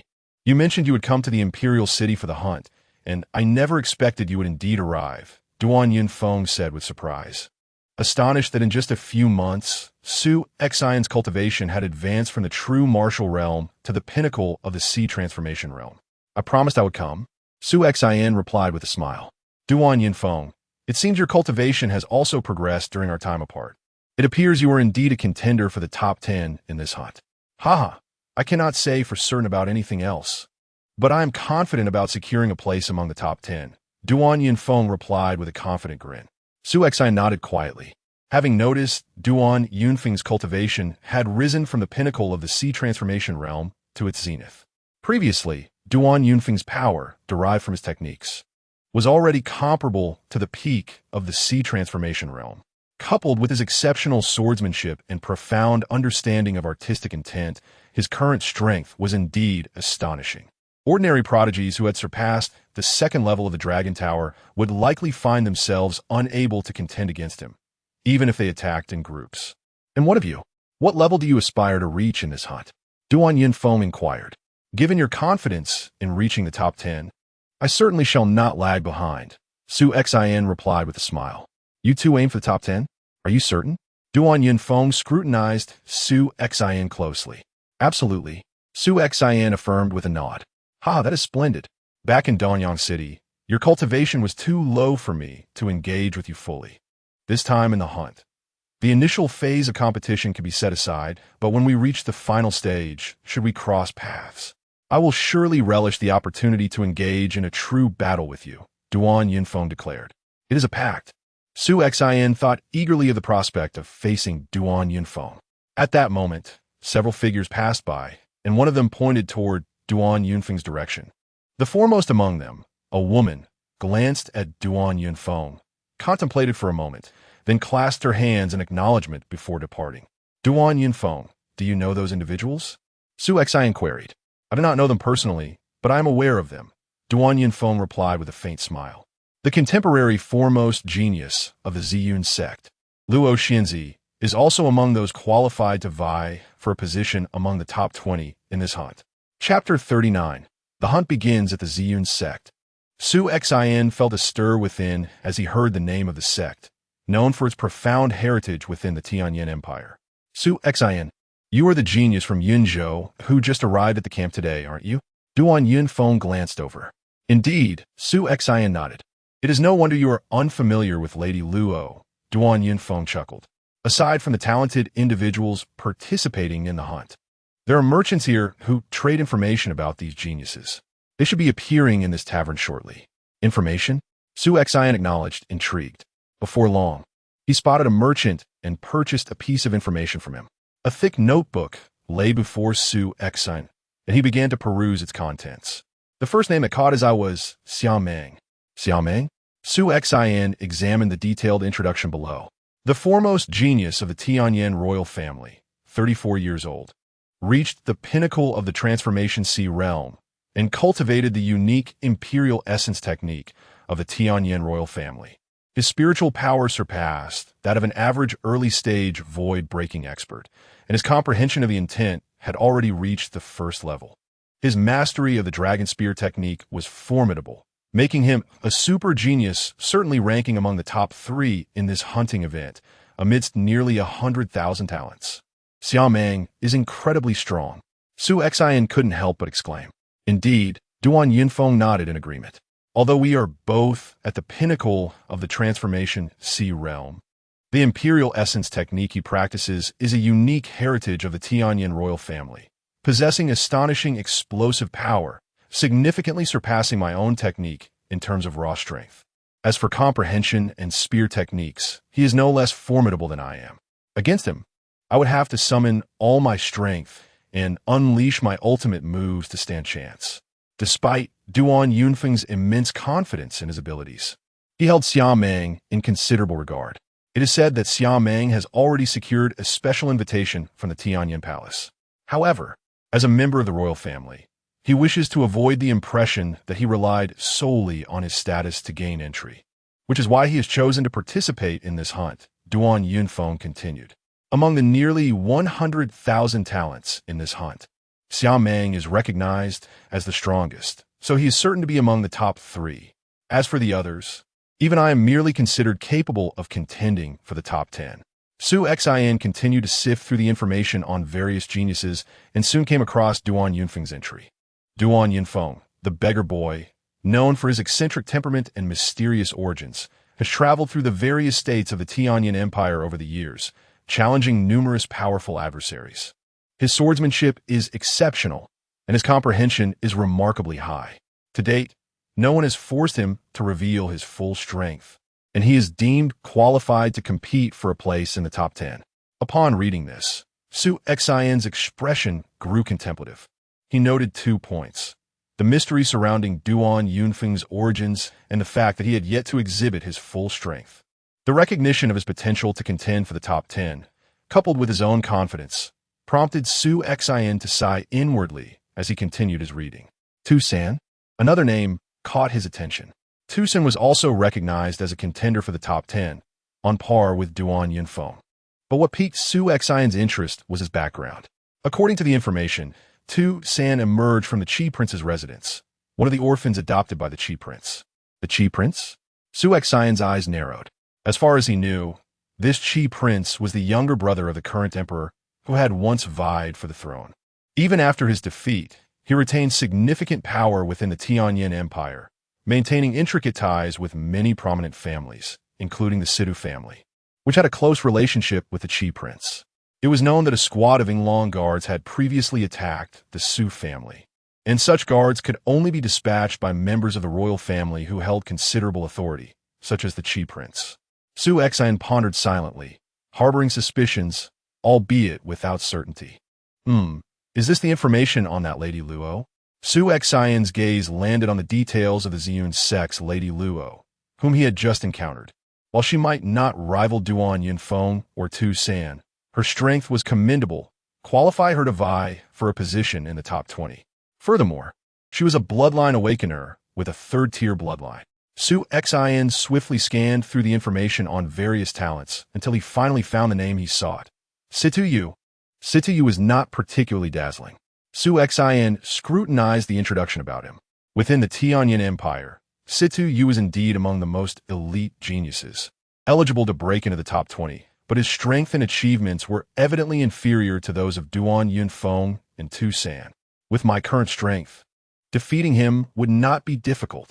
Su Xian clenched his fists. However, this was merely what was publicly known.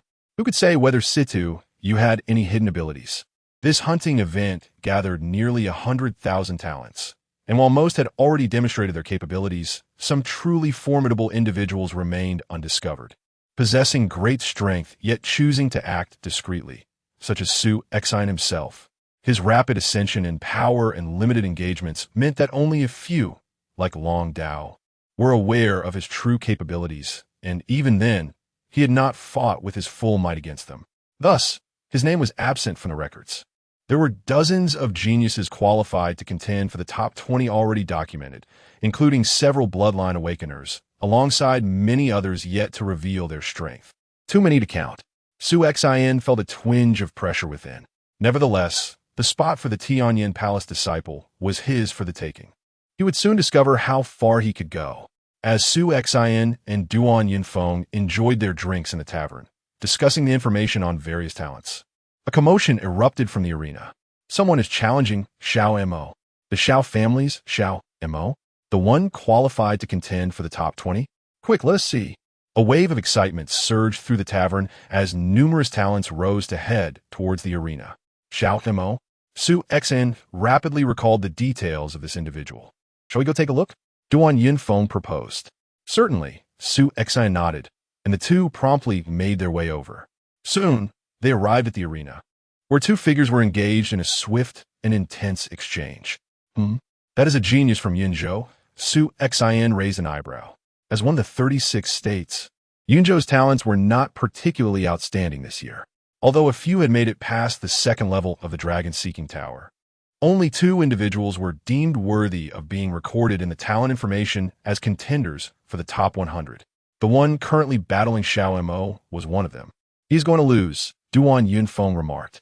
True to his words, as Xiao Mo struck, it seemed as if dozens of icy rays simultaneously appeared on the arena, leading to the immediate defeat of the Yunzhou talent caught in their midst. I concede. After defeating his opponent, Xiao Mo broke into a bright smile, only to turn away at that moment. However, as he did so, he inadvertently caught sight of Duan Yunfeng beneath the arena. Duan Yunfeng. Xiao Mo's expression instantly contorted, and a flicker of resentment flashed in his eyes. Yet, he chose not to act further, merely snorting coldly before departing. Duan Yunfeng. It seems that your recent encounter with Xiao Mo has stirred some animosity, Su Xin remarked with keen interest. It was merely a matter of snatching away his bride on the day of his wedding and giving him a sound thrashing. Nothing of great significance. Xiao Mo is rather narrow-minded, Duan Yunfeng replied nonchalantly. On his wedding day, you seize his bride? Su Xin was taken aback. His bride was someone he had coerced into marrying him. I simply could not stand his ways, which is why I intervened, Duan Yunfeng explained. You are quite ruthless. Su Xin commended as he gave Duan Yunfeng a thumbs up, now understanding the venomous glint in Xiao Mo's gaze earlier. Their conversation was brief, and soon, they returned to their respective quarters to rest.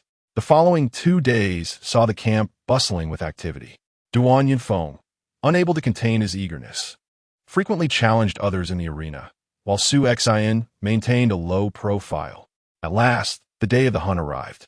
On a clear morning, as the sun rose in the east, nearly 100,000 talented individuals stood upon the vast, boundless plains.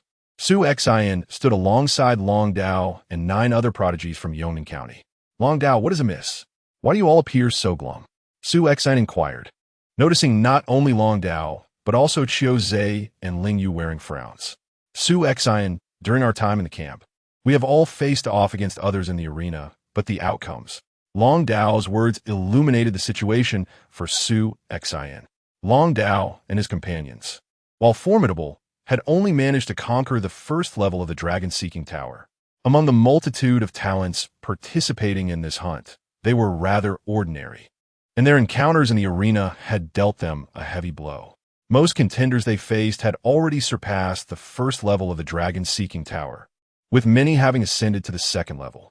After several bouts, their record was dismal, often suffering grievous defeats. There are far too many geniuses here. We're merely going through the motions. The first phase of the hunt is beyond our reach, Long Dao sighed. Among the 10 talented individuals selected from Yongning County, it seems only you might have a chance in the first phase of the hunt. Do not lose heart, with so many talents participating in this phase. If luck is on your side, perhaps you too may succeed, Su Xin encouraged. Yet, Long Dao and the others could only manage a wry smile in response. Suddenly, a series of resounding booms echoed as the fabric of space began to collapse. In mere moments, several spatial passages leading to the royal hunting grounds materialized before the eyes of the gathered talents. Amidst their astonishment, an elderly man with a weathered visage waved his hand. Enter. Instantly, nearly 100,000 talents surged forth into the various spatial passages like a swarm of hornets. In just a moment, they all vanished into the hunting grounds. The royal hunting expedition had officially commenced. Chapter 40. The initial battle, the royal hunting ground, is a vast and expansive realm, resembling a secluded space filled with mountains and waters, akin to the outside world. Nearly 100,000 prodigies have gathered here, all appearing simultaneously within the hunting arena. Upon his arrival, Su Xin surveyed his surroundings. Although he could discern the presence of several individuals, his previous companions, Long Dao and Qiu Zhe, had vanished. Have they all dispersed? Su Xin murmured. Little ones. A booming voice resonated from above, echoing through every corner of the hunting ground. All the talented individuals within the arena focused intently on the proclamation. The rules for the first phase of the hunt are quite straightforward. Upon registering your identity at the campsite, Each of you received a token representing your identity.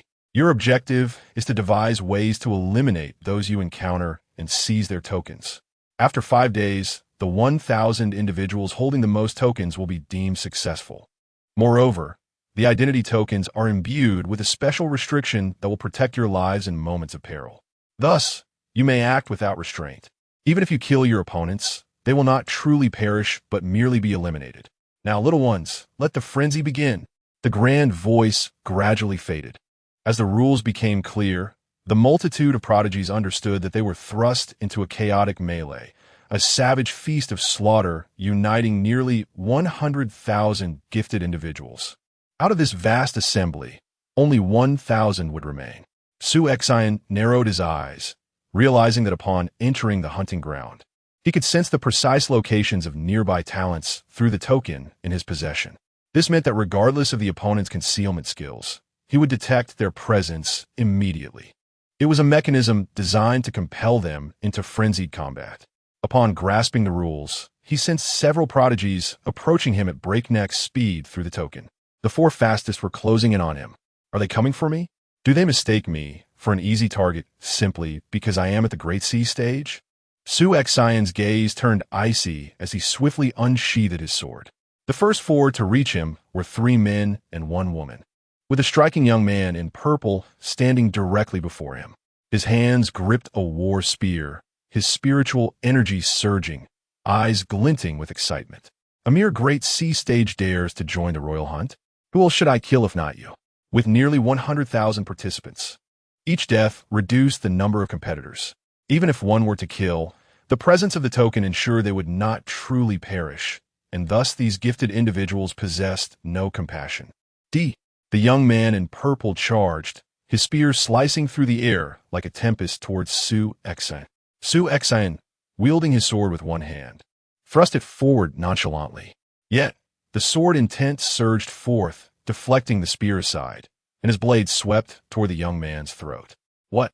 The young man's eyes widened in shock. However, the restriction within his token activated, enveloping him in a burst of white light, transporting him out of the hunting ground. While the token fell into the void, Su Xian reached out to seize the token. Just as he completed this action, the attacks from the remaining 3 surged toward him. Get lost! Su Xian bellowed, his sword transforming into a flash of lightning. With the first form of his sword technique, Dark Light, it shone like the sole beacon in an endless abyss, its profound essence far exceeding the imagination of the 3 prodigies. Clang! Clang! Clang!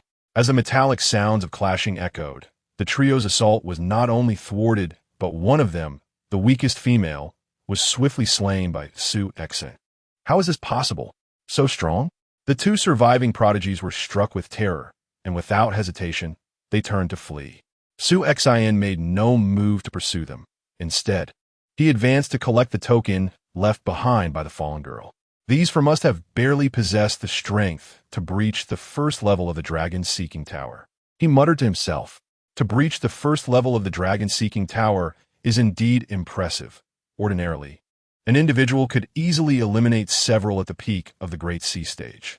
In a single region, they would undeniably rank among the most formidable. However, merely 2 months prior, Su Xian had been a mere novice at the small completion stage and had easily passed through the tower's first level. After 2 months of rigorous training, not only had his cultivation advanced to the Great Sea stage, but his swordsmanship and understanding of sword intent had also significantly deepened. Now, he felt confident in his ability to vie for a position among the top 10 in this hunt. Dealing with talents who had merely scraped through the first level of the dragon-seeking tower was exceedingly effortless. He hardly needed to exert his bloodline power, nor did he fully unleash his sword techniques. While Su Xian reflected on the inadequacy of these 4 prodigies, others were rushing toward him. Originally at a distance, they had not arrived immediately. However, upon witnessing the scene unfolding before them, 4 peak Great Sea stage prodigies attempting to eliminate a Great Sea stage individual, only to have 2 fall in an instant while the others fled, they halted in their tracks. This Great Sea stage is astonishingly powerful. The remaining prodigies quickly realized that such might was undoubtedly at the level beyond the second tier of the Red Dragon Tower. Without hesitation, they turned and fled, fearing that Su Xin might pursue them. Within the royal hunting ground, chaos reigned as the rules of the first phase incited fierce battles. Nearly 100,000 prodigies clashed in a frenzied struggle to seize each other's tokens, resulting in the elimination of countless talents. Outside the hunting ground, on the expansive plains, prodigies emerged one after another from the spatial portal. Kong Jing, you've been eliminated already? So soon? A group of eliminated prodigies from Yongning County gathered together. I have no choice. Though my strength is slightly superior to yours, I barely reached the first level of the dragon-seeking tower. Among the multitude of prodigies in this hunt, I remained at the bottom, just as I grasped the rules. A talent appeared before me and killed me in just 2 moves. That person was undoubtedly a top-tier prodigy who had surpassed the second level of the dragon-seeking tower. I had no means of defense against him, Kong Jing lamented. Previously, he had hoped to showcase his prowess in this hunt, only to be swiftly eliminated upon understanding the rules. In one corner of the plains, another prodigy approached a brooding young man in purple. Brother Chu, why were you eliminated so early? With your strength, you could have lasted longer in the hunting ground, slaying a few prodigies and seizing some tokens. After a pause, the young man in purple regained his composure and replied, Ling, you may find it amusing, but I encountered a great C-stage individual in the hunting ground. I thought I could easily subdue him and claim a token, but to my surprise, he killed me in a single encounter. A great C-stage individual killed you in one encounter? The words of the enigmatic youth in purple astonished the surrounding geniuses from the same region. I too did not anticipate such a turn of events. The young man in purple, however, could only manage a bitter smile. As time passed, the number of eliminated talents grew increasingly significant. Within just half a day's time, more than half of the nearly 100,000 talents that had entered the hunting grounds had been eliminated. Soon, the day's slaughter came to a close. As night fell, the remaining talents in the hunting grounds unanimously chose to rest and recuperate, for they too required time to restore their spiritual energy and consume sustenance. It was not until the following morning that the carnage recommenced. Within the hunting grounds, the air crackled with energy as the sword light danced, cutting through the air like a serpent gliding along a blade, aiming for the opponent's neck. The expression of the young genius was one of astonishment, yet the white light had already enveloped him. The 14th one, Su Xin observed calmly as this talent was sent out of the hunting grounds. In terms of strength, this individual was nearing the level of the second tier of the dragon-seeking tower. Yet regrettably, he had no room to struggle against Su Xin. This marked the 14th genius eliminated during the hunt. Although he had personally dispatched only 14, he had amassed over 30 talismans. After all, many of these talents had also eliminated others, collecting their talismans, which remained with Su Xin after their demise. After a day of slaughter, the number of geniuses I encountered dwindled. After slaying the 13th genius, it took more than an entire hour before I encountered this 14th one, Su Xin murmured. He understood that initially, with nearly 100,000 talents appearing in the hunting grounds, they were densely packed. Hence, the initial clashes were the most intense and frenzied. However, as time wore on and more talents were eliminated, the remaining geniuses became fewer, naturally lowering the likelihood of encounters. Nevertheless, those who had survived an entire day of conflict were undoubtedly experts, each possessing a considerable number of talismans. Eliminating one of them was tantamount to dispatching several others. Su Xin mused, recalling the recently slain 14th genius, who had left behind a remarkable 8 talismans. By midday, under the blazing sun that scorched the earth, Su Xin wandered through a forest, sword in hand. Suddenly, he sensed a shift in the air. He could detect 3 geniuses nearby through their talismans. It was evident that these 3 had also sensed his presence and were hastening towards him. Had they decided to join forces? Su Xin was not surprised. After all, only 1,000 would remain by the end of the first phase of the hunt. Due to the nature of the rules, luck played little role. Survival in this first phase depended solely on one and oppose, as formidable strength to slay other talents and seize their talismans. Those at the pinnacle of strength, like Xiaomeng, Duan Yinfeng, and Tu San, could easily dispatch their opponents to collect ample talismans. Conversely, those slightly weaker, who could not rely solely on their capabilities to succeed in this first phase, had no choice but to ally. In a mere moment, the three geniuses appeared before Su Xian. Was only one at the peak of the sea transformation stage? Through the talismans, he must have sensed our approach, yet he did not flee. The three figures stood side by side before Su Xian, their gazes fixed upon him as though he were a lamb awaiting slaughter. Chapter 41. Song Yin. Among the three individuals, the leader was a defiant man with eagle-like eyes, sharply fixed on Su Xian. A consummate master of the ocean transformation realm, he had managed to survive in this hunting ground until now, indicating that his strength was not to be underestimated. Young man, you have two choices before you. The first is to surrender all the tokens you have obtained thus far and join our ranks. We shall then hunt other prodigies to acquire their tokens, and you will receive your share, granting you an opportunity to pass this first phase of the hunt. The second option is for us to strike you down right here and now, claiming your tokens as our own. Kill me? You three? Su Xian scoffed. You must be seeking death. The defiant man seethed with anger, and in an instant, they all launched their assault. The trio moved in unison, showing no signs of underestimating Su Xian merely because he was a master of the ocean transformation realm. With a whoosh, whoosh, whoosh, two among them wielded blades, while the third brandished a large hammer. In the blink of an eye, their strikes were imbued with formidable intent, their assault exceptionally powerful and terrifying. Two of them were at the pinnacle of the first level of the dragon's seeking tower, while the third was at the second level. Su Xian raised an eyebrow, instantly discerning their strength. Drawing his long sword, he transformed it into a force akin to mountains and seas. The three opponents unleashed their full might, their movements swift and ferocious. Yet upon clashing with Su Xian's sword, they felt as though they were striking a mass of cotton. From top to bottom, they could find no flaw. Such defense. This swordsmanship possesses an uncanny ability to dissipate force. Even if our power were doubled, it would likely be effortlessly neutralized by his technique. The trio was inwardly astounded. With such an astounding defensive swordplay, it was evident that they could not hope to defeat him. Retreat at once, commanded the defiant man, and without hesitation, they withdrew at their utmost speed. Su Xian observed their hasty retreat with calmness. He had just employed the mountain sea roll to fend off their initial onslaught and had gained a clearer understanding of their capabilities. He had been prepared to retaliate, but they had retreated before he could act.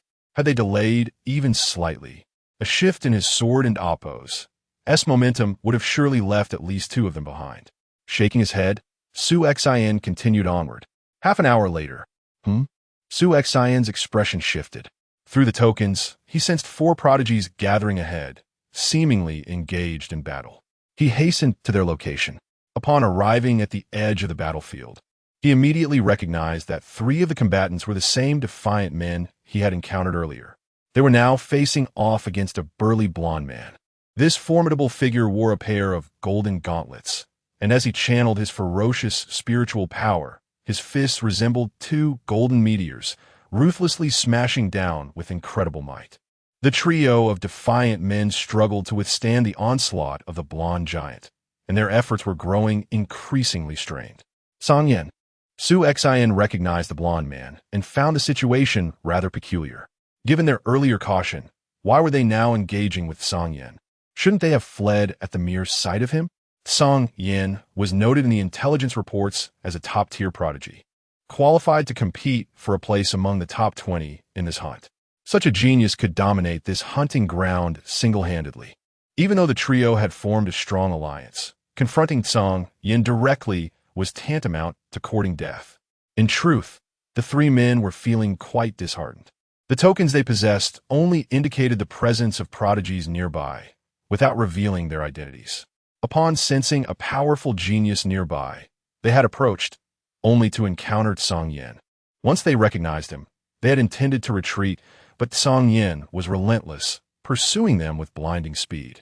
One of their number was caught, forcing the remaining two to join forces, resulting in the current predicament. Song Yin, we are willing to offer you 10 tokens. Do not be excessive. One of the defiant men shouted amidst the fray. Excessive? What of it? Song Yin sneered, the power in his fists surging once more. In a mere moment, one of the three, overwhelmed, was struck down by Song Yan's fist. Scatter and flee. The remaining two immediately attempted to escape in different directions. But Song Yin pursued one and killed him as well. In the end, only the defiant man managed to escape, while the other two were eliminated, their tokens falling into Song Yin and Appo's as possession. One escaped. Song Yin grunted, feeling a twinge of dissatisfaction, yet there was nothing he could do. Those who had survived in this hunting ground were all true prodigies, exceptionally strong. For him to have killed two of them in direct confrontation was already quite an accomplishment.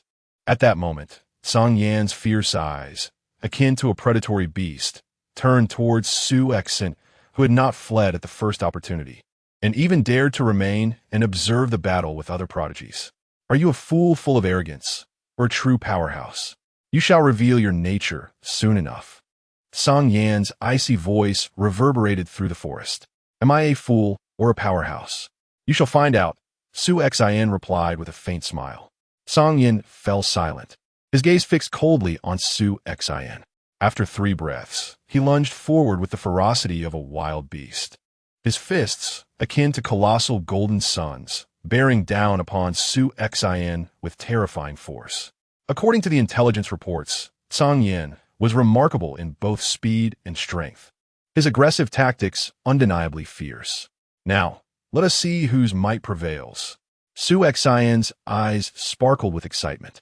Boom! The swordsmanship erupted like thunder and fire.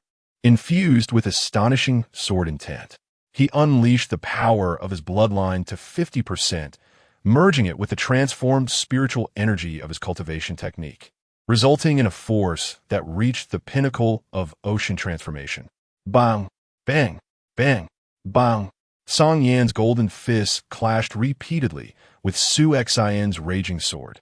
Each collision resonated with violent roars and terrifying shockwaves, rippling through the forest and causing numerous trees to shatter and collapse. The ground trembled violently beneath them. In the blink of an eye, the two had exchanged blows over 100 times, and the forest lay in ruins from the aftermath of their conflict. Such formidable swordsmanship, Song Yin thought. The direct clashes revealed that Su Xin's strength was no less than his own, perhaps even slightly superior. He regarded Su Xin with unprecedented gravity, having spared no effort from the outset. Yet after nearly 100 fierce exchanges, he felt himself marginally at a disadvantage. You possess great strength, certainly not inferior to mine. It appears we cannot determine a victor. Let us cease this battle, Song Yin proposed. Determine a victor? I beg to differ, Su Xin replied with a light laugh, his sword slicing forth once more. Are you intent on wasting time? Song Yin felt a surge of anger, yet as soon as he uttered his words, his expression shifted abruptly. He realized that although Su Xin's swordsmanship remained unchanged, the sword intent contained within it had significantly intensified compared to their earlier confrontation. Under the guidance of this enhanced sword intent, the power of his techniques surged dramatically. If previously Su Xin's swordplay resembled an intensely blazing flame, now, with the sword intense escalation, it transformed into a volcano erupting with unrestrained force. Song Yin hastily swung his fists, executing his ultimate move in retaliation. However, the results were disheartening. Bang! Bang! Bang! After merely 3 collisions, Song Yin felt a tingling numbness in his hands, and his body was incessantly pushed back. Stronger than me. This swordsmanship possesses a might that far surpasses my own. A flicker of astonishment crossed Song Yan's eyes. As a prodigy from the prefecture, he had encountered numerous formidable opponents since his rise, yet he had never been so thoroughly overwhelmed in a direct confrontation based solely on raw power. Not until this hunting expedition, meeting this sword-wielding genius before him. He was undeniably overpowered, and this swordsman had only attained the pinnacle of the sea transformation realm. Release me with 30 talismans, Song Yin called out as he retreated. Su Xin paused momentarily, then nodded in agreement. Without further ado, Song Yin produced a bundle from his waist, retrieving 30 talismans and tossing them to Su Xin. Upon receiving them, Su Xin immediately ceased his assault. What is your esteemed name? Song Yin inquired, gazing at Su Xin. Su Xin, vom Zoning, the Fette, Su Xin Zieplit. Su Xin, your strength exceeds mine. You are bound to reach the final stages of this hunt. Should our paths cross again at that point, let us engage once more, Song Yin stated. Agreed. Su Xin nodded. Song Yin clasped his hands in respect and turned to depart. The hunting grounds brimmed with remarkable talents, beyond those documented in intelligence reports. Many others had yet to reveal their prowess. Today, he had encountered one such individual. Song Yin mused internally as he swiftly vanished from Su Xion's sight. This Song Yin is indeed resolute, a true man. Su Xion contemplated as he examined the 30 talismans he had just acquired. Had he continued his assault, he could have very well retained Song Yin here, securing an even greater bounty of talismans. However, such an action seemed unnecessary. The opponent had already conceded and offered the 30 talismans. Further aggression would irrevocably offend him. In the hunting grounds, one could not simply eliminate another to prevent future repercussions. To provoke a talent capable of breaking into the top 20 for the sake of a few talismans was folly. Should the other harbor a vengeful spirit, the consequences could extend to his family. According to intelligence reports, Song Yin was indeed a contender for the top 20, comparable to Situ Yu. Although Situ Yu hailed from a prominent family, granting him access to superior resources, he likely was not vastly stronger than Song Yin. I easily defeated Song Yin. So seemed deflective. It was indeed effortless. He had only unleashed 50% of his bloodline power, utilized merely a fraction of his swordsmanship, and refrained from employing his ultimate techniques. Yet Song Yin could not withstand it. Situ Yu, do not let me encounter you in this hunting ground, lest I ensure that you do not pass the first stage of the hunt. Su Xian thought to himself. Chapter 42. The birth of the ultimate combination. The battle rages on in the forest. There stands a barefoot, portly monk with a round face, his neck adorned with a string of black prayer beads that rests upon his ample belly. Before him stands a red-robed man, who has successfully traversed the second level of the dragon-seeking tower, trembling with palpable fear. Just moments ago, the red-robed man's party of 4 encountered the monk, and they immediately attempted to seize the talisman from him. In an instant, with a single move, the monk eliminated 3 of them, leaving only the red-robed man to survive, albeit temporarily. Good sir, have you encountered Situ Yu in this hunting ground? The monk suddenly inquired. Situ Yu? The one qualified to break into the top 20. According to the intel, the red-robed man was taken aback, instinctively shaking his head. 3 separate groups have failed to find him. Is Situ Yu not in this area? The monk, seemingly unconcerned with the red-robed man's response, muttered to himself before turning to leave. Several hours later, the barefooted monk arrived at another part of the hunting ground. This monk is extraordinary, observed a man and a woman, both regarded as prodigies, as they beheld the monk and Apo's as presents. They were both noted in the talent records, considered capable of challenging for a position among the top 50 hunters. Yet, the monk's mere presence instilled an unspoken pressure upon them. It was evident that his prowess was extraordinary. Have you encountered Situ Yu in this area? The monk inquired again. Not at all, both replied, shaking their heads. Is there truly no sign of him here? The monk appeared somewhat disappointed, but suddenly his gaze sharpened as he fixated on the young woman in green. If I am not mistaken, you are the esteemed young lady of the Song family. Your family has always maintained close ties with the Situ family. I presume you have a good rapport with Situ Yu? And if I do, the young woman's voice was icy. She indeed had a significant relationship with Situ Yu. In that case, forgive my rudeness. As soon as the monk finished speaking, he vanished, appearing before the young woman in the blink of an eye, a stone rod already swinging towards her. Such speed, the young woman gasped, but being a prodigy herself, she quickly reacted, raising her sword to defend.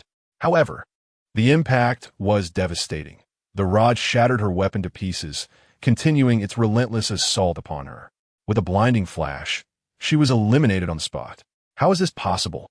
The male prodigy accompanying her finally grasped the situation, only to witness the young woman's elimination. The monk, after dispatching her, turned the stone rod towards him as well. With a single blow, this top-tier talent, also vying for a position among the top 50, met the same fate. The monk merely glanced at their discarded talismans before tossing them into his bag.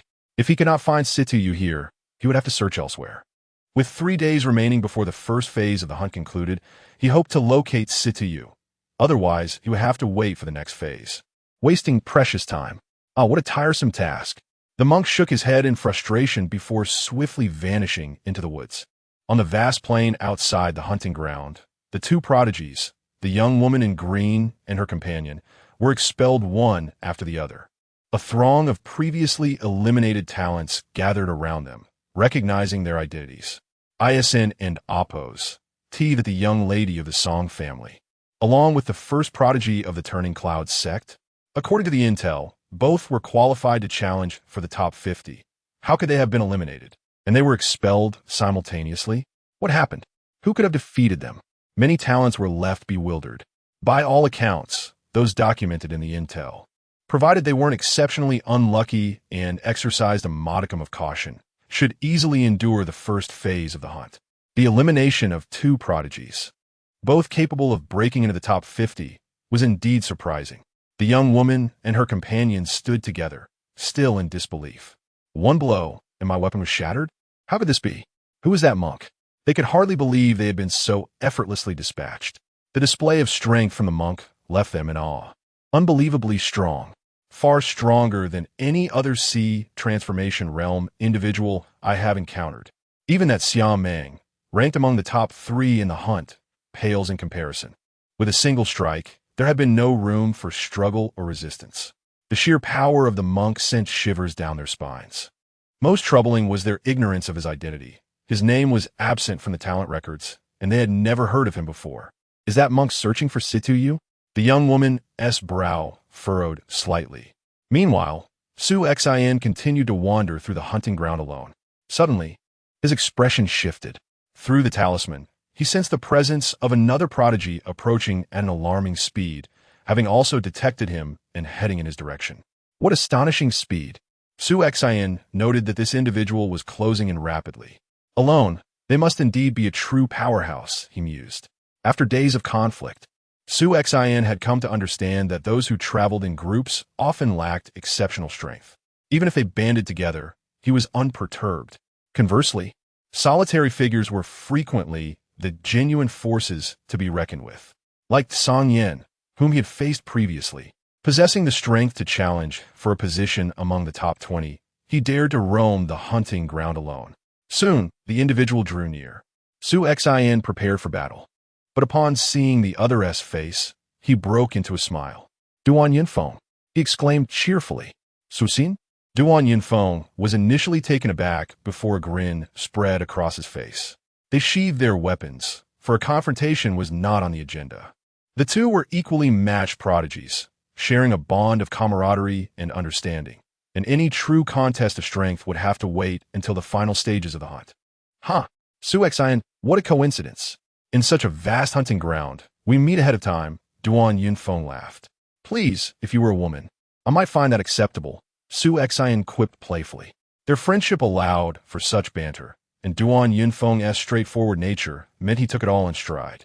How many talismans do you have? Have you gathered enough? Duan Yinfeng inquired. With nearly 100,000 talents participating in the hunt, only the top 1,000 with the most talismans would advance past the first phase. Statistically, possessing over 100 talismans guaranteed passage. I'm a bit short. What about you? Su Xin asked. I still have quite a way to go. Duan Yinfeng shrugged, acknowledging the unavoidable reality of his situation. In his earlier escapades, he had acted too carelessly, causing his name to be inscribed in that intelligence report far too early. The prodigies participating in the hunt all recognized him, and upon sighting him, they would immediately flee or evade. Initially, this was manageable, as the prodigies were densely distributed, allowing him to easily hunt some of them down and seize their tokens. However, as more and more prodigies were eliminated, acquiring tokens became increasingly challenging. Fortunately, with 3 days remaining in the first phase of the hunt, gathering enough tokens would still be quite feasible for him. Su Xin nodded in understanding. Unlike him, who remained obscure and unnoticed, with no one aware of his true prowess, he would invariably attract the attention of the prodigies. Whether they were alone or in small groups, they would instinctively seek to eliminate him. In contrast, Duan Yinfeng was perceived as a formidable force. Others would keep their distance upon seeing him, naturally reducing his opportunities to acquire tokens. By the way, Su Exen, since the first phase of the hunt has progressed, many prodigies have chosen to form alliances, including some listed in the intelligence report. How about we team up? Duan Yinfeng suggested suddenly. Us teaming up? Su Exen exclaimed, taken aback. Wouldn't that be rather unfair? Indeed, it would be an unfair advantage. Duan Yinfeng did not need to elaborate. The report had deemed him capable of breaking into the top 10, and notably, he had never revealed his full strength. As for Su Exen, his abilities were certainly on par with Duan Yinfeng's. He had previously subdued the qualified prodigy Song Yin with relative ease, forcing Song Yin to relinquish 30 tokens just to escape. Either of them possessed enough strength to effortlessly slay the prodigies within the hunting grounds. If the two were to join forces. Who cares if in Napos? It's unfair. Let them think what they will, Duan Yinfeng chuckled. Moreover, your cultivation level is still only at the great completion of the Transformation Sea realm. Very few truly know your capabilities.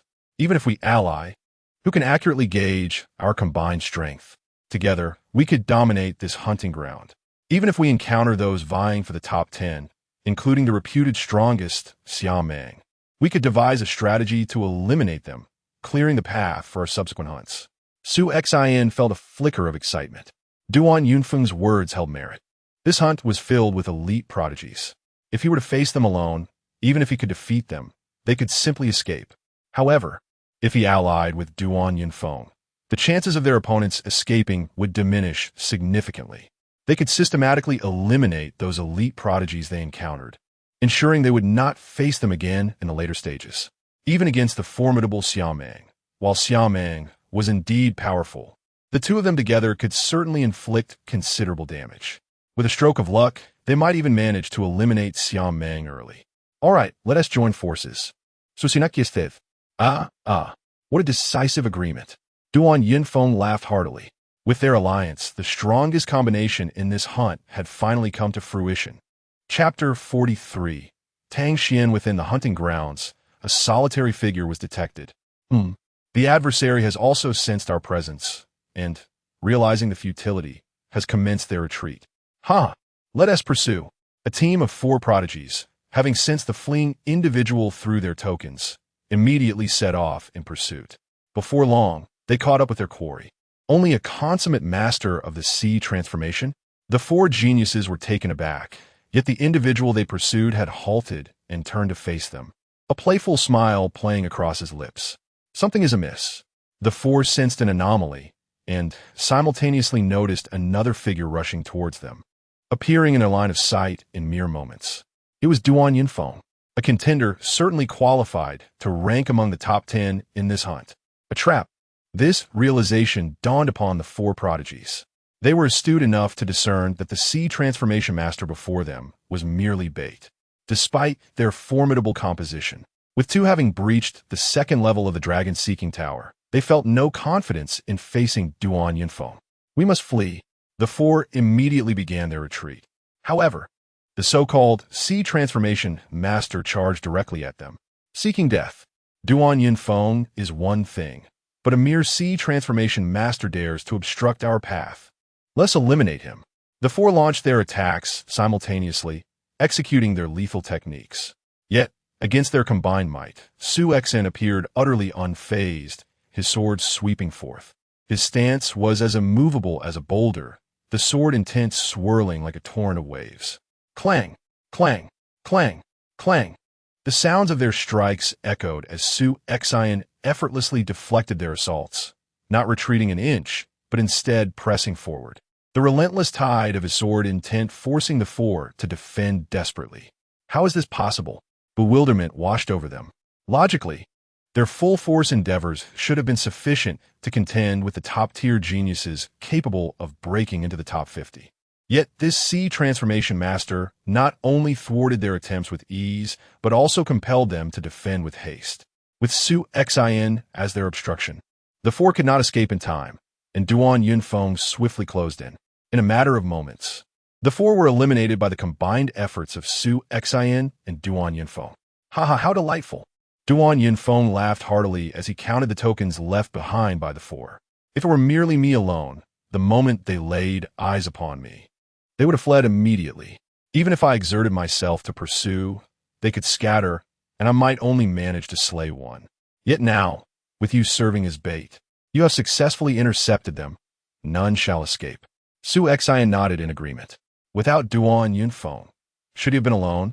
Even if the four had charged at him, he could at most have taken down one or two before they fled. Soon, the tokens were divided evenly between them. Subsequently, they employed the same strategy. Su Xian continued to act as bait, luring other prodigious teams into ambush, with Duan Yunfeng stepping forward for their combined strikes. It is a trap. Duan Yunfeng has intentionally set a snare using a Sea Transformation Master, and this Sea Transformation Master is remarkably strong. They are collaborating. This is sheer bullying. The prodigies lured into the trap, ultimately eliminated by Su Xian and Duan Yunfeng, felt a deep sense of injustice, yet found themselves powerless to contest. The duo paid no mind to their grievances. After several successful encounters, they hardly allowed anyone to escape their grasp.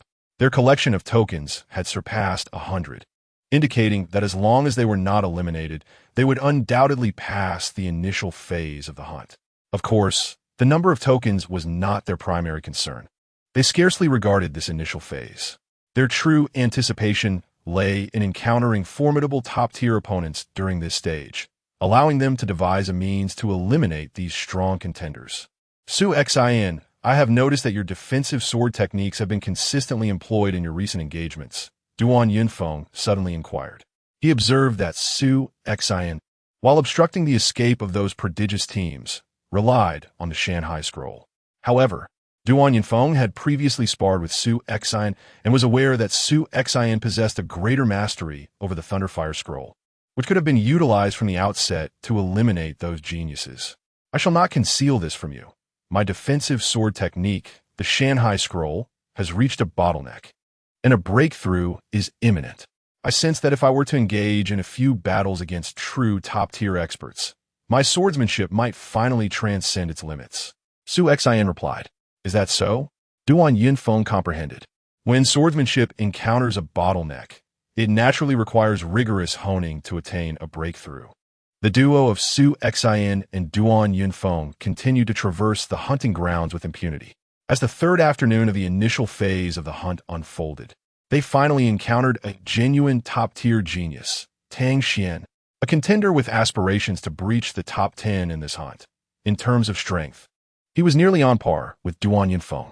Su Xian's gaze sharpened as he fixed his attention on the tall, cold figure wielding a long spear. According to the intelligence, Tang Xian was indeed qualified to contend for a top 10 ranking, but the report suggested nearly 20 geniuses vying for that position. Ultimately, who would secure a top 10 spot remained uncertain, as the intelligence only provided a general assessment of their strength. Among those qualified for the top 10, Duan Yunfeng and Tu San from the Qi Wangfu were the most credible in terms of both record and prowess. Thus, by comparison, Duan Yunfeng was slightly stronger than Tang Xian. Tang Xian, I did not expect to encounter you during this initial phase of the hunt. Your luck appears rather unfortunate. Duan Yunfeng grinned widely. The cold figure of Tang Xian fixed his gaze intently on Duan Yunfeng. As for Su Xian, a mere Sea Transformation Master not mentioned in the intelligence, he was disregarded entirely. Duan Yunfeng, do you wish to duel with me? Tang Xian scoffed.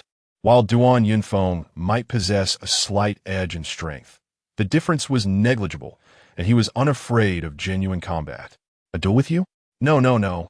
I desire more than mere combat. I wish to eliminate you. To see you fall, Duan Yunfeng declared. Eliminate me? By your own merit? Tang Xian sneered. Naturally, I cannot accomplish this alone, but before Duan Yunfeng could finish his sentence, he had already surged forward. Swish! The blade gleamed brilliantly as it cleaved through the air. Do you think I fear you? Tang Xian showed no sign of trepidation, charging forth with equal fervor. He wielded his spear, which, though it appeared as a mere weapon, transformed into a colossal hammer, striking with astonishing ferocity. Duan Yunfeng's spiritual energy surged. reaching the threshold of the void-breaking realm, as he swung his long knife with dazzling prowess and exquisite finesse. The two engaged in fierce combat, with Tang Xian slightly at a disadvantage. But just then, a flash of sword light emerged, silent yet sudden. What? Tang Xian was taken aback. The sword light appeared too abruptly, and its speed was astounding. The depth of its intent was unfathomable. Even in a direct confrontation, he would have to exert every ounce of his strength to deflect this sword light. Yet now, he was wholly focused on battling Duan Yinfeng. And this sudden appearance of a sword. Whoosh! Tang Xian suddenly unleashed a terrifying force, executing a supreme technique to block the blade light from Duan Yinfeng, while also straining to twist his body and evade the silent sword light. Although he managed to escape, a lingering dread gripped his heart. It was him. That sword just now. Was it truly wielded by him? Only then did Tang Xian realize that the one who had executed that formidable strike was the and Oppos. Great transformation of the sea and Oppos. He had previously disregarded, even completely overlooked from the outset. Humph, you were quick to evade. Su Xian chuckled coldly. Tang Xian, you truly underestimated him. Duan Yinfeng, still smiling, proposed Su Xian. Let us join forces and eliminate this genius, who has the qualifications to break into the top 10 of the hunt. Agreed, Su Xian nodded. The two then launched their simultaneous assault. Tang Xian could no longer maintain his composure. He exerted all his strength to engage in combat with Su Xian and Duan Yinfeng. However, the more he fought, the more anxious he became. Duan Yinfeng was one thing. He was well aware of his strength and felt no fear in a one-on-one confrontation. But now, with Su Xian, who clearly possessed merely the cultivation of the great transformation of the sea. What a terrifying swordsmanship. This understanding of intent. His comprehension of the concept had undoubtedly reached the first level, far exceeding his own, despite being merely at the great transformation of the sea stage. His power erupted with a force that was by no means inferior to any peak master of the great transformation of the sea. He must still be a bloodline awakener. Facing either of these two, he had no chance of victory, and against their combined efforts, escape was futile. Tang Xuan Panik. He genuinely did not anticipate that. With his own strength, he would be pushed to such a dire state in this Imperial City hunt, merely in the initial phase. He was on the verge of elimination. Duan Yinfeng and this sword-wielding lad both possessed the combat prowess to challenge the top 10 in this hunt. Alone in this hunting ground, they could already walk with impunity. Yet they chose to join forces. Shameless. You are utterly shameless. Tang Xian could only roar in a frenzy. Beyond his furious shouts, he had no other means. Shameless? Duan Yinfeng scoffed, and what of it? He was eccentric and acted according to his whims, completely indifferent to others and Oppos' opinions. At that moment, however, Su Xian unexpectedly halted his assault. Tang Xian, I can offer you a chance, Su Xian spoke. I possess a defensive sword technique. If you can break through it head-on, I shall allow you to leave. Tang Xian looked at Su Xian, incredulous. Are you serious? Of course, Su Xian affirmed with a nod. Tang Xian then turned to Duan Yinfeng. Don't look at me. Since he has said so, I certainly do not oppose it. Duan Yinfeng appeared indifferent. He had already known that Su Xian's defensive sword technique had reached a bottleneck. It was clear he wished to refine that technique through Tang Xian. Thus, he supported Su Xian. Moreover, to be frank, he did not regard Tang Xian highly. Even if he let him go now, Tang Xian would pose no threat in the subsequent stages of the hunt. Make your move, Su Xian indicated with his long sword. I am eager to see just how powerful your defensive sword technique is. Tang Xian's gaze turned icy, his form lunging forth, his spear transforming instantaneously like a soaring dragon. Boom! A glimmer of cold light erupted, and a terrifying force surged forth. Tang Xian, being most adept at offensive strikes, held utmost confidence in his attacking methods. Despite the fact that this great transformation of the sea had high swordsmanship and comprehension of intent, he did not believe his defensive sword technique could fully withstand his spear techniques. However, the reality was that no matter how ferocious and overwhelming his spear techniques were, they could not forcibly breach Su Xian's sword defense. Su Xian's swordsmanship resembled a towering mountain, even after unleashing his most formidable technique. He could not shake this mountain in the slightest. Half a stick of incense later, this is where it ends. Su Xian coldly fixed his gaze on Tang Xian, a flicker of disappointment in his eyes. Tang Xian's strength was significantly weaker than he had anticipated. Although his spear techniques were domineering and formidable, his comprehension of intent was not particularly high, failing to exert much pressure on him. With little pressure, there was naturally no effect for refinement, and his swordsmanship remained unbroken. Meanwhile, Tang Xian felt somewhat dazed. Soon, Su Xian and Duan Yunfeng acted simultaneously, eliminating this genius who was said to have qualifications to challenge the top 10 in the hunt. Chapter 44: Encounter outside the hunting grounds. As a figure was ejected, numerous eliminated prodigies turned their gazes. It was Tang Xian. The reports indicated that he was qualified to contend for a position among the top 10 hunters. How could he possibly be eliminated? Could it be that he encountered Xiaomeng? The expressions on the faces of these talented individuals were filled with incredulity. A top-tier genius like Tang Xian, who was worthy of vying for a top 10 spot, should theoretically be able to maneuver through the hunting grounds with ease, even alone. Who could eliminate him? In their eyes, only Xiaomeng, a figure universally acknowledged as capable of ranking among the top 3, had the qualifications to do so. After his elimination, Tang Xian did not linger on the plains, but returned directly to the imperial city. The Tang family, a premier aristocracy of the Tianyin dynasty, was not in the slightest inferior to the Situ family in terms of heritage and strength. My lord, my lord. Upon his return to the Tang residence, passers-by bowed respectfully. What was happening? Shouldn't he still be at the hunt? It was said that there were still 2 days until the first phase of the hunt concluded. How could he have exited so quickly? Was it possible that he had been eliminated? How could that be? With his strength, who could eliminate him in the first phase of the hunt? In the Tang residence, discussions erupted. Get out. All of you leave. Tang Xian scolded the maidservants who had come to attend to him, then isolated himself within his chamber. He sat in silence for a long while, finally reopening his eyes. With a deep exhale, his emotions began to stabilize. I had long known that in the Tianyin dynasty, among the 36 states and millions of citizens, countless geniuses existed. Given my strength, breaking into the top 10 of the hunt would prove exceedingly challenging, yet I never anticipated that I would be eliminated so early in the first phase. Duan Yunfeng and that swordsman from Huahai. Tang Xian clenched his fists, feeling a deep sense of unwillingness, yet found himself powerless. Both Duan Yunfeng and Su Xian were considerably stronger than him, especially when they teamed up. This session of the hunt had come to an end for him. Now, I have 2 choices. Firstly, to directly break through to the void-breaking realm, utilizing my family's resources to enhance my strength, and then venture out for training. Secondly, to wait another 5 years until the next hunt, when my strength will be even greater, thus significantly increasing my chances of breaking into the top 10. Tang Xian pondered. He was only 34 this year.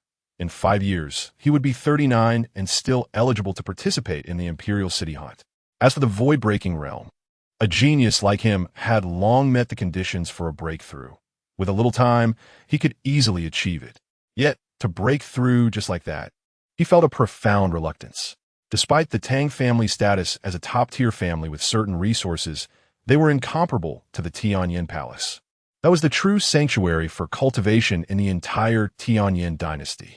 Disciples who entered the Tianyin Palace, as long as they did not fall midway, were destined to become peak powerhouses within the void-breaking realm, each possessing formidable strength, with a significant probability of reaching the Nirvana realm. In contrast, relying solely on the Tang family's resources and his own efforts, his chances of advancing to the Nirvana realm were minuscule.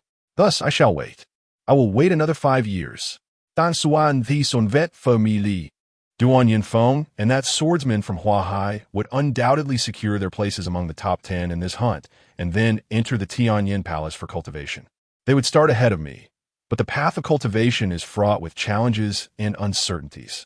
They may be stronger than me now, but their future achievements may not surpass mine. Meanwhile, within the hunting grounds, Su Xian and Duan Yunfeng were in high spirits.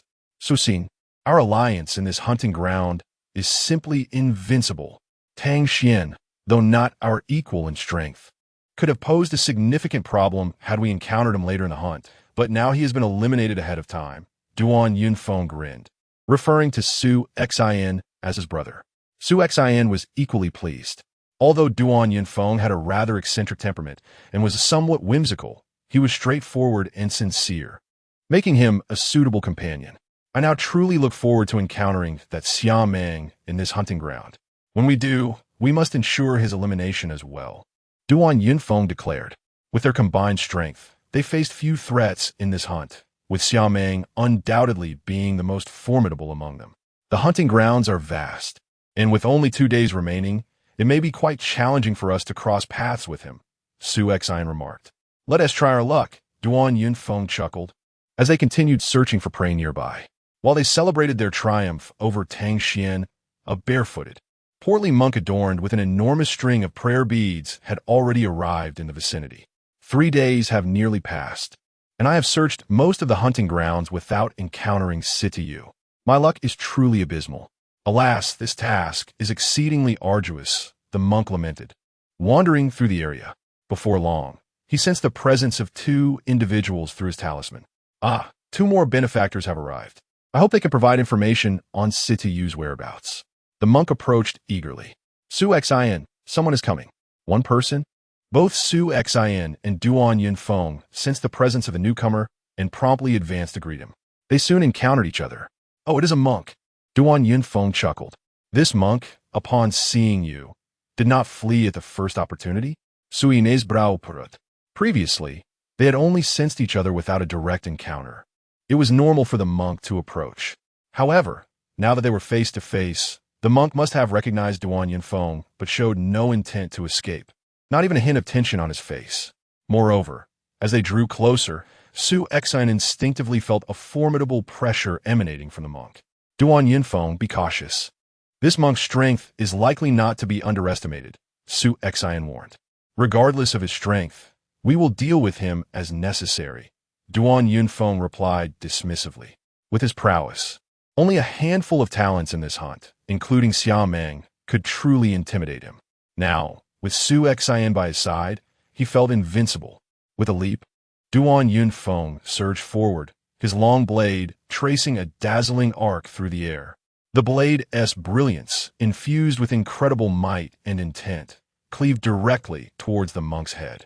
The monk, wearing a warm and benevolent smile, showed no change in expression as he saw the blade descending. His stone staff was already swinging out like lightning. There was nothing extravagant about it, just a simple strike, as if he were swatting a fly. Yet, the next moment, boom!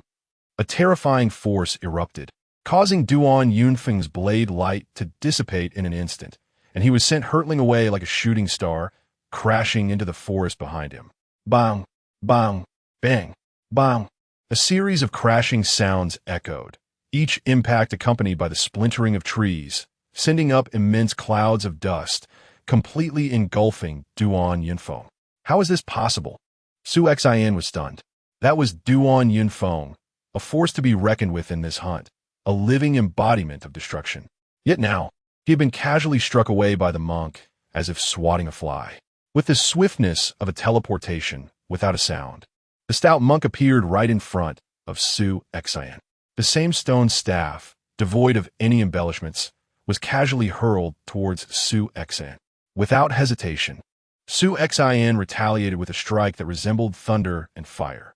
A fierce sword, imbued with formidable sword intent, collided head-on with the incoming stone staff. The impact resonated with a clang.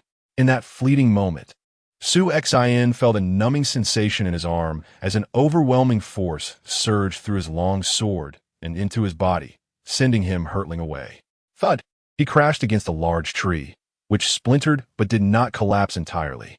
As he endured the pain radiating from his back, a tempest of emotions surged within him. Such power! This strength transcended the boundaries of the sea transformation realm, far surpassing many early-stage void-breaking experts in sheer might. Mid-void-breaking stage, indeed, in terms of raw power, it could easily rival that of a mid-void-breaking expert. Su Xin fixed his gaze upon the large monk ahead, who still wore a congenial smile. He had previously sparred with Zhao Tianlei, a mid-void-breaking practitioner, and was well aware of the power they wielded. Yet both he and Duan Yinfeng, even when exerting their utmost strength, could at best barely reach the threshold of the void-breaking realm, clearly falling short compared to this monk. Duan Yinfeng, are you all right? Su Xian glanced to the side. Duan Yinfeng, struggling to regain his footing, turned to meet Su Xian and Appo's gaze, his expression one of utter astonishment. Brother, who have we encountered? Is it Xiaomeng? He inquired. Not Xiaomeng, but perhaps someone even stronger. Su Xian's countenance grew somber as he regarded the large monk. You both possess commendable strength. The monk remarked with a smile, devoid of mockery. Over the past 3 days, he had encountered countless talents in this hunting ground. Yet none had managed to withstand his strike without being eliminated. Until now, with Su Xian and Duan Yinfeng. Duan Yinfeng, we must give our all in this battle. Su Xian said earnestly. Agreed, Duan Yinfeng nodded, clearly having regained his composure. I will engage him directly while you assist from the side. Looking for an opportunity to strike at his vital points, Su Xian instructed. You intend to confront him head-on? Are you certain? Duan Yinfeng queried, casting a peculiar glance at Su Xian. Given the monk's recently unleashed power, Duan Yinfeng would never dare to face him directly. It should pose no issue, Su Xian replied. Very well, Duan Yinfeng affirmed with a nod. Boom! Su Xian made his move. In that instant, the power of his bloodline surged forth. Having previously reached only 50% since the beginning of the hunt, it now surged to 70%.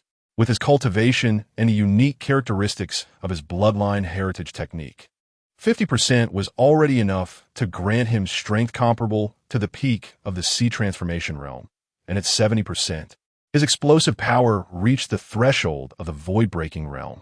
In terms of swordsmanship, Su Xian unleashed his full potential. His sword technique expressing an intensity akin to thunder and fire as he struck towards the large monk.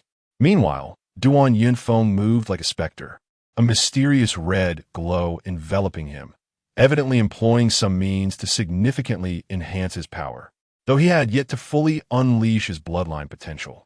Both Su Xian and Duan Yinfeng were exerting their utmost effort. The large monk, however, maintained his genial demeanor, his stone staff once again striking out without any adornment. Bang! The monk's stone staff clashed with Su Xian's long sword once more, yet this time, Su Xian only staggered slightly before launching another attack. The first level of sword intent? A flicker of surprise crossed the monk's eyes. The comprehension of intent is divided into 3 levels, and even within the void-breaking realm, only the most elite could reach the first level. Among the nearly 100,000 talents in this hunting ground, only Xiaomeng had been known to achieve the first level. Yet in this moment, Su Xian and Appo's attack revealed that his swordsmanship had evidently attained that first level. Huh! The monk laughed, swinging his stone staff with increasing speed, engaging in a relentless series of clashes with Su Xian, who showed no trepidation.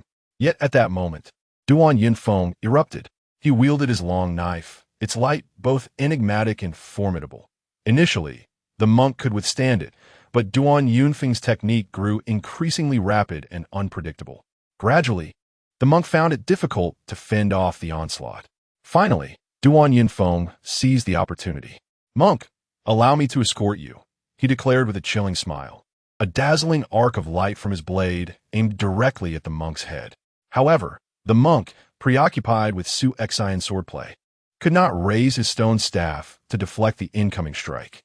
Just then, a layer of shimmering golden light manifested upon the monk's body. Clang!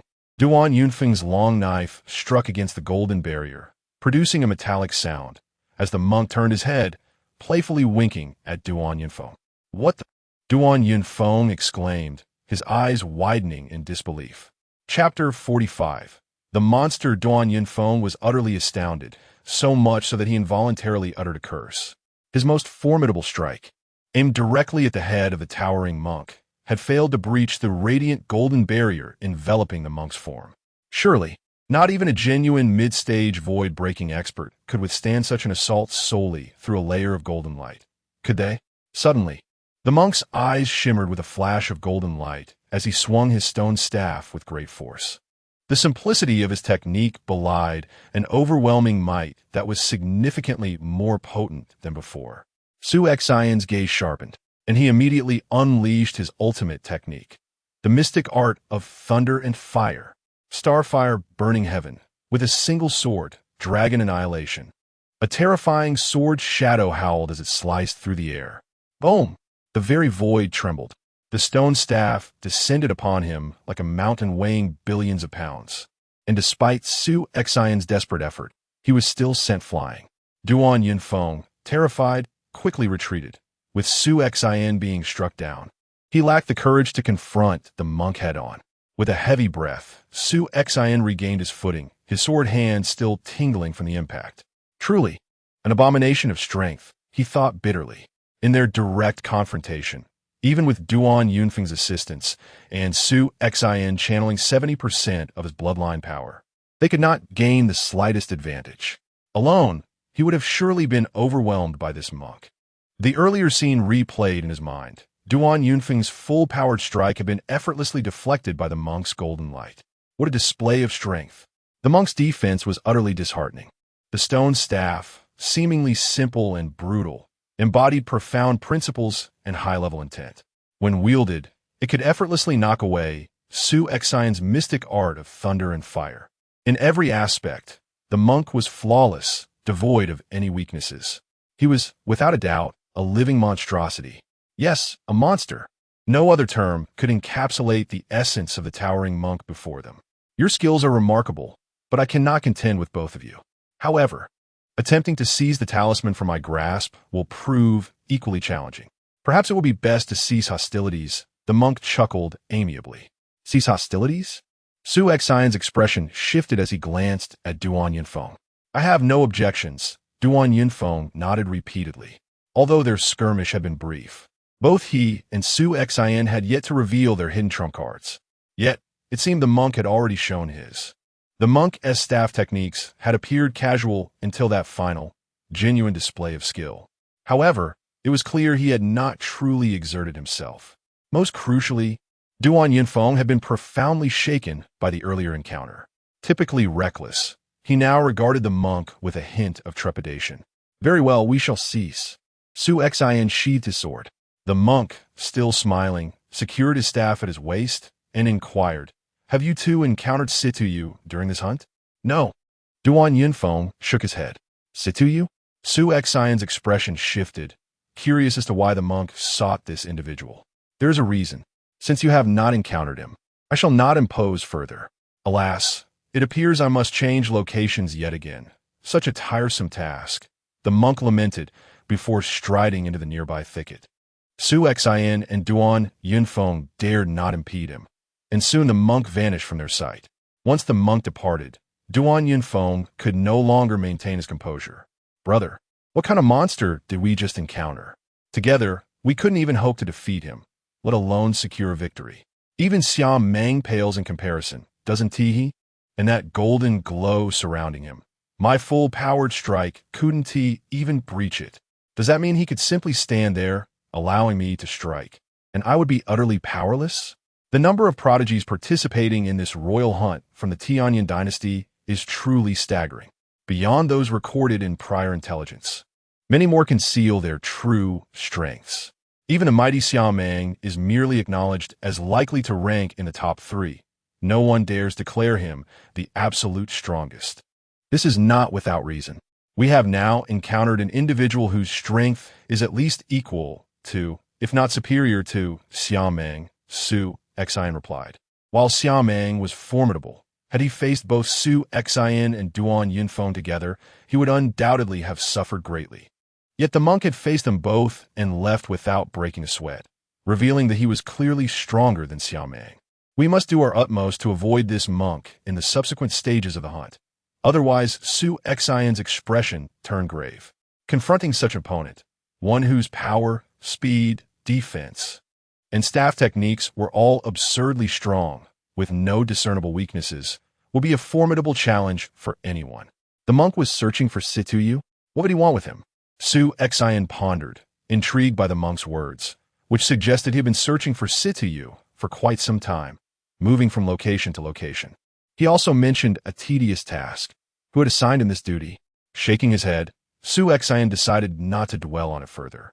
Subsequently, Su Xian and Duan Yunfeng continued to navigate the hunting grounds, although the encounter with the monk had evidently dampened Duan Yunfeng's spirits, making him far less exuberant than before. As time passed, they soon reached the final day of the hunt. Nightfall descended. In previous days, the numerous prodigies would have harmoniously rested, recuperating their strength and spiritual energy. However, on this last night, those without enough talismans to advance could hardly find sleep. Instead of resting, they became increasingly frenzied in their battles. Su Xian and Duan Yunfeng, having secured ample talismans early on, had no need to engage in further conflict. They sought a relatively secluded spot. Without delay, even while resting in the hunting grounds, Su Xian diligently refined his swordsmanship, while Duan Yunfeng casually perched atop the branches of a great tree. Perhaps feeling inspired by Su Xian's practice, Duan Yunfeng leapt down. Su Xian, your defensive sword technique is clearly far superior to what it was during our previous encounter in Danyang City. Now that we have the time, shall we spar? Of course, Su Xian's eyes brightened. His Mountain Sea Scroll had reached a bottleneck. He desperately needed to battle a formidable opponent to hone his skills. His earlier skirmish with Tang Xian had been disappointing, as Tang Xian was somewhat weaker. However, Duan Yunfeng was significantly stronger. Soon, the two began their sparring. This hunting ground spanned over 100 miles, a vast expanse indeed. Within it lay mountains, forests, and lakes. At this moment, by the edge of a stunningly beautiful lake, a young man in luxurious robes sat, flanked by 5 others. Xiaomo, I have arrived.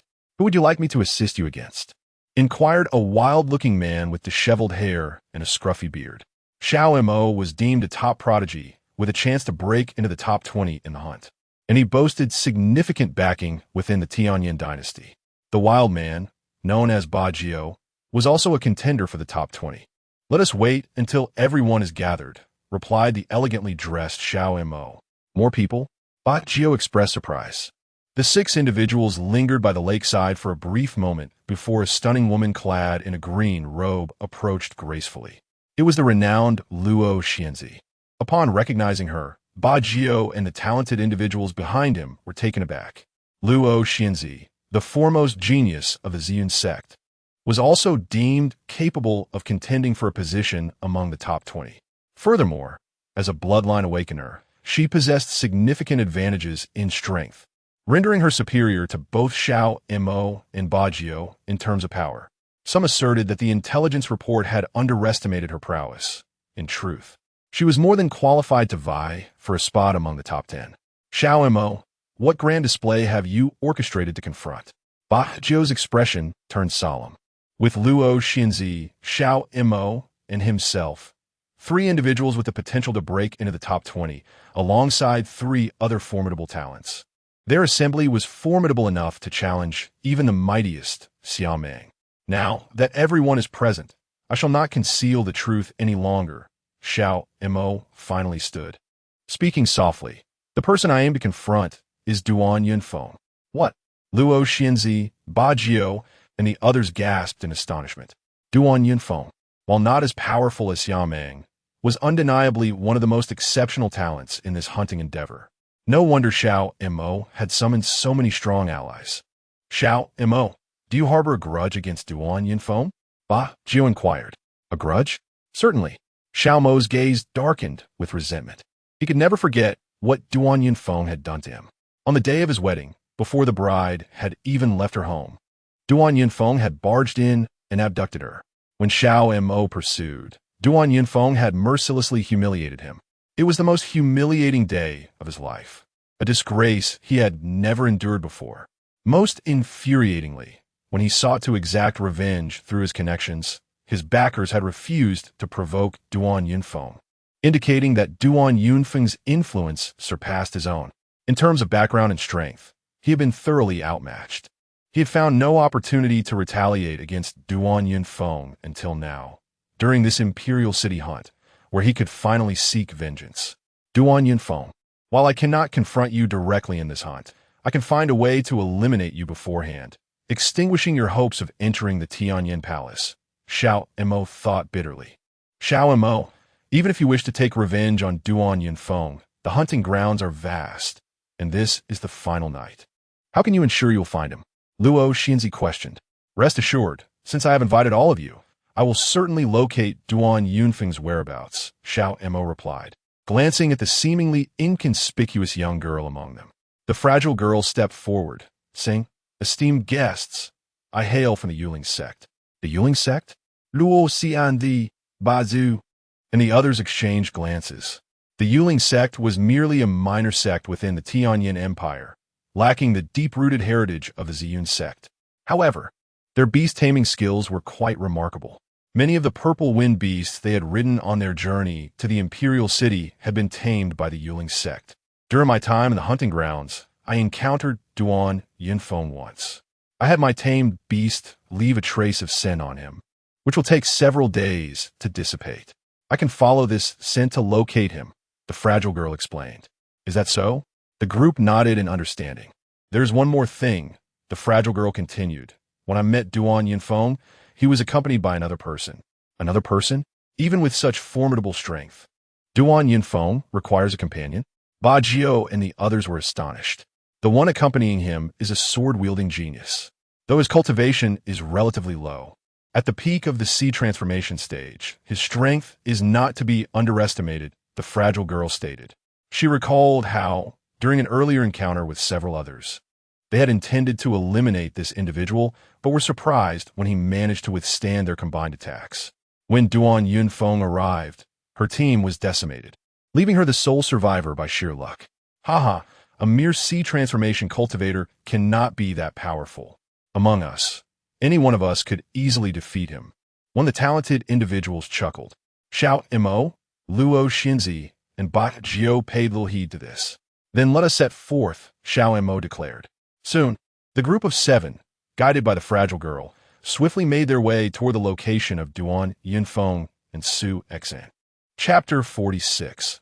The pinnacle of transformation into the sea in a secluded forest, the sound of intense clashes echoed. Clang, clang, clang. The swordsmanship of Duan Yunfeng reached an extraordinary level, each stroke executed with dazzling brilliance and astonishing speed.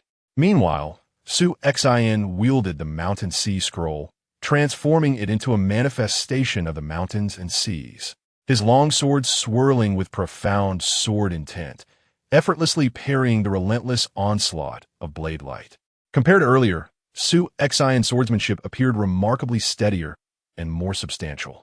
He merely unleashed half of his bloodline power, yet Duan Yunfeng had already pushed his strength to the utmost, failing to pierce through Su Xian's defenses. Enough is enough. Unless I resort to my ultimate technique, even if I increase my speed by 30 or 40%, I cannot pose any threat to you. After their sparring session, Duan Yunfeng seemed quite frustrated. Su Xian's defensive swordplay was exceedingly enigmatic, especially the subtle techniques that dissipated his power, causing him great discomfort. Susin exhalit softly. In terms of strength, Duan Yunfeng far surpassed Tang Xian, and the pressure his swordsmanship exerted was significantly greater.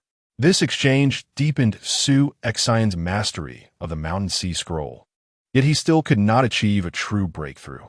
Suddenly, both Su Xian and Duan Yunfeng lifted their heads simultaneously, glancing in a certain direction. A group was approaching, and not just a few. Su Xian's gaze sharpened. Our duo is virtually invincible in this hunting ground. Even if we encounter that monstrous monk, neither can truly overpower the other.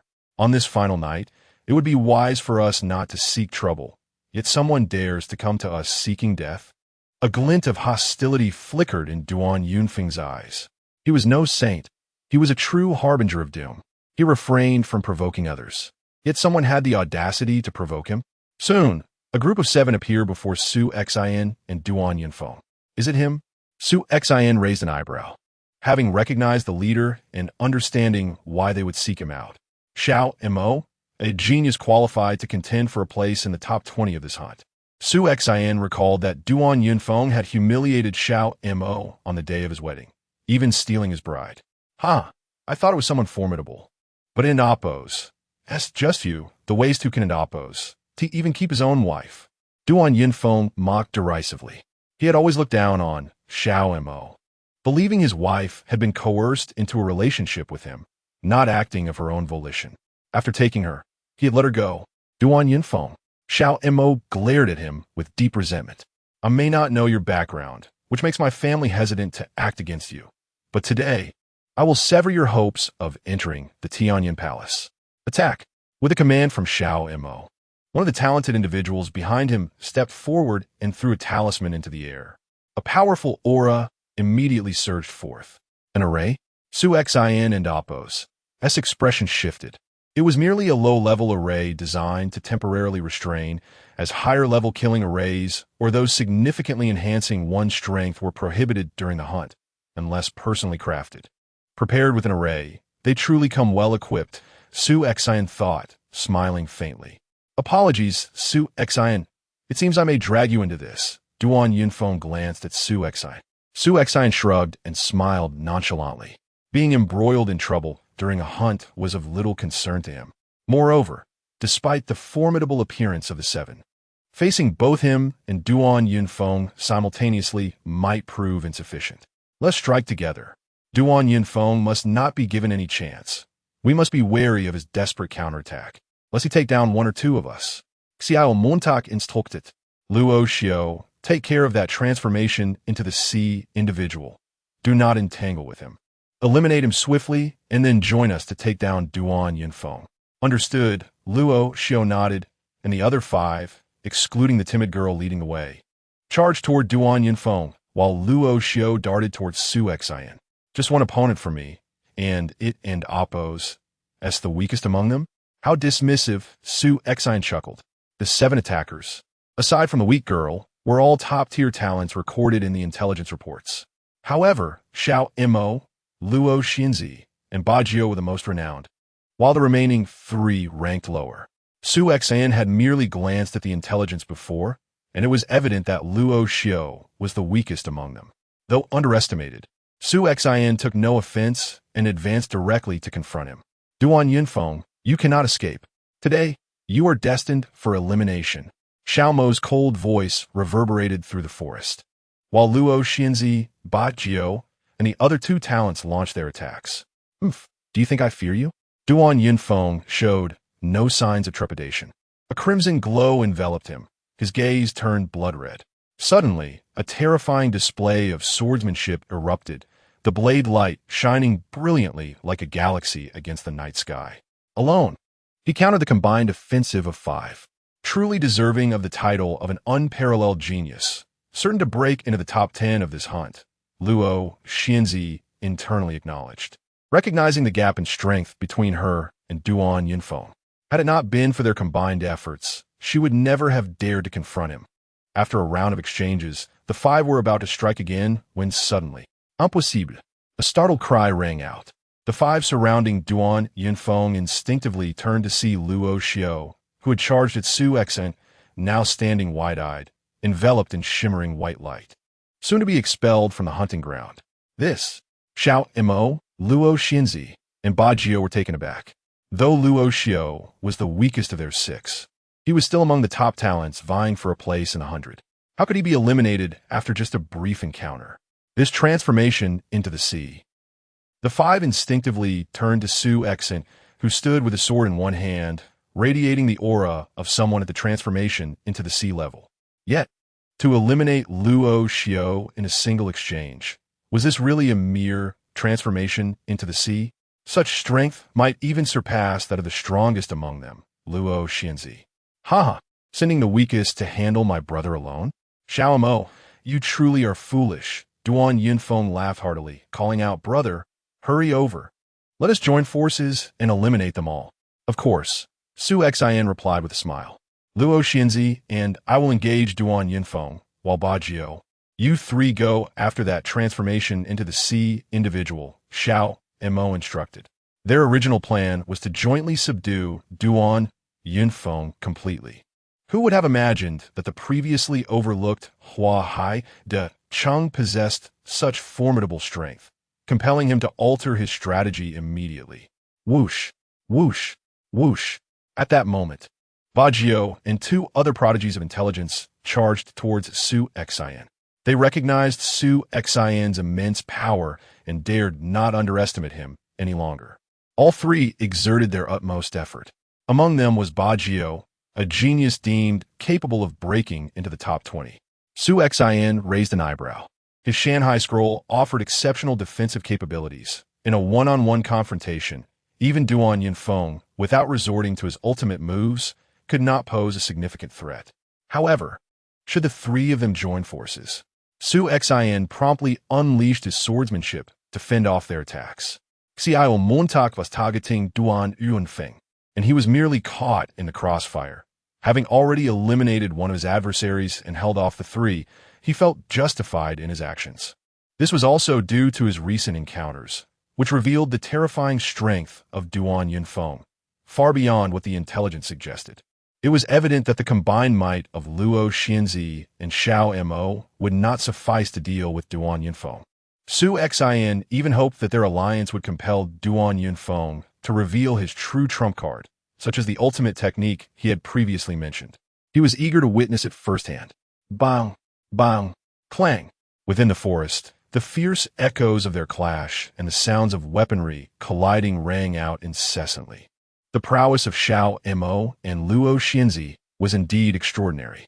Particularly, as a bloodline awakener, Luo Xianzi unleashed her bloodline power, each strike imbued with astonishing might. And together with Xiao Mo, they managed to suppress Duan Yunfeng for a short while.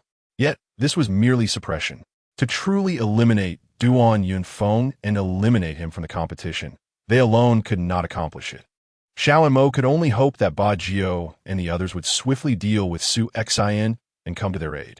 However, the outcome was, how did such a monstrous Hua Haida Chung emerge? Bajio and his companions, despite their combined efforts, were utterly ineffective against him. Xiao Mo observed this with clarity. Bajio and the others had exhausted their strength. Bajio, in particular, exuded overwhelming ferocity.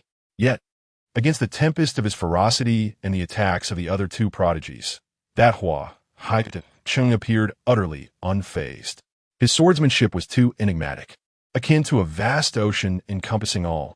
The assault from Bajio and his companions merely stirred ripples upon this ocean. It was evident that they could not contend with that Hua Haidacheng. Moreover, he and Luo Xianzi's collaboration could not vanquish Duan Yunfeng. Was it possible that I cannot seize even this singular opportunity for revenge? Xiao Mo ground his teeth in frustration. Suddenly, without any forewarning, Duan Yunfeng, under the combined pressure of Luo Xianzi and Xiao Mo, erupted with astonishing vigor. A striking crimson light illuminated the surroundings. In the night, this blood light appeared hauntingly beautiful, yet bore an aura of terrifying speed and overwhelming might. With this strike, Su Xin, who had been entangled in combat with Bajio and the others, while executing the Shanghai scroll swordsmanship, felt his gaze fixate involuntarily upon the sudden brilliance of the bloodlight. Xiao Mo and Luo Xianzi, upon witnessing the crimson glow, were seized by shock and fury. This bloodlight was too swift for them to counter. Chapter 47, the conclusion of the first phase, a chilling flash of blood swept through the air. It was the formidable Luo Xianzi who was enveloped first by the white light, casting her out of the hunting grounds. Luo Xianzi eliminated? Xiao Mo found himself at a loss, yet he wasted no time in fleeing. Duan Yunfeng's eyes turned crimson as he pursued relentlessly. Meanwhile, on another battlefield, the trio of Bajio, who were assiduously assaulting Su Xian, were struck with horror upon witnessing Luo Xianzi's elimination and Xiao Mo's peril. We must retreat. Bazu Uget, and together with his companions, they attempted to escape. However, Su Xian merely smiled. What had initially been a purely defensive sword technique transformed in an instant, unleashing a torrent of sword shadows that spread across the battlefield like monstrous waves in the ocean. The relentless tide engulfed the three assailants, ensnaring them within its grasp. The mountain and sea roll, primarily a defensive technique, also excelled in entangling opponents. The essence of this swordsmanship was exceedingly soft, yet ceaseless, rendering the trio incapable of breaking free. Despite their utmost efforts to flee, they found themselves ensnared within the overwhelming waves of sword intent, unable to shake off Su Xin. To force their way out would risk being severely wounded by the very sword energy that sought to consume them. Within the hunting grounds, the restrictions of their talismans were precariously delicate. They could activate not only at the brink of death, but also upon sustaining serious injuries, leading to disqualification. Trouble loomed large. Why was this consummate practitioner of the sea so formidable? Ba Jiao and his companions and Appos' expressions shifted dramatically. Before long, Duan Yunfeng returned to confront them, having evidently seen Xiao Mo eliminated. Yet, upon his return to the battlefield, he did not strike immediately. Instead, he curiously glanced at Su Xin. Brother, what are you still playing at? Why not swiftly take action and finish off those three? Play. Ba Jiao and his companions were taken aback. This seemingly insurmountable practitioner of the sea had merely toyed with them? Indeed, Su Xin chuckled softly before decisively engaging. The sword intent in his hand shifted dramatically. Where it had previously been soft and unrelenting, it now transformed into a fierce, blazing force. The technique surged forth with unparalleled ferocity, casting a terrifying shadow over the three. What power! Ba Jiao and Appos' eyes widened. The trio exerted every ounce of strength to fend off the violent onslaught of sword shadows. Yet, after but a brief moment, two of them fell to elimination. The mightiest among them, Ba Jiao, ultimately met the same fate. Among the 7 who had come specifically to confront Duan Yunfeng, only the frail girl who led them managed to evade capture, while the other 6, including Luo Xinzi, Xiao Mo, and Ba Jiao, each a top-tier genius vying for a spot among the top 20, were vanquished by Su Xin and Duan Yunfeng. Duan Yunfeng, your swordplay was quite impressive, Su Xin remarked as he approached. That was my trump card, intended for the final phase of the hunt. Now you've seen it prematurely. Should we encounter each other in the latter stages, it might spell disaster for me, Duan Yunfeng replied. A hidden ace, when revealed unexpectedly, often wields the greatest effect. Now that Su Xin had witnessed it, he would be prepared, leaving Duan Yunfeng at a disadvantage. Do not deceive me. That stroke may be one of your ultimate techniques, but surely it cannot be your sole technique? Susin counter. Duan Yunfeng smiled, scratching his nose, clearly conceding. Su Xin marveled at how, with just one of Duan Yunfeng's techniques, they had swiftly dispatched Luo Xinzi, revealing the depth of his hidden power. The technique you executed earlier bears a striking resemblance to the phantom roll I have been practicing, both remarkably swift. I wonder which is superior, Su Xin mused. Of course, only a true clash in the final phase would reveal the answer. The battle left no lasting impact on either Su Xin or Duan Yunfeng, who continued to rest as they awaited the dawn of the next day. Outside the hunting grounds, the recently eliminated Xiao Mo, Luo Xinzi, and others reconvened. Xiao Mo's countenance was grim. Damn it! I expended immense resources to gather such talented individuals, yet we failed to vanquish Duan Yunfeng, and instead, he eliminated us. Rage and frustration simmered within him, yet he felt powerless. This had been his singular opportunity for revenge against Duan Yunfeng, and now it had slipped through his fingers. Luo Xinzi, standing beside him, remained remarkably composed.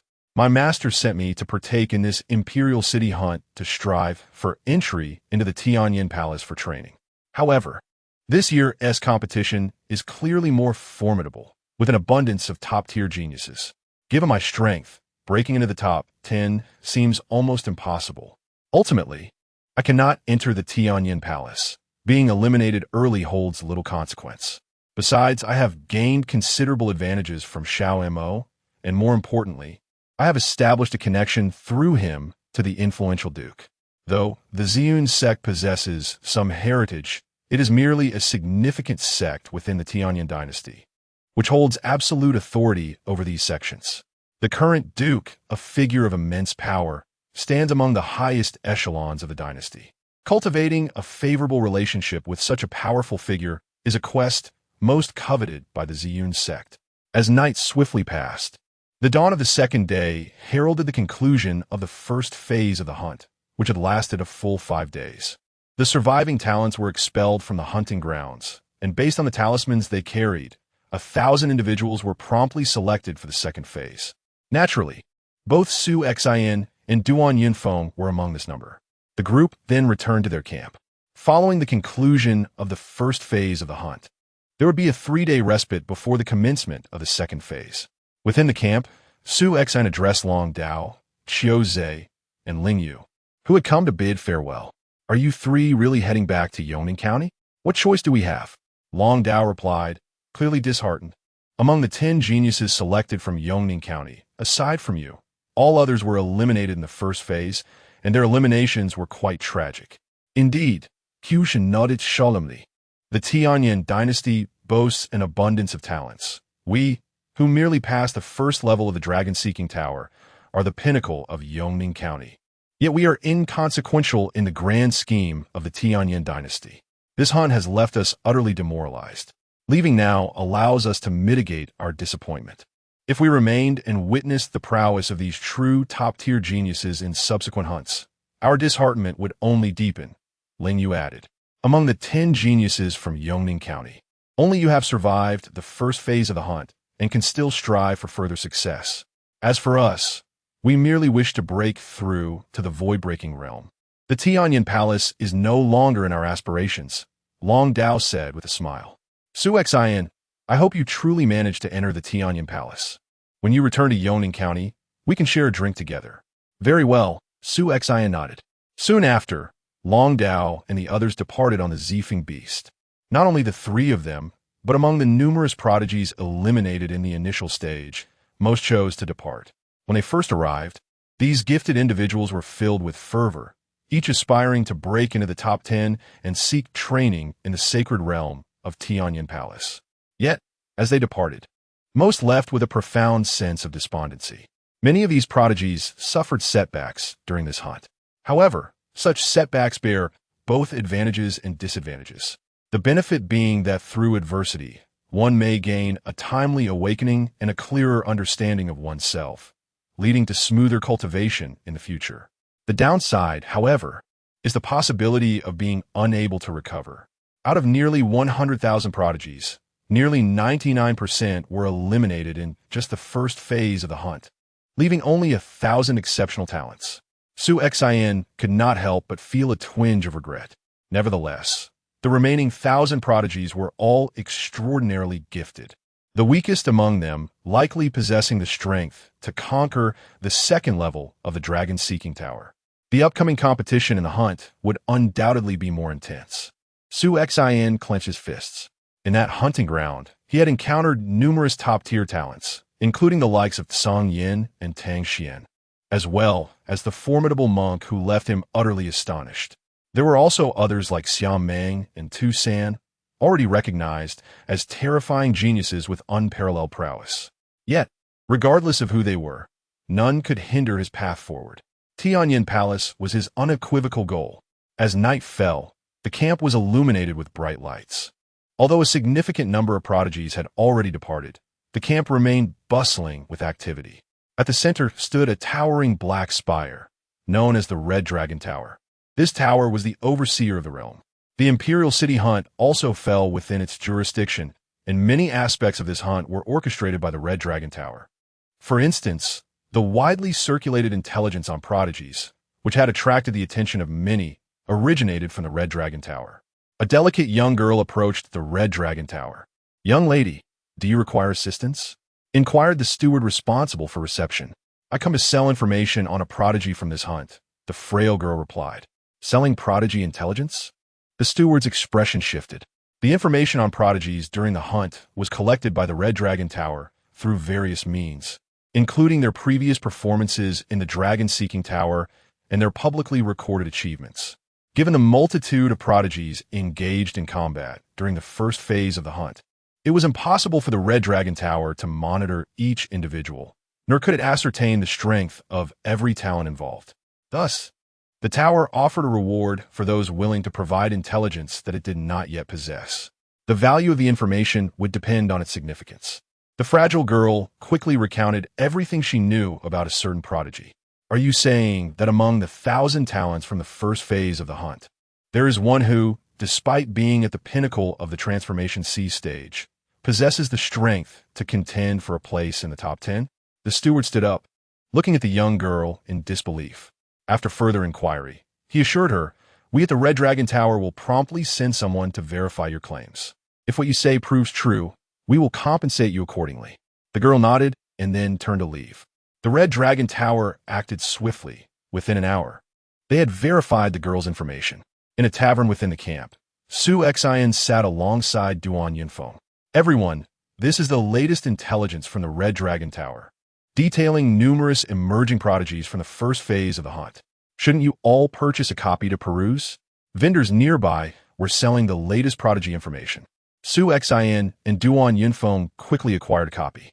As they opened the report, the initial pages detailed well-known talents such as Xiao Meng, Tu San, and Duan Yinfeng himself. However, they soon encountered a new name, Wu Zhao.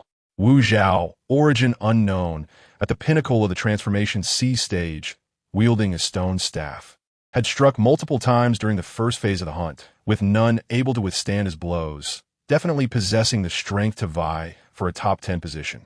It is he, the formidable monk. Upon reading this introduction, Su Xian and Duan Yinfeng immediately realized that Wu Zhao was the terrifying monk they had encountered in the hunting grounds. The report indicated that even those previously deemed capable of breaking into the top 50 had been eliminated by this monk's singular strike, underscoring his formidable prowess. That monster! Duan Yinfeng thought of the monk and felt a chill run down his spine. In terms of strength, even Xiao Meng might not measure up to Wu Zhao. So seemed used. The report's classification of Wu Zhao as merely possessing top 10 strength was clearly an understatement. Of course, this also reflected the limited understanding the outside world had of Wu Zhao's capabilities, whereas he and Duan Yinfeng had genuinely faced him in combat, even forcing Wu Zhao to demonstrate formidable skills.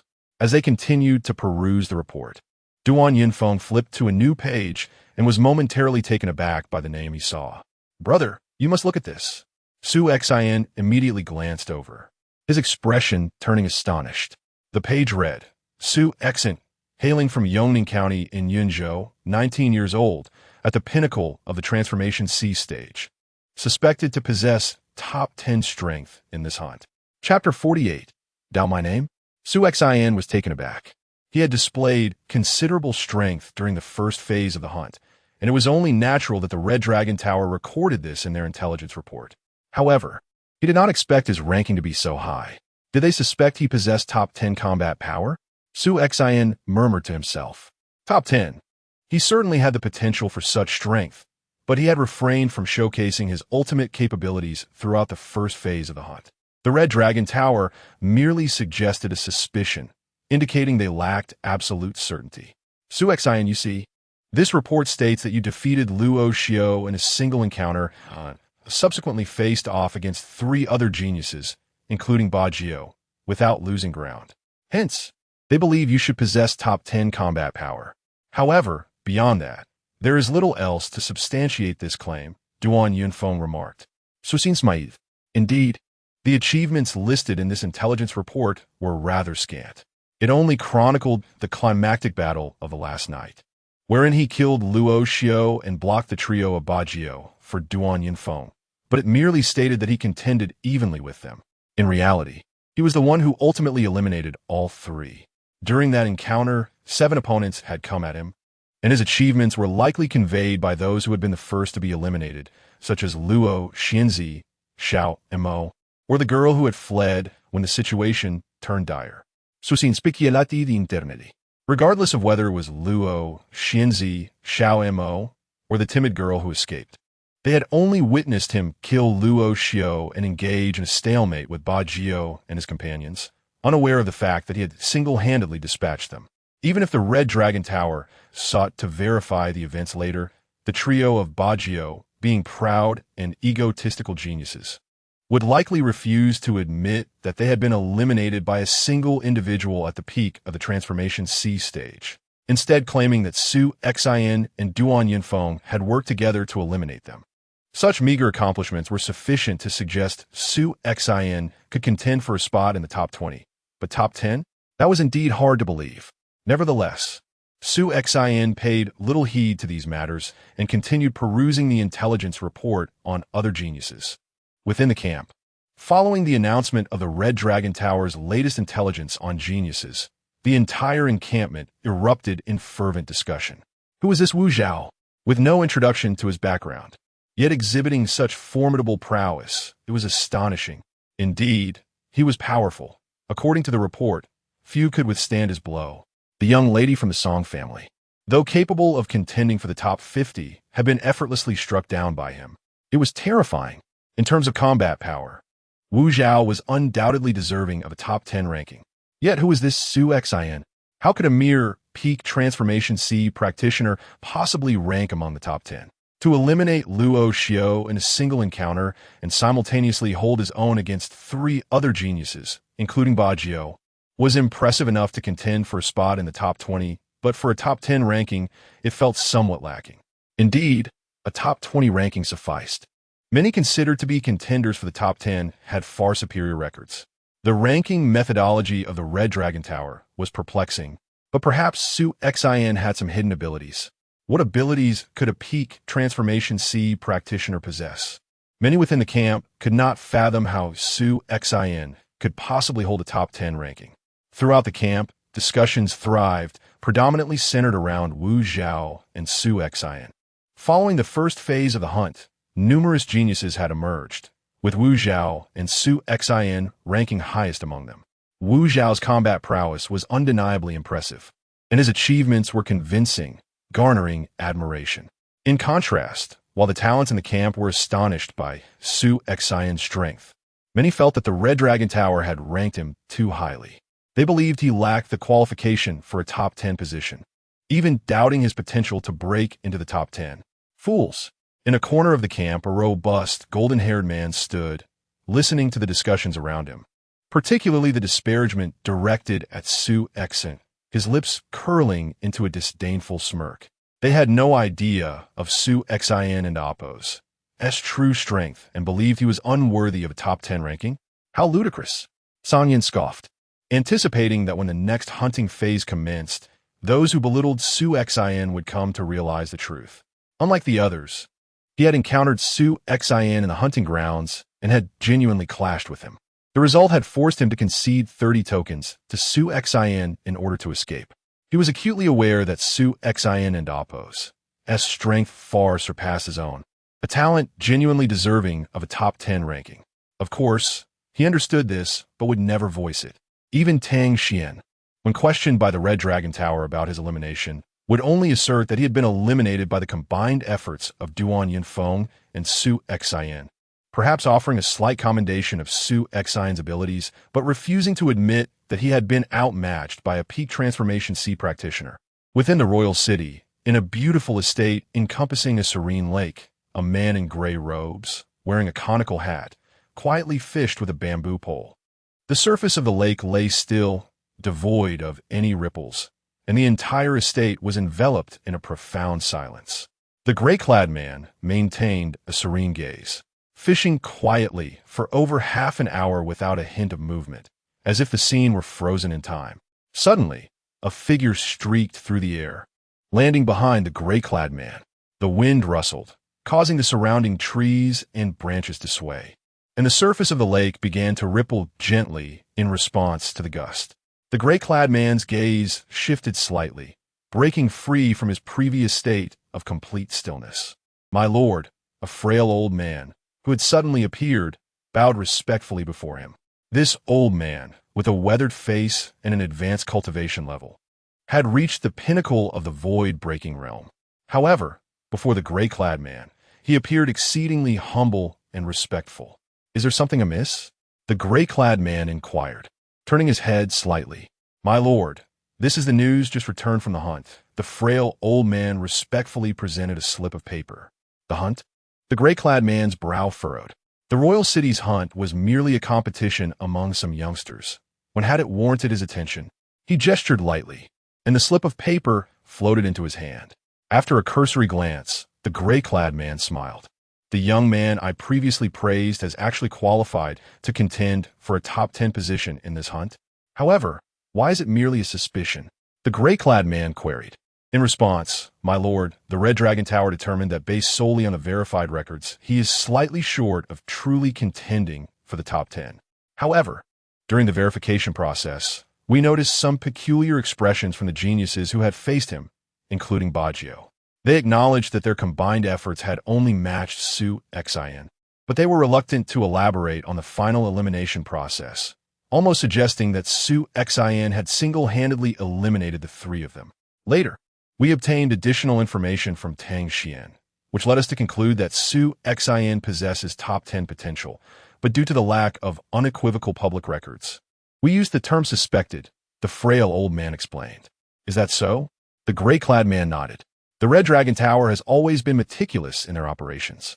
Their findings were indeed sufficient to indicate that Su Xin possessed top 10 combat power. It was merely the absence of irrefutable achievements that prompted them to use the term suspected to avoid inciting excessive skepticism. Remarkable. Has it truly only been a span of a little over 2 months? The man clad in gray recalled that his awareness of Su Xin stemmed from this young fellow's audacious venture into the dragon-seeking tower over 2 months ago. He was, after all, the guardian of the tower. At the time, he was quite astonished by Su Xion's displayed prowess. A mere minor mastery of the sea transformation realm could so effortlessly traverse the first level of the dragon-seeking tower. Consequently, he personally visited the Tianyin Palace, intending to recommend this young lad for an exceptional admission opportunity. Yet now, merely 2 months later, this young man had the audacity to participate in the Imperial City Hunt, qualifying to contend for a place within the top 10. Such remarkable progress in such a brief period. That old fool Qingyang, who had previously gone to great lengths to obstruct this young man's entry into Tianyin Palace, must be utterly flabbergasted upon witnessing his performance in the hunt. Oomph. The gray-clad man scoffed. This obstinate old codger had been entrenched in the Tianyin Palace for many years, still clinging to the memory of his former master. If this continues, I dare say his position as palace lord may soon come to an end. The gray-clad man's dissatisfaction over Su Xion's failure to secure the exceptional admission was palpable. After all, given his esteemed status as a powerful Nirvana realm cultivator and one of the highest echelons of the Red Dragon Tower, it was only natural for him to feel irked when his personal recommendation hit a wall. He was also aware that many high-ranking figures within Tianyin Palace held Su Xion's talents in high regard and were in favor of the exceptional admission. With the sole exception of that old curmudgeon Qingyang, Tianyin Palace had 3 palace lords, and Qingyang was one of them, wielding considerable power. His vehement opposition, even invoking the incident from over 3 years ago when Su Xian was personally reprimanded by the Emperor of Tianyin, ultimately led to the shelving of Su Xion's exceptional admission opportunity. However, the gray-clad man was acutely aware that Qingyang's relentless obstruction was merely a reflection of his old master's orders. With no exceptional admission available, the only recourse left was to participate in the Imperial City Hunt and seize a disciple's position through sheer strength. This young fellow possesses ambition, and I admire that. The gray-clad man chuckled, then rose, hoisting the bamboo pole onto his shoulder. When does the next hunt commence? He inquired. The second phase of the hunt will take place in 3 days within the Imperial City, followed by the final phase 3 days thereafter, the frail elder replied. Very well. Keep a close watch. If that young lad manages to progress to the final phase, do inform me. I shall make my way to observe as well. The gray-clad man remarked with a smile. This declaration startled the frail elder. Given this esteemed individual status, his desire to personally witness the event indicated a significant regard for Su Xian. Indeed, the frail elder nodded respectfully before turning to depart. The estate, along with the serene lake before them, once again fell into a tranquil silence. Chapter 49. Distorted Hearts in a Tavern Within the Camp, in a refined private room. It is a pity that I encountered a genius qualified to challenge the top 100 in hunting right from the start. Otherwise, this noble son would still have had a chance to progress through the first phase of the hunt. A young man clad in an opulent golden robe sat there, flanked by 2 individuals. One of them was Situ, and the other was the prodigious Tu San, recognized as a contender for the top 10 in the hunt. hailing from the Qi Wangfu. At this moment, both Tu San and Situ Yu appeared exceedingly respectful before the seated young man. Your Highness, the order has been issued. Within 3 days, the entire family of that eliminated genius, along with some of his closer acquaintances, will be exterminated, Tu San said with deference. Do not be so ruthless. Merely killing his entire family will suffice. The young man waved his hand dismissively, his tone indifferent, as if eliminating an entire family were as trivial as crushing a colony of ants.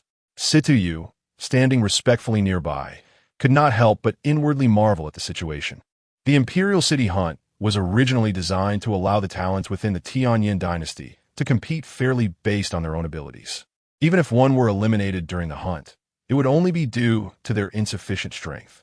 Yet this noble son, simply because of his elimination, sought to unleash his wrath upon the entire family of the genius who had bested him. The rumors were indeed true, Situ Yu thought to himself. He had previously heard whispers that this noble son, Xia Yuanji, was a bastard raised in an extraordinarily unconventional environment, his heart twisted and deranged. Since becoming the noble son, he had behaved with reckless abandon, often resorting to executions or even clan annihilation over the slightest grievances. Within the imperial city alone, several families had met their demise at his hands, often for reasons that were utterly trivial. I must tread carefully around this harbinger of doom. Otherwise, should I provoke him, my family may well be unable to protect me. Situ Yu murmured internally. He genuinely did not wish to serve such a twisted and mad noble son from the Qi Wangfu. However, it was a task assigned by his family to cultivate a good relationship with this noble son. Situ Yu, have you perused the latest talent intelligence released by the Qilong Tower? Xia Yunji suddenly directed his gaze towards Situ Yu. I have, Situ Yu nodded repeatedly. According to the information gathered by my subordinates, the two newly emerged talents vying for a spot in the top 10 seem to have some connection to you, Xia Yuanji remarked with a smile, tapping his fingers on the armrest. Indeed, Situ Yu continued to nod.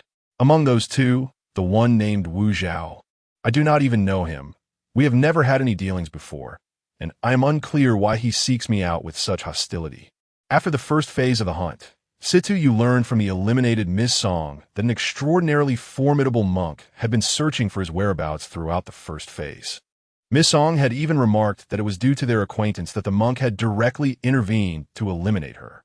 Clearly, that monk is here to bring misfortune upon you, Tu San observed. Even you, Tu San, are uncertain of victory against him? Xia Yuanji exclaimed in surprise. Situ Yu, you truly are unfortunate to attract the attention of such a person. Situ Yu could only smile wryly. He did not understand why Wu Zhao sought him out. In addition to Wu Zhao, there is also Su Xian from the Su family.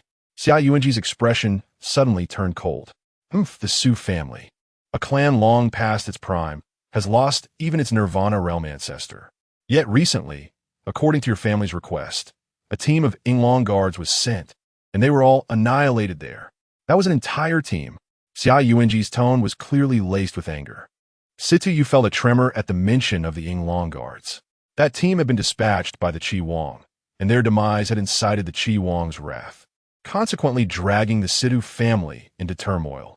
He had been sent before this noble son to curry favor and mitigate the Qi Wang's anger.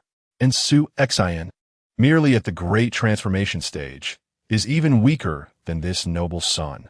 Yet the Qilong Tower dares to claim he is qualified to vie for a position in this hunt's top 10? What a farce. This noble son could not even pass the first phase. By what right does he claim eligibility for the top 10? Xia Yuanji growled. His childhood experiences had left his heart utterly twisted. He considered himself a genius and could not tolerate those with even greater innate talents. He had received ample resources for cultivation in the Qi Wangfu, yet he had been eliminated in the first phase of the hunt, igniting a fury that drove him to annihilate the family of the genius who had bested him. And now, Su Xian, a mere great transformation, had managed to progress? How could that be justified? Kill him. You two, from now on, should anyone encounter Su Xian, eliminate him immediately. The rationale seemed laughable. Yet, Xia Yuanji issued the command without hesitation. Understood. Tu San nodded, his demeanor unchanged. Situ Yu, however, was struck with horror. Your Highness, The Imperial City Hunt has explicit regulations prohibiting actual killing, should one violate this. Before Situ Yu could finish, Xia Yuanji and Apos, his icy gaze had already turned upon him. Explicit regulations? Whose regulations? The Emperor Tianyan's? Even if this noble son defies them, what of it? Xia Yuanji's voice was frigid, his eyes glinting like those of a beast. Situ Yu was rendered speechless, fear gripping him. He understood just how reckless and unrestrained this noble son was, and indeed, he had the privilege to act as he pleased. The Qi Wang had once contended fiercely for the throne against the current emperor, and for a considerable time had stood as an equal. Despite ultimately losing that battle, the Qi Wang's power remained formidable, so much so that the Emperor Tianyan had refrained from taking any action against him for many years. Xia Yuanji's previous unchecked tyranny and arbitrary killings had been tolerated by the emperor, and should he decide to slay a genius during the hunt, the emperor would likely turn a blind eye. Understanding this, Situ Yu could not help but feel a sense of malicious glee. Su Xian, you are truly unfortunate to have caught the attention of the Qi Wangfu's noble son. Your misfortune far surpasses mine. He himself was also in a precarious situation, marked by the mysterious Wu Zhao. Yet Wu Zhao at least adhered to the rules of the hunt. But now, the one targeting Su Xian was a genuine madman who disregarded all regulations, and the reasons for his targeting were utterly ludicrous. Soon, 3 days passed. Early in the morning, the 1,000 talents who had successfully passed the first phase of the hunt entered the Tianyan Imperial City under guidance. The Grand Imperial City was far more bustling and magnificent than any place within the 36 states of the Tianyan dynasty. Countless ornate houses and towers crowded the streets, which were teeming with people, many of whom were formidable warriors. Within the Xuanwu Gate lay a vast training ground capable of accommodating tens of thousands. As the numerous talents arrived at the Xuanwu Gate, many had already gathered on the expansive training ground. These individuals donned various attire. Some clustered in small groups while others stood alone, yet each exuded an aura of great strength, clearly having entered the void-breaking realm. These individuals, 1,000 prodigies who have just arrived at the training grounds, gazed with curiosity at the figures before them. Undoubtedly, they were the formidable forces and esteemed sects of the Tianyan dynasty. Duan Yinfeng and Su Xian stood together, with Duan remarking, during each session of the Royal City Hunt, the top 10 prodigies are invariably absorbed into the Tianyan Palace. However, aside from these 10, there are numerous others possessing immense potential and talent, which the powerful factions and sects of the Tianyan dynasty will vie for. Su Xian nodded slightly, aware that the Royal City Hunt represents the grandest gathering of talent within the Tianyan dynasty. The allure of this event, drawing countless prodigies, stems from the attention it garners from various factions throughout the dynasty. Through the hunt, those prodigies already affiliated with certain factions can leverage their strength to enhance their faction's reputation while also striving for a position within the Tianyan Palace. Meanwhile, those who have not aligned with any faction can use the hunt to prove themselves and gain entry into these prominent sections. The influential factions within the Tianyan dynasty possess considerable resources, and joining them would undoubtedly yield significant benefits. For instance, during its peak, Su Xian's Su family had dispatched formidable individuals to previous hunts in hopes of recruiting genuine talents. Even if they ultimately failed to recruit these prodigies, establishing rapport in advance was still a commendable strategy. You have 1 hour to prepare. The second phase of the hunt will commence in 1 hour. A resounding voice echoed throughout the training grounds. 1 hour for preparation? Su Xian's thoughts raced. He quickly understood that this time was allocated for the factions to attract prodigies. Although the first phase of the hunt had not been publicly disclosed, with nearly 100,000 talents whittled down to just 1,000, most of the promising individuals had already emerged. Even those who concealed their strength would be few in number. Thus, the factions could now act upon the intelligence provided by the Qilong Tower to entice talented individuals.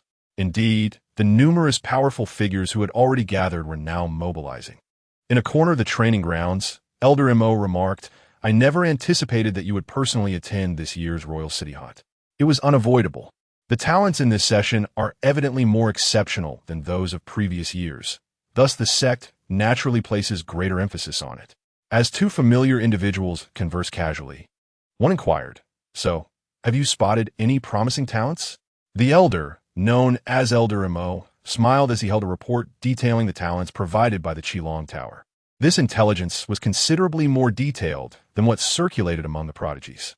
At that moment, Elder Mo's gaze fixated intensely on one name within the report, Su Xin. His eyes gleamed with fervor. According to the report from the Qilong Tower, Su Xin was merely 19 years old and had only reached the pinnacle of the Transformation Sea realm. Yet his combat prowess qualified him for a shot at the top 10 in the hunt. Such a prodigious talent. He must have awakened his bloodline. Compared to the strongest prodigies in this hunt, Su Xion's innate abilities appeared even more remarkable. Pondering briefly, Elder Mo then made his way toward Su Xion's location. Chapter 50. The second phase of the hunt in the training grounds. Su Xion stood alongside Duan Yunfeng, observing the bustling figures of powerful individuals from various factions around them. Young friends, an elderly figure clad in white approached them. "I am Elder Mo of the Tianai sect." The mention of the Tianai sect stirred something within Su Xion. The Tianyin dynasty, vast in its territory, boasted numerous sects and factions, with three particularly renowned as the mightiest. The Tianai sect was one of these three. It was said that the Tianai sect had existed for centuries, possessing profound heritage, and currently housed no less than 4 Nirvana realm experts. In the Tianyin dynasty, a family with even a single Nirvana realm ancestor could be deemed a top-tier power. To possess 4 such experts alongside its deep-rooted legacy, the Tianai sect could be described as a colossal entity within the dynasty. As long as they did not rebel or provoke the imperial family, the Tianai sect could navigate the realm with ease. "Elder Mo, I come to inquire if you would be willing to join our Tianai sect," the elder smiled. "Should you accept, you would immediately become a core disciple, receiving resources and training second only to those of the Tianyin Palace and the imperial family. Furthermore, with 4 Nirvana realm elders present in our sect, I can assure you that one of them would personally take you on as a disciple. Moreover, I have heard that your Su family has faced some challenges in recent years. If you join our Tianai sect, I guarantee that no one shall harm your family in the slightest." Elder Mo presented his terms outright, and they were indeed compelling. Access to resources rivaling those of the Tianyin Palace and imperial disciples, the opportunity to be mentored by a Nirvana realm elder, and protection for the Su family. Even Su Xion found himself momentarily taken aback by such propositions. It was Duan Yunfeng who regained composure first, expressing his displeasure. "Old man, what is the meaning of this? You approach us together, yet only extend an invitation to Su Xion? Do you look down upon me?" Su Xion was startled. Here stood a venerable elder of the Tianai sect, a peak expert of the void-breaking realm, and yet Duan Yunfeng boldly addressed him in such a manner, showing no concern for the elder's potential ire. However, Elder Mo displayed no sign of anger. Instead, he chuckled. "If you, young friend Duan, wish to join our Tianai sect, I would welcome you. I merely fear that our humble sect may not meet your lofty standards." You guessed correctly. I truly have no interest in your Tianai sect." Duan Yunfeng retorted dismissively. Su Xion understood the underlying dynamics. Duan Yunfeng hailed from a significant background, and Elder Mo was undoubtedly aware of this. Thus, despite Duan Yunfeng's extraordinary talent, the elder had no intention of extending an invitation. In truth, Duan Yunfeng was not alone. Many other prodigies were present at this hunt, such as Xiaomeng and Tu San, both renowned figures in their own right, one a royal descendant and the other from the Qi royal household. It was clear that their prowess could likely secure them entry into the Tianyin Palace. Even if they could not gain entry, joining other factions was out of the question, leading these sects to refrain from wasting words on them, instead merely seeking to maintain a cordial relationship. "Elder Mo, I appreciate your kindness, but for now, I would like to test my abilities and see if I can break into the top 10 and qualify for training in the Tianyin Palace.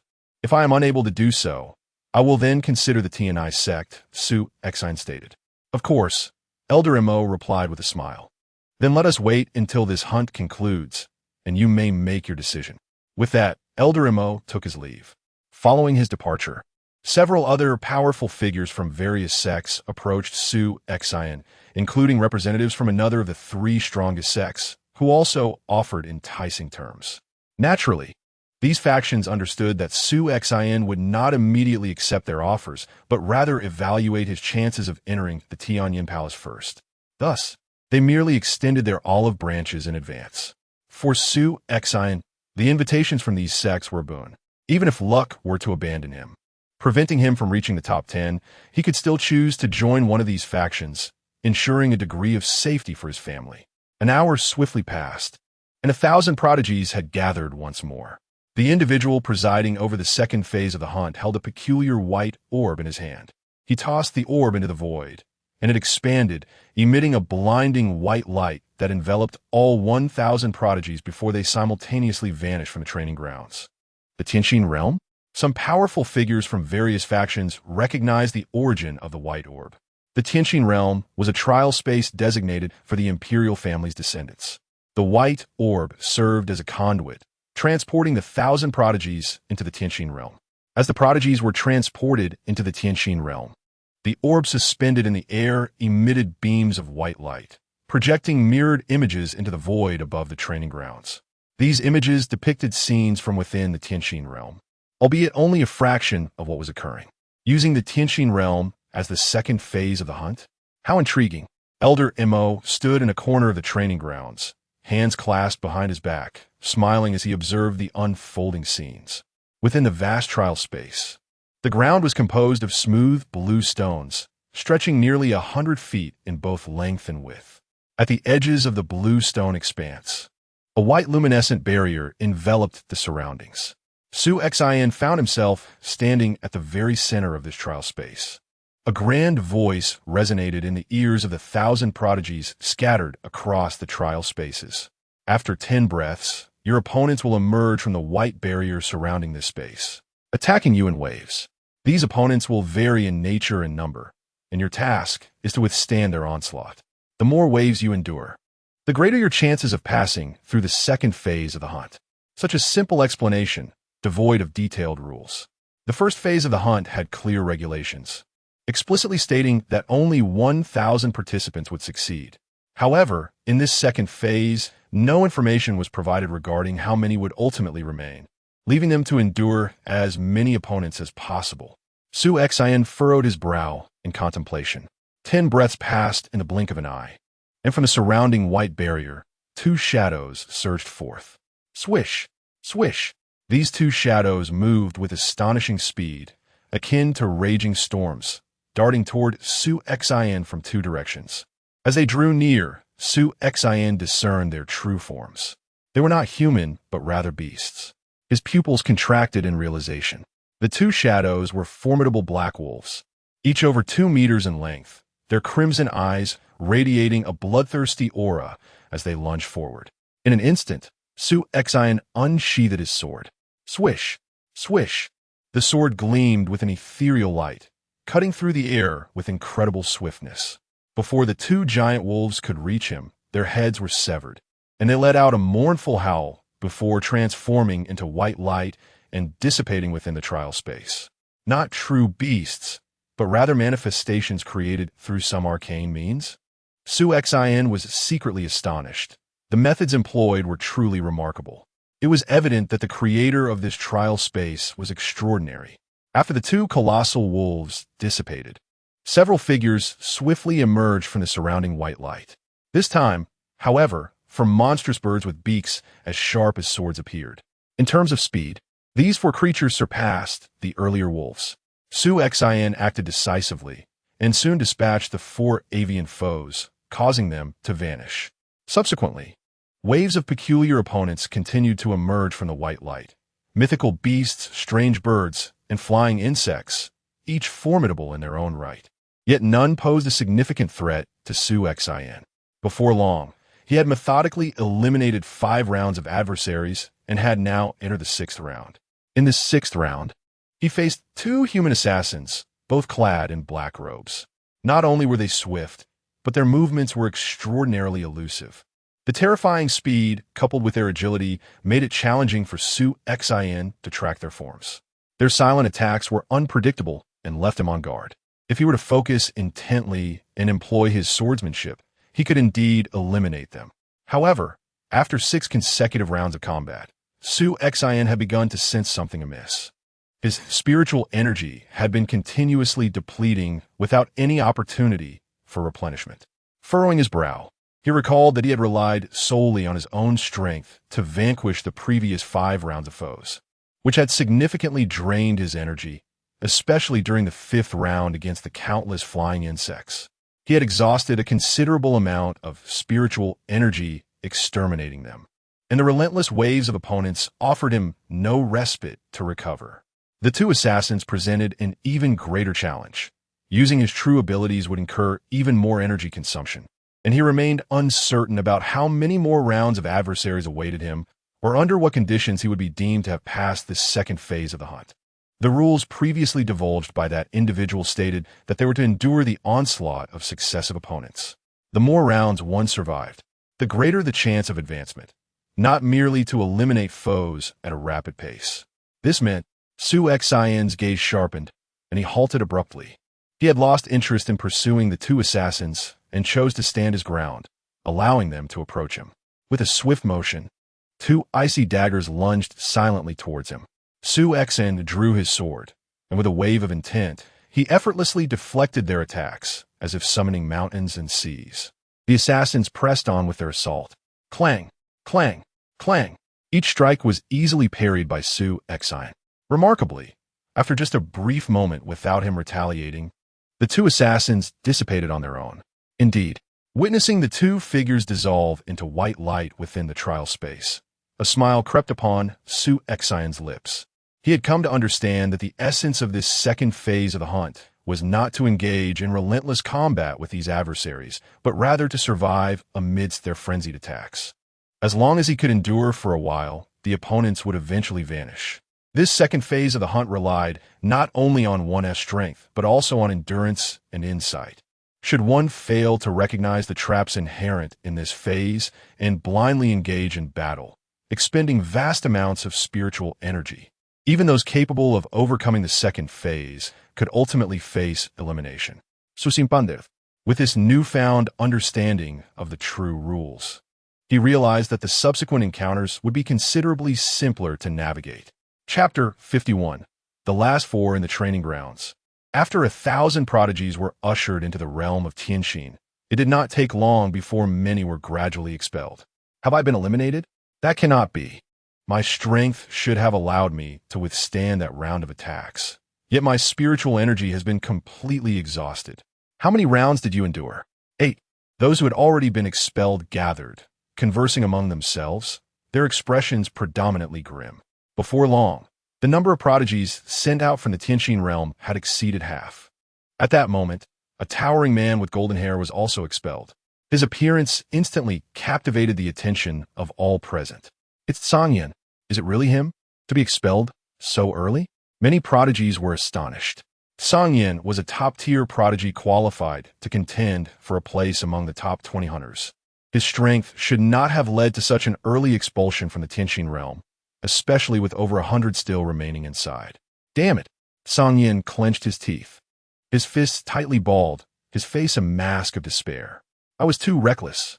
I should have been more cautious and conserved my spiritual energy.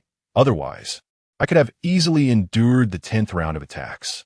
Earlier, in the Tianxin realm, confronted by the successive waves of opponents, he had unleashed his full strength from the very start, ruthlessly eliminating them with sheer power.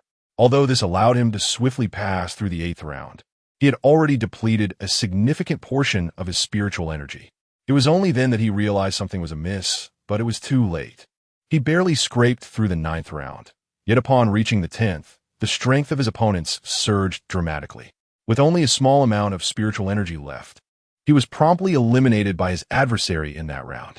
In the Tianxin realm, the 9th round served as a threshold, and upon reaching the 10th, the difficulty escalated significantly. If one exhausted too much spiritual energy in the first 9 rounds, they risked elimination in the 10th due to the increased challenge and energy depletion.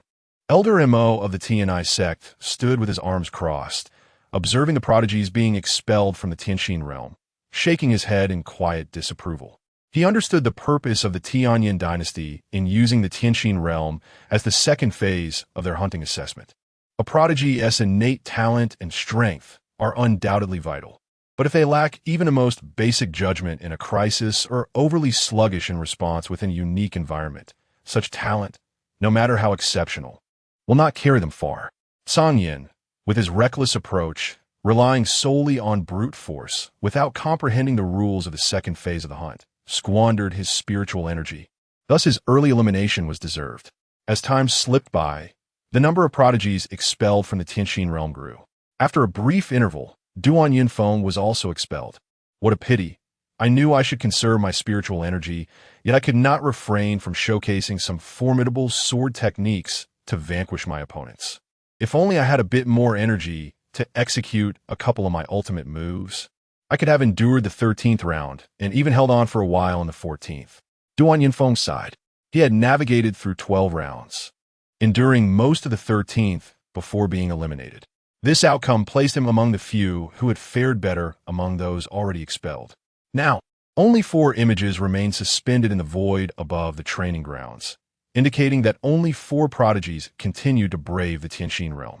These were widely acknowledged as the strongest: the formidable Xiaomeng, the mysterious monk Wu Zhao, the fierce assassin Tu San from the Qi Wangfu, and lastly, the enigmatic Su Exin, rumored to possess strength within the top 10, yet doubted by many to only have reached the pinnacle of the ocean transformation stage. Within the Tianxin realm, the trial space had progressed to the 13th round. The adversaries in this round comprised 10 black-armored warriors wielding long spears. Each of these warriors possessed tremendous strength, and their spear thrusts were terrifyingly powerful. In the center of the trial space stood Wu Zhao, the barefooted monk adorned with prayer beads, casually swinging a stone staff. With each swing, a black-armored warrior was sent flying. Bang, bang, bang, bang. Each strike of the stone staff resulted in a black-armored warrior being dispatched. The simultaneous assault of 10 warriors ended with all being sent sprawling by Wu Zhao's overwhelming strength. It was simple and brutal, devoid of any flamboyance. Yet, to many observers, these fearsome black-armored soldiers appeared as mere punching bags before Wu Zhao. How extraordinarily powerful! Just how formidable is that monk's stone staff? These are the adversaries of the 13th round, and any one of them could easily trample a typical prodigy who had merely passed the second layer of the Xuanlong Tower. Those prodigies standing in the training grounds, along with the powerful figures from various factions and sects, were left in a state of profound astonishment as they witnessed Wu Zhao effortlessly tossing aside the black-armored warriors. That monstrous individual, Duan Yinfeng, gritted his teeth, recalling how he had once been stunned by that monk's strike, a shiver running down his spine. The 13th round was swiftly surpassed. Upon entering the 14th round, the adversaries remained 10 spear-wielding soldiers, though this time their armor had shifted from black to silver, enhancing their combat prowess. It's about time. The monk Wu Zhao calmly observed the 10 silver-armored soldiers charging at him. Having endured 13 rounds of attacks, he should be able to pass this second phase of the hunt. I am not here for fame. This suffices. With a humble smile, Wu Zhao merely waved his stone staff a few times symbolically amidst the onslaught of the silver-armored soldiers, and soon after, he was eliminated and expelled. As Wu Zhao appeared in the training grounds, the expressions of the other prodigies were exceedingly peculiar. How is this possible? He breezed through the 13th round, yet was eliminated in an instant during the 14th? Could it be that his spiritual energy was exhausted? How could that be? Just look at how effortlessly he handled the previous round. He could not have possibly drained his energy. It seems he deliberately chose to be eliminated. Most prodigies understood this clearly.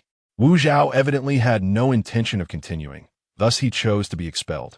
Regarding his strength, previously, the Qilong Tower had deemed him capable of competing within the top 10 of the hunt, and now many believe that Wu Zhao's true power might rival that of Xiaomeng. C2U, it is said that during the first phase of the hunt, Wu Zhao was constantly searching for your whereabouts. You must be cautious, someone nearby warned. C2U's expression d'arcanette. Knowing the monk was strong, he had not anticipated such overwhelming power. Where did this monster come from? C2U gritted his teeth in frustration. Similarly, within the 13th round of attacks in the Tianxin realm, the tall and stern Tu San, with a gaze as sharp as a blade, surveyed the incoming 10 black-armored soldiers. His figure moved like a phantom, weaving through the ranks of soldiers, unleashing his full strength. One by one, the black-armored warriors fell before him. He was once a mere servant. His life and everything he possessed were granted by the Qi Wang. From a young age, he had been indoctrinated with the belief that the Qi Wang was above all. Everything he did was for the Qi Wang Fu. This hunting expedition was also summoned by the king of Qi, who desired him to enter the Tianyin palace for cultivation. As for himself, he perceived no sense of self. With an explosive display of his utmost power, he consumed a vast amount of spiritual energy and managed to survive through the 13th round. Upon reaching the 14th round, he continued to unleash his full potential, engaging in fierce combat with 10 silver-armored soldiers until he ultimately exhausted his energy and was eliminated. After being expelled from the Tianxin realm, he stood alone in a corner of the training ground, his expression unyielding despite the astonished glances cast upon him, resembling an emotionless machine. In another trial space, Xiao Meng had also advanced to the 14th round. At this moment, all eyes were fixed upon him. I am of royal lineage. I represent the dignity of the royal family. I shall enter the Tianyin palace, and I must do so as the victor of this hunting expedition. Not only did he aspire to be first in the overall ranking, but he also sought to secure the top position in the second phase of the hunt. With a robust physique and an air of cold arrogance, Xiao Meng stood at the center, having been raised in the royal family, yet forged in the crucible of fierce and brutal competition. In this environment, his relentless pursuit had always been strength. I have previously traversed the Tianxin realm numerous times, often faltering at the 14th round. But this time, I shall prevail. Xiao Meng roared, his spear resembling a dragon in its ferocity. Dominant, fierce, and imbued with terrifying power, he faced the onslaught of 10 silver-armored soldiers, each formidable in their own right. Yet, under the overwhelming might of Xiao Meng's spear techniques, 3 of them fell in rapid succession. Then came a series of explosive clashes, with Xiao Meng ultimately dispatching all 10 silver-armored soldiers single-handedly. He had conquered the 14th round. So powerful, utterly formidable, the training ground erupted in astonishment.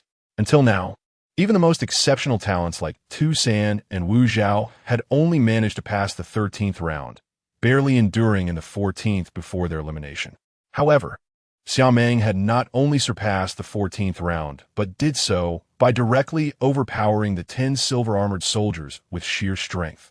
This display of prowess was nothing short of terrifying. The training ground was alight with excitement.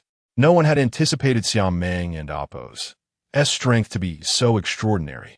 The 3rd level. Xiao Meng undoubtedly possesses the capability to advance beyond the 3rd level of the dragon-seeking tower. The elite figures from various factions and sects were equally shaken. They understood that to surpass the 14th round of the Tianxin realm through sheer strength indicated an individual capable of breaching the 3rd level of the dragon-seeking tower. Such a talent represented the pinnacle of genius within the Tianyin dynasty, a rarity that had not graced several previous hunting expeditions. Yet here it was again. After conquering the 14th round, Xiao Meng soon faced his next challenge in the 15th round against 10 golden-armored soldiers. These soldiers were markedly more powerful than their silver counterparts. And after a brief struggle, Xiao Meng succumbed to their might. Following his defeat, among the 1,000 talents competing in the second phase of the hunt, only one remained within the Tianxin realm, Su Xin. Chapter 52. A stunning breakthrough on the training grounds, numerous eliminated prodigies, including the foremost powers and elites from various factions, were all intently watching the final image suspended in the void. Within the image, a young man clad in black was demonstrating his swordsmanship, continuously fending off the attacks of his opponents. Is Su Xin still pushing forward? Among the 1,000 talented individuals participating in the second phase of the hunt, the most formidable, Xiao Meng, had already surpassed the 14th round of attacks, but fell in the 15th. Yet, Su Xin was leisurely advancing through the 12th round. Many prodigies wore peculiar expressions. Navigating the Heavenly Heart realm does not necessarily equate to lasting longer or surpassing more rounds. One could eliminate opponents in advance to swiftly pass through a round. Conversely, one could also adopt a more cautious approach, extending the time until the limit of attacks was reached, allowing the opponents to dissipate on their own. Su Xan evidently belonged to the latter category. From the 6th round onwards, once he discerned the true rules of this second phase of the hunt, Su Xan ceased to actively eliminate his opponents. Instead, he focused on conserving his spiritual energy, employing defensive swordsmanship to ward off their assaults. By utilizing the Mountain and Sea Scroll, he primarily defended, expending minimal spiritual energy, waiting for the time limit of his opponent's attacks to arrive before they dissipated. Therefore, when everyone else had completed their rounds and faced elimination, even Xia Meng had fallen in the 15th round. He had only just reached the end of the 12th round. Clang, clang, clang. After several consecutive clashes, the time for the 12th round's opponents ended, and they dissipated. Su Xan smoothly entered the 13th round. It was indeed quite easy and comfortable. With solely defensive tactics, his spiritual energy consumption was exceedingly low, making the endeavor effortless. He is employing the Northern Song Sword technique. Is he not? This technique is universally acknowledged as the premier swordsmanship of the Tianyin dynasty. Several prodigies commented among themselves. Although Su Xan had remained defensive, no one deemed it inappropriate. After all, in the Heavenly Heart realm, as long as one could withstand the onslaught of successive opponents, the method employed was of little consequence. In the 13th round of attacks, Su Xan encountered 10 black-armored soldiers wielding spears. The 10 soldiers launched a frenzied assault, and Su Xan could not maintain the same ease as before, though the pressure he faced was only slightly greater. The Northern Song Sword technique, recognized as the finest, allowed Su Xan, through his understanding of the realm, to deploy the Mountain and Sea Scroll, creating waves of sword energy that successfully repelled all attacks from the black-armored soldiers. Before long, Su Xan overcame the 13th round and advanced to the 14th. Whoosh, whoosh, whoosh. The spears shot forth like dragons, their speed and power astonishing. Su Xan felt the pressure surge. Though these were also 10 soldiers, the silver-armored ones in the 14th round were significantly stronger than their black-armored predecessors. A glimmer of excitement flashed in Su Xan and Appo's eyes. In the next moment, a tremendous surge of bloodline power erupted. Since entering this trial space and facing the first round of opponents, up to the 13th round, he had only activated 50% of his bloodline power. Now, however, he unleashed 70%. This enhancement instantly amplified his strength. Come on, Su Xan murmured, and his sword technique erupted in full force. The endless waves of energy surged, intertwining with profound sword intent, enveloping the 10 silver-armored soldiers as if they were submerged in a vast ocean. Meanwhile, Su Xan stood like an unyielding boulder in the center of that sea. As the spears continued to rain down upon him, Su Xan wielded his sword with a series of deft maneuvers, sweeping, cleaving, and thrusting with uncanny precision. The sword light flickered, perfectly countering or deflecting the surrounding spear shadows. Clang, clang, clang. Within the trial space, the sound of intense metal clashes echoed. Remarkable! This swordsmanship. The assembled prodigies on the training grounds displayed expressions of astonishment. They recognized that Su Xan's defensive sword technique was extraordinary, demonstrating a profound understanding of the realm, evidently reaching the first level of comprehension. In this hunt, among nearly 100,000 prodigies, only Xia Meng, Tu San, and Duan Yunfeng had truly crossed into the first level of understanding. As for Wu Zhao, though his staff technique was formidable and his comprehension of the realm was high, he had yet to fully reveal it. Thus, in terms of perceptive understanding, Su Xan could undoubtedly rank among the top 5 in this hunt.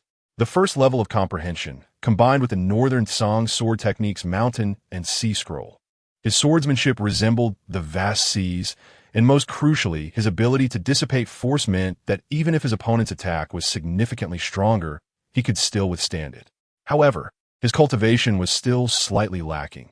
Despite practicing a special technique and unleashing his bloodline power, he barely reached the threshold of the void-breaking realm. In this hunt, While some could match or even surpass him, apart from Xiaomeng, none managed to advance past the 14th round. Yet, Su Xian was destined to surpass the 14th round. Elder Mo, from Tianai sect, spoke solemnly. Thus far, only Xiaomeng had breached the 14th round in this hunt. Yet it was evident to all that, although the 10 silver-armored soldiers exerted immense pressure, Su Xian's swordsmanship allowed him to hold his ground, as long as he could endure and not be defeated outright. The time limit would soon arrive, allowing him to pass through the 14th round. Indeed, not long after, the 10 silver-armored soldiers dissipated of their own accord, and Su Xian successfully stepped into the 15th round. In the 15th round, he faced 10 golden-armored soldiers. Previously, Xiaomeng had reached this 15th round and struggled against these soldiers, barely holding on before being defeated outright. Now, as the 10 golden-armored soldiers clashed with Su Xian, a spear surged forward with incredible speed, infused with a peculiar spiraling force that created ripples in the air, emitting a piercing sound of rupture. Su Xian continued to employ the full force of the mountain and sea sword technique to defend against the onslaught. Clang! A collision resonated, and terrifying power surged through him. Although he managed to block the spear, his arm felt numb. What an intimidating force! This strength felt as formidable as Wu Zhao's staff strike. A flicker of astonishment crossed Su Xian's eyes. Previously, in the hunting grounds, when he faced Wu Zhao, the latter's casual swing of the stone staff had left a lasting impression.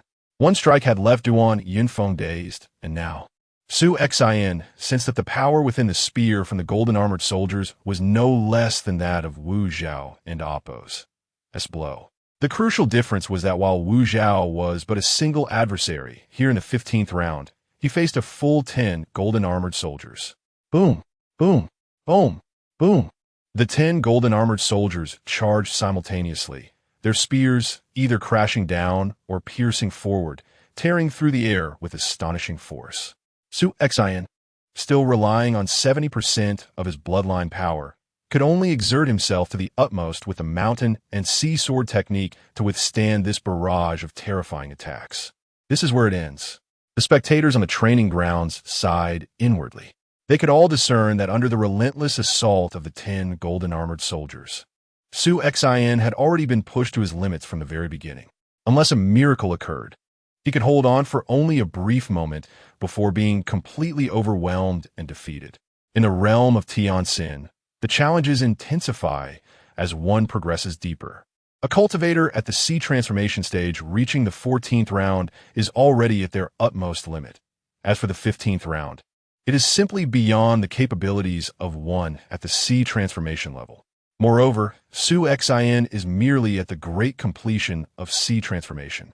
Should he elevate his cultivation to the full completion or pinnacle of sea transformation, perhaps there would be a glimmer of hope. Elder Mo chuckled softly, acknowledging the daunting nature of the 15th round. The imperial hunting competition held every 5 years by the Tianyan dynasty sees a plethora of prodigies participating, yet only a handful can claim the right to challenge the 14th round. In the past 20 sessions, spanning a century, none have successfully traversed the 15th round. Defeat seemed imminent. Elder Mo gazed at the image above, observing the multitude of talented individuals and the formidable powers from various sects, all believing that Su Xian was on the brink of failure. But suddenly, Elder Mo's expression shifted. Within the trial space, although Su Xian was indeed pushed to his limits under the assault of 10 armored soldiers, it was precisely this extreme pressure that granted him a newfound understanding of swordsmanship. As flashes of insight emerged in his mind, the mountain and sea volume, grounded in the essence of the mountain. What constitutes a mountain? Under the relentless attacks of the 10 armored soldiers, Su Xian pondered deeply. The overwhelming force surged repeatedly, each collision causing his form to tremble. To stabilize himself, he drove his feet firmly into the ground. While it appeared merely a means to achieve balance, the moment his feet sank into the earth, profound clarity dawned upon him. The ground, the earth, he understood. The resilience of mountains and rivers lies in their connection to the earth beneath them, which serves as their roots. Even amidst the vast ocean, the tenacity of a stubborn rock stems from its bond with the seabed. The earth is indeed the foundation of mountains, trees, rocks, and all things in existence. Su Xian continued to execute his swordplay, yet he found himself harmoniously intertwined with the very essence of the earth, akin to a nail driven firmly into the ground. The ferocity of the armored soldiers' strikes remained terrifying, each blow imbued with immense power. However, as Su Xian wielded his sword in defense, it became evident that his movements were now more fluid and cohesive than before, despite the overwhelming force that could have rendered his arms numb. Yet in this moment, he felt a newfound ease. What was happening?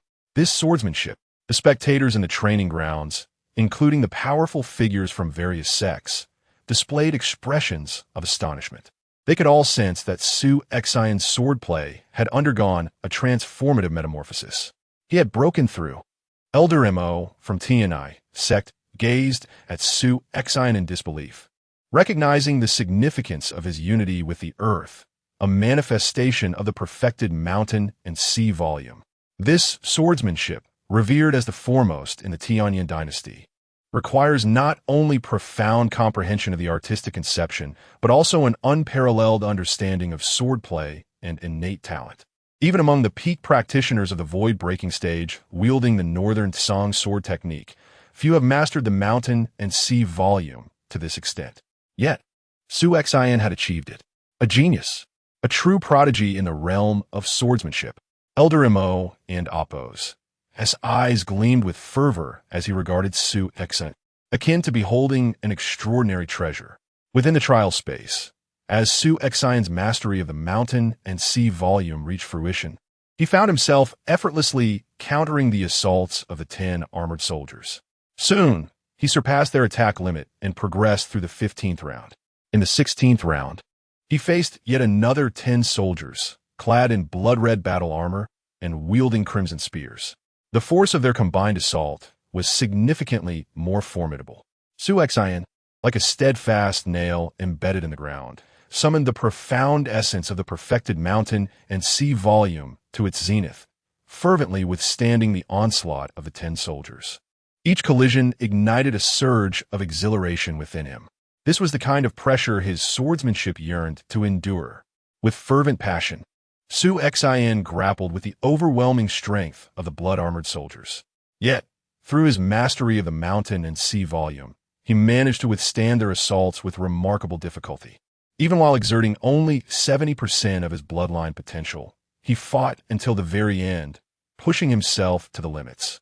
Ultimately, just as his spiritual energy was nearly depleted and his swordsmanship on the verge of collapse, he narrowly endured until the time limit of the 10 blood-armored soldiers' assault expired. The 16th round's challenge was overcome.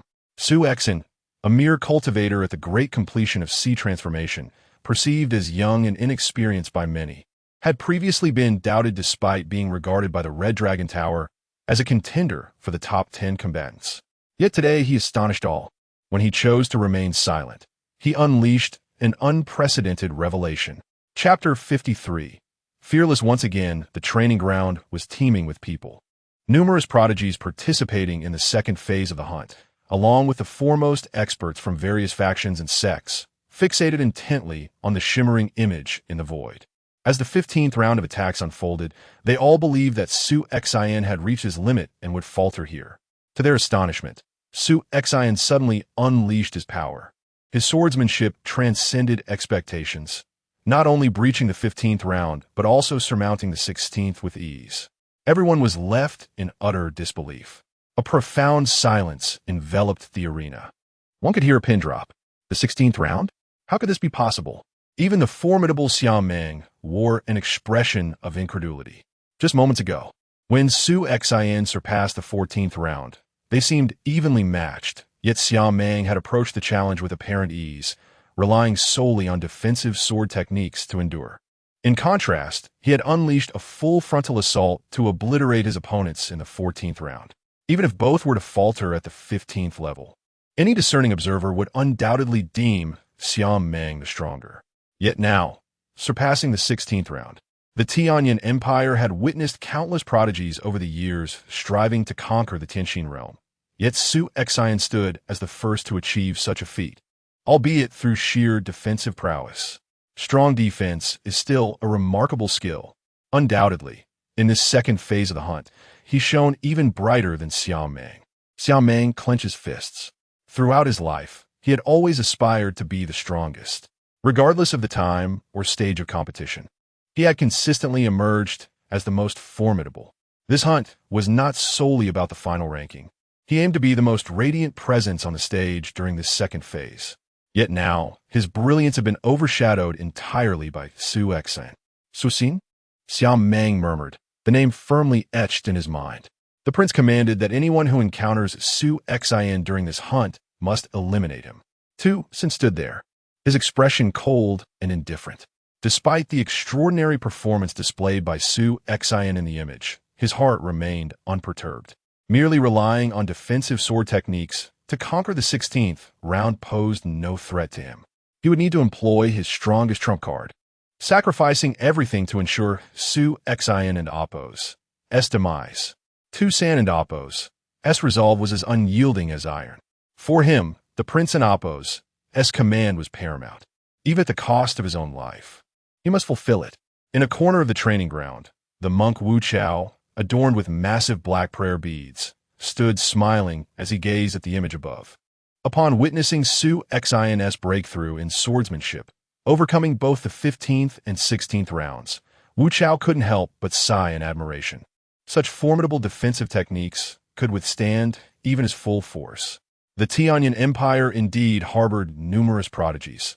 Just moments ago, there was the powerful sharpshooter Xiao Meng, and now, another invincible defender in Su Exan. Truly, one of the most profound empires beneath the 9 sacred mountains. Wu Chao continued to smile, seemingly unfazed by the pressure exerted by both Xiao Meng and Su Exan on the other prodigies present. Ultimately, their strength held no relevance to him. His sole objective remained the singular pursuit of Situ Yu. My brother's defensive sword techniques are rather extraordinary, Duan Yunfeng remarked within the crowd, astounded by Su Exan's eruption of power.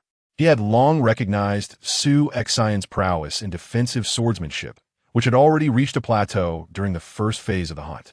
In that arena, Su Exan sought to refine his skills by facing stronger opponents, attempting to break through his limitations, but to no avail. However, now within the Tianxin realm, confronted with an unending series of increasingly powerful adversaries, he found the perfect opportunity to hone his skills, leading to a direct breakthrough.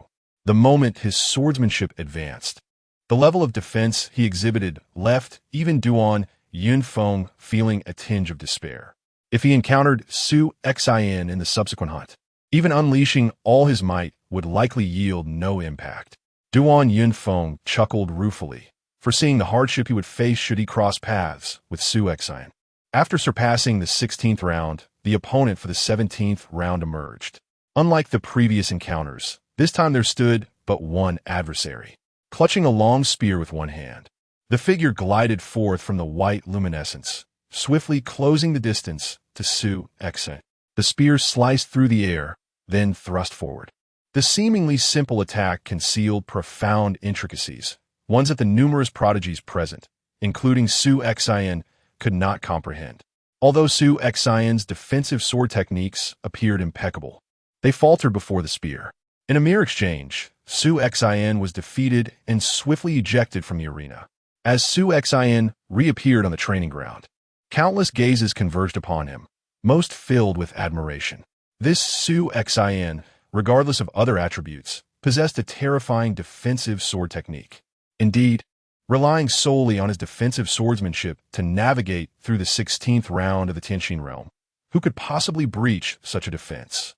Not only the lesser talents, but even those capable of contending for the top 10 in the hunt would likely feel despair upon witnessing his defensive prowess. Had there been doubts about his capability to enter the top 10? Such notions seemed laughable. With this defensive technique, achieving a place in the top 10 posed no challenge whatsoever. Whispers of admiration echoed throughout the training ground, surpassing the 16th round, albeit solely through defensive means. Nonetheless, solidified his strength to rank among the top 10 in this hunt, ensuring his entry into the Tianyan Palace. It appeared futile to expect him to join the Tianai sect, as Elder Imo shook his head in quiet resignation. He understood that Su Xin's emergence had irrevocably severed ties with their sect. Su Xin, your eruption of power is truly astonishing. Duan Yunfeng approached Su Xin, smiling. What is the matter? Why is everyone staring at me? Susinin Koayir, Basid. Having remained in the trial space, he was oblivious to the reactions of the crowd.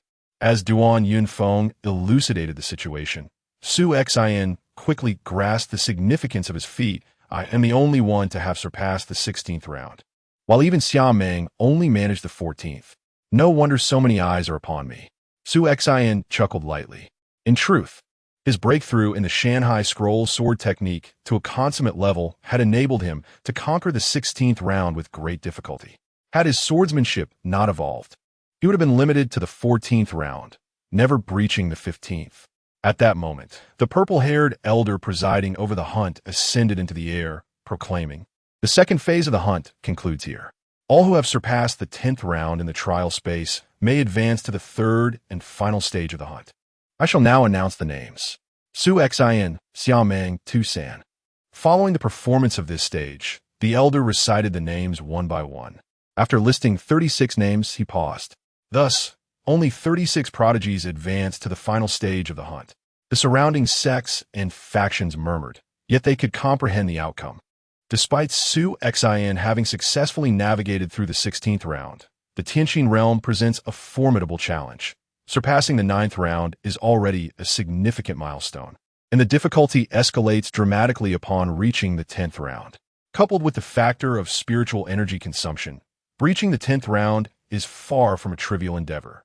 Take for instance Song Yin, who, despite possessing combat prowess ranking within the top 20, ultimately failed to advance past the 10th round.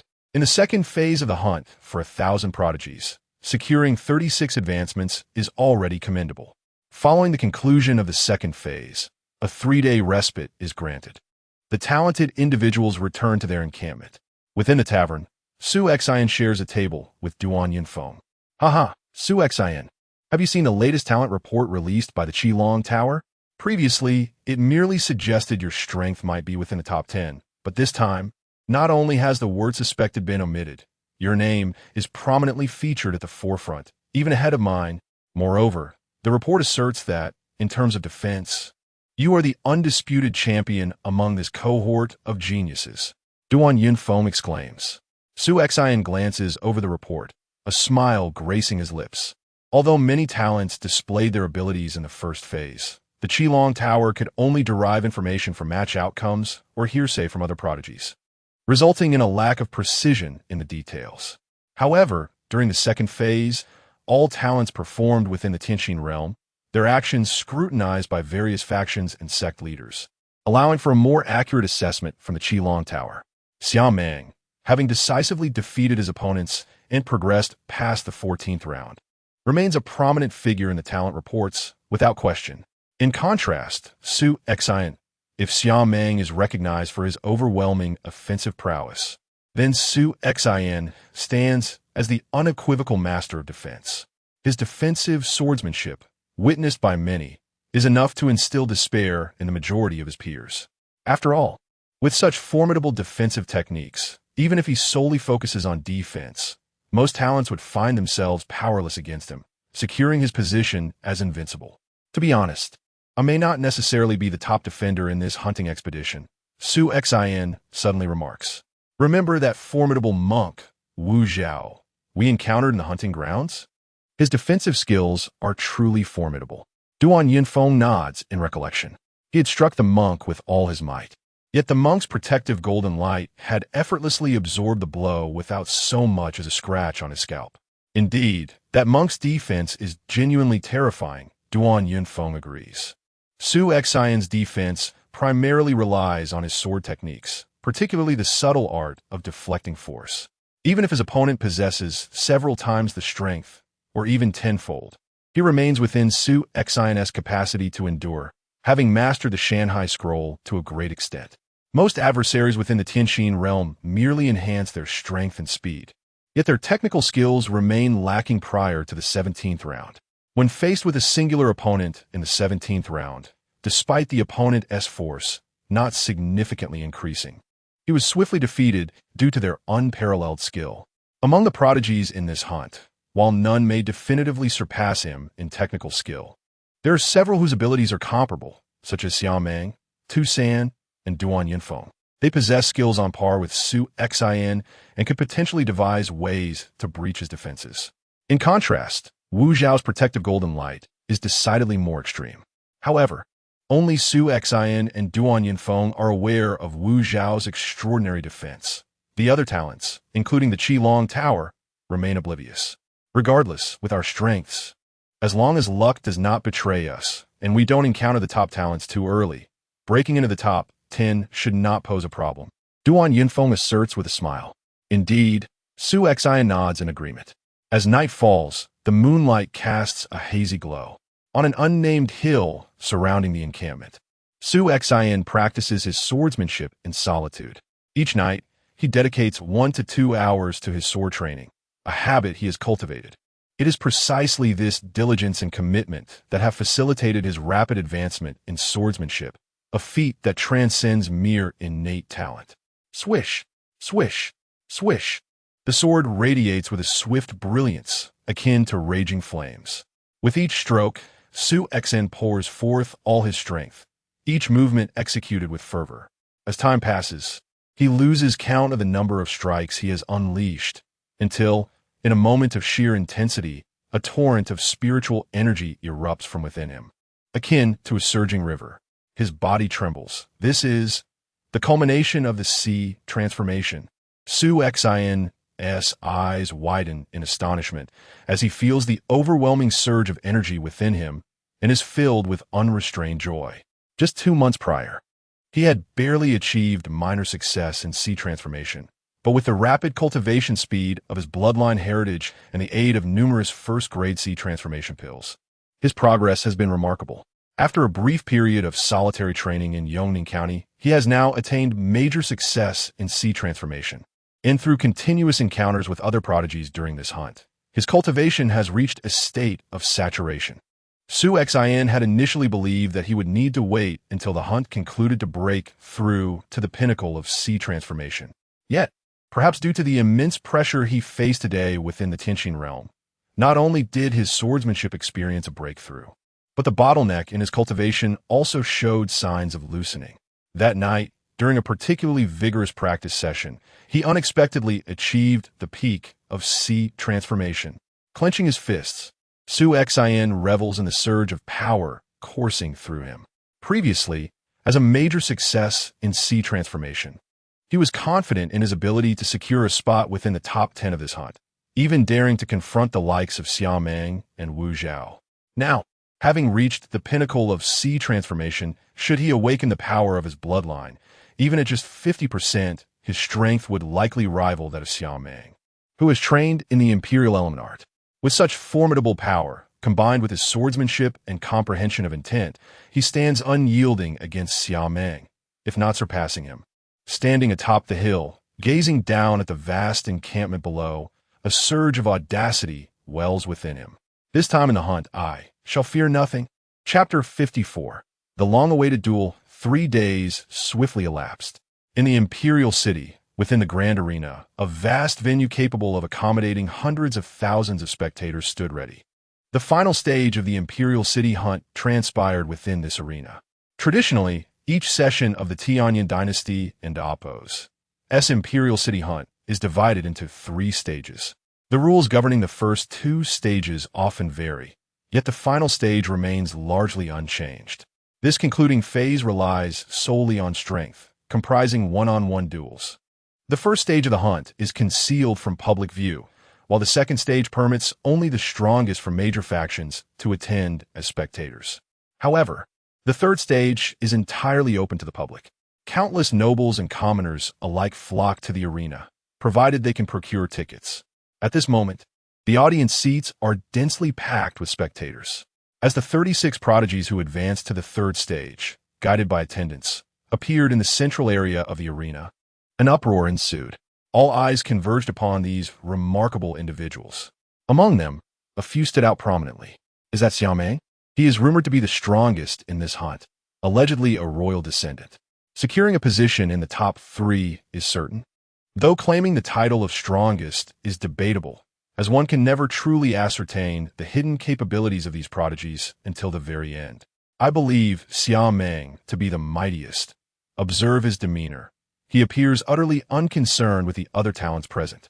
Countless gazes fixated on the central figure, whose cold and proud expression exuded an undeniable air of authority.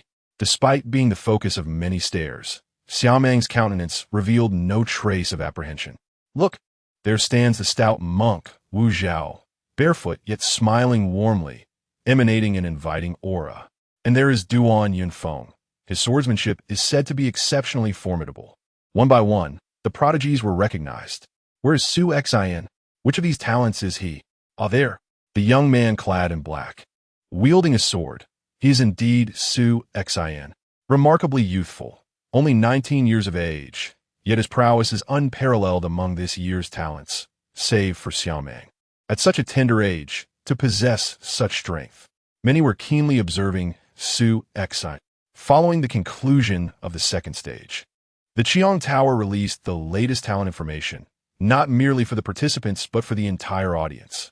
Thus, the spectators present were well informed about the top talents in this hunt, including Xiaomeng, Su Xian, Tu San, Wu Zhao, and Duan Yunfeng. Su Xian, being the youngest and least experienced among these prodigies, nonetheless ranked among the elite, garnering significant attention. The crowd was overwhelming. Su Xian surveyed the sea of faces surrounding him and the cacophony that filled the air, feeling a sense of awe. Hundreds of thousands had gathered in this arena, creating a vibrant atmosphere. Despite his youth, coming from a prominent family, he was somewhat accustomed to such spectacles. However, some of the prodigies from distant regions appeared visibly anxious. As Su Xian scanned the area, he observed the various talents. Xiaomeng's expression was one of indifference, laced with arrogance, as if no other talent was worthy of his regard. It was only when Su Xian and Appo's gaze met his that Xiaomeng reciprocated with a glimmer of combativeness. Does he wish to challenge me? Su Xian smiled, turning his attention to the monk Wu Zhao. Wu Zhao maintained his cheerful demeanor, radiating warmth and kindness. Upon sensing Su Xian's gaze, he pressed his palms together and offered a smile, performing a Buddhist gesture. Having achieved a breakthrough to the consummate stage of the sea transformation realm, Su Xian felt a surge in his strength. Among the 36 prodigies, only Xiaomeng and this monk posed a significant threat to him.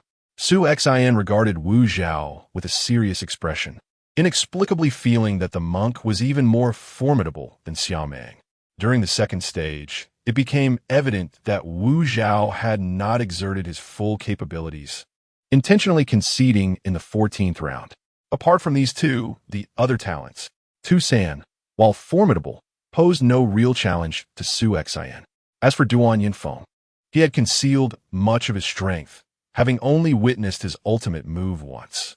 Prior to his recent breakthrough, Su Xian had not been entirely confident of victory, but now he felt assured of defeating Duan Yunfeng.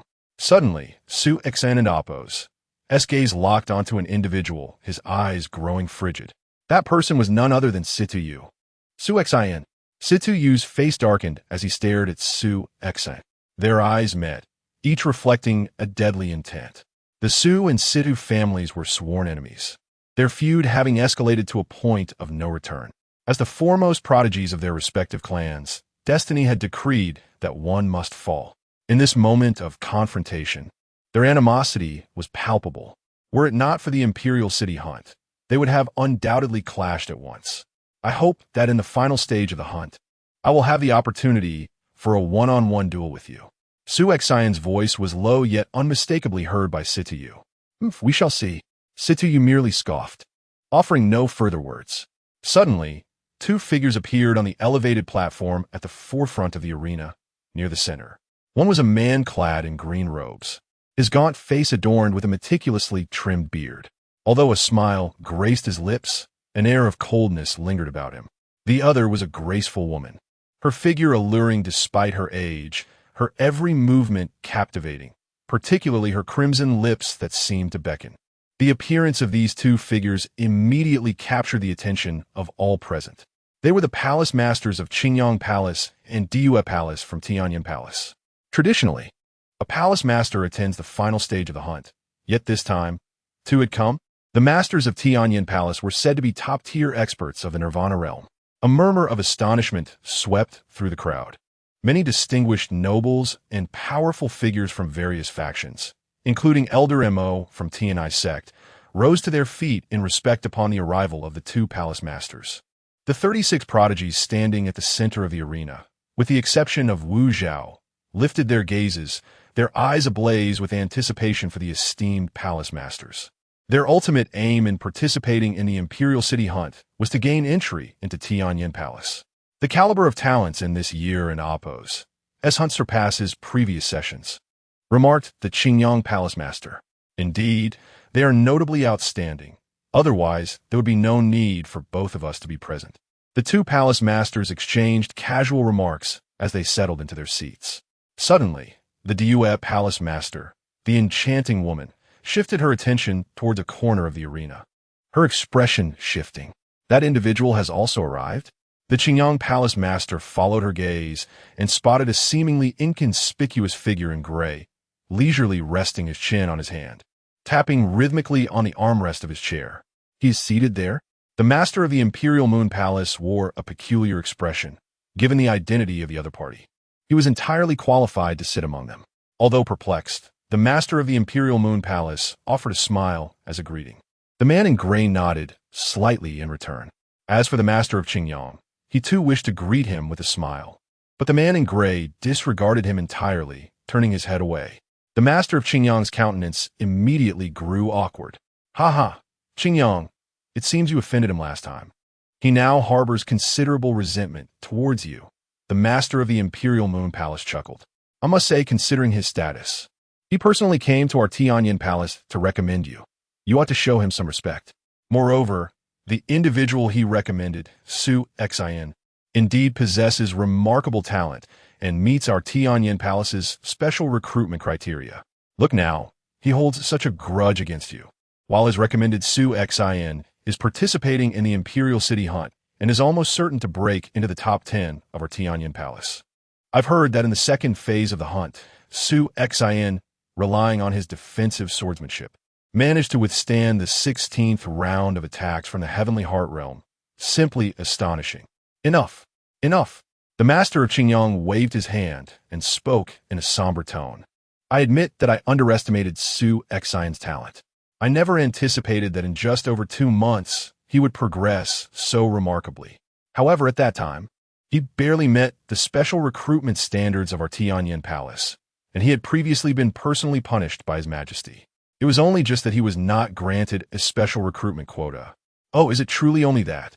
The master of the Imperial Moon Palace regarded the master of Qingyang with keen interest, being fellow palace masters within the Tianyin Palace. The master of the Imperial Moon Palace had a clear understanding of certain matters, though she chose not to articulate them. At that moment, a sharp voice pierced the air, resonating throughout the entire venue. His Majesty has arrived. Instantly, the previously boisterous martial arena fell into a profound silence.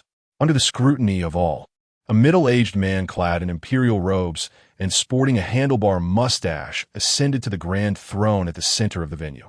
At once, everyone present, including the two palace masters of Tianyin, rose to pay their respects. "We bow before your Majesty." The sound echoed mightily. Su Xin also bowed respectfully, his gaze involuntarily drawn to the middle-aged man in imperial robes. It was this very Tianyin emperor who had ordered his confinement in the magic restraining dungeon for 3 years. Despite this, Su Xin held no animosity towards the Tianyin emperor. After all, his prior absence from battle had disappointed many, including the Tianyin emperor, who had been eager to witness the fight in person. The Tianyin emperor's decision to confine him rather than execute him on the spot was, in fact, a gesture of mercy. Furthermore, during the time of the Su family's greatest crisis following the death of their ancestor, it was this Tianyin emperor who had granted them a glimmer of hope, allowing Su Xin the opportunity to wed the 9th princess, an opportunity he ultimately failed to seize. The Tianyin emperor had already been exceedingly benevolent towards the Su family. Neither the Su family nor Su Xian himself bore any grievances against the Tianyin emperor. Be at ease. The Tianyin emperor raised his hand. The crowd stood upright. An inner court official approached the Tianyin emperor, holding a jade platter upon which lay several jade slips inscribed with the names of the talented individuals. There were 36 jade slips in total, corresponding to the 36 geniuses advancing to the third stage of the hunt. The order of combat for the one-on-one duels in the final phase was typically determined by the higher-ups of the Red Dragon building through strength analysis. But the first match, the opening battle, was personally selected by His Majesty.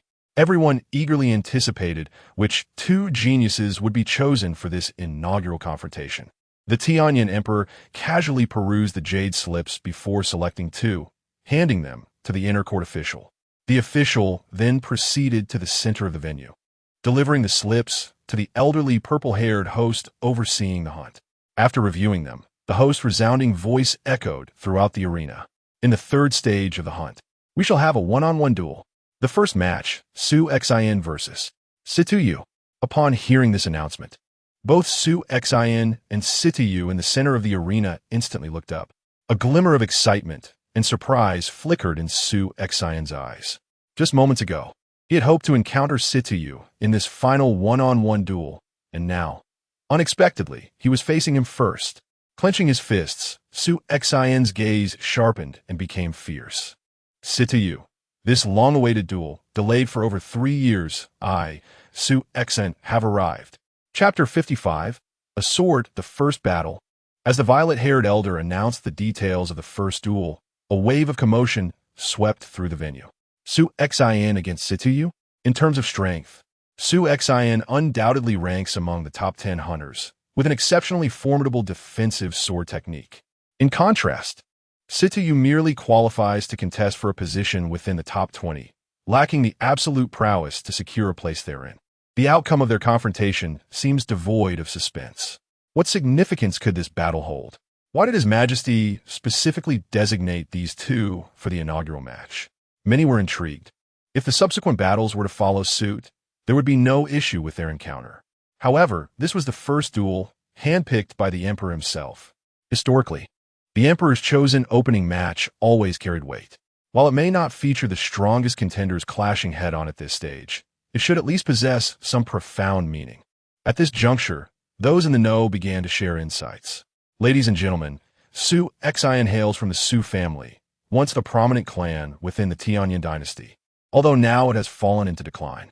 Over 3 years ago, Su Xian, the foremost genius of the Su family, faced off against Sityu, the leading talent of the Sityu family, in a duel presided over by His Majesty himself. It was said that the victor would be granted the hand of the 9th princess. Unexpectedly, on the day of that decisive battle, for reasons unknown, Su Xian fled without a fight. His Majesty was enraged and ordered Su Xian to be imprisoned in the demon suppression prison. Is this true? They once shared such a history? The crowd realized the implications. Su Xian fled 3 years ago. Given his current display of strength, even 3 years prior, he should have had no reason to fear Sityu. Was there something more concealed? Curiosity piqued among the spectators. As the tale of Su Xian and Sityu's enmity spread, the anticipation among the hundreds of thousands in attendance grew palpable. No wonder His Majesty chose their duel as the opening act. It was, after all, a long-awaited confrontation that had been 3 years in the making. Moreover, the individual whose strength had evidently surpassed the other was the one who had previously fled the battlefield. The atmosphere in the arena shifted as the 34 other geniuses withdrew, leaving only Su Xian and Sityu standing at a distance, locked in a cold stare. Su Xian's eyes glimmered with determination, and he felt a rush of excitement. This battle was long overdue. Since that fateful day over 3 years ago, he had endured the stigma of being labeled cowardly and inept, a fugitive from battle. The world mocked him, and even his kin failed to comprehend his plight. He had buried his feelings deep, struggling in the confines of the demon suppression prison for 3 arduous years. Although he eventually regained respect and status within his family, the stain of cowardice still lingered. Now, standing in the final phase of this hunt, he faced Sityu once more. ready to confront the overdue duel. In this battle, he sought no other outcome than to prove to the world that 3 years prior, he had not fled in fear. Sitouyu was not worthy of making Su Xian retreat. With fierce determination burning in his eyes, Su Xian stood resolute. Meanwhile, Sitouyu fixed a cold gaze upon him. Su Xian had managed to advance through the 16th round of the second phase of the hunt and was recognized as the foremost in defensive techniques. Merely a strong defense, Sitouyu sneered. Defense is but one facet of strength. It does not encompass all. The Red Dragon Tower has ranked me within the top 30, qualifying me to break into the top 20. My performance in the earlier rounds was unremarkable, leading everyone to underestimate my true capabilities. Little do they know, I've been concealing my strength all along. As the hunt progressed, only 36 geniuses remained, and among them, many harbored hidden potential. Sitouyu was one of them. Though widely regarded as merely a contender for the top 20, his true strength was capable of vying for a position within the top 10. To most observers, the outcome of this duel appeared predetermined. Sitouyu was not seen as a rival for Su Xian. Yet, Sitouyu believed he stood a considerable chance of victory. The arena fell silent as the violet-haired elder stepped forward, solemnly declaring, "The rules for this final phase of the hunt are straightforward. Strike to the point. And intentional attempts to kill are strictly forbidden. Anyone who dares to violate this rule will not only be disqualified from the hunt, but will also face punitive measures afterward. Do both of you understand?" Understood. Both Su Xian and Sitouyu nodded. This duel was unlike the previous hunting grounds, which are protected by special formations that safeguarded the geniuses' lives. In this arena, even a moment of carelessness could result in dire consequences. The finalists of the hunt were exceptional talents. Losing even one would be a significant blow to the Tianyin dynasty, which was determined to prevent such tragedies. "Very well, let the first battle commence," proclaimed the violet-haired elder, who then gracefully moved to the edge of the arena. In the vast expanse of the battleground, only Su Xian and Sitouyu remained. "Su Xian, your courage has evidently increased since 3 years ago. Knowing you were to face me, you did not flee at the first sign of danger," Sitouyu remarked with a sinister smile. His words reignited the chatter among the audience, who recognized the mockery behind Sitouyu's tone. Su Xian remained impassive, refusing to engage in a war of words. Instead, he unsheathed his long sword and pointed it towards Sitouyu. "One sword?" Su Xian declared coldly. "One sword? What do you mean by that?" Sitouyu frowned, bewildered. Without further explanation, Su Xian shot a cold glance at Sitouyu. In the next instant, a torrent of overwhelming spiritual energy erupted forth. Su Xian's figure became a blur, traversing the void like a shooting star. "This is the perfected transformation of the sea." The audience gasped in astonishment. They had received intelligence from the Red Dragon Tower indicating that Su Xian had only reached the major transformation stage. Yet, the surge of spiritual power he unleashed clearly indicated he had attained the perfected transformation. Had he broken through? Previously, even as a major transformation cultivator, the Red Dragon Tower had ranked him among the top 10 hunters, with his defensive swordsmanship widely acknowledged as unparalleled. Now, having attained the perfected transformation, how formidable could he become? The 34 geniuses who had retreated to the sidelines stared in disbelief at the scene unfolding before them. "This is becoming interesting," thought Xiaomeng, whose proud demeanor now bore a hint of a smile. As the currently recognized strongest participant in this hunt, he regarded everyone with disdain. Among the gathered talents, only a select few warranted his attention. Wu Zhao barely qualified, but after the conclusion of the second phase, the name Su Xian had imprinted itself in his mind. However, Su Xian's prior cultivation level had seemed rather low, only at the major transformation stage.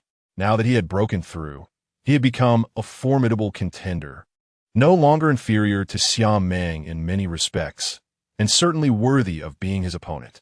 On the battlefield, as Su Xian's cultivation erupted, Sitouyu was taken aback. Damn, his cultivation actually broke through? Initially, Sitouyu believed he had concealed his true strength, and with a sudden explosion of power, he had a considerable chance to defeat Su Xian. However, upon witnessing Su Xian and oppose, might, his confidence evaporated instantly. Yet, he still drew his weapon and charged forward. Boom! A sharp sound of air being sliced through rang out abruptly. Su Xian's long sword swung down, instantly channeling 70% of his bloodline power with a thunderous momentum. It was ferocious and terrifying, descending directly upon him. Was he truly attempting to collide head-on? Sityu observed this scene and couldn't help but chuckle. It was crucial to note that although his weapon was also a sword, it was a broad and heavy blade. A heavy sword lacks a sharp edge, but possesses immense force. His swordsmanship was inherently vigorous, excelling in direct confrontations and clashes of strength. He welcomed the prospect of a head-on clash. This was indeed a death wish on Su Xian's part. A glimmer of excitement flickered in Sityu's eyes as both hands grasped the hefty sword. With surging spiritual vitality, he unleashed his full power without reserve. Breaking the army, Sityu directly executed his ultimate move. The massive, heavy sword, immensely weighty, formed a shadow of steel that cascaded down with overwhelming force. In the audience, many top-tier experts had already discerned the extraordinary nature of Sityu's strike. Just this single blow indicated that Sityu was far more than merely qualified to vie for a position among the top 20 hunters. He was surely a contender for the top 10. Sityu had concealed his strength. The heavy sword he wielded was already formidable, and with Su Xian boldly meeting him in direct confrontation, he was bound to suffer. In the blink of an eye, the two sword shadows collided head-on. Bang! A tremendous noise erupted. The terrifying force of their clash sent ripples through the void, and the resulting shockwave swept ruthlessly outward. The ground beneath their feet fractured instantly. Sityu had initially been brimming with confidence, a cold smile gracing his features. Yet, the moment his heavy sword met Su Xian and Appo's blade in direct confrontation, an overwhelming, suffocating power emanated from Su Xian's sword. This force exceeded his wildest imagination and surpassed his capacity to endure. The smile on Sityu's face froze instantly. How? How is this possible? A flicker of fear and disbelief flashed in his eyes. In the next moment, under the impact of that terrifying force, his arms, which gripped the sword, twisted apart, and the sword's momentum collapsed. Su Xian's ferocious and dreadful sword shadow continued to press down on the heavy sword, crushing it against Sityu's body, overwhelming him completely. A mouthful of blood erupted from Sityu's lips. His body shot forth like a cannonball, crashing onto the ground not far behind, rolling several times before finally coming to a halt. After coming to a stop, Sityu could not muster the strength to lift his head to glance at Su Xian again. The excruciating pain radiating from every part of his body made his head spin, plunging his consciousness into darkness. This scene sent the vast venue into a frenzy. Chapter 56, Proving Oneself Defeated? Is it truly over? Just a single encounter, merely a single strike? The audience, numbering in the hundreds of thousands, was rendered speechless with shock, although it had been anticipated that this battle would lack suspense. After all, Sityu could not possibly rival Su Xian, even if he had concealed some of his strength. No one expected Sityu to fall so swiftly and absurdly. Just one sword strike. Furthermore, Su Xian had charged directly, delivering a frontal blow. Sityu wielded a heavy sword, excelling in the art of forceful collision, engaging head-on. In an area where Sityu was most adept, he still suffered a devastating defeat. The disparity was immense. In terms of both strength and sword intent, they were clearly not on the same level. Sityu, despite having hidden some of his power, might have had the chance to challenge the top 10 in the hunt, but Su Xian, even without a breakthrough in cultivation, possessed combat prowess that would place him among the top 10. With a breakthrough, he would undoubtedly secure a position in the top 3 of this hunt. Aside from the formidable Xiamang, I cannot conceive of anyone else who could rival him. The strength exhibited was astonishing. Countless spectators marveled, utterly captivated by Su Xian's undeniable prowess. Reflecting on 3 years prior, Su Xian's earlier absence from battle, a retreat without a fight? With such terrifying strength, it should be Sityu who flees without engaging. It was said that Su Xian had been imprisoned in the demon ceiling prison for 3 years. suggesting he had lost those years. Yet even so, he effortlessly defeated Situ Yu. How could such a formidable warrior ever contemplate retreating? The circumstances surrounding that previous absence from battle must have been different. Indeed, had we not witnessed Su Xian's prowess, I might have believed he was afraid of facing Situ Yu. But now, I cannot accept that he would fear a confrontation with him, no matter the circumstances. Many spectators expressed their thoughts aloud. Su Xian stood resolutely at the center of the battlefield, listening to the murmurs surrounding him, his hands clenching tightly. 3 years ago, he bore the burden of disgrace, imprisoned in the demon's ceiling prison.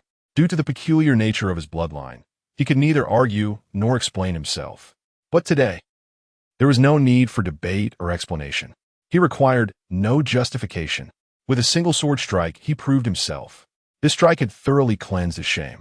From this moment forth, no one would dare mention his so-called retreat without a fight from 3 years ago. Should it be brought up, it would only be suggested that he must have had special reasons for his absence. His strength was absolute, completely transcending that of Situ Yu.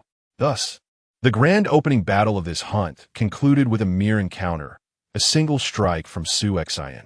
The elder with purple hair who presided over the hunt approached to assess Situ Yu's injuries. Though severely wounded, Situ Yu's life was not in danger, and Su Xian had adhered to the rules of the hunt. After announcing Su Xian's victory, he retreated from the battlefield. The hunt continued. On the elevated platform at the front of the venue, the two leaders of Tianyin Palace sat side by side, having witnessed the recent battle.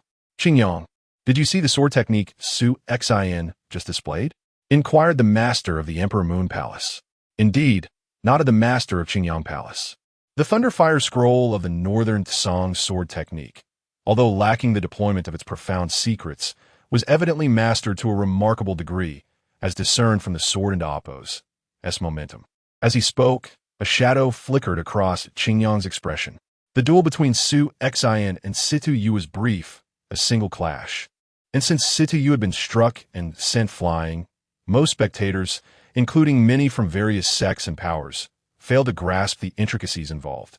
However, as the master of Tianyin Palace, a pinnacle expert of the Nirvana realm, they recognized its significance at a glance. The Thunderfire Scroll was not only fully realized, but it was clear that Su Xian had reached this level some time ago, unlike the Mountain and Sea Scroll, which he had only recently mastered during the second phase of the hunt. The master of Emperor Moon Palace smiled. "Qingyang, you should understand what this signifies." She turned her gaze towards him.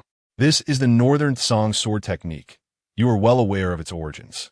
Mastering any of its 3 scrolls to perfection is exceptionally arduous. Many sword masters dedicate their entire lives without achieving such mastery over even 1 scroll. Yet, Su Xian has simultaneously mastered both the Thunderfire and Mountain and Sea scrolls to perfection, and he is merely at the Transformation Sea stage. Without a doubt, Su Xian is a true swordsmanship prodigy, his talent far exceeding our imaginations. Tianyin Palace has existed for so long, nurturing countless talents, and in terms of sword talent alone, he undoubtedly ranks among the top 3. The expression of the master of Qingyang Palace grew solemn. Tianyin Palace has coexisted with the Tianyin dynasty for over a millennium, during which it has welcomed innumerable geniuses. The royal city hunts, held every 5 years, alone draw in 10 talents. Not to mention those exceptionally gifted individuals who receive special invitations. Over a millennium, far too many have emerged. Among such a plethora of geniuses, some undeniably possess extraordinary and terrifying potential. Yet, the master of Emperor Moon Palace asserts that Su Xian's talent in swordsmanship ranks among the top 3, even within the vast array of talents nurtured by Tianyin Palace. What an exalted assessment! Moreover, this evaluation was one that Qingyang could not refute. For a mere Transformation Sea practitioner to master both the Thunderfire and Mountain and Sea scrolls to perfection speaks volumes of his prodigious talent in swordsmanship. Emperor Moon, what do you wish to convey? Qingyang inquired. I merely wish to convey that a swordsmanship genius of Su Xian's caliber will undoubtedly be cultivated at any cost by Tianyin Palace. His future achievements will surely be remarkable. You previously opposed his entry into Tianyin Palace against the consensus, and while I shall not pry into your reasons, I trust you will remain diligent in your duties moving forward, the master of Emperor Moon Palace stated. Her words carried a hint of warning. Prior to Su Xian's formal admission to Tianyin Palace, she could afford to be indifferent. However, having witnessed Su Xian's strength firsthand, particularly his terrifying talent in swordsmanship, she had resolved that he would undoubtedly become one of the most outstanding disciples of Tianyin Palace, with a future of limitless potential. Naturally, she would no longer allow Qingyang to act recklessly. How I conduct myself is not for you to instruct, Qingyang retorted with a cold snort. The master of Emperor Moon Palace chose not to engage further. On the battlefield, numerous talents began their one-on-one duels. Victors would proceed to the next round, while the defeated would be directly eliminated. Soon, 36 talents had participated in the majority of their matches. Duan Yinfeng, well done, quite clean and efficient. Su Xian smiled as he watched Duan Yinfeng step down from the battlefield. He had just faced a talented opponent previously deemed capable of breaking into the top 20. Yet before Duan Yinfeng, he barely managed to hold on for a moment before being decisively defeated. Duan Yinfeng Henti even unleashed his ultimate move. My opponent wasn't particularly strong and had no hidden techniques. It was naturally easy to defeat him. If we're discussing a clean victory, your earlier defeat of Situ Yu was truly impeccable, Duan Yinfeng replied. Su Xian couldn't help but chuckle. By the way, the big monk Wu Zhao should be making his move soon, Duan Yinfeng remarked. Yes, he is next, Su Xian nodded, his expression turning serious. Wu Zhao was undoubtedly one of the few opponents he was most concerned about in this hunt. Thus far, including during the second phase of the hunt, Wu Zhao has not revealed his true prowess. Su Xian naturally wished to observe whether he would unveil any hidden tactics while engaging with other prodigies. Both Su Xian and Duan Yinfeng were intently focused. On the battlefield, the big monk Wu Zhao, adorned with prayer beads and barefoot, maintained a cheerful demeanor as he stood there. His opponent, also a talent recognized by the Red Dragon Tower as qualified to contend for a position in the top 20, possessed considerable strength. However, if he did not conceal exceptionally powerful abilities or strategies, it seemed unlikely he could withstand many of Wu Zhao's moves. Unexpectedly, as soon as the purple-haired elder announced the commencement of their duel, the big monk Wu Zhao declared, "I concede." Without any prior indication, Wu Zhao surrendered outright. This scene left not only his opponent astonished, but also the entire assembly in utter disbelief. They had yet to engage in combat, yet he had already forfeited? What was happening? Su Xian furrowed his brow in confusion, while Duan Yinfeng wore a similarly bewildered expression. The terrifyingly formidable figure he had feared encountering in battle had simply given up. On the elevated platform above, the Tianyin emperor raised an eyebrow. "Investigate," he commanded succinctly. Immediately, someone descended to inquire. Soon, an inner official hurriedly presented a report to the Tianyin emperor. The emperor skimmed the document briefly. "A prodigy from the eastern region? This is absurd," he remarked with displeasure before waving his hand dismissively, opting not to pursue the matter further. Outside the arena, a multitude of talented individuals gathered, casting peculiar glances at Wu Zhao, who had just exited the battlefield.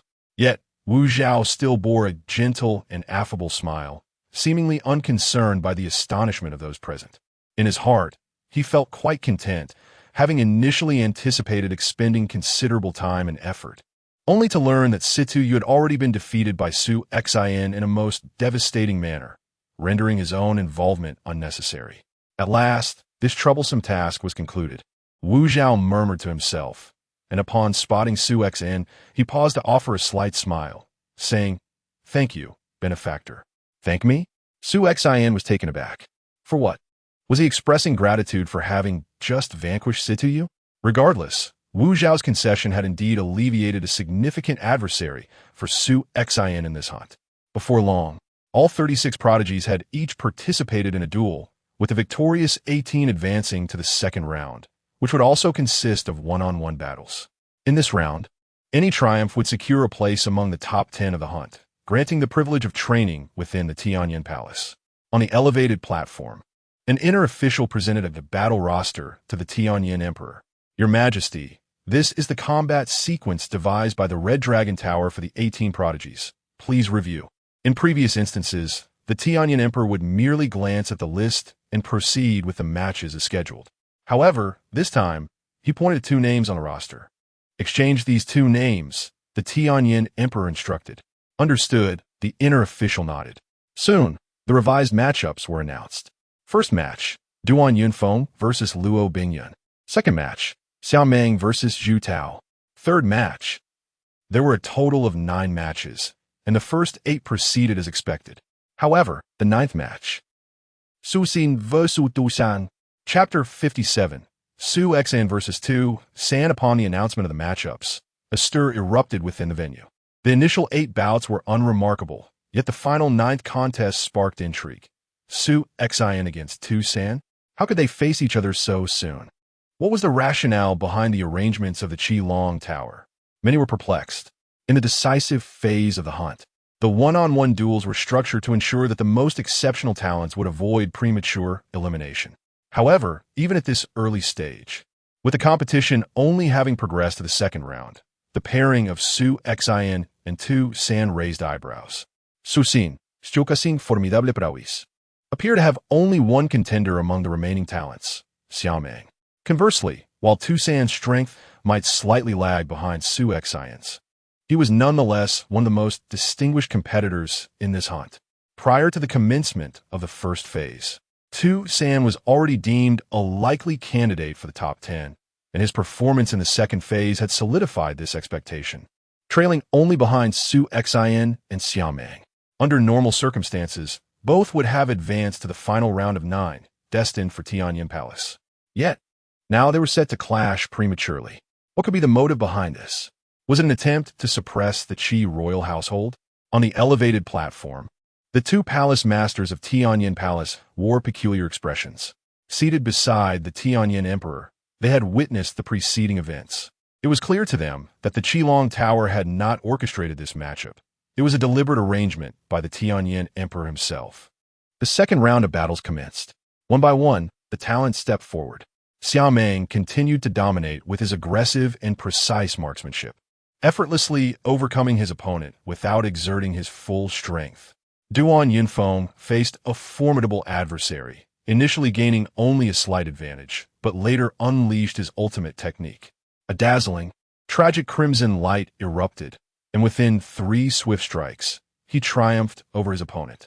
Before long, 8 of the 9 matches had concluded, leaving only the final showdown. This last confrontation was the main event. On the battleground, Su Xian stood poised with his sword, while Tu San faced him, his expression cold and his eyes tranquil as still waters, devoid of emotion. In Tu San's grip were a pair of blood-red claws, his chosen weapon. Hailing from the Qi royal household, Su Xian narrowed his gaze, harboring suspicions that they might have been the ones who dispatched the Yinglong Guard to ambush the Su family. Though he could not ascertain this, "Unleash your strongest power," Su Xian said calmly, confidence radiating from his words. He possessed every reason to be assured. Had he not broken through to a higher realm, he would have had to exert himself fully to contend with Tu San. However, with his newfound strength, Tu San no longer posed a significant threat. Without uttering a word, Tu San sprang into action. Swift as a shadow, he left behind a series of afterimages, his speed bewildering. Gasps erupted from the audience. A streak of crimson light suddenly appeared beside Su Xian, lunging toward his throat with lightning speed. Su Xian cast a sidelong glance, his sword flashing out to deflect the attack with a resounding clang. Tu San unleashed his assault, claws slashing. The air was filled with a flurry of crimson streaks, each swift, precise, and ruthless, coming at odd angles. Tu San had refined his movement to an art. His attacks were a blur, leaving the spectators unable to capture his figure amidst the storm of blood-red light. Yet, amidst this tempest, Su Xian remained calm, his presence as solid as a boulder firmly rooted in the ground. With each sweep of his sword, imbued with the essence of mountain and sea, he blocked the onslaught of crimson streaks without so much as shifting his stance. This was Su Xian's defensive swordsmanship, acknowledged as the foremost defense of this hunt. The spectators, Having previously heard of Su Xin and Appo's renowned defensive technique, were now witnessing its prowess firsthand. The relentless assault of Crimson Streaks intensified, both in speed and power, each strike reminiscent of a ferocious beast's claws. Yet Su Xin stood unwavering. With a sudden change in sword momentum, a violent force erupted, sending Tu San staggering backward. Is this truly your strongest ability? Su Xion's cold gaze bore into Tu San. The latter's expression remained impassive, offering no reply. Not wishing to waste time, Su Xian surged forward.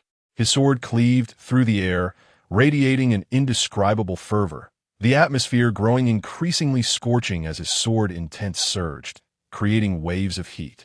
The entire arena felt as though it had plunged into a searing inferno, an endless tide of sword intent crashing toward Tu San, relying on his speed and agility. Tu San attempted to entangle Su Xian, yet the terrifying force summoned by Su Xian enveloped him from all directions. This was the culmination of Su Xian's mastery over the Thunderfire grip, an unparalleled exhibition of control and guidance. Tu San's movements faltered, and he could only strive to defend himself. Yet, with each clash, the disparity in their abilities became glaringly evident. Boom, boom, boom. With each successive collision, Tu San was forced back, sustaining considerable injuries. Still unwilling to concede, Su Xian furrowed his brow. It was apparent to any discerning observer that Tu San stood no chance. The gap in their strength was unmistakable. Typically, one would surrender in such circumstances, avoiding further humiliation. Yet Tu San remained resolute, silent, and unyielding, enduring Su Xian's relentless assaults. Su Xin scoffed, increasing the potency of his sword technique once more.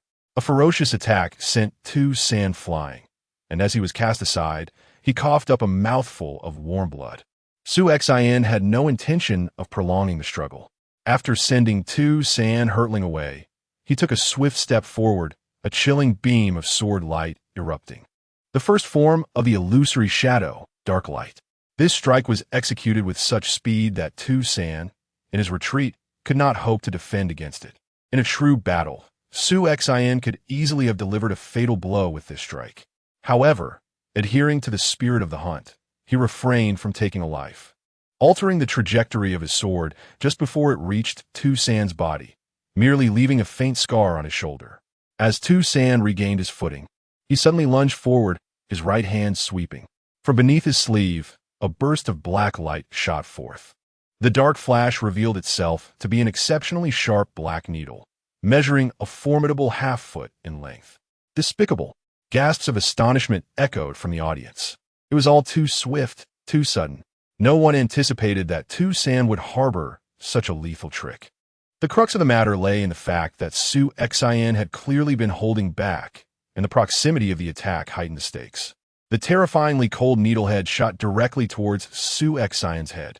Tu San's expression remained unchanged, yet within those lifeless eyes surged an astonishing murderous intent.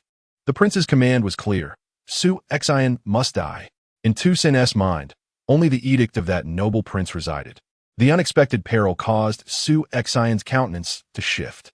However, he had once narrowly escaped an assassination attempt, an experience that had imparted profound lessons. From that moment on, he had maintained a vigilant demeanor towards everyone at all times. Although Tu San's maneuver was abrupt and the black flash indeed swift, Su Xian reacted immediately upon sensing the danger. He did not have the time to draw his sword. Instead, ethereal sword shadows coalesced into a tangible form around him, enveloping his body in a layer of sword-intent defense. The Mountain Sea Domain. It was only after mastering the Mountain Sea role to its utmost that one could manifest the profound sword-intent domain. The two leaders of Tianyin Palace on the high platform were taken aback. The master of the Emperor Moon Palace stood up in shock, exclaiming, "How is this possible? Was he not just in the second stage of the hunt, having only recently mastered the Mountain Sea role to perfection? How could he condense the Mountain Sea domain so swiftly? Upon mastering the Mountain Sea role to its fullest, one could indeed unleash the Mountain Sea domain. Yet truly grasping this technique typically required extensive time for for study and comprehension, usually several months. But what of Su Xin? It had only been 3 short days since the conclusion of the second stage of the hunt. In that brief span, he had achieved mastery. His swordsmanship talent was simply astounding. The master of the Emperor Moon Palace found herself in a state of tumultuous disbelief. The Mountain Sea domain served as a protective field of sword intent.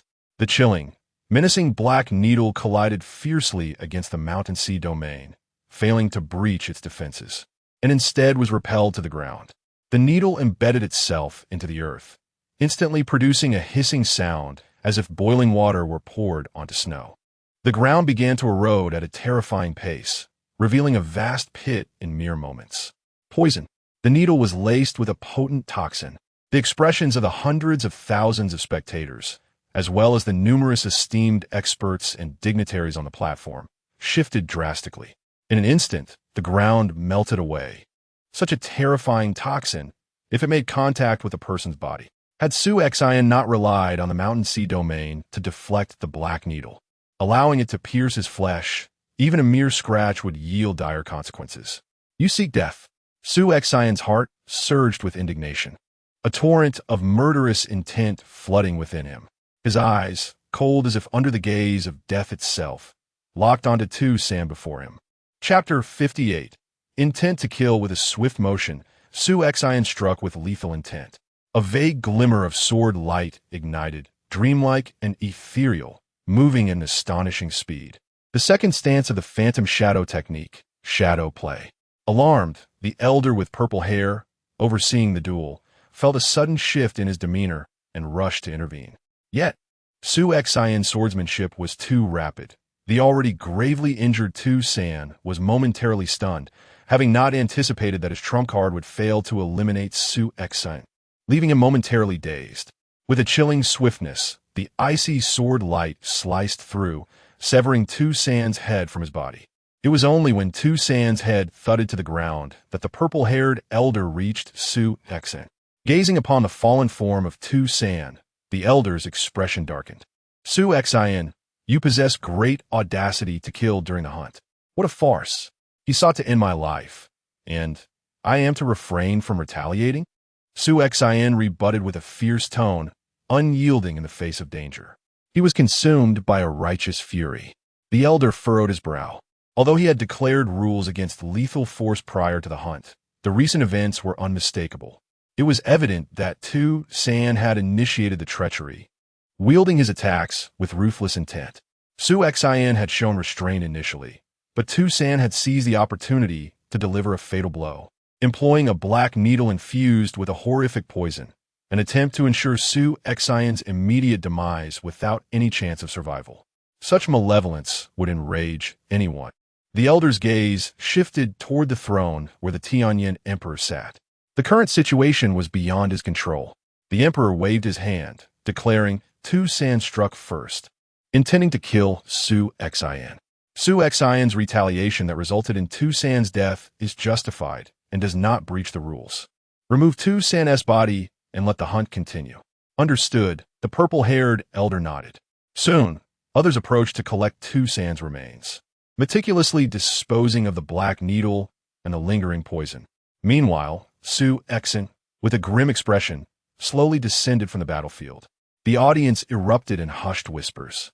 The lethal poison was indeed vicious. Tu San had clearly aimed to eliminate Su Xian. Was there some unresolved vendetta between them? Taking advantage of Su Xian's moment of restraint, he had struck with alarming speed and brutality. Thankfully, Su Xian had managed to defend against the attack. Had he been struck by that needle, he might have perished on the spot. None had anticipated Tu San's treachery. During the duel, he had uttered not a word. The silent, biting dog was the true embodiment of cruelty. The crowd buzzed with speculation. No one expected such a scene to unfold during the hunt. As Su Xian stepped away from the arena, Duan Yunfeng quickly approached him. Su Xian, are you unharmed? Duan Yunfeng inquired. I am fine, Su Xian replied, shaking his head.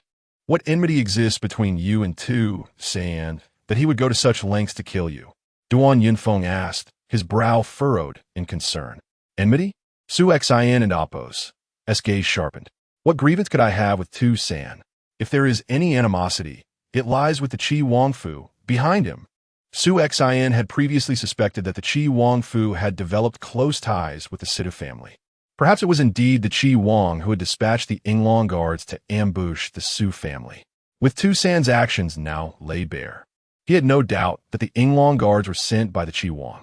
Only then could Tu San exhibit such reckless abandon in seeking Su Xian's life. The thought of the Qi Wang ignited a fervent rage within Su Xian, his hands clenching tightly. Meanwhile, on the high platform, the Qi Wangfu's heir, Xia Yuanji, sat in one of the seats. Upon witnessing Tu San's demise at Su Xian's hand, the young lord seethed with anger. Useless. That Situ Yu is worthless, and Tu San, to be unable to kill Su Xian, is equally incompetent. Xia Yuanji growled, showing no concern that his words might be overheard. Even if they were, who would dare confront him? Even the Tianyin emperor, should he hear, would likely feign ignorance. As for Tu San's death, Xia Yuanji cared little. He was merely a servant, devoid of humanity and reduced to a heartless machine. Even with the resources of the Tianyin palace, the odds of him achieving nirvana were slim, making his demise inconsequential. Xia Yuanji's only frustration was that Su Xian had survived such an encounter. Behind Xia Yuanji stood an aged, hunchbacked elder, a loyal retainer of the Qi Wangfu. His eyes, however, bore a profound depth as he observed the Tianyin emperor's demeanor. The elder realized that the emperor had intentionally arranged for Tu San to confront Su Xian, likely anticipating that Xia Yuanji would command Tu San to eliminate Su Xian. Should Su Xian be slain, the Su family would surely descend into madness. Though the Su family had declined, they had previously managed to retain an entire squad of Yinglong guards sent by the prince. The Su family might still possess hidden cards, and should they unleash their fury, they could pose a considerable threat to the prince. Even if Su Xian had not been killed, the mere act of aggression would lay bare their animosity, bringing the feud into the open. There was a strong possibility that Su Xian, in his wrath, would retaliate against Tu San, preventing Tu San from entering the Tianyin palace. The hunchbacked elder pondered silently. The Yinglong guard squad had indeed been dispatched by the Qi Wang.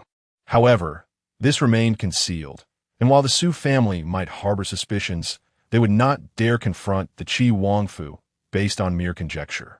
Yet now, the truth had been exposed. Revealing the enmity completely would pit the Su family, including the talented Su Xian, against the Qi Wangfu, the first objective. Using Su Xian's hand to eliminate Tu San would deprive the Qi Wangfu of a potential genius who might one day achieve nirvana, the second goal. Allowing Tu San to act openly would expose the Qi Wangfu's malicious intent to all, the third aim. 3 objectives met with one action, while the emperor remained unscathed. Truly, the Tianyin emperor was a master of strategy. The elder sighed inwardly. In the past, during the struggle for the throne, the Tianyin emperor had been at a disadvantage but had ultimately turned the tide. His abilities and cunning were indeed extraordinary. Despite the emperor's apparent inaction against the Qi Wangfu, he had been subtly undermining them from the shadows. Regrettably, even if the hunchbacked elder discerned the emperor's schemes, he could not sway Xia Yuanji's resolve to eliminate Su Xian. After all, Xia Yuanji's temperament was fixed, and the Qi Wang indulged him. At times, the Qi Wang even exploited Xia Yuanji's nature to eliminate rivals. As for the Su family, they could be fully opposed. A family already in decline, even with hidden cards, posed little concern to the Qi Wangfu. The only potential threat remained the talented Su Xian. The second round, narrowing from 18 to 9, concluded with all 9 victors, including Su Xian, Xiaomeng, and Duan Yunfeng, ensured a place within the Tianyin palace. The final participant would be selected from the defeated talents of the previous 9 matches. Originally, with Tu San and Appo's prowess. Even if he were to be defeated by Su Xian, he could still secure a place among the final ranks as long as he did not act recklessly. Unfortunately, he was slain by Su Xian on the spot, leaving only the option to select from the 8 defeated prodigies. Ultimately, a genius named Ling Yu joined Su Xian and his group of 9. Thus, the strongest 10 who would gain direct access to cultivate within the Tianyin palace were determined. However, this hunt had yet to reach its conclusive end. On the battlefield, the 10 geniuses stood side by side. Aside from Xiaomeng, Su Xian, and Duan Yunfeng, those who possessed absolute confidence in their abilities, others displayed a hint of excitement.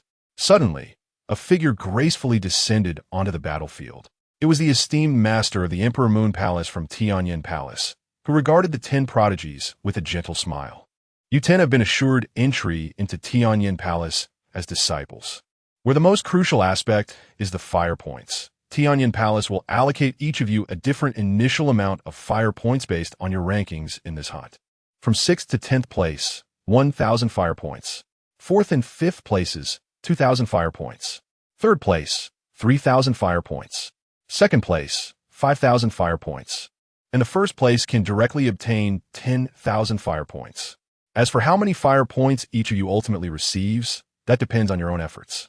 Upon finishing her words, the master of the Emperor Moon Palace returned to her seat. Fire points? The 10 geniuses exchanged glances, each tightening their fists. The Tianyin Palace had existed within the Tianyin Empire for an extended period, having absorbed countless talents, and much information about it was already known to the world. For instance, concerning the fire points, many within the Tianyin Empire were aware that the Tianyin Palace possessed unique fire points and that most cultivation resources, including anything beneficial to one's training, could only be exchanged with these points. Naturally, for these prodigies, the more fire points, the better. The 1st place's 10,000 fire points contrasted starkly with the mere 1,000 for those in 6th to 10th place, a tenfold disparity. Consequently, all 10 geniuses aspire to strive for more fire points. The upcoming duels will be determined by your own selection of combat order. Come to me, announced the elderly man with purple hair overseeing the hunt. In the final competition, it was inevitable that these 10 geniuses would enter Tianyin Palace. The only variable was the quantity of fire points they would earn. Thus, there was no need for the Red Dragon Tower to meticulously arrange the matchups to avoid the top talents. Before long, the 10 geniuses had drawn their combat order. The 5 matches were soon established. Su Xian's opponent was a genius named Mo Bing, a female contender. Meanwhile, Duan Yunfeng found himself pitted against Xiaomeng. Brother, my luck is truly abysmal. Just when this has begun, I encounter none other than Xiaomeng. I was initially aiming for at least 4th or 5th place, or even 3rd, but now it seems I can only hope to rank between 6th and 10th, yielding a mere 1,000 fire points. Duan Yunfeng lamented, his face clouded with discontent.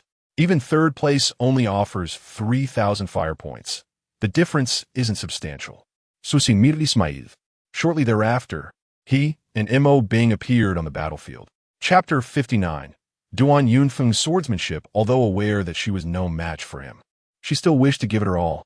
Clad in a plain robe, with an unremarkable appearance and a somewhat plump figure, a woman grasped a spear tightly, gritting her teeth as she faced Su Xian. Mo Bing had emerged as a dark horse in this hunting expedition. Like Su Xian, she had remained inconspicuous until the onset of the hunt.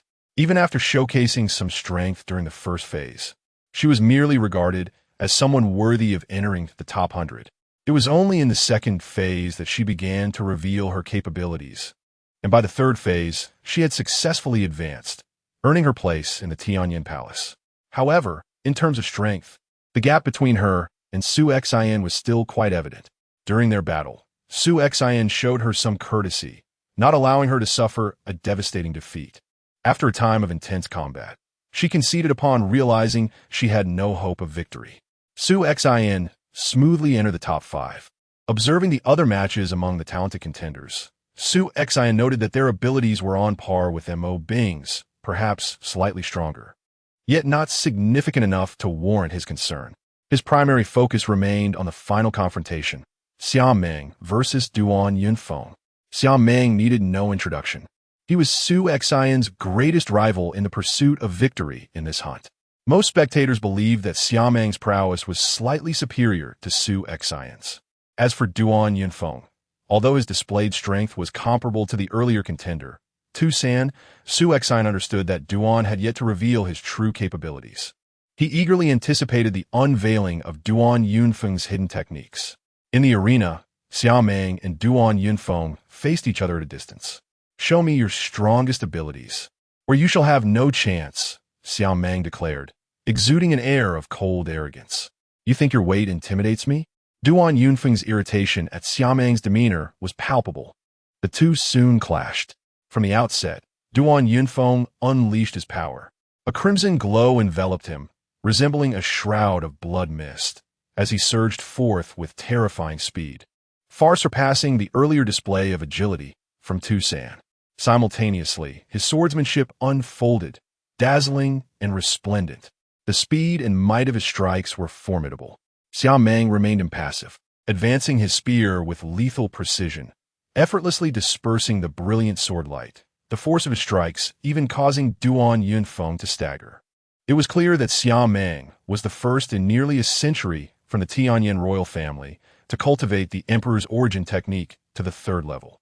His explosive power was indeed impressive, only marginally weaker than that of the formidable monk Wu Zhao, yet his spear techniques were even more ferocious. Duan Yunfeng's expression turned grave.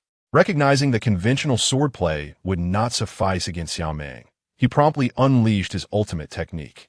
A dazzling blood light erupted. The sword light was breathtakingly beautiful, mesmerizing all who beheld it.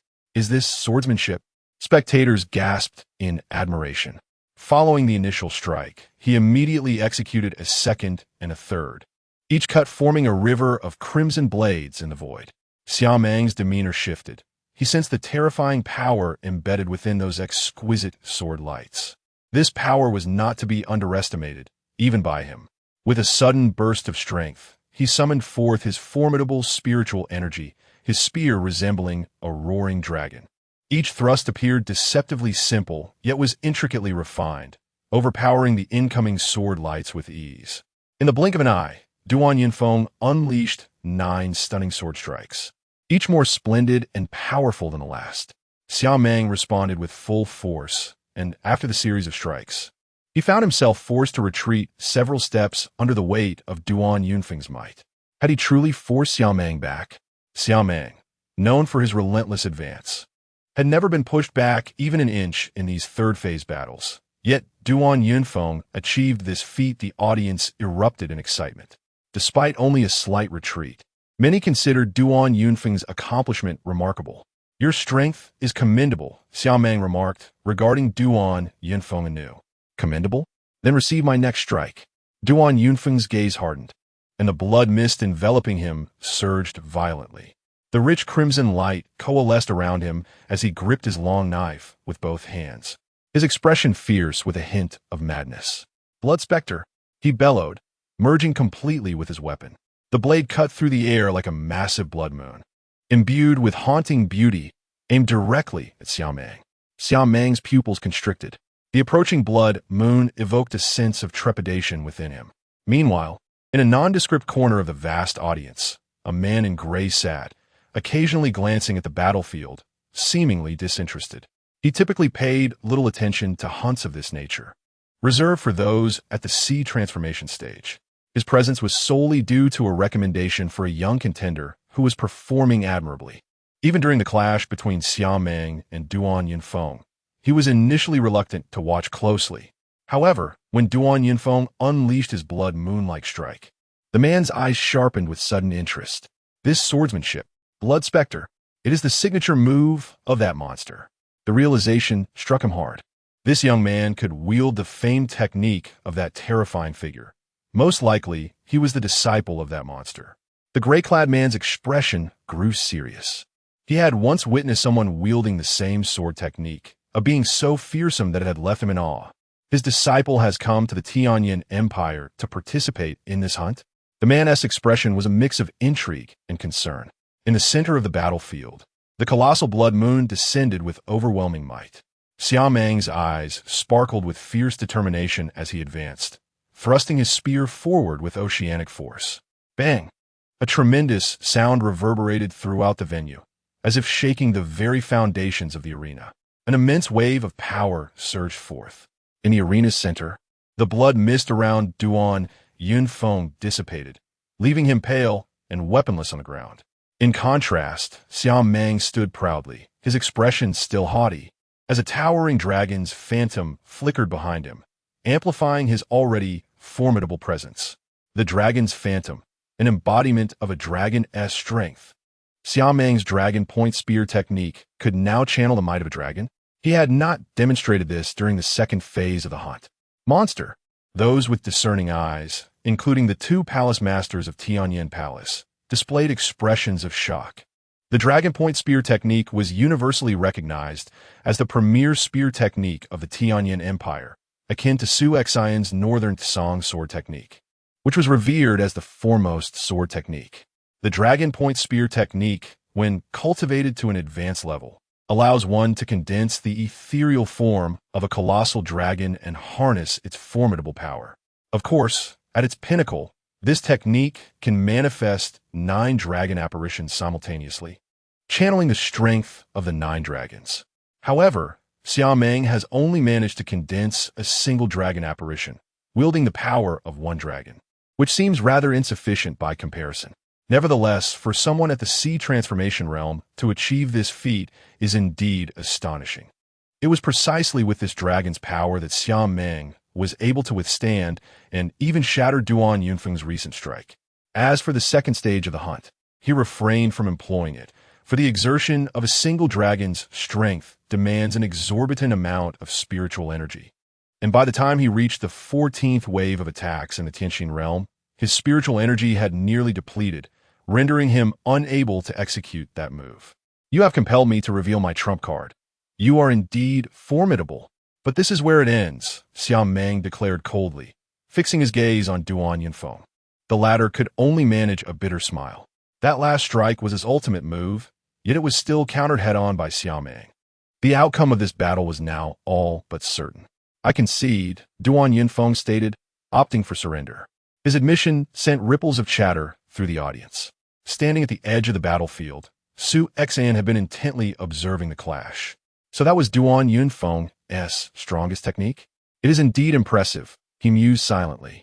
He and Duan Yunfeng shared a close bond, having ventured together in the hunting grounds where Duan had mentioned his ultimate move on multiple occasions, boasting of its prowess, which had always piqued Su Xian's curiosity. Now he had finally witnessed it firsthand, and it was undeniably powerful. Even he would require all his strength to possibly counter such a technique. In contrast, the fact that Xiao Meng could withstand and overpower Duan Yunfeng and Appo's ultimate move made him all the more formidable.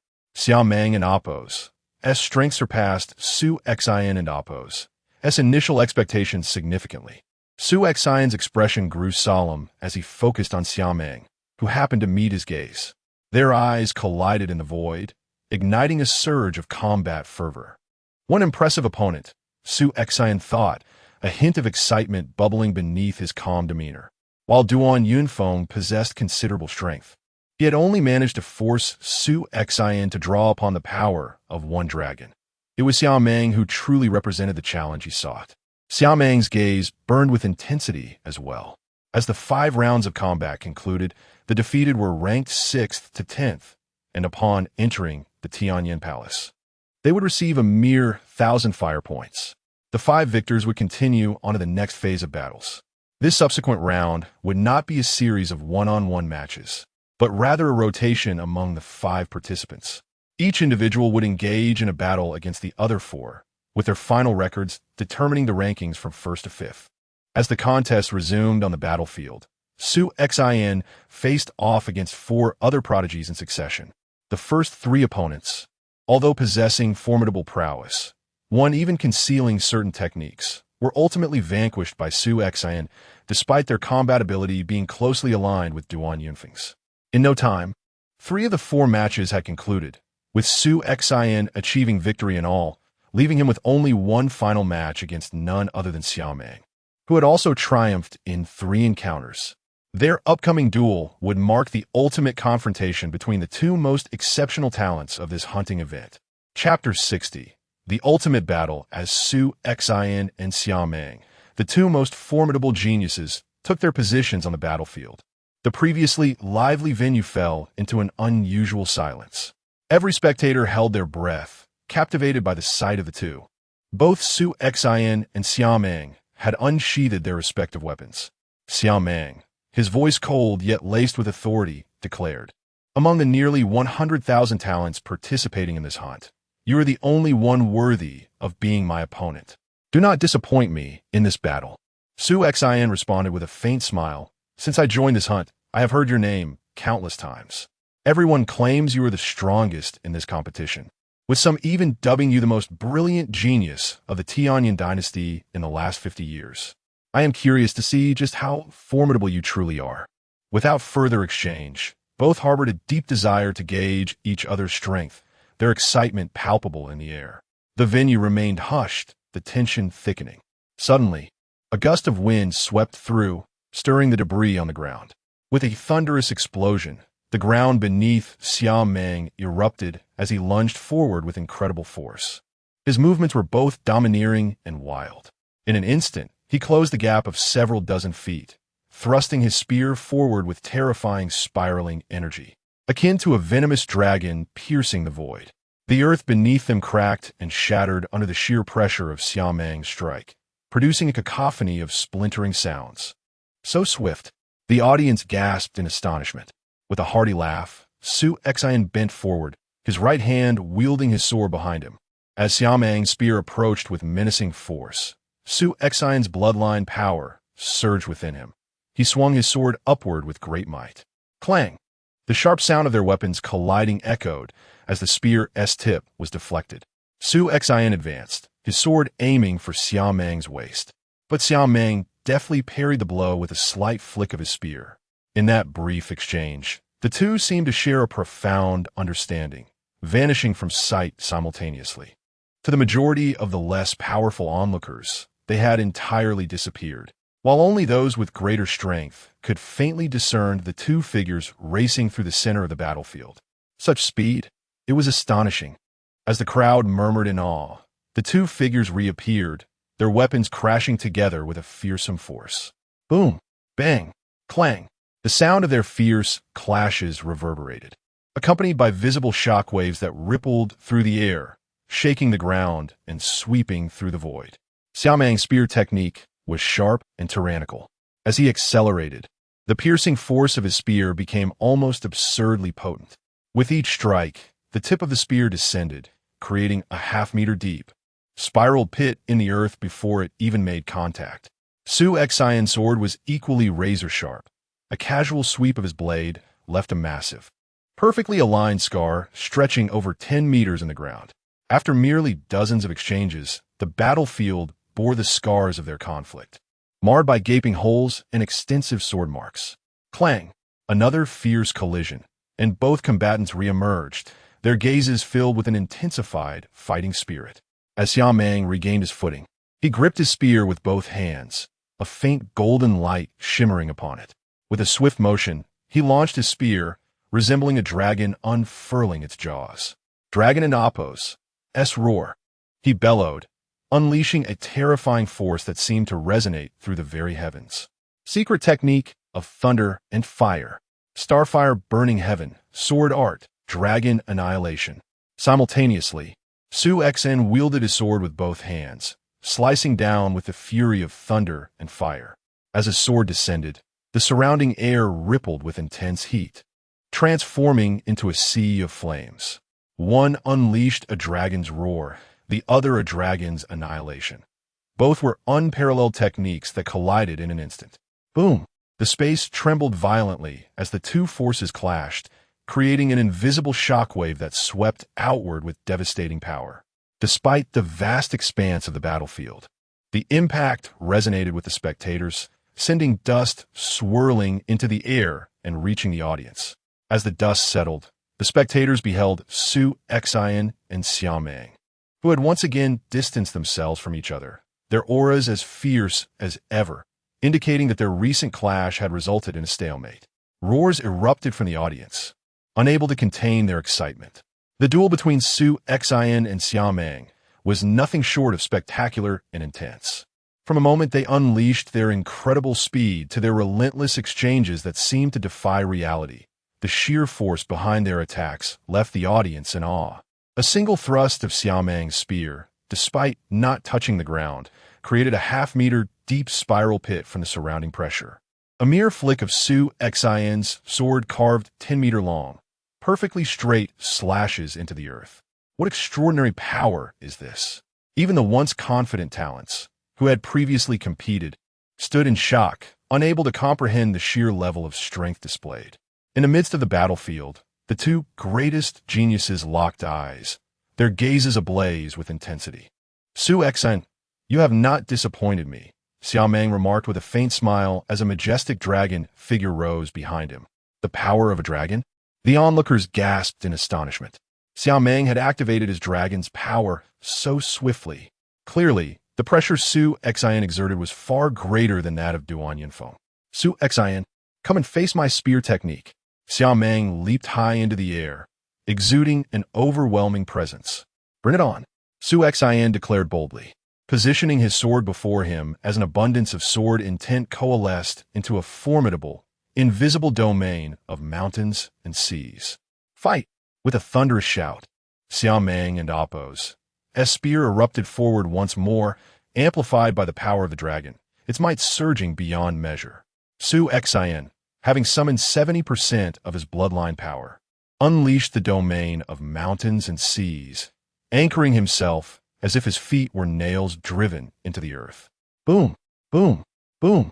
Once again, clashes of distance echoed, each accompanied by a tremendous roar. Remarkable, harnessing the power of a dragon, augmented by the Imperial Yuan technique in terms of raw strength. Xiao Meng surpassed those golden-armored soldiers I encountered during the 16th round in the Heavenly Heart Realm by at least 2 or 3 times. Su Xian could not help but marvel.